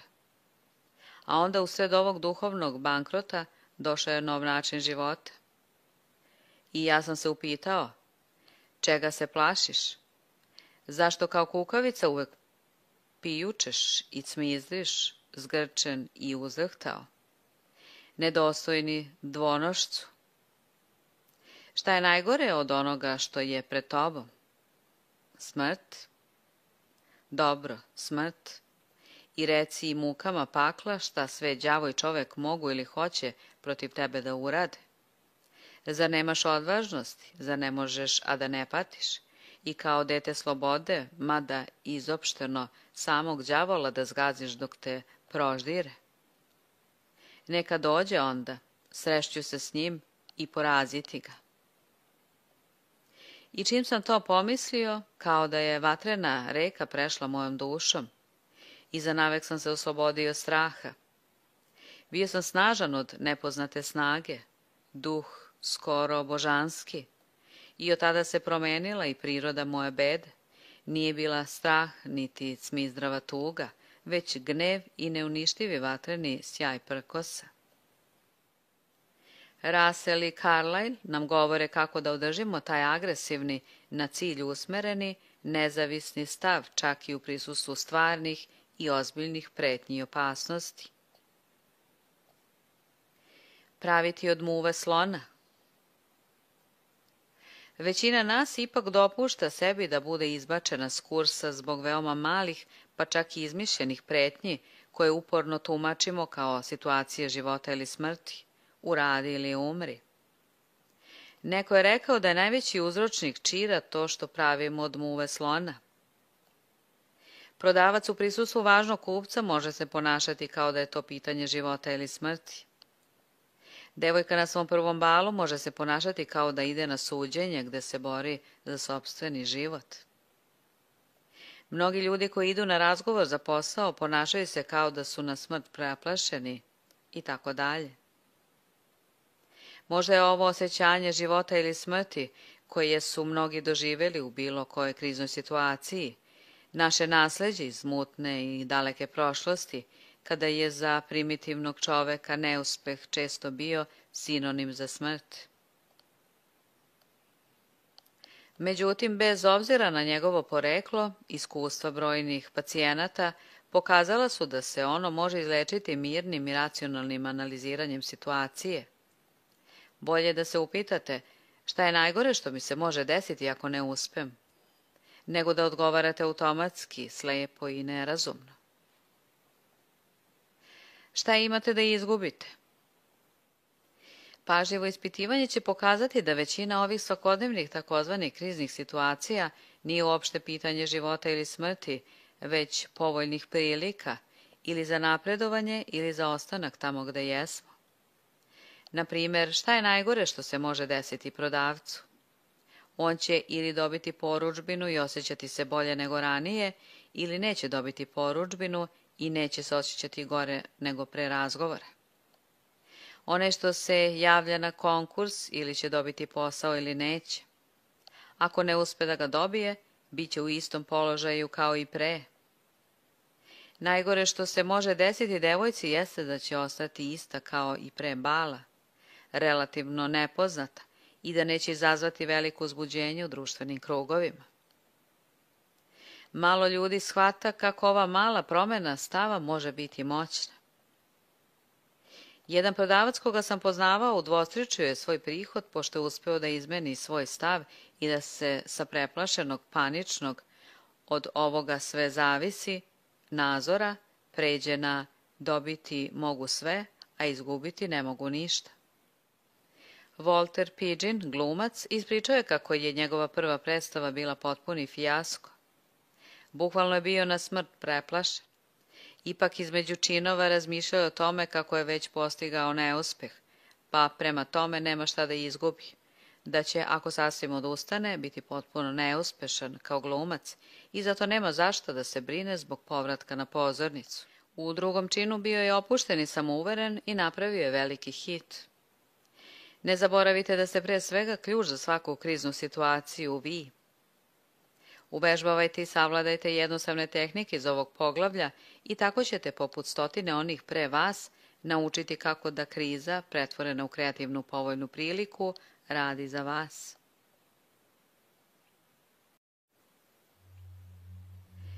14. poglavlje. Kako iskusiti osjećanje pobede? Vaš automatski kreativni mehanizam je teološki. To znači da radi na principu ciljeva i krajnjih rezultata.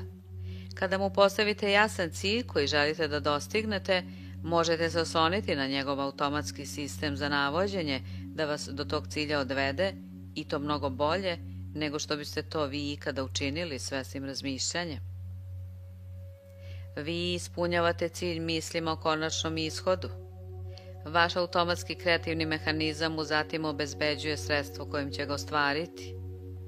Ako vaši mišići treba da načine neki pokret kako bi se nešto obavilo, vaš automatski sistem će ih tačnije i preciznije voditi nego što biste to vi učinili razmišljanjem.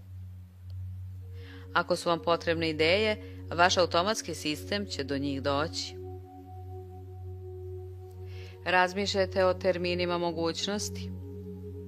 Ali da bi se ovo ispunilo, vi morate obezbediti cilj. A da biste obezbedili cilj koji može da aktivira vaš kreativni mehanizam, morate o konačnom ishodu razmišljati kao o stvarnoj sadašnjoj mogućnosti.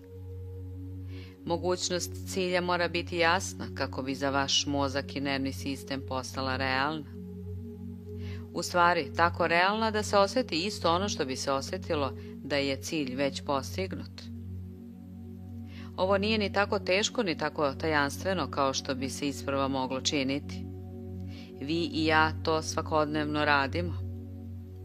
Šta je, na primjer, briga zbog mogućih nepovoljnih posljedica praćena osjećanjem zabrinutosti, nesposobnosti, možda čak i uniženosti? Unapred doživljavamo sva ova osjećanja koja bi odgovarala već postignutom neuspehu. Gradimo sliku poraza, ne neodređenu ili u nekim opštim predstavama, već živu, do najsitnijih pojedinosti. Stalno iznova stvaramo ovu sliku neuspeha. Tražimo po sećanju i izdvajamo zapamćene slike minulih neuspeha. Setite se onoga što je bilo istaknuto ranije. Naš mozak i nervni sistem ne mogu razlikovati stvarno iskustvo od onog koje je živo zamišljeno. Naš automatski kreativni mehanizam uvek radi i reaguje u skladu sa okruženjem, okolnostima ili situacijama. Jedina dostupna informacija koja se odnosi na okruženje, okolnosti ili situaciju jeste ono u šta vi verujete da je istina kada je o njima reč. Vaš nervni sistem ne može napraviti razliku između stvarnog neuspeha i zamišljenog neuspeha.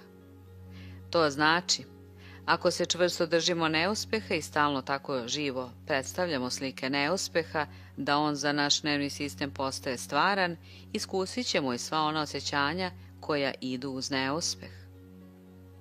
S druge strane, ako stalno imamo na umu svoj pozitivni cilj i tako živo ga predstavljamo, da ga činimo stvarnim i razmišljamo o njemu kao o gotovoj činjenici, iskusit ćemo i osjećanje pobede. Samopouzdanje, hrabrost i veru da će krajnji ishod biti onaj očekivani. Mi ne možemo svesno zaviriti u svoj kreativni mehanizam i vidjeti je li usklađen sa uspehom ili sa neuspehom, ali na osnovu svojih osjećanja možemo odrediti kako je sada podešen. Ako je podešen na uspeh, iskusit ćemo to osjećanje pobede. Podešavanje vašeg mehanizma na uspeh. I ukoliko postoji jedna jednostavna tajna o funkcionisanju vašeg nesvesnog kreativnog sistema, to je ova. Prizovite, uhvatite, pobedite to osjećanje uspeha. Kada se osjećate uspešno i samopouzdano, uspešno ćete i raditi. Kada je ovo osjećanje jako, bukvalno ne možete napraviti grešku. Ovo osjećanje pobede samo po sebi ne uzrokuje da uspešno radite, ali je predznak ili simptom usklađenosti sa uspehom. Više nalik termometru, koji toplotu u sobi ne stvara, već meri. Ipak termometar možemo koristiti na veoma praktičan način. Zapamtite, kada iskusite ovo osjećanje pobede, vaš unutrašnji mehanizam jeste podešen na uspeh. Prevelik napor da se unese spontanost uništava spontanost. Mnogo je lakše i mnogo delotvornije jednostavno odrediti cilj ili krajnji ishod. Predstavite ga sebi jasno i živo. Zatim jednostavno uhvatite osjećanje koje biste imali da je vaš željeni cilj već ostvaranja činjenica. Tada reagujte spontano i kreativno. Tada koristite svoj podsvesni um. Tada je vaša unutrašnja mašinerija usmerena na uspeh. Vodi vas pri izvođenju tačnih mišićnih pokreta, obezbeđuje vam kreativne ideje i čini sve što je potrebno da bi se od cilja stvorila ostvarena činjenica. Kako je ovo osjećanje pobede osvojilo turnir u golfu? Dr. Kerry Middlecoff, pišući 1956. godine za aprilski broj časopisa, rekao je da je to osjećanje pobede prava tajna šampionskog igrača golfa. 4 dana pre prvog udarca na prošlogodišnjem Masters turniru bio sam siguran da ću taj turnir osvojiti. Imao sam osjećaj da je svaki moj zamah mišiće dovodio u pravi položaj da udarim loptu baš onako kako sam želeo. I prilikom udaraca imao sam isti taj divan osjećaj. Znao sam da nisam promenio zahvat, a i stopala su mi bila u uobičajenom položaju. Ali bilo je tamo nešto što je imalo veze sa načinom na koji sam se osjećao, nešto što mi je dalo neku informaciju o pobedničkom peharu tako jasno, kao da je to bilo istetovirano na mome mozgu. Osjećajući se tako, trebalo je samo da zamahnem štapom i pustim prirodu da slijedi svoj tok. Middlecoff nastavlja i kaže da je osjećanje pobede tajna svakog dobrog igrača golfa, da se, kada ga imate, čak i loptica odbije onako kako vi želite i izgleda kao da upravlja tim neuhvatljivim elementom nazvanim sreća. Don Larsen, jedini čovek u istoriji koji je savršeno igrao u svetskom kupu, rekao je da je noć uoči takmičenja imao ludo osjećanje da će sljedećeg dana savršeno udariti. Pre nekoliko godina na svim sportskim stranicama u celoj zemlji nalazili su se veliki naslovi o senzacionalnom kuglanju Johnnyja Megera. Kada sam tog jutra ustao, imao sam osjećaj da ću imati dobar dan, rekao je Menger. Ovo može biti teško, ali se može savladati. Postoji istinska magija u ovom osjećanju pobede. Ono kao da briše prepreke i nemogućnosti. Za dostizanje cilja može da koristi i greške i zablude. Penny priča kako je čuo oca da na samrtnoj postelji kaže: znam da će Jim uspeti. Od tada Penny je osjećao da će uspeti, nekako, iako nije imao neke određene sklonosti, novac, obrazovanje. Lanac Pennyjevih prodavnica izgrađen je uprkos mnogim nemogućim uslovima i obeshrabrujućim trenucima. Međutim, kad god bi ga obuzela malodušnost, Penny bi se setio očevog predskazanja i počeo da osjeća kako će nekako rešiti problem sa kojim se suočavao. Stekao je bogatstvo, a onda ga celog izgubio, u dobu kada je većina ljudi daleko od penzije. Bio je bez jednog penija, prošao najbolje godine i nije imao mnogo opipljivih dokaza koji bi mu davali razloge da se nada. I opet se setio očevih reči i uskoro ponovo uhvatio to osjećanje pobede koje je za njega sada već bilo stvar navike. Ponovo izgradio svoje bogatstvo i za nekoliko godina otvorio više prodavnica nego ikada pre. Henry Kaiser je rekao: kada treba obaviti težak, izazovan posao, tražim osobu koja posjeduje životni entuzijazam i optimizam, koja se sa puno poverenja suočava sa svakodnevnim problemima, koja ima hrabrost i maštu, koja kroti svoj nemiran duh pažljivim planiranjem i teškim radom i koja kaže: ovo može biti teško, ali se može savladati. Kako je ovo osjećanje pobede Lesa Giblina učinilo uspešnim? Les Giblin, osnivač čuvane Les Giblinove klinike za međuljudske odnose i autor knjige Kako steći moć i poverenje u međuljudskim odnosima, pročitao je prvi nacrt ovog poglavlja, a onda mi ispričao kako u njegovoj karijeri mašta udružena sa ovim osjećanjem pobede delovala poput magije. Les je godinama bio uspešan prodavac i menadžer. Radio je i neke poslove vezane za odnose sa javnošću i stekao izvesnu reputaciju kao stručnjak za međuljudske odnose. Voleo je svoj posao ili je želeo da proširi polje rada. Veoma se zanimao za ljude i posle godina proučavanja i teoretskog i praktičnog, mislio je da ima neke odgovore na probleme koji oni često između sebe imaju. Želeo je da drži predavanja o međuljudskim odnosima. Međutim, veliku smetnju mu je predstavljao nedostatak govorničkog iskustva. Jedne noći ležao sam u krevetu razmišljajući o jednoj svojoj velikoj želji. Jedino iskustvo koje sam kao govornik imao bilo je obraćanje malim grupama mojih prodavaca u sali za sastanke i neznatno iskustvo koje sam stekao radeći u vojsci kao instruktor sa pola radnog vremena. Plašila me i sama pomisao da stanem pred veliki broj slušalaca. Nisam mogao sebe ni da zamislim da mi to polazi od ruke. Ipak sa svojim prodavcima sam mogao vrlo opušteno da razgovaram. Bio sam u stanju da bez ikakvih nevolja razgovaram i sa grupama vojnika. Ležeći tako u postelji, ponovo sam u sećanju uhvatio to osjećanje uspeha i samopouzdanja koje sam imao dok sam govorio pred tim malim grupama. Setio sam se svih mogućih detalja koji su pratili ovo osjećanje sigurnosti. Zatim sam u svojoj imaginaciji stvorio sliku kako stojim pred velikim auditorijumom i držim govor o međuljudskim odnosima i pri tome imam isti onaj osjećaj sigurnosti i samopouzdanja kao i kada sam govorio pred manjim grupama. Do detalja sam zamislio kako ću stajati. Mogao sam osjetiti pritisak stopala o pod, mogao sam vidjeti izraze lica ljudi i čuti njihov aplauz.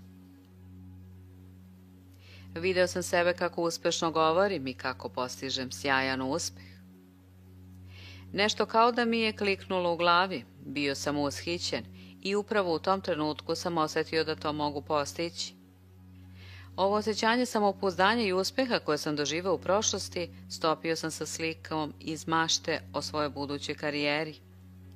Moje osjećanje uspeha bilo je tako stvarno da sam tačno znao da to mogu uraditi.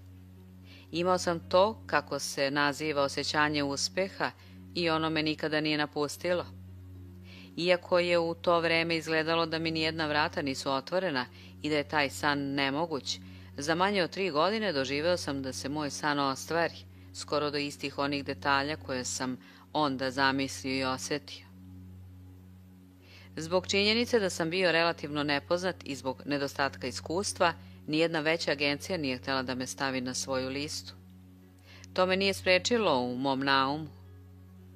Posao sam pronalazio sam, a to i sada radim. Imam više ponuda nego što ih mogu prihvatiti.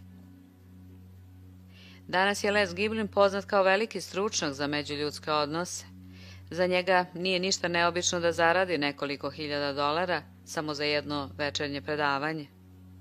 Više od 200 najvećih američkih korporacija platilo mu je na hiljade dolara za vođenje klinike o ljudskim odnosima koje su posvećivali njihovi zaposleni. Njegova knjiga Kako steći samopouzdanje i moć postala je klasično delo u ovoj oblasti, a sve je počelo u njegovoj mašti i tim osjećanjem pobede. Kako nauka objašnjava ovo osjećanje pobede? Kibernetika baca novo svetlo na to kako deluje ovo osjećanje pobede. Ranije smo pokazali kako elektronski i servomehanizam koristi usklađene podatke, nalik ljudskoj memoriji, ne bi li se prisjetio uspešnih akcija i ponovio ih.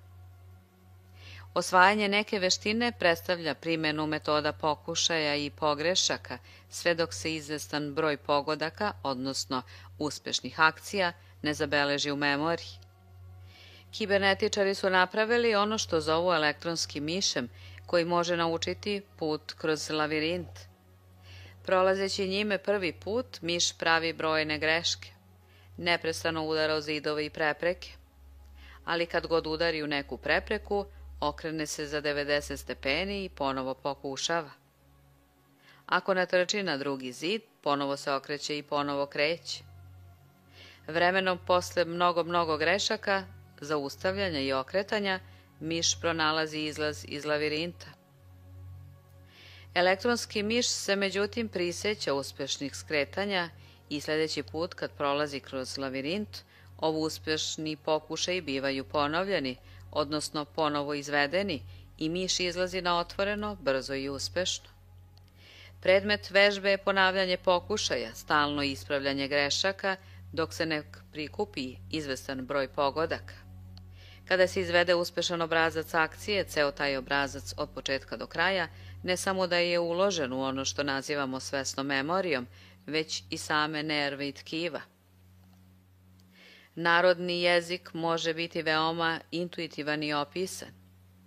Kada kažemo u kostima sam osjetio da to mogu raditi, nismo daleko od istine. Kada dr. Kerry Middlecoff kaže bilo je tamo nešto što je imalo veze sa načinom na koji sam se osjećao, nešto što mi je dalo neku informaciju o pobedničkom peharu tako jasno, kao da je to bilo istetovirano na mome mozgu.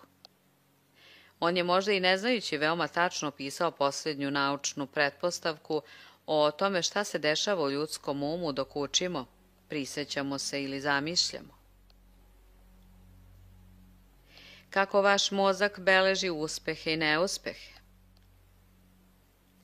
Takvi stručnjaci na polju psihologije mozga, poput doktora Johna Ecclesa i Sir Charlesa Sherringtona, govore nam da je kora velikog mozga kod čoveka sačinjena od nekih 10 milijardi neurona, a svaki od njih ima brojne aksone, produžena nervna vlakna, koja međusobno stvaraju sinapse, električne veze između neurona. Dok razmišljamo, prisjećamo se ili zamišljamo, ovi neuroni oslobađaju električnu energiju koju je moguće izmeriti. Kada nešto učimo ili doživljavamo, obrazac ulančanih neurona upisuje se u mozak. Ovaj obrazac ne liči na fizički usek ili trasu, već pre na električnu putanju. Poredak neurona i električne veze među njima na neki način podsjećaju na magnetske obrazce zabeležene na traci. Tako isti neuron može biti deo bezbroj odvojenih i različitih obrazaca, čineći kapacitet ljudskog mozga za učenje i prisjećanje gotovo neograničeni. Ovi obrasci ili engrami uskladišteni su u mozgu za buduću upotrebu i reaktiviraju se ili ponovo puštaju kad god se setimo nekog prošlog iskustva. Dr. Eccles kaže, brojnost međućelijskih veza u sivoj moždanoj masi ne može se ni zamisliti. Najviše što možemo shvatiti je da se ceo korteks može predstaviti kao jedna velika jedinica sjedinjene aktivnosti. Ako se držimo od toga da mozak posmatramo kao mašinu, onda moramo reći da je on najsloženija postojeća mašina. Želimo da kažemo da je neuporedivo složeniji od najsloženije mašine koju je čovek napravio, elektronskog kompjutera. Ukratko, nauka potvrđuje da u vašem mozgu postoji obrazac za svaku uspešnu akciju koju ste u prošlosti izveli. Iako nekako možete zapaliti iskru da bi se taj obrazac akcije oživeo, odnosno ponovo pustio, on će se izvršiti sam od sebe, a vi treba samo da zamahnete štapom i pustite prirodu da sledi svoj tok. Kada ponovo aktivirate uspešne obrazce prošlih akcija, ponovo aktivirate i osjećanja, odnosno osjećanje pobede koje ih je pratilo. Po istom principu, ako možete ponovo uhvatiti to osjećanje pobede, možete i prizvati iste pobedničke akcije koje su ih pratile. Ugradite obrazce uspeha u sivu moždanu masu. Dr. Eliot, predsjednik univerziteta u Harvardu, jednom je održao govor o onome što je nazivao navikom uspeha. Mnogi neuspesi u osnovnoj školi, rekao je, posljedica su činjenice da učenicima na samom početku nije dato dovoljno zadataka koje bi mogli uspešno rešiti, što znači da im nikada nije data ni mogućnost da razviju atmosferu uspeha ili ono što mi nazivamo osjećanjem pobede.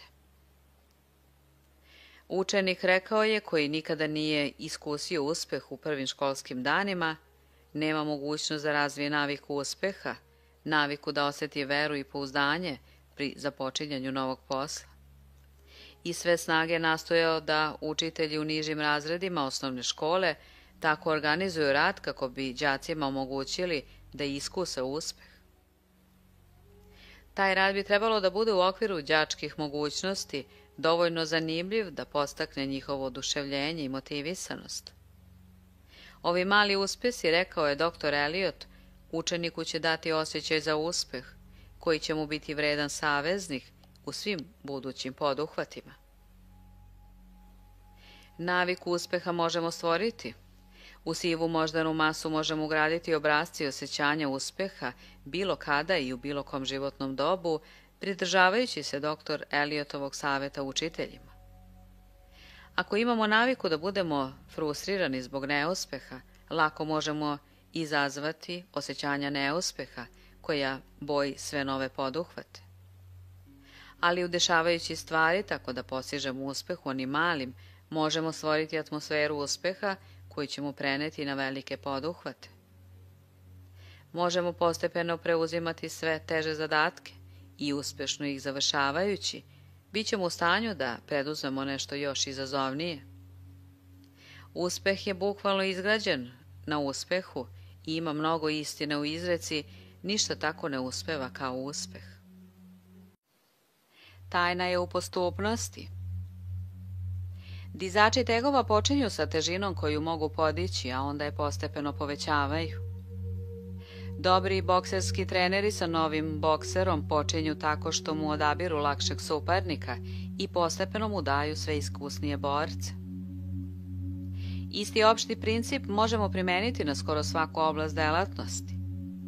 Princip je samo u tome da se počne sa suparnikom koji se može pobediti, a potom postepeno preduzimaju sve teži zadaci.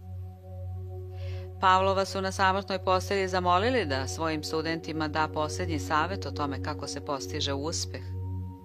Njegov odgovor je bio strast i postupnost. Čak i u onim oblastima gde smo već dostigli visok stepen veštine, ponekad pomaže da se vratimo nazad, malo spustimo pogled i vežbamo sa lakoćom. Ovo je naročito istina kada neko dođe do tačke gde se u napredovanju zastalo, gde su napori uloženi u dodatni razvoj uzaludni. Neprekidno naprezanje kako bi se prešlo preko ove tačke zapinjanja, kao da dovodi do razvoja neželjenih navika osjećanja, napora, teškoće, truda. Pod ovakvim okolnostima dizači smanjuju težinu tegova i neko vreme vežbaju lako dizanje. Bokser koji pokazuje znake pretreniranosti dobija nekoliko lakših suparnika. Albert Tangora, dugogodišnji svetski šampion u brzom kucanju na pisaćoj mašini, imao je običaj da praktikuje lagano kucanje, upola manjom brzinom, kad god bi dostigao nivo na kojem je dalje povećanje brzine izgledalo nemoguće. Znam jednog vrsnog prodavca koji isti ovaj princip koristi da se izvuče kad god upadne u krizu. On prestaje da se trudi da napravi veliku prodaju, prestaje da prodaje teškim mušterijama i usredsređuje se na male prodaje lakim kupcima. Kako da reprodukujete snimke svojih ugrađenih obrazaca uspeha? Svako u jednom trenutku u prošlosti bio uspešan. To nije morao biti neki veliki uspeh. Moglo je to biti nešto tako nevažno kao što je pobeda nad školskim kavgadžijom, pobeda u trci u gimnaziji, pobeda u trci sa nogama u vreći na pikniku koji je organizovala vaša firma, pobeda nad vršnjakom oko neke devojke. Može to biti sećanje na uspešnu prodaju, na vaš najuspešniji poslovni poduhvat ili na pobedu za najbolji kolač na seoskom takmičenju. U čemu ste bili uspešni nije toliko važno koliko osjećanje uspeha kojim je to bilo praćeno. Potrebno je bilo kakvo iskustvo koje ste stekli onda kada ste uspeli u nečemu što ste želeli, kada ste dostigli ono što ste hteli i što vam je donelo to osjećanje zadovoljstva. Prisjetite se ovih iskustava uspeha i prizovite ih. U mašti oživite celu sliku sa što više detalja.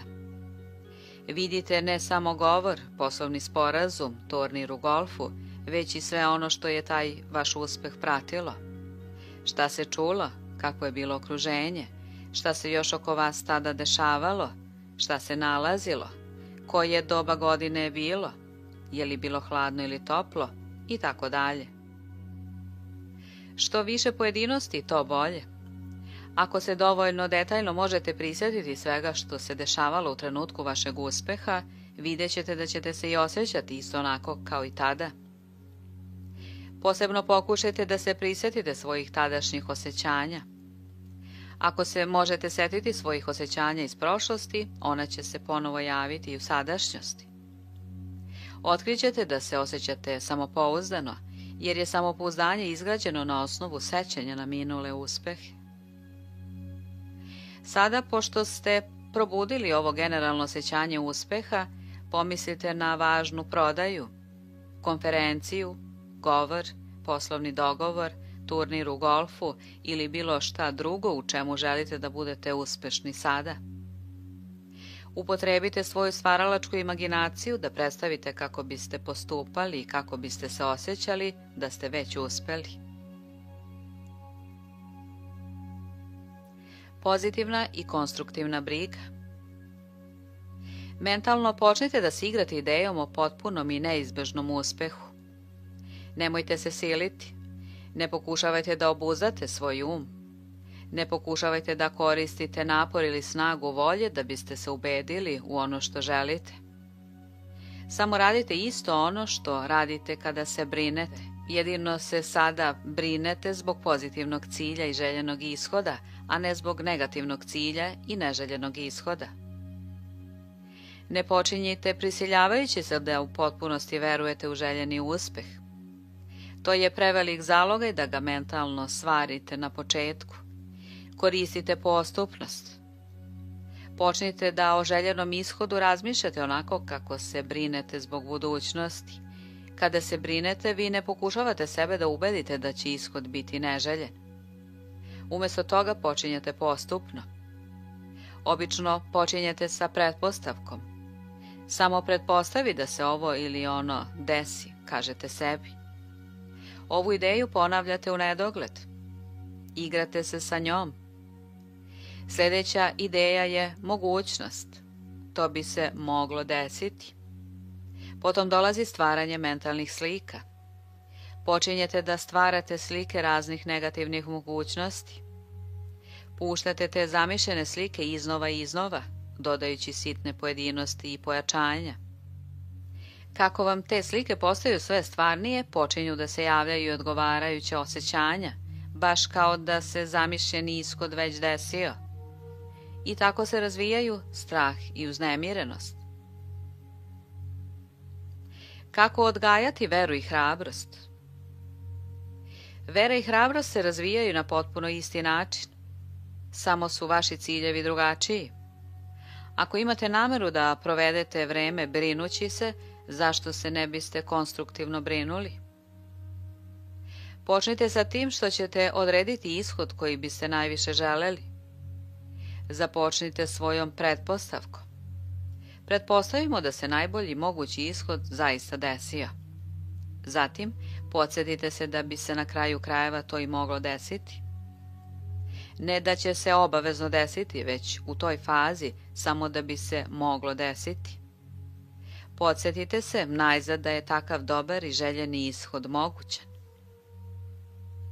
Ove postupne doze optimizma i vere mentalno možete prihvatiti i stvariti. Pošto ste na željeni krajnji rezultat pomislili kao na definitivnu mogućnost, počnite da zamišljate kakav bi bio taj željeni ishod. Posmatrajte ove mentalne slike dodajući detalje i doterujući ih. Puštajte ih stalno iznova. Stvaranjem sve detaljnijih slika i njihovim ponavljanjem otkrićete da se javljaju i odgovarajuće osjećanja, kao da se uspješan ishod već dogodio. Ovoga puta ta odgovarajuća osjećanja bit će osjećanja vere, osjećanja samopouzdanja, hrabrosti ili sva upakovana u jedno osjećanje pobede. Ne slušajte savjet svojih strahova. Generala Georgea Pattona, bezobzirnog starog krvoločnog i svirepog generala iz Drugog svjetskog rata, jednom su upitali je li ikada pred bitku osjetio strah. Da, rekao je, često je osjećao strah neposredno pred neki važan poduhvat, a ponekad i tokom bitke, ali i dodao je, nikada nisam slušao savjet svojih strahova. Ako iskusite negativno osjećanja neuspeha, strah i uznemirenost pre nekog važnog poduhvata, što se svima desi s vremena na vreme, to ne bi trebalo uzeti kao siguran znak da ćete biti neuspešni. Sve zavisi od toga kako ćete na njih reagovati i kakav ćete stav u odnosu na njih zauzeti. Ako ih slušate, povinujte im se i slušajte njihov savjet, verovatno ćete loše obaviti posao. Ali tako ne mora biti. Pre svega važno je shvatiti da osjećanja neuspeha, strah, uznemirenost, nedostatak samopouzdanja ne potiču iz nekog nebeskog proročišta. Nisu zapisane u zvezdama, nisu sveto evanđelje, niti su saopštavanje neke utvrđene i određene sudbine, koja znači da je neuspeh presuđen i određen. Ona potiču iz vašeg vlastitog uma. Ona samo ukazuju na unutrašnji stav vašeg uma, ne na spoljašnje činjenice koje su vam smestile. Ona samo to znače i samo to označavaju. Ona niti predstavljaju istinu, niti se odnose na istinu o budućim događajima, već na vaš mentalni stav o budućim događajima. Znajući ovo, imate slobodu da prihvatite ili odbijete ova negativna osjećanja neuspeha, da ih poslušate i da im se povinujete, ili da ignorišete njihov savjet i idete dalje. Šta više, možete ih iskoristiti za sopstvenu dobrobit. Prihvatite negativno osjećanja kao izazov. Ako na negativno osjećanja reagujemo borbeno i pozitivno, ona postaju izazovi koji će u nama postaći veću moć i veće sposobnosti. Ideja o teškoći, pretnji, ugroženosti rasplamsava u nama dodatnu snagu ako na nju reagujemo agresivno, a ne pasivno. U posljednjem poglavlju smo vidjeli da izvestan stepen uzbuđenja, protumačen na pravi način, iskorišćen na pravi način, ne sprečava, već potpomaže akciju. Hoće li se ova negativna osjećanja uzeti kao aktiva ili pasiva, zavisi od pojedinca i njegovih stavova.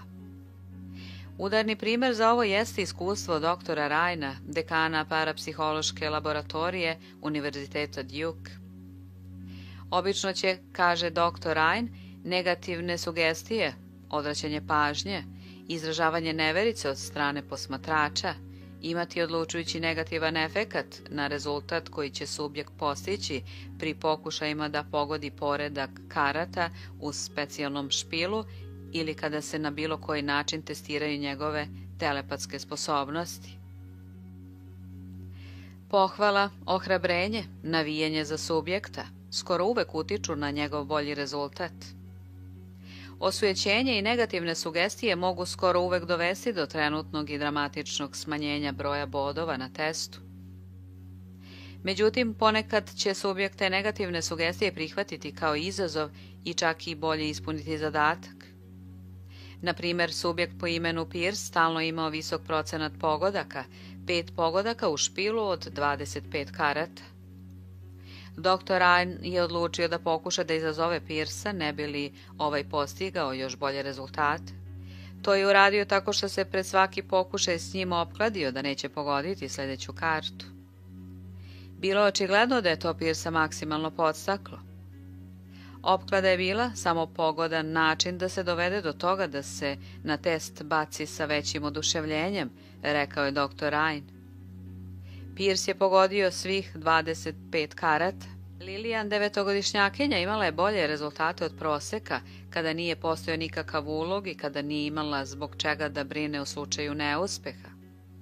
Zatim je stavljena u situaciju sa neznatnim pritiskom. Ponuđeno joj je 50 centi ako pogodi sve karte na stolu. Prolazeći ovim testom, usne su je se neprestano micale kao da priča sama sa sobom.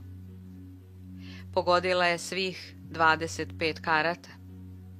Kada su je upitali šta je sebi govorila, otkrila je svoj borbeni, pozitivni stav prema ovoj pretnji, odgovorivši: sve vreme sam govorila da mogu pogoditi svih 25 karata. Reagujte agresivno na vlastite negativne savete.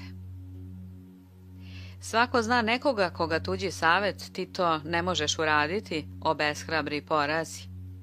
Sa druge strane, postoje oni što se pobune protiv takvog saveta i postanu još odlučni da uspeju. Jedan saradnik Henrya Kaisera kaže: ako ne želite da Henry nešto uradi, bilo bi bolje da ne napravite grešku govoreći mu kako se to ne može uraditi ili kako on to ne može uraditi, jer će tada to ili učiniti ili propasti. Ne samo da je moguće, već i sasvim izvodljivo reagovati na isti ovaj agresivan, pozitivan način na negativan savet vlastitih osjećanja, kao što možemo i kao što bi i trebalo da reagujemo i kada taj negativan savet dolazi od drugih. Prevaziđite zlo dobrim. Osjećanjima se snagom volje ne može direktno upravljati. Ona se ne mogu svojevoljno izazvati, niti otvoriti i zatvoriti kao slavina. Ipak, ako im se ne može upravljati, na njih se može uticati. Ako im se snagom volje ne može upravljati neposredno, može posredno. Lošeg osjećanja se ne možemo otresti svesnim naporom snage volje. Međutim, njega se možemo otresti drugim osjećanjem. Ako ne možemo izbaciti negativno osjećanje direktnim napadom na njega, isti ishod možemo postići zamenjujući ga pozitivnim osjećanjem. Ne zaboravite da osjećanje prati stvorenu mentalnu sliku. Osjećanje odgovara onome što naš nervni sistem prihvata kao stvarnost, odnosno istinu o okruženju. Kad iskusimo neko neželjeno osjećanje, ne bi trebalo da se na njega usredsredimo, čak ni kada bismo ga se tako oslobodili. Umjesto toga, trebalo bi da se s mesta usredsredimo na pozitivnu mentalnu sliku, na to da svoj um ispunimo korisnim, pozitivnim, željenim slikama, predstavama i sećanjima. Ako ovo učinimo, negativno osjećanja će se sama za sebe pobrinuti. Jednostavno će ispariti. Tako razvijemo nova osjećanja koje odgovaraju novim mentalnim slikama. Ako se sa druge strane usredsredimo samo na to da isteramo ili napadnemo misli izazvane brigom, neizbježno se usredsređujemo na negativnosti. Čak i ako uspešno isteramo jednu takvu misao, nova ili nekoliko novih, uleteće. Dok god je mentalna atmosfera negativna. Isus nas je upozoravao da će se iseramo li iz uma jednog demona, odmah u njega useliti 7 novih, samo ako kuću ostavimo praznom. Također nas je savjetovao da se ne sputavamo zlu, već da zlo prevaziđemo dobrim. Metod zamene u lečenju brige. Dr. Matthew Chappell, naš savremenik, psiholog, u svojoj knjizi Kako kontrolisati brige, preporučuje ovo isto. Mi smo brižnici jer smo se toliko brinuli da smo u tome postali stručnjaci, rekao je dr. Chappell. Obično se prepuštamo negativnim mentalnim slikama iz prošlosti i negativnim predviđanjima budućnosti. Ova briga stvara napetost. Brižnik zatim ulaže napor da prestane sa brigom i tako upada u začarani krug. Napor povećava napetost. Napetost stvara atmosferu brige. Jedini lek protiv brige, kaže, jeste stvaranje navike neodložne zamene neželjenih slika briga prijatnim, korisnim mentalnim slikama. Kad god subjekt osjeti da brine, ovaj signal treba da iskoristi kako bi svoj um s mesta ispunio prijatnim mentalnim slikama iz prošlosti ili prijatnim budućim iskustvima.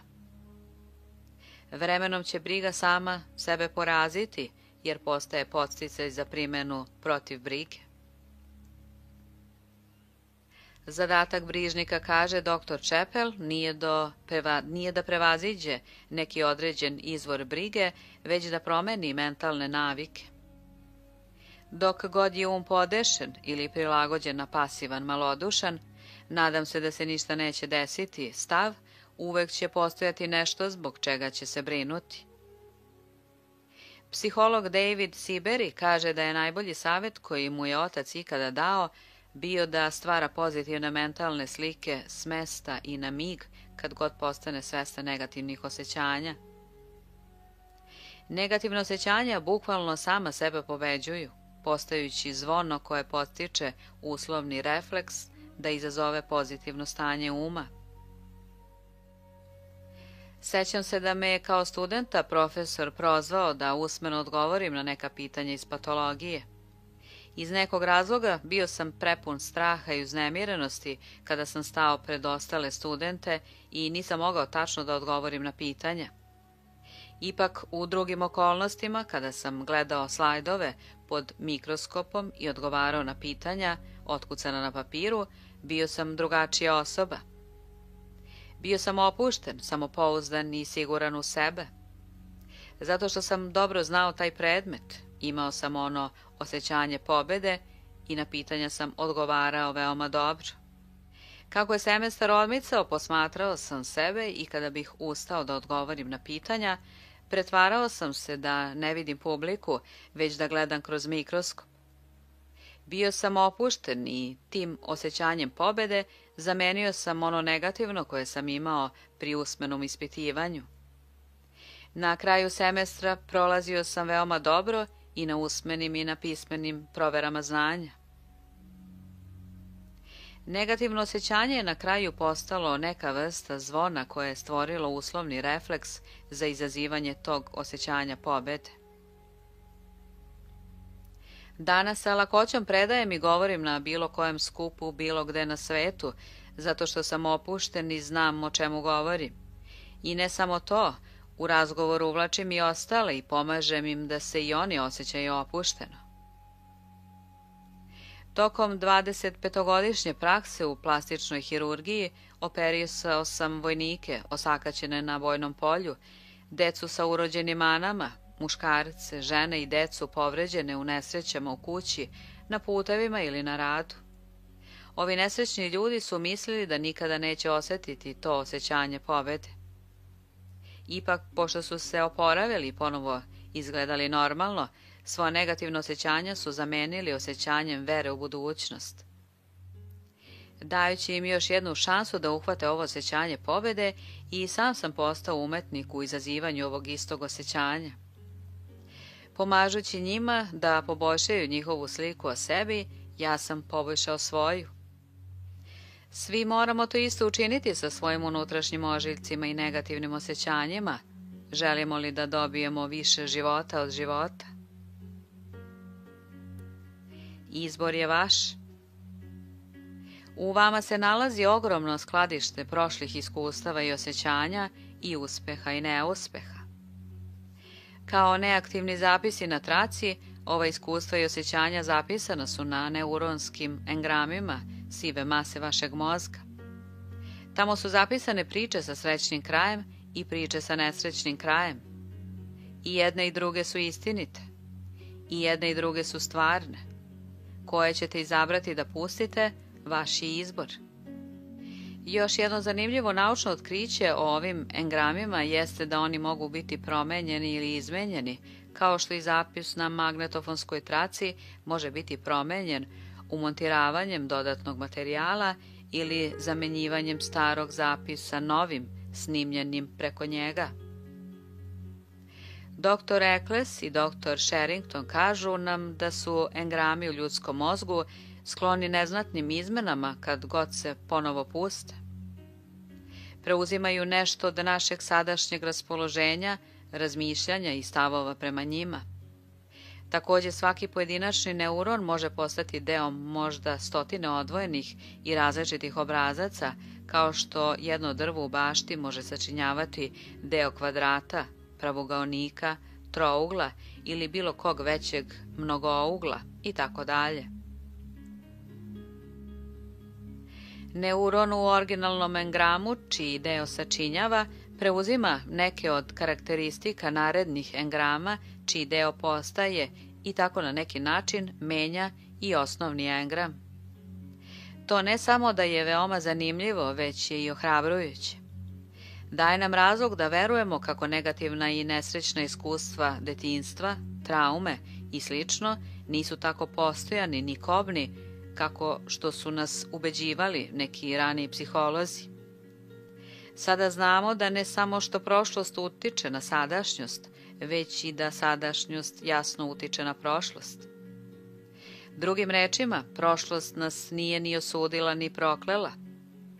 To što smo u detinjstvu imali nesrećna iskustva i traume, koji su iza sebe ostavili engrame, ne znači da smo prepušteni na milost i nemilost engrama, niti da su naši obrasci ponašanja podešeni, predodređeni i nepromenljivi. Naše sadašnje razmišljanje, naše sadašnje mentalne navike, naši stavovi prema prošlim iskustvima i naši stavovi prema budućnosti, sve to ima uticaje na stare zapisane engrame. Oni stari mogu biti promenjeni, izmenjeni, zamenjeni sadašnjim razmišljanjem. Stari zapisi mogu biti promenjeni. Još jedno zanimljivo otkriće jeste da što se engram više aktivira ili ponovo pušta, to postaje moćniji. Eccles i Sherrington nam govore da trajnost engrama potiče od sinapsičke efikasnosti, sposobnosti i lakoće povezivanja između pojedinačnih neurona koji čine lanac, i nadalje da se sinapsička efikasnost poboljšava korišćenjem, a smanjuje nekorišćenjem. Ponovo imamo dobro naučno objašnjenje zašto treba da zaboravimo i zanemarimo ona nesrećna iskustva iz prošlosti, a da se usredsredimo na ona srećna i prijatna. Time pojačavamo one engrame koji su povezani sa uspehom i srećom, a slabimo one koji su povezani sa neuspehom i nesrećom. Ovi koncepti se nisu razvili iz neobuzdanih spekulacija, čudnog mrmljanja o mentalnom konstruisanom strašilu, kao što je ID, superego i slično, već na zvučnim naučnim istraživanjima fiziologije mozga. Zasnovani su na vidljivim činjenicama i pojavama, ne na fantastičnim teorijama. Oni prelaze dug put ka obnovi dostojanstva čoveka kao odgovornog Božjeg deteta, sposobnog da se suoči sa svojom prošlošću i da planira svoju budućnost, nasuprot slici čoveka kao bespomoćne žrtve njegovim minulih iskustava. Međutim, ova nova postavka donosi odgovornost. Više ne možete bolesno uživati optužujući za svoje sadašnje nevolje, roditelje, društvo, rana iskustva ili nepravde drugih. Sve ovo vam može pomoći, a i trebalo bi da bolje razumete kako ste dospeli tu gde ste sada. Kriveći njih ili čak i sebe zbog prošlih grešaka, nećete rešiti svoj problem, niti poboljšati svoju sadašnjost ili svoju budućnost. Nema svrhe kriviti sebe. Prošlost objašnjava kako ste ovde dospeli, ali kuda ćete odavde otići, vaša je odgovornost. Izbor je vaš. Kao pokvareni gramofon možete i nadalje svirati onu istu staru pokvarenu ploču prošlosti, proživljavati prošle nepravde, sažaljevati se zbog prošlih grešaka, a sve to ponovo aktivira obrasce neuspeha i osjećanja neuspeha, koja boje vašu sadašnjost i vašu budućnost. Ili ako tako izaberete, možete staviti novu ploču i ponovo aktivirati obrasce uspeha i ono osjećanje pobede, koji vam pomažu da radite bolje u sadašnjosti i obećavaju mnogo prijatniju budućnost. Kada sa svoga gramofona čujete muziku koja vam se ne sviđa, vi ne pokušavate da ga pritiskom primorate da bolje svira. Ne koristite silu niti snagu volje, ne bacate ga na sve strane. Ni muziku ne pokušavate da promenite. Jednostavno menjate ploču i muzika teče sama od sebe. Primenite istu ovu tehniku na muziku koja dolazi iz vaše unutrašnje mašine. Nemojte joj se direktno suprotstavljati. Dok god ista mentalna slika, u zagradi uzrok, privlači vašu pažnju, nikakva sila neće promeniti muziku, u zagradi rezultat. Umesto toga, pokušajte da stavite novu ploču. Promenite svoje mentalne slike i osjećanja će teći sama od sebe. 15. poglavlje. Više godina u vašem životu i više života u vašim godinama. Ima li svako ljudsko biće svoju unutrašnju fontanu mladosti? Može li vas mehanizam uspeha održati mladim? Ubrzava li mehanizam neuspeha proces starenja? Iskreno, medicina nema ni jedan konačan odgovor na ova pitanja, ali ne samo da je moguće, već verujem i da je izvodljivo izvući neke zaključke i dublji smisao iz onoga što je već poznato. U ovom poglavlju bih želeo da vam iznesem nešto od onoga u šta verujem i što je za mene imalo praktičnu vrednost. William James je jednom rekao da svako, uključujući i naučnike, razvija svoja naglašena verovanja u odnosu na poznate činjenice, a koja same te činjenice ne opravdavaju. Kao praktično merilo, ova naglašena verovanja ne samo da su dozvoljena, već su i neophodna. Naša pretpostavka o budućem cilju, koji ponekad ne možemo videti, Ono je što određuje naše sadašnje postupke i naše realno ponašanje. Kolumbo je morao pretpostaviti da se na severu nalazi velika površina kopna pre nego što ju je mogao otkriti. Inače ne bi uopšte plovio, ili bi plovio, ali ne bi znao da li da se usmeri ka jugu, istoku, severu ili zapadu. Naučno istraživanje je moguće samo zbog vere u pretpostavke. Istraživački eksperimenti se ne obavljaju navrat na nos ili nesvrsishodno, već su usmereni ka određenom cilju. Naučnik mora prvo postaviti hipotetičku istinu, hipotezu koja nije zasnovana na činjenicama, već na pretpostavkama, kako bi znao koji eksperiment da napravi ili gde da traži činjenice koje će dokazati ili odpovrgnuti tu njegovu hipotetičku istinu. U ovom posljednjem poglavlju želim da sa vama podelim neka svoja naglašena verovanja, hipoteze i filozofiju, ne kao lekar, već kao čovek. Kao što je rekao dr. Hans Selye, postoje istine koje medicina ne može koristiti, ali i pacijent može. Životna sila, tajna izlečenja i tajna mladosti. Ja verujem da je fizičko telo, uključujući i mozak i nervni sistem, mašina sastavljena od mnogobrojnih malih mehanizama, a svaki od njih je svrhovit i usmeren ka cilju. Ja, međutim, ne verujem da je čovek mašina. Verujem da je čovekova suština ono što pokreće ovu mašinu, ono što ispunjava, usmerava i kontroliše i koristi kao svoje prevozno sredstvo. Sam čovek nije mašina, kao što ni elektricitet nije žica kojom se kreće, niti motor kojeg pokreće. Ja verujem da je čovekova suština ono što dr. Raj naziva nadfizičko, njegov život ili životna sila, njegova svest, njegova inteligencija i osjećaj identiteta, ono što zove ja.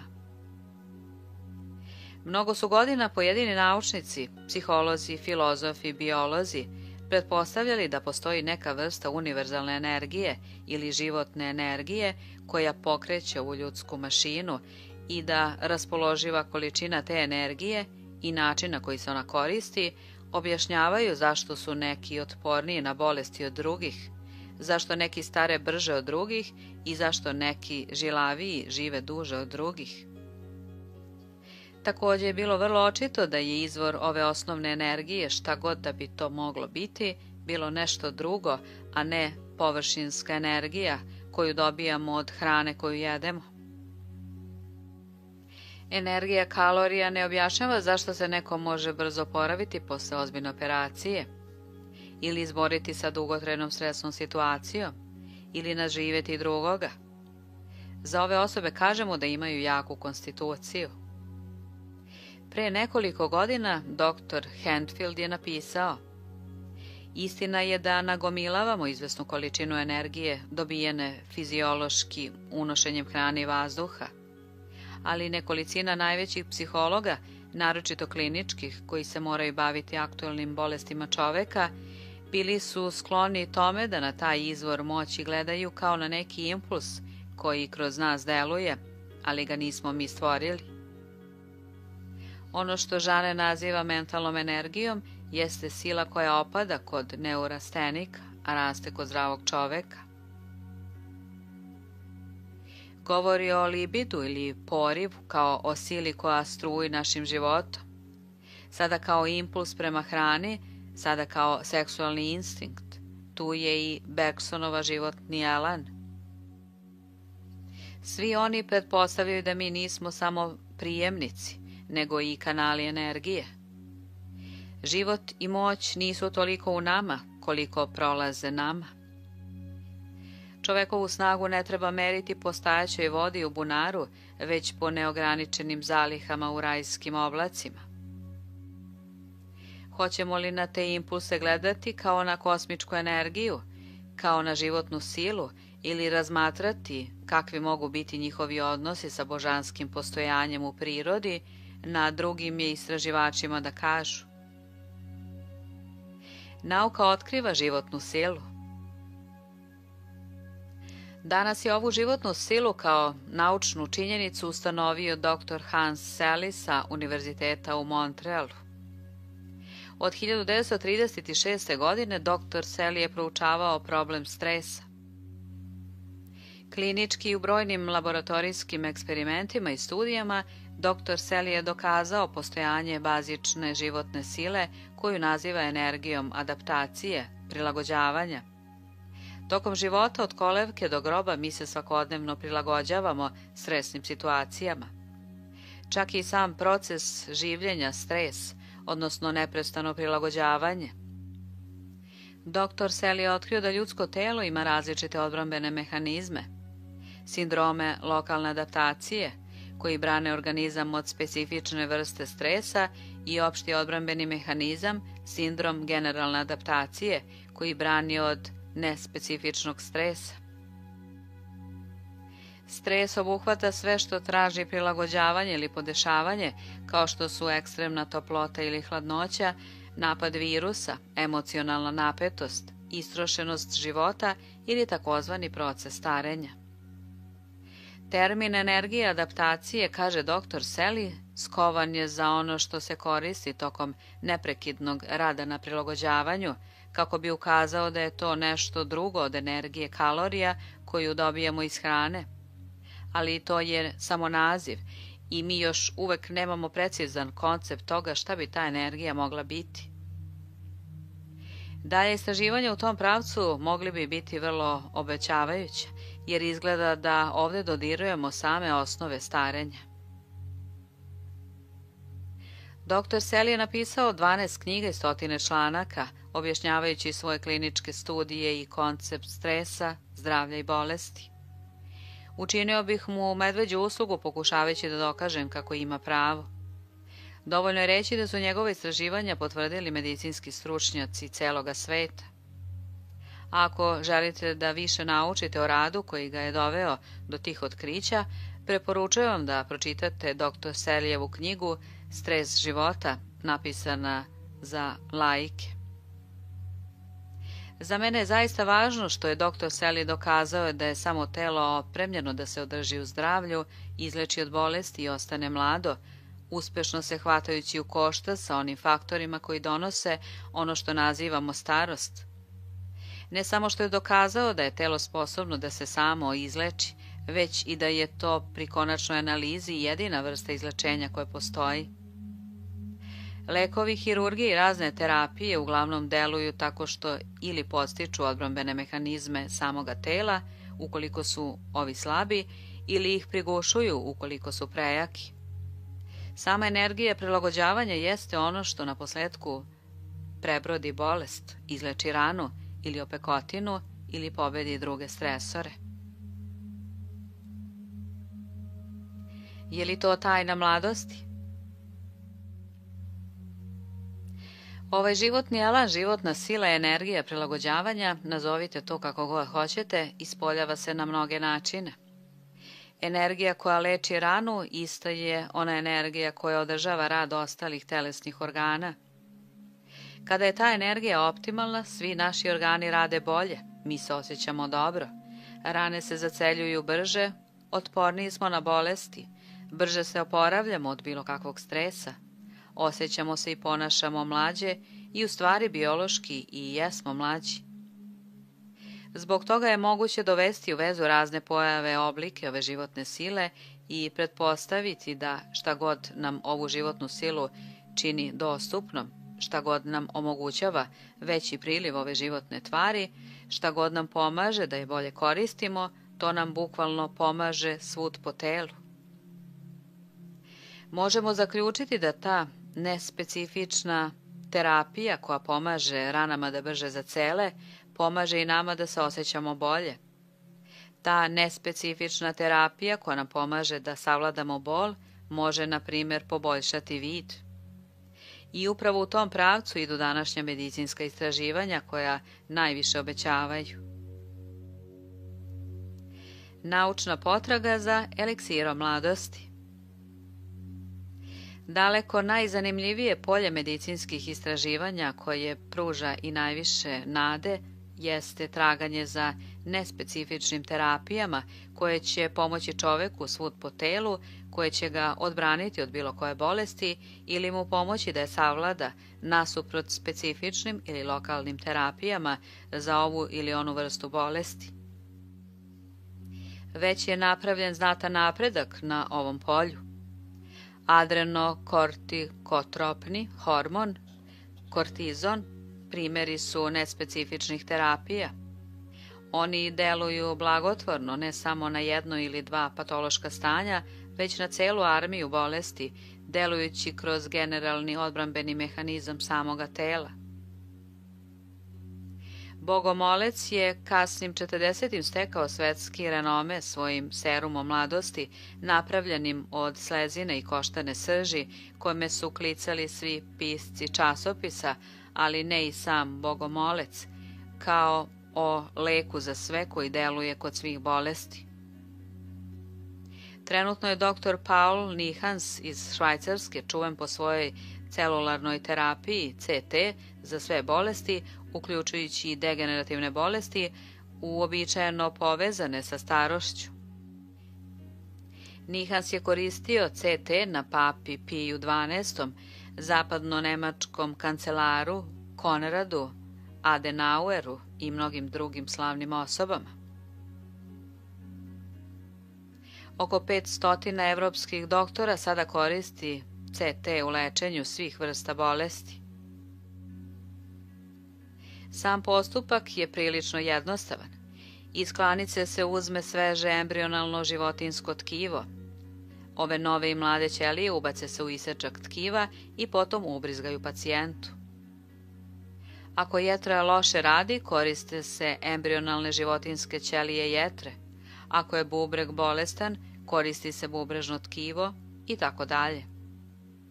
Iako niko ne zna zašto, ne može biti nikakve sumnje da su se desila neka zapanjujuća izlečenja. Teorija je da ove mlade ćelije na neki način donose nov život bolesnim ljudskim organima. Da li je res ključ za starenje i otpornost na bolesti? Moje naglašeno verovanje u CT je da ono donosi poboljšanje i novu životnu energiju iz sasvim drugih razloga.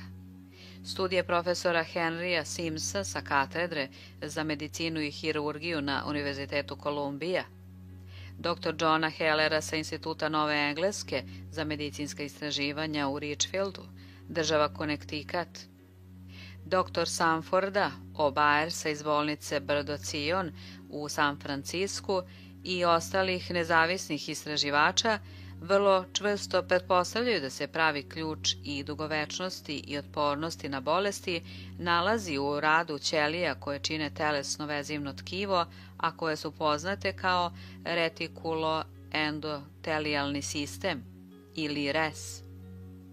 RES je prisutan u svakom delu tela, u koži, organima, kostima. Dr. Seli opisuje vezivno tkivo kao cement koji spaja telesne ćelije i povezuje različite ćelije tela jedne sa drugima. RES također obavlja izvestan broj drugih važnih funkcija. On deluje kao zaštitna postava ili ograda. On opkoljava, zaustavlja i uništava strane agresore. Pišući za New York Times, William Lawrence je rekao: ovim saznanjem o zaštitnoj ulozi RES-a započet je čitav niz istraživanja koja bi mogla dovesti do jednog od najrevolucionarnijih otkrića medicine. Cilj je obezbediti veštačku stimulaciju aktivnosti RES ćelija hemijskim i imunološkim metodama.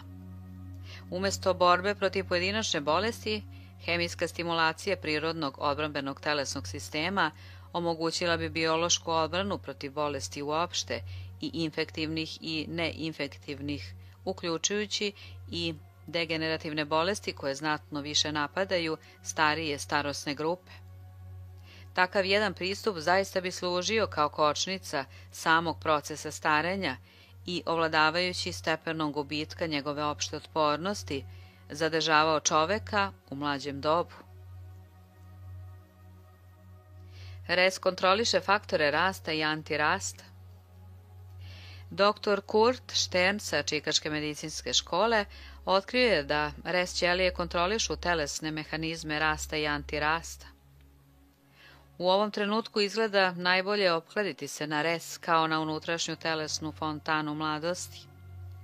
Kada rez pravilno funkcioniše, izgleda da je dostupna veća količina životne tvari ili energije prilagođavanja. Rez se aktivira pri pretnjama, ranjavanjima. Otkriveno je da je mnogo aktivniji, na primjer tokom infekcije, kada je telu potrebna dodatna odbrana. Kao što je istakao dr. Sally, generalni odbrambeni mehanizam tela ponekad je gurnut u povećanu aktivnost generalnim stresom, infekcijom, električnim šokom, insulinskim šokom, potresnim iskustvom itd. Moje naglašeno verovanje je da je ovo mehanizam rada doktora Nihansove celularne terapije. Ona je uspešna ne zato što nove ćelije jetre aktiviraju njeno podmlađivanje, već zato što uvođenje stranog proteina u sistem gura rez u aktivnost. Već dugo je poznato da telo na ubacivanje stranog proteina reaguje prilično burno, a često i smrtnim ishodom. Doktor Nihansove mlade ćelije izgleda da nemaju ovakve efekte, verovatno zato što one jesu mlade, a možda i zato što je preparat razređen. Ipak ja verujem da će svaki blag neškodljiv protein stimulisati rez na aktivnost, baš kao što ubacivanje neškodljivih virusa, malih boginja, može stimulisati telo da stvori antitela protiv gnojnih malih boginja. Možda se tvrdnje doktora Aslana iz Bukurešta da injekcije novokaina H3 čine da se stari osjećaju mlađima, mogu pripisati nekim hemikalijama koje nastaju tokom dezintegracije H3 u telu, a koje stimulišu rez. Nespecifična terapija isceljivanja rana čini da se pacijenti osjećaju mladima. Melem, masti, antibiotici i drugo koristili su se kao specifična terapija za rane. Još 1948. godine počeo sam da eksperimentišem sa nespecifičnim terapijama u obliku seruma, od koga sam očekivao da će ubrzati izlečenje hiruških rana. Do ovih istraživanja dovelo je nekoliko hipoteza. Ako posečete prst, na izlečenju rane počinju da rade dva različita mehanizma. Delujući kroz rez, jedan mehanizam nazvan faktor granulacije stimuliše razvoj potpuno novih ćelija kako bi stvarale novo tkivo, nazvano ožiljno tkivo. Ovako nastale ćelije biološki su mlade. Drugi mehanizam koji također deluje kroz rez radi kao kontrolor, odnosno faktor antigranulacije. To je mehanizam antirasta i on sprečava stvaranje novih ćelija. Bez njega bi ožiljno tkivo nastavilo da raste dok vam prst ne bi postao dug kao recimo noga. Ova dva mehanizma rade zajedno, simultano, kako bi postigli pravu meru novog rasta. Jedan radi kao neka vrsta negativnog feedbacka, odnosno upravlja drugim. Ako u jednom trenutku faktor rasta prejak, ovaj višak stimuliše faktor antirasta. Sa druge strane, nedovoljno pojačanje faktora antirasta moglo bi delovati kao negativan feedback i aktivirati faktor rasta, vrlo slično termostatu koji održava pravu temperaturu u vašoj kući. Ova napred-nazad vrsta kontrole obavlja se u toku odvijanja procesa izlečenja, ali i prestaje kada se isceliteljski posao završi. Neka opšta kontrola tada daje prednost antirastu i formiranje ožiljnog tkiva se zaustavlja. To znači da bi u posljednjoj fazi isceljenja tamo trebalo da bude prisutno više te antigranulacijske tvari u krasti koja je već završila svoj rast. Serum antirasta dovodi do bržeg zaceljenja rana. Moj antigranulacijski serum tkiva bio je napravljen od strugotina novoformiranog, ali potpuno izraslog granulacijskog tkiva izlečene rane koje su nakon potapanja u rastvor bile ubrizgane zečevima kako bi bili stimulisani da reaguju protiv ovog granulacionog tkiva. Teoretski, ovaj serum, koji sadrži veliku količinu faktora antigranulacije, trebalo bi da stimuliše faktor granulacije kod sveže rane i ubrza rast ožiljnog tkiva, koristeći isti princip kao i vi kod peći, kada snižavate temperaturu oko termostata. Upravo to se i desilo. Uopšteno govoreći, ovi eksperimenti su pokazali da ranama koje su napravljene kod laboratorijskih miševa treba oko 8 dana da potpuno zacele kada im nije dat serum, a oko 5 dana drugoj grupi miševa kojima je ubrizgan antigranulacijski serum tkiva. Ovaj serum ubrizgan na mestu najudaljenijem od rane ubrzava iseljenje za oko 40%. Kao što se moglo i očekivati, prevelike doze antigranulacijskog seruma imaju suprotan efekat i usporavaju vreme isceljenja. Ovi rezultati su bili ohrabrujući i vodili ka daljem usavršavanju za ljudsku upotrebu. Kada sam ovaj serum počeo da koristim na ljudima, nisam očekivao ništa drugo do da ubrzam isceljenje hirurških rana. Postoje milioni sredovečnih žena koje nisu radile nekih 20 i više godina i koje se iznenada sreću sa konkurencijom mlađih ljudi uprkos svom iskustvu i sposobnostima. Mnogi od njih su došle po hirušku pomoć kako bi uklonile znake godina sa kapaka i lica i tako izgledale mlađe i zadržale se na poslu narednih 10 godina. To znači ekonomski, psihološki i društveni opstanak. Naravno da se u toj starosnoj grupi neke nisu oporavile tako dobro kao ostale i te koje su se isceljivale sporije primile su moj antigranulacijski serum. Ono što nisam pretpostavio bio je broj onih pacijentkinja koje su primile serum, a koje su me nekoliko meseci kasnije ponovo posjetile, govoreći da se osjećaju mlađe, da imaju više energije i da su bodrije, kao i da više ne osjećaju izvesne tegobe. Kod nekih od ovih pacijentkinja promjena fizičkog izgleda bila je skoro zapanjujuća. Postojala je neka iskra u očima koje tamo nije bilo pre nekoliko meseci. Tekstura kože je bila mekša, stajale su uspravnije i hodale sa većim samopouzdanjem. Kao lekar nisam iz ovoga izvukao nikakav zaključak. Medicinske činjenice moraju biti potkrepljene nečim što je veće od pacijentovih subjektivnih osjećaja ili slučajnog zapažanja njegovog lekara. Da bi se ma šta dokazalo, potrebno izvesti brojne eksperimente pod kontrolisanim uslovima i uz naučna razmatranja. Kao običan čovjek, međutim, ja verujem da ova iskustva potvrđuju moje uverenje da bilo koji faktor, emocionalni, mentalni, duhovni, farmaceutski, koji stimuliše tu životnu silu u nama, ima blagotvorne efekte, ne samo lokalno, već i generalno. I kao običan čovjek također verujem da sam se možda približio mogućem proboju u potrazi za dužim životom upotrebom ovog seruma. Granulaciono tkivo je novorođeno vezivno tkivo, novorođeni res, biološki, ponovno rođen život na ograničenom području. Serum stvoren od ovakve biološke supstance može stimulisati res na mnogo prirodniji način od bilo koje hemijske. Kako vaše misli, stavovi i emocije deluju kao nespecifična terapija? Počeo sam da tražim ostale činioce ili zajedničke imenitelje kojima bi se moglo objasniti zašto se rane od hiruških zahvata kod nekih pacijenata zaceljuju brže nego kod drugih. Ovaj serum kod nekih radi bolje nego kod drugih. To je samo po sebi stvar za razmišljanje, jer su rezultati dobijeni kod miševa bili praktično istovetni. Miš se obično ne brine i nije frustriran.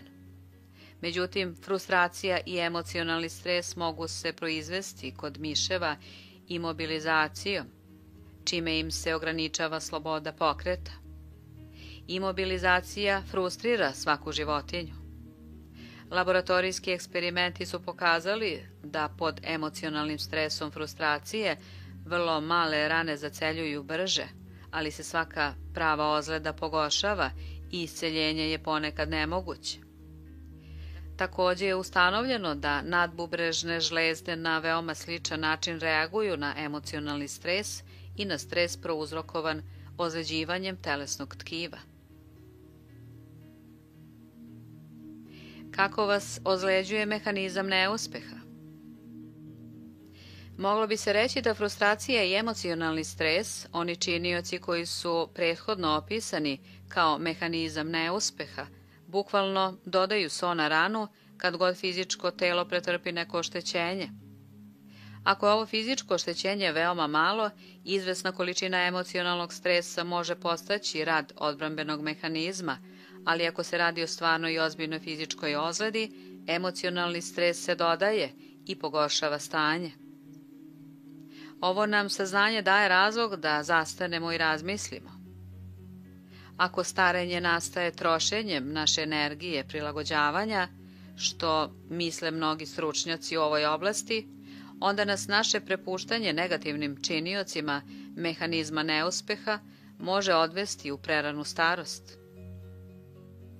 Nekada su nam govorili filozofi, a sada nam potvrđuju istraživači iz oblasti medicine, da ogorčenost i mržnja ranjavaju više nas nego osobu prema kojoj ih osjećamo. U čemu je tajna brzih iscelitelja? Među mojim pacijentima koji nisu primili serum, bilo je nekoliko njih koji su na hiruški zahvat odgovorili, kao i prosječan pacijent koji ga je primio. Razlike u godinama, ishrani, pulsu, krvnom pritisku i tome slično jednostavno nisu objašnjavale zašto.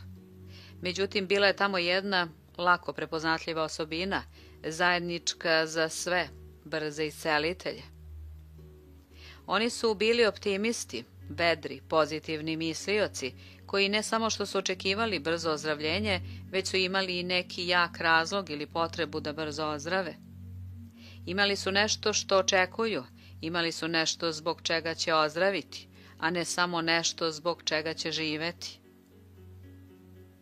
Moram da se vratim na posao, moram odavde da izađem kako bih ostvario svoj cilj, bile su uobičajene rečenice. Ukratko, oni su sjedinili u sebi sve one karakteristike i stavove koje sam prethodno opisao kao mehanizam uspeha. Nisam usamljen u ovim zapažanjima. Dr. Clarence William Lieb kaže, iskustvo me naučilo da pesimizam smatram glavnim simptomom rane fosilizacije. On obično dolazi sa prvim neznatnim simptomom fizičkog opadanja. Dr. Lieb dodaje, urađeni su testovi o efektima poremećaja ličnosti na oporavak. Jedna bolnica je pokazala kako je ovo razlog produženja prosečnog trajanja bolničkog lečenja za 40%.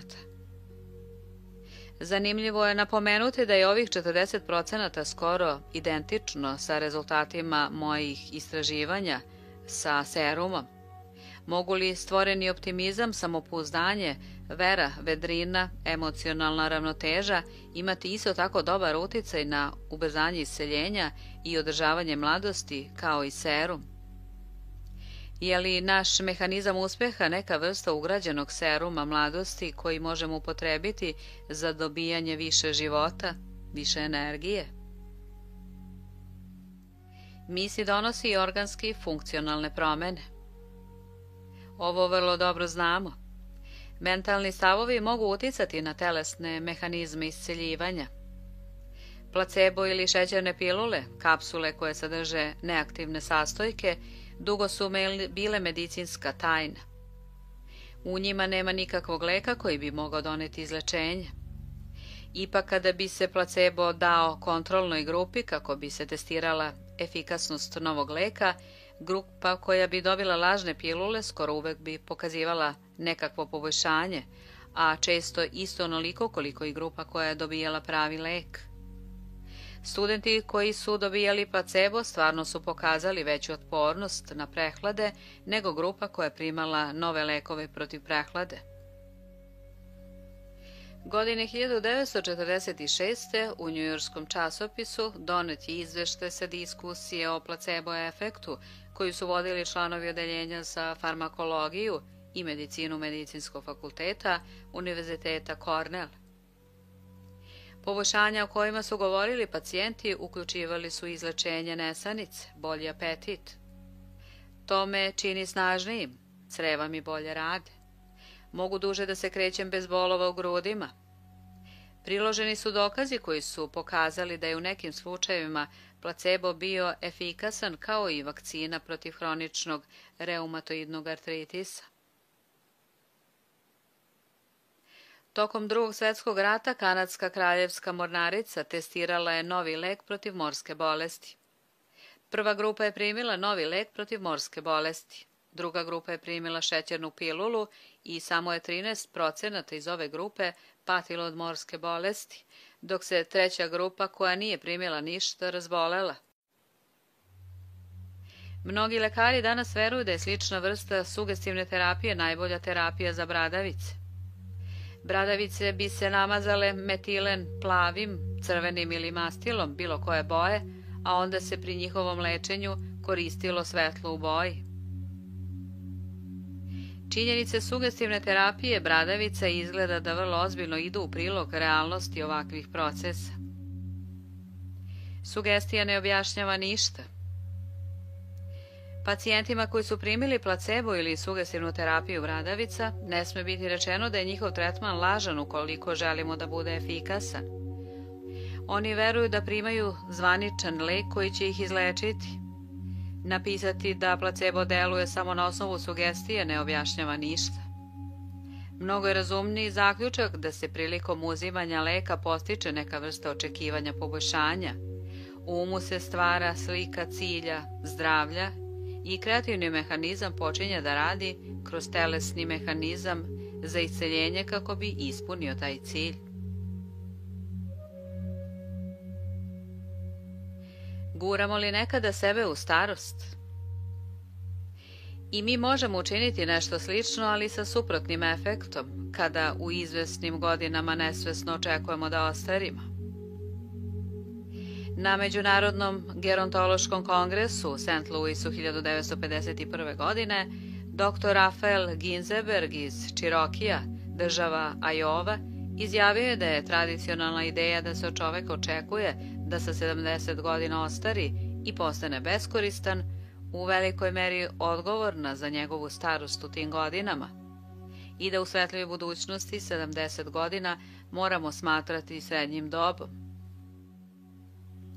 Uobičajeno je zapažanje da neki ljudi između 40. i 50. godine počinju da izgledaju i postupaju staro, dok ostali i dalje izgledaju i postupaju mlado.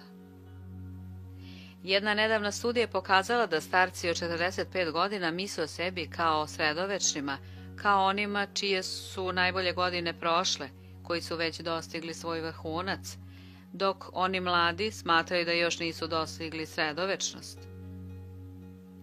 Postoje najmanje dva načina na koje sebe možemo gurati u starost. Očekivanjem da ćemo u određenom dobu ostariti, možemo nesvesno u svom kreativnom mehanizmu postaviti negativnu sliku cilja koji treba da dostigne.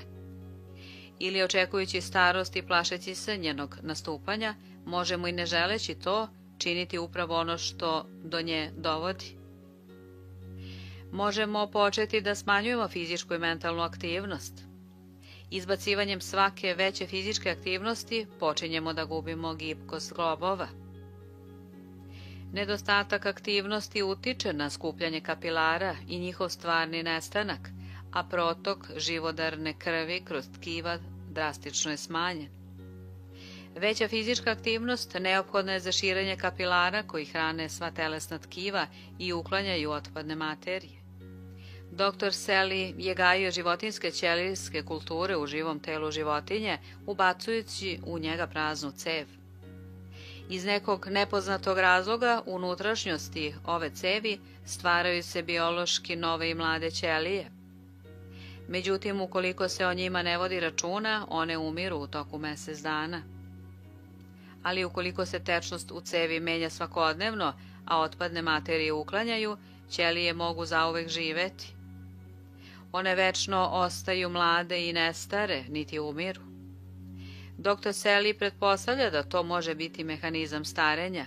Iako je tako, starost može biti odložena usporavanjem stvaranja otpadnih materija ili poticanjem sistema da se oslobodi ovih materija. U ljudskom telu kapilari su ti kanali kroz koje se otpad uklanja. Definitivno je dokazano da nedostatak vežbi i neaktivnost bukvalno isušuju kapilare. Aktivnost znači život. Kada odlučimo da prekinemo mentalne i društvene aktivnosti, sami sebe osujećujemo. Prekidamo svoje putovanje, dosađujemo se i dižemo ruke od svojih velikih očekivanja. Siguran sam da možete uzeti zdravog 30-godišnjaka i za 5 godina od njega načiniti starca ukoliko ga nekako možete ubediti da je sada star, da je svaka fizička aktivnost opasna, a mentalna jalova. Ukoliko ga možete navesti da po ceo dan sedi u stolici za ljuljanje, napusti sve svoje snove o budućnosti, izgubi svako interesovanje za nove ideje i posmatra sebe kao ispranu, bezvrednu, nevažnu i neproduktivnu osobu, siguran sam da eksperimentalno možete stvoriti starca. Dr. John Schindler je u svojoj čuvenoj knjizi Kako živeti 365 dana godišnje istakao 6, po njegovom mišljenju, osnovnih potreba svakog ljudskog bića. Prva potreba za ljubavlju, potreba za sigurnošću, potreba za kreativnim izražavanjem, potreba za prepoznavanjem, potreba za novim iskustvima i potreba za samopoštovanjem.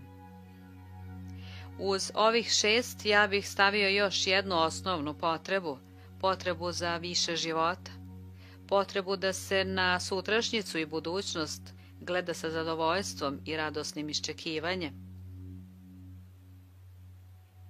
Gajite pozitivna iščekivanja i živite radosno.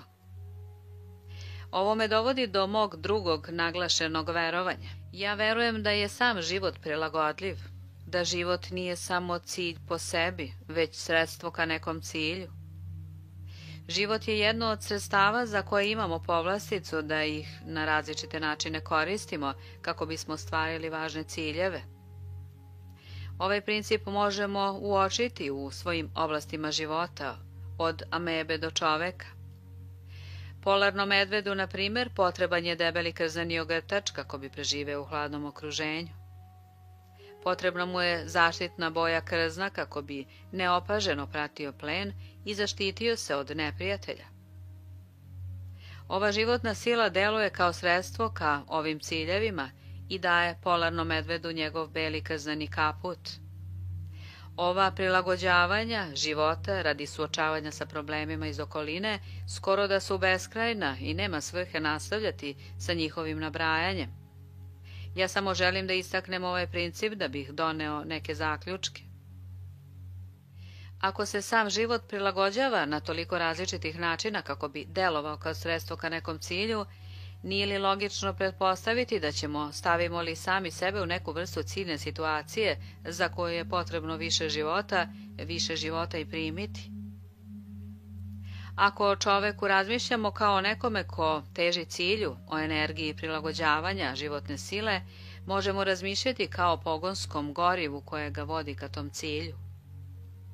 Garažiranom automobilu ne treba gorivo u rezervoaru, a onome ko teži cilju, nemajući pred sobom cilj, ne treba mnogo životne sile.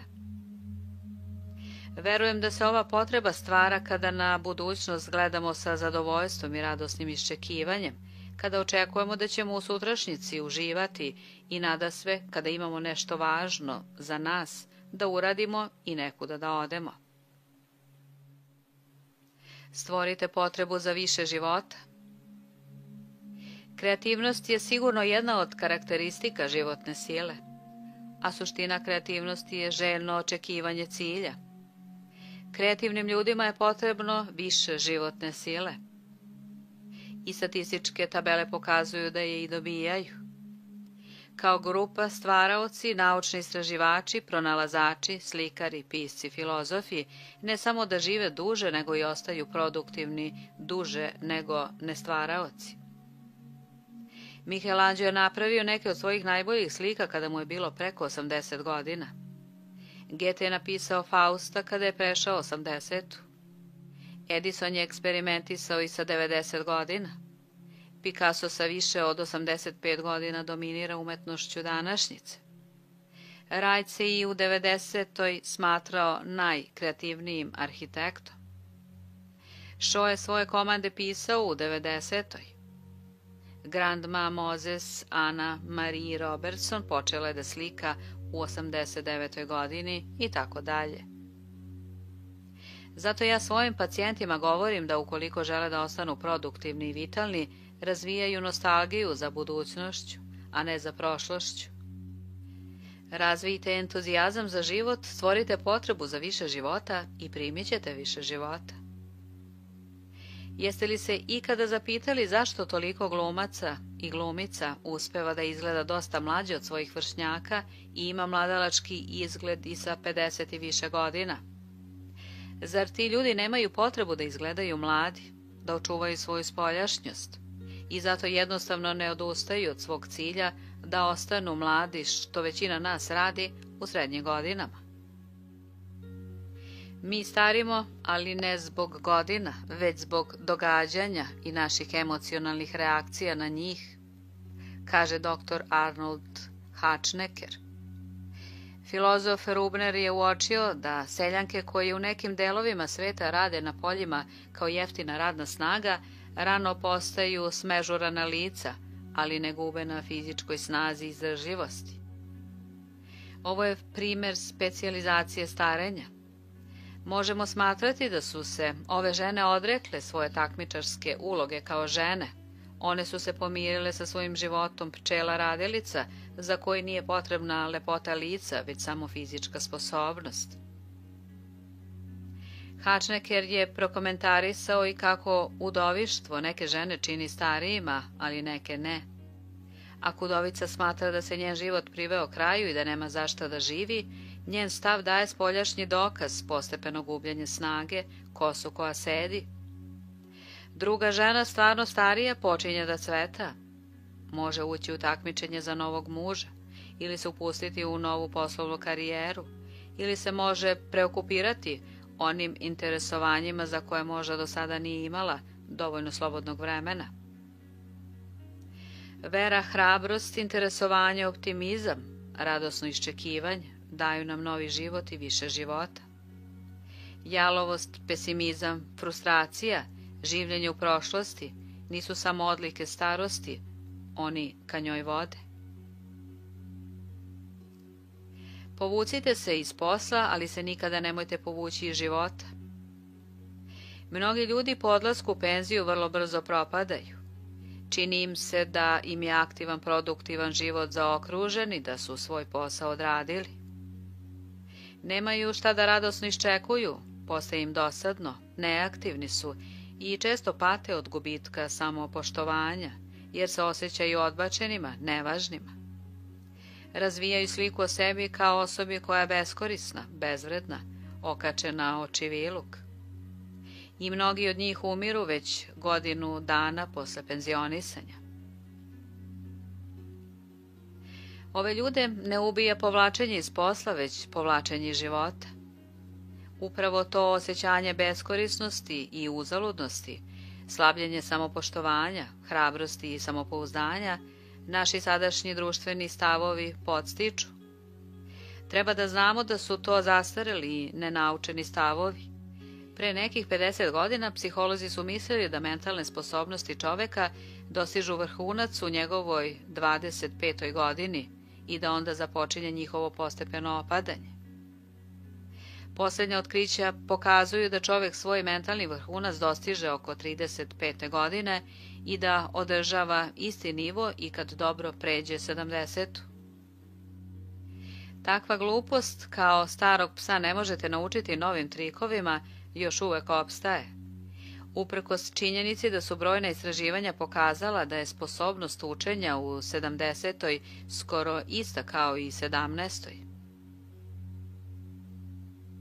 Zastarele i opovrgnute medicinske postavke. Fiziolozi su nekada verovali da je svaka vrsta fizičke aktivnosti škodljiva za čoveka sa više od 40 godina. Treba kriviti nas, lekare, kao i sve one koji su pacijente starije od 40 godina upozoravali da se ne uzrujavaju i da se odreknu golfa i ostalih oblika vežbanja. Pre 20 godina jedan čuveni pisac čak je preporučivao da svaki čovek preko 40. nikada ne stoji ako može da sedne i nikada ne sedi ako može da legne, kako bi sačuvao svoju snagu. Fiziolozi i lekari, uključujući i vodeće kardiologe, sada nam kažu da aktivnost, čak i naporna aktivnost, ne samo da je dopuštena, već i potrebna za očuvanje dobrog zdravlja u bilo kom dobu. Za vežbanje nikada niste previše stari. Možete biti previše bolesni. Ili ako ste prilično dugo bili neaktivni, iznenadno naporno vežbanje može predstavljati veliki stres i može biti škodljivo pa i kobno. Tako ako niste naviknuti na naporno vežbanje, dozvolite mi da vas upozorim da se ne uzrujavate i da idete postepeno. Dr. Curtin, koji je među prvima radio na obnavljanju kondicije kod muškaraca od 45 do 80 godina, savetuje da su najmanje 2 godine ono razumno vreme za postupno sticanje sposobnosti i prepuštanje zaista naporno vežbanju. Ako ste prešli 40, zaboravite na težinu koju ste dizali na fakultetu ili na brzinu kojom ste trčali. Počnite sa svakodnevnim hodanjem oko blokova u kome stanujete. Postupno povećavajte udaljenost na kilometar, zatim na 2 i možda nakon 6 meseci na 5 kilometara. Zatim se smenjujte u trčanju i hodanju.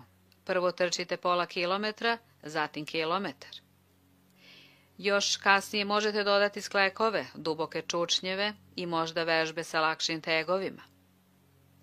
Koristeći ovakav program, dr. Curtin bi iscrpljene slabe muškarce od 50, 60 pa i 70 godina posle 2 ili 2,5 godine osposobio da pretrče 5 kilometara. Oni ne samo što su se bolje osjećali, već su i medicinski testovi pokazali poboljšanje rada srca i ostalih vitalnih organa. Zašto verujem u čuda? Dok ispovedam svoja naglašena verovanja, moram priznati i da verujem u čuda. Medicina se ne pretvara da zna zašto različiti telesni mehanizmi rade tako kao što rade.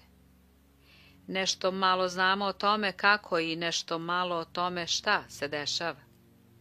Možemo opisati šta se dešava i kako ti mehanizmi funkcionišu kada telo zaceljuje posekotinu.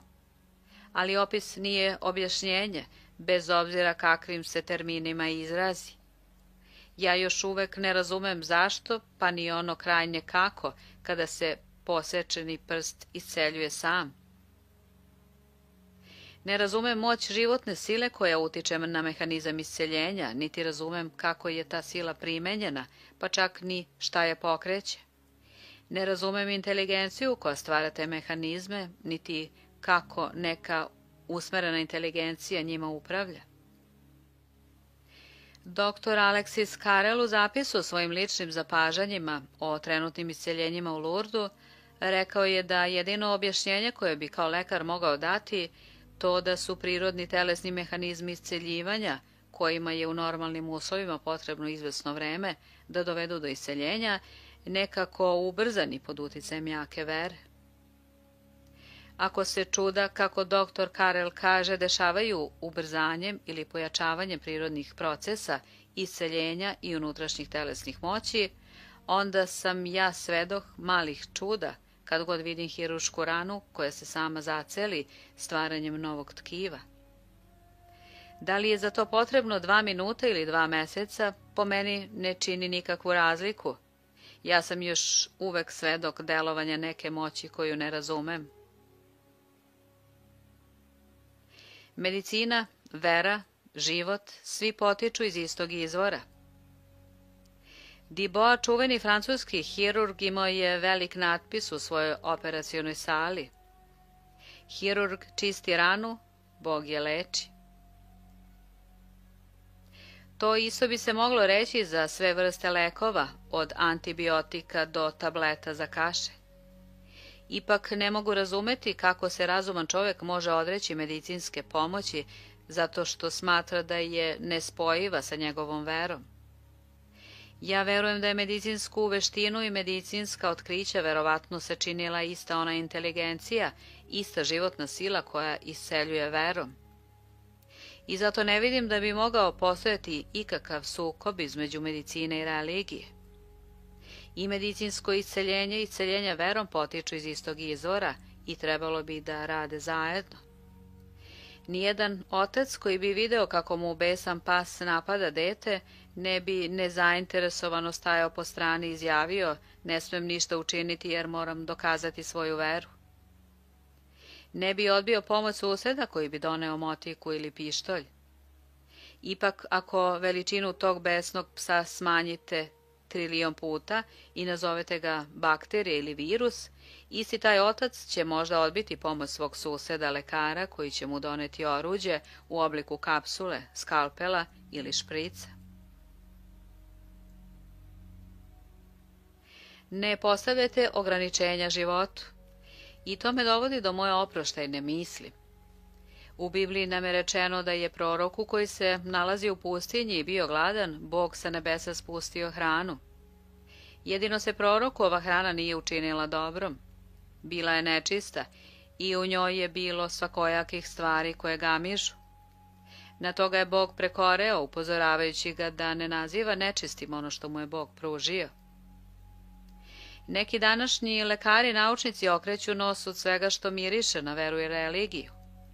Neki religiozni ljudi zauzimaju isti stav, sumnjičavi su i zgražavaju se na sve što se odnosi na naučno. Svačiji stvarni cilj, kao što sam rekao na početku, jeste više života, više življenja. Kakva god bila vaša definicija sreće, nju ćete iskusiti tek kad iskusite više života. Više življenja između ostalog znači ispunjenje, dostizanje cilja vrednog napora. Više proživljene i date ljubavi, više zdravlja i uživanja, više sreće i za vas i za ostale. Ja verujem da postoji jedan život, jedan krajnji izvor, ali da taj jedan život ima mnoge kanale izražavanja i da se pokazuju različitim oblicima. Ako želimo da dobijemo više života od života, ne bi trebalo da ograničavamo te kanale kroz koje nam život može doći. Moramo ga prihvatiti bez obzira dolazi li u obliku nauke, religije, psihologije ili ma čega drugog. Drugi važan kanal su drugi ljudi. Ne odbijamo pomoć, sreću i radost koje nam drugi mogu ponuditi ili koje mi njima možemo dati. Ne budimo suviše ponosni da prihvatimo pomoć drugih, niti previše tvrdi da im je pružimo. Ne recimo nečist samo zato što forma poklona nije u skladu sa našim predrasudama ili našim idejama o sopstvenoj važnosti. Najbolja slika o sebi. Konačno ne ograničavajmo svoje prihvatanje života vlastitim osjećanjima bezvrednosti. Bog nam je pružio praštanje i duševni mir i sreću koji dolaze kada sebe prihvatimo. Vređamo svoga Tvorca okrećući leđa ovim darovima ili govoreći kako je njegova kreacija, čovek, toliko nečist da nije vredan, važan ili sposoban. Najispravnija i najstvarnija slika o sebi jeste poimati sebe kao stvorenog po Božjoj slici. Ne možete verovati da ste Božja slika duboko i iskreno sa potpunim ubeđenjem, a ne primiti novi izvor snage i moći, rekao je dr. Frank Slaughter. Ideje i vežbe ove knjige pomogle su mojim brojnim pacijentima da dobiju više života od života. Nadam se i verujem da će i za vas isto učiniti.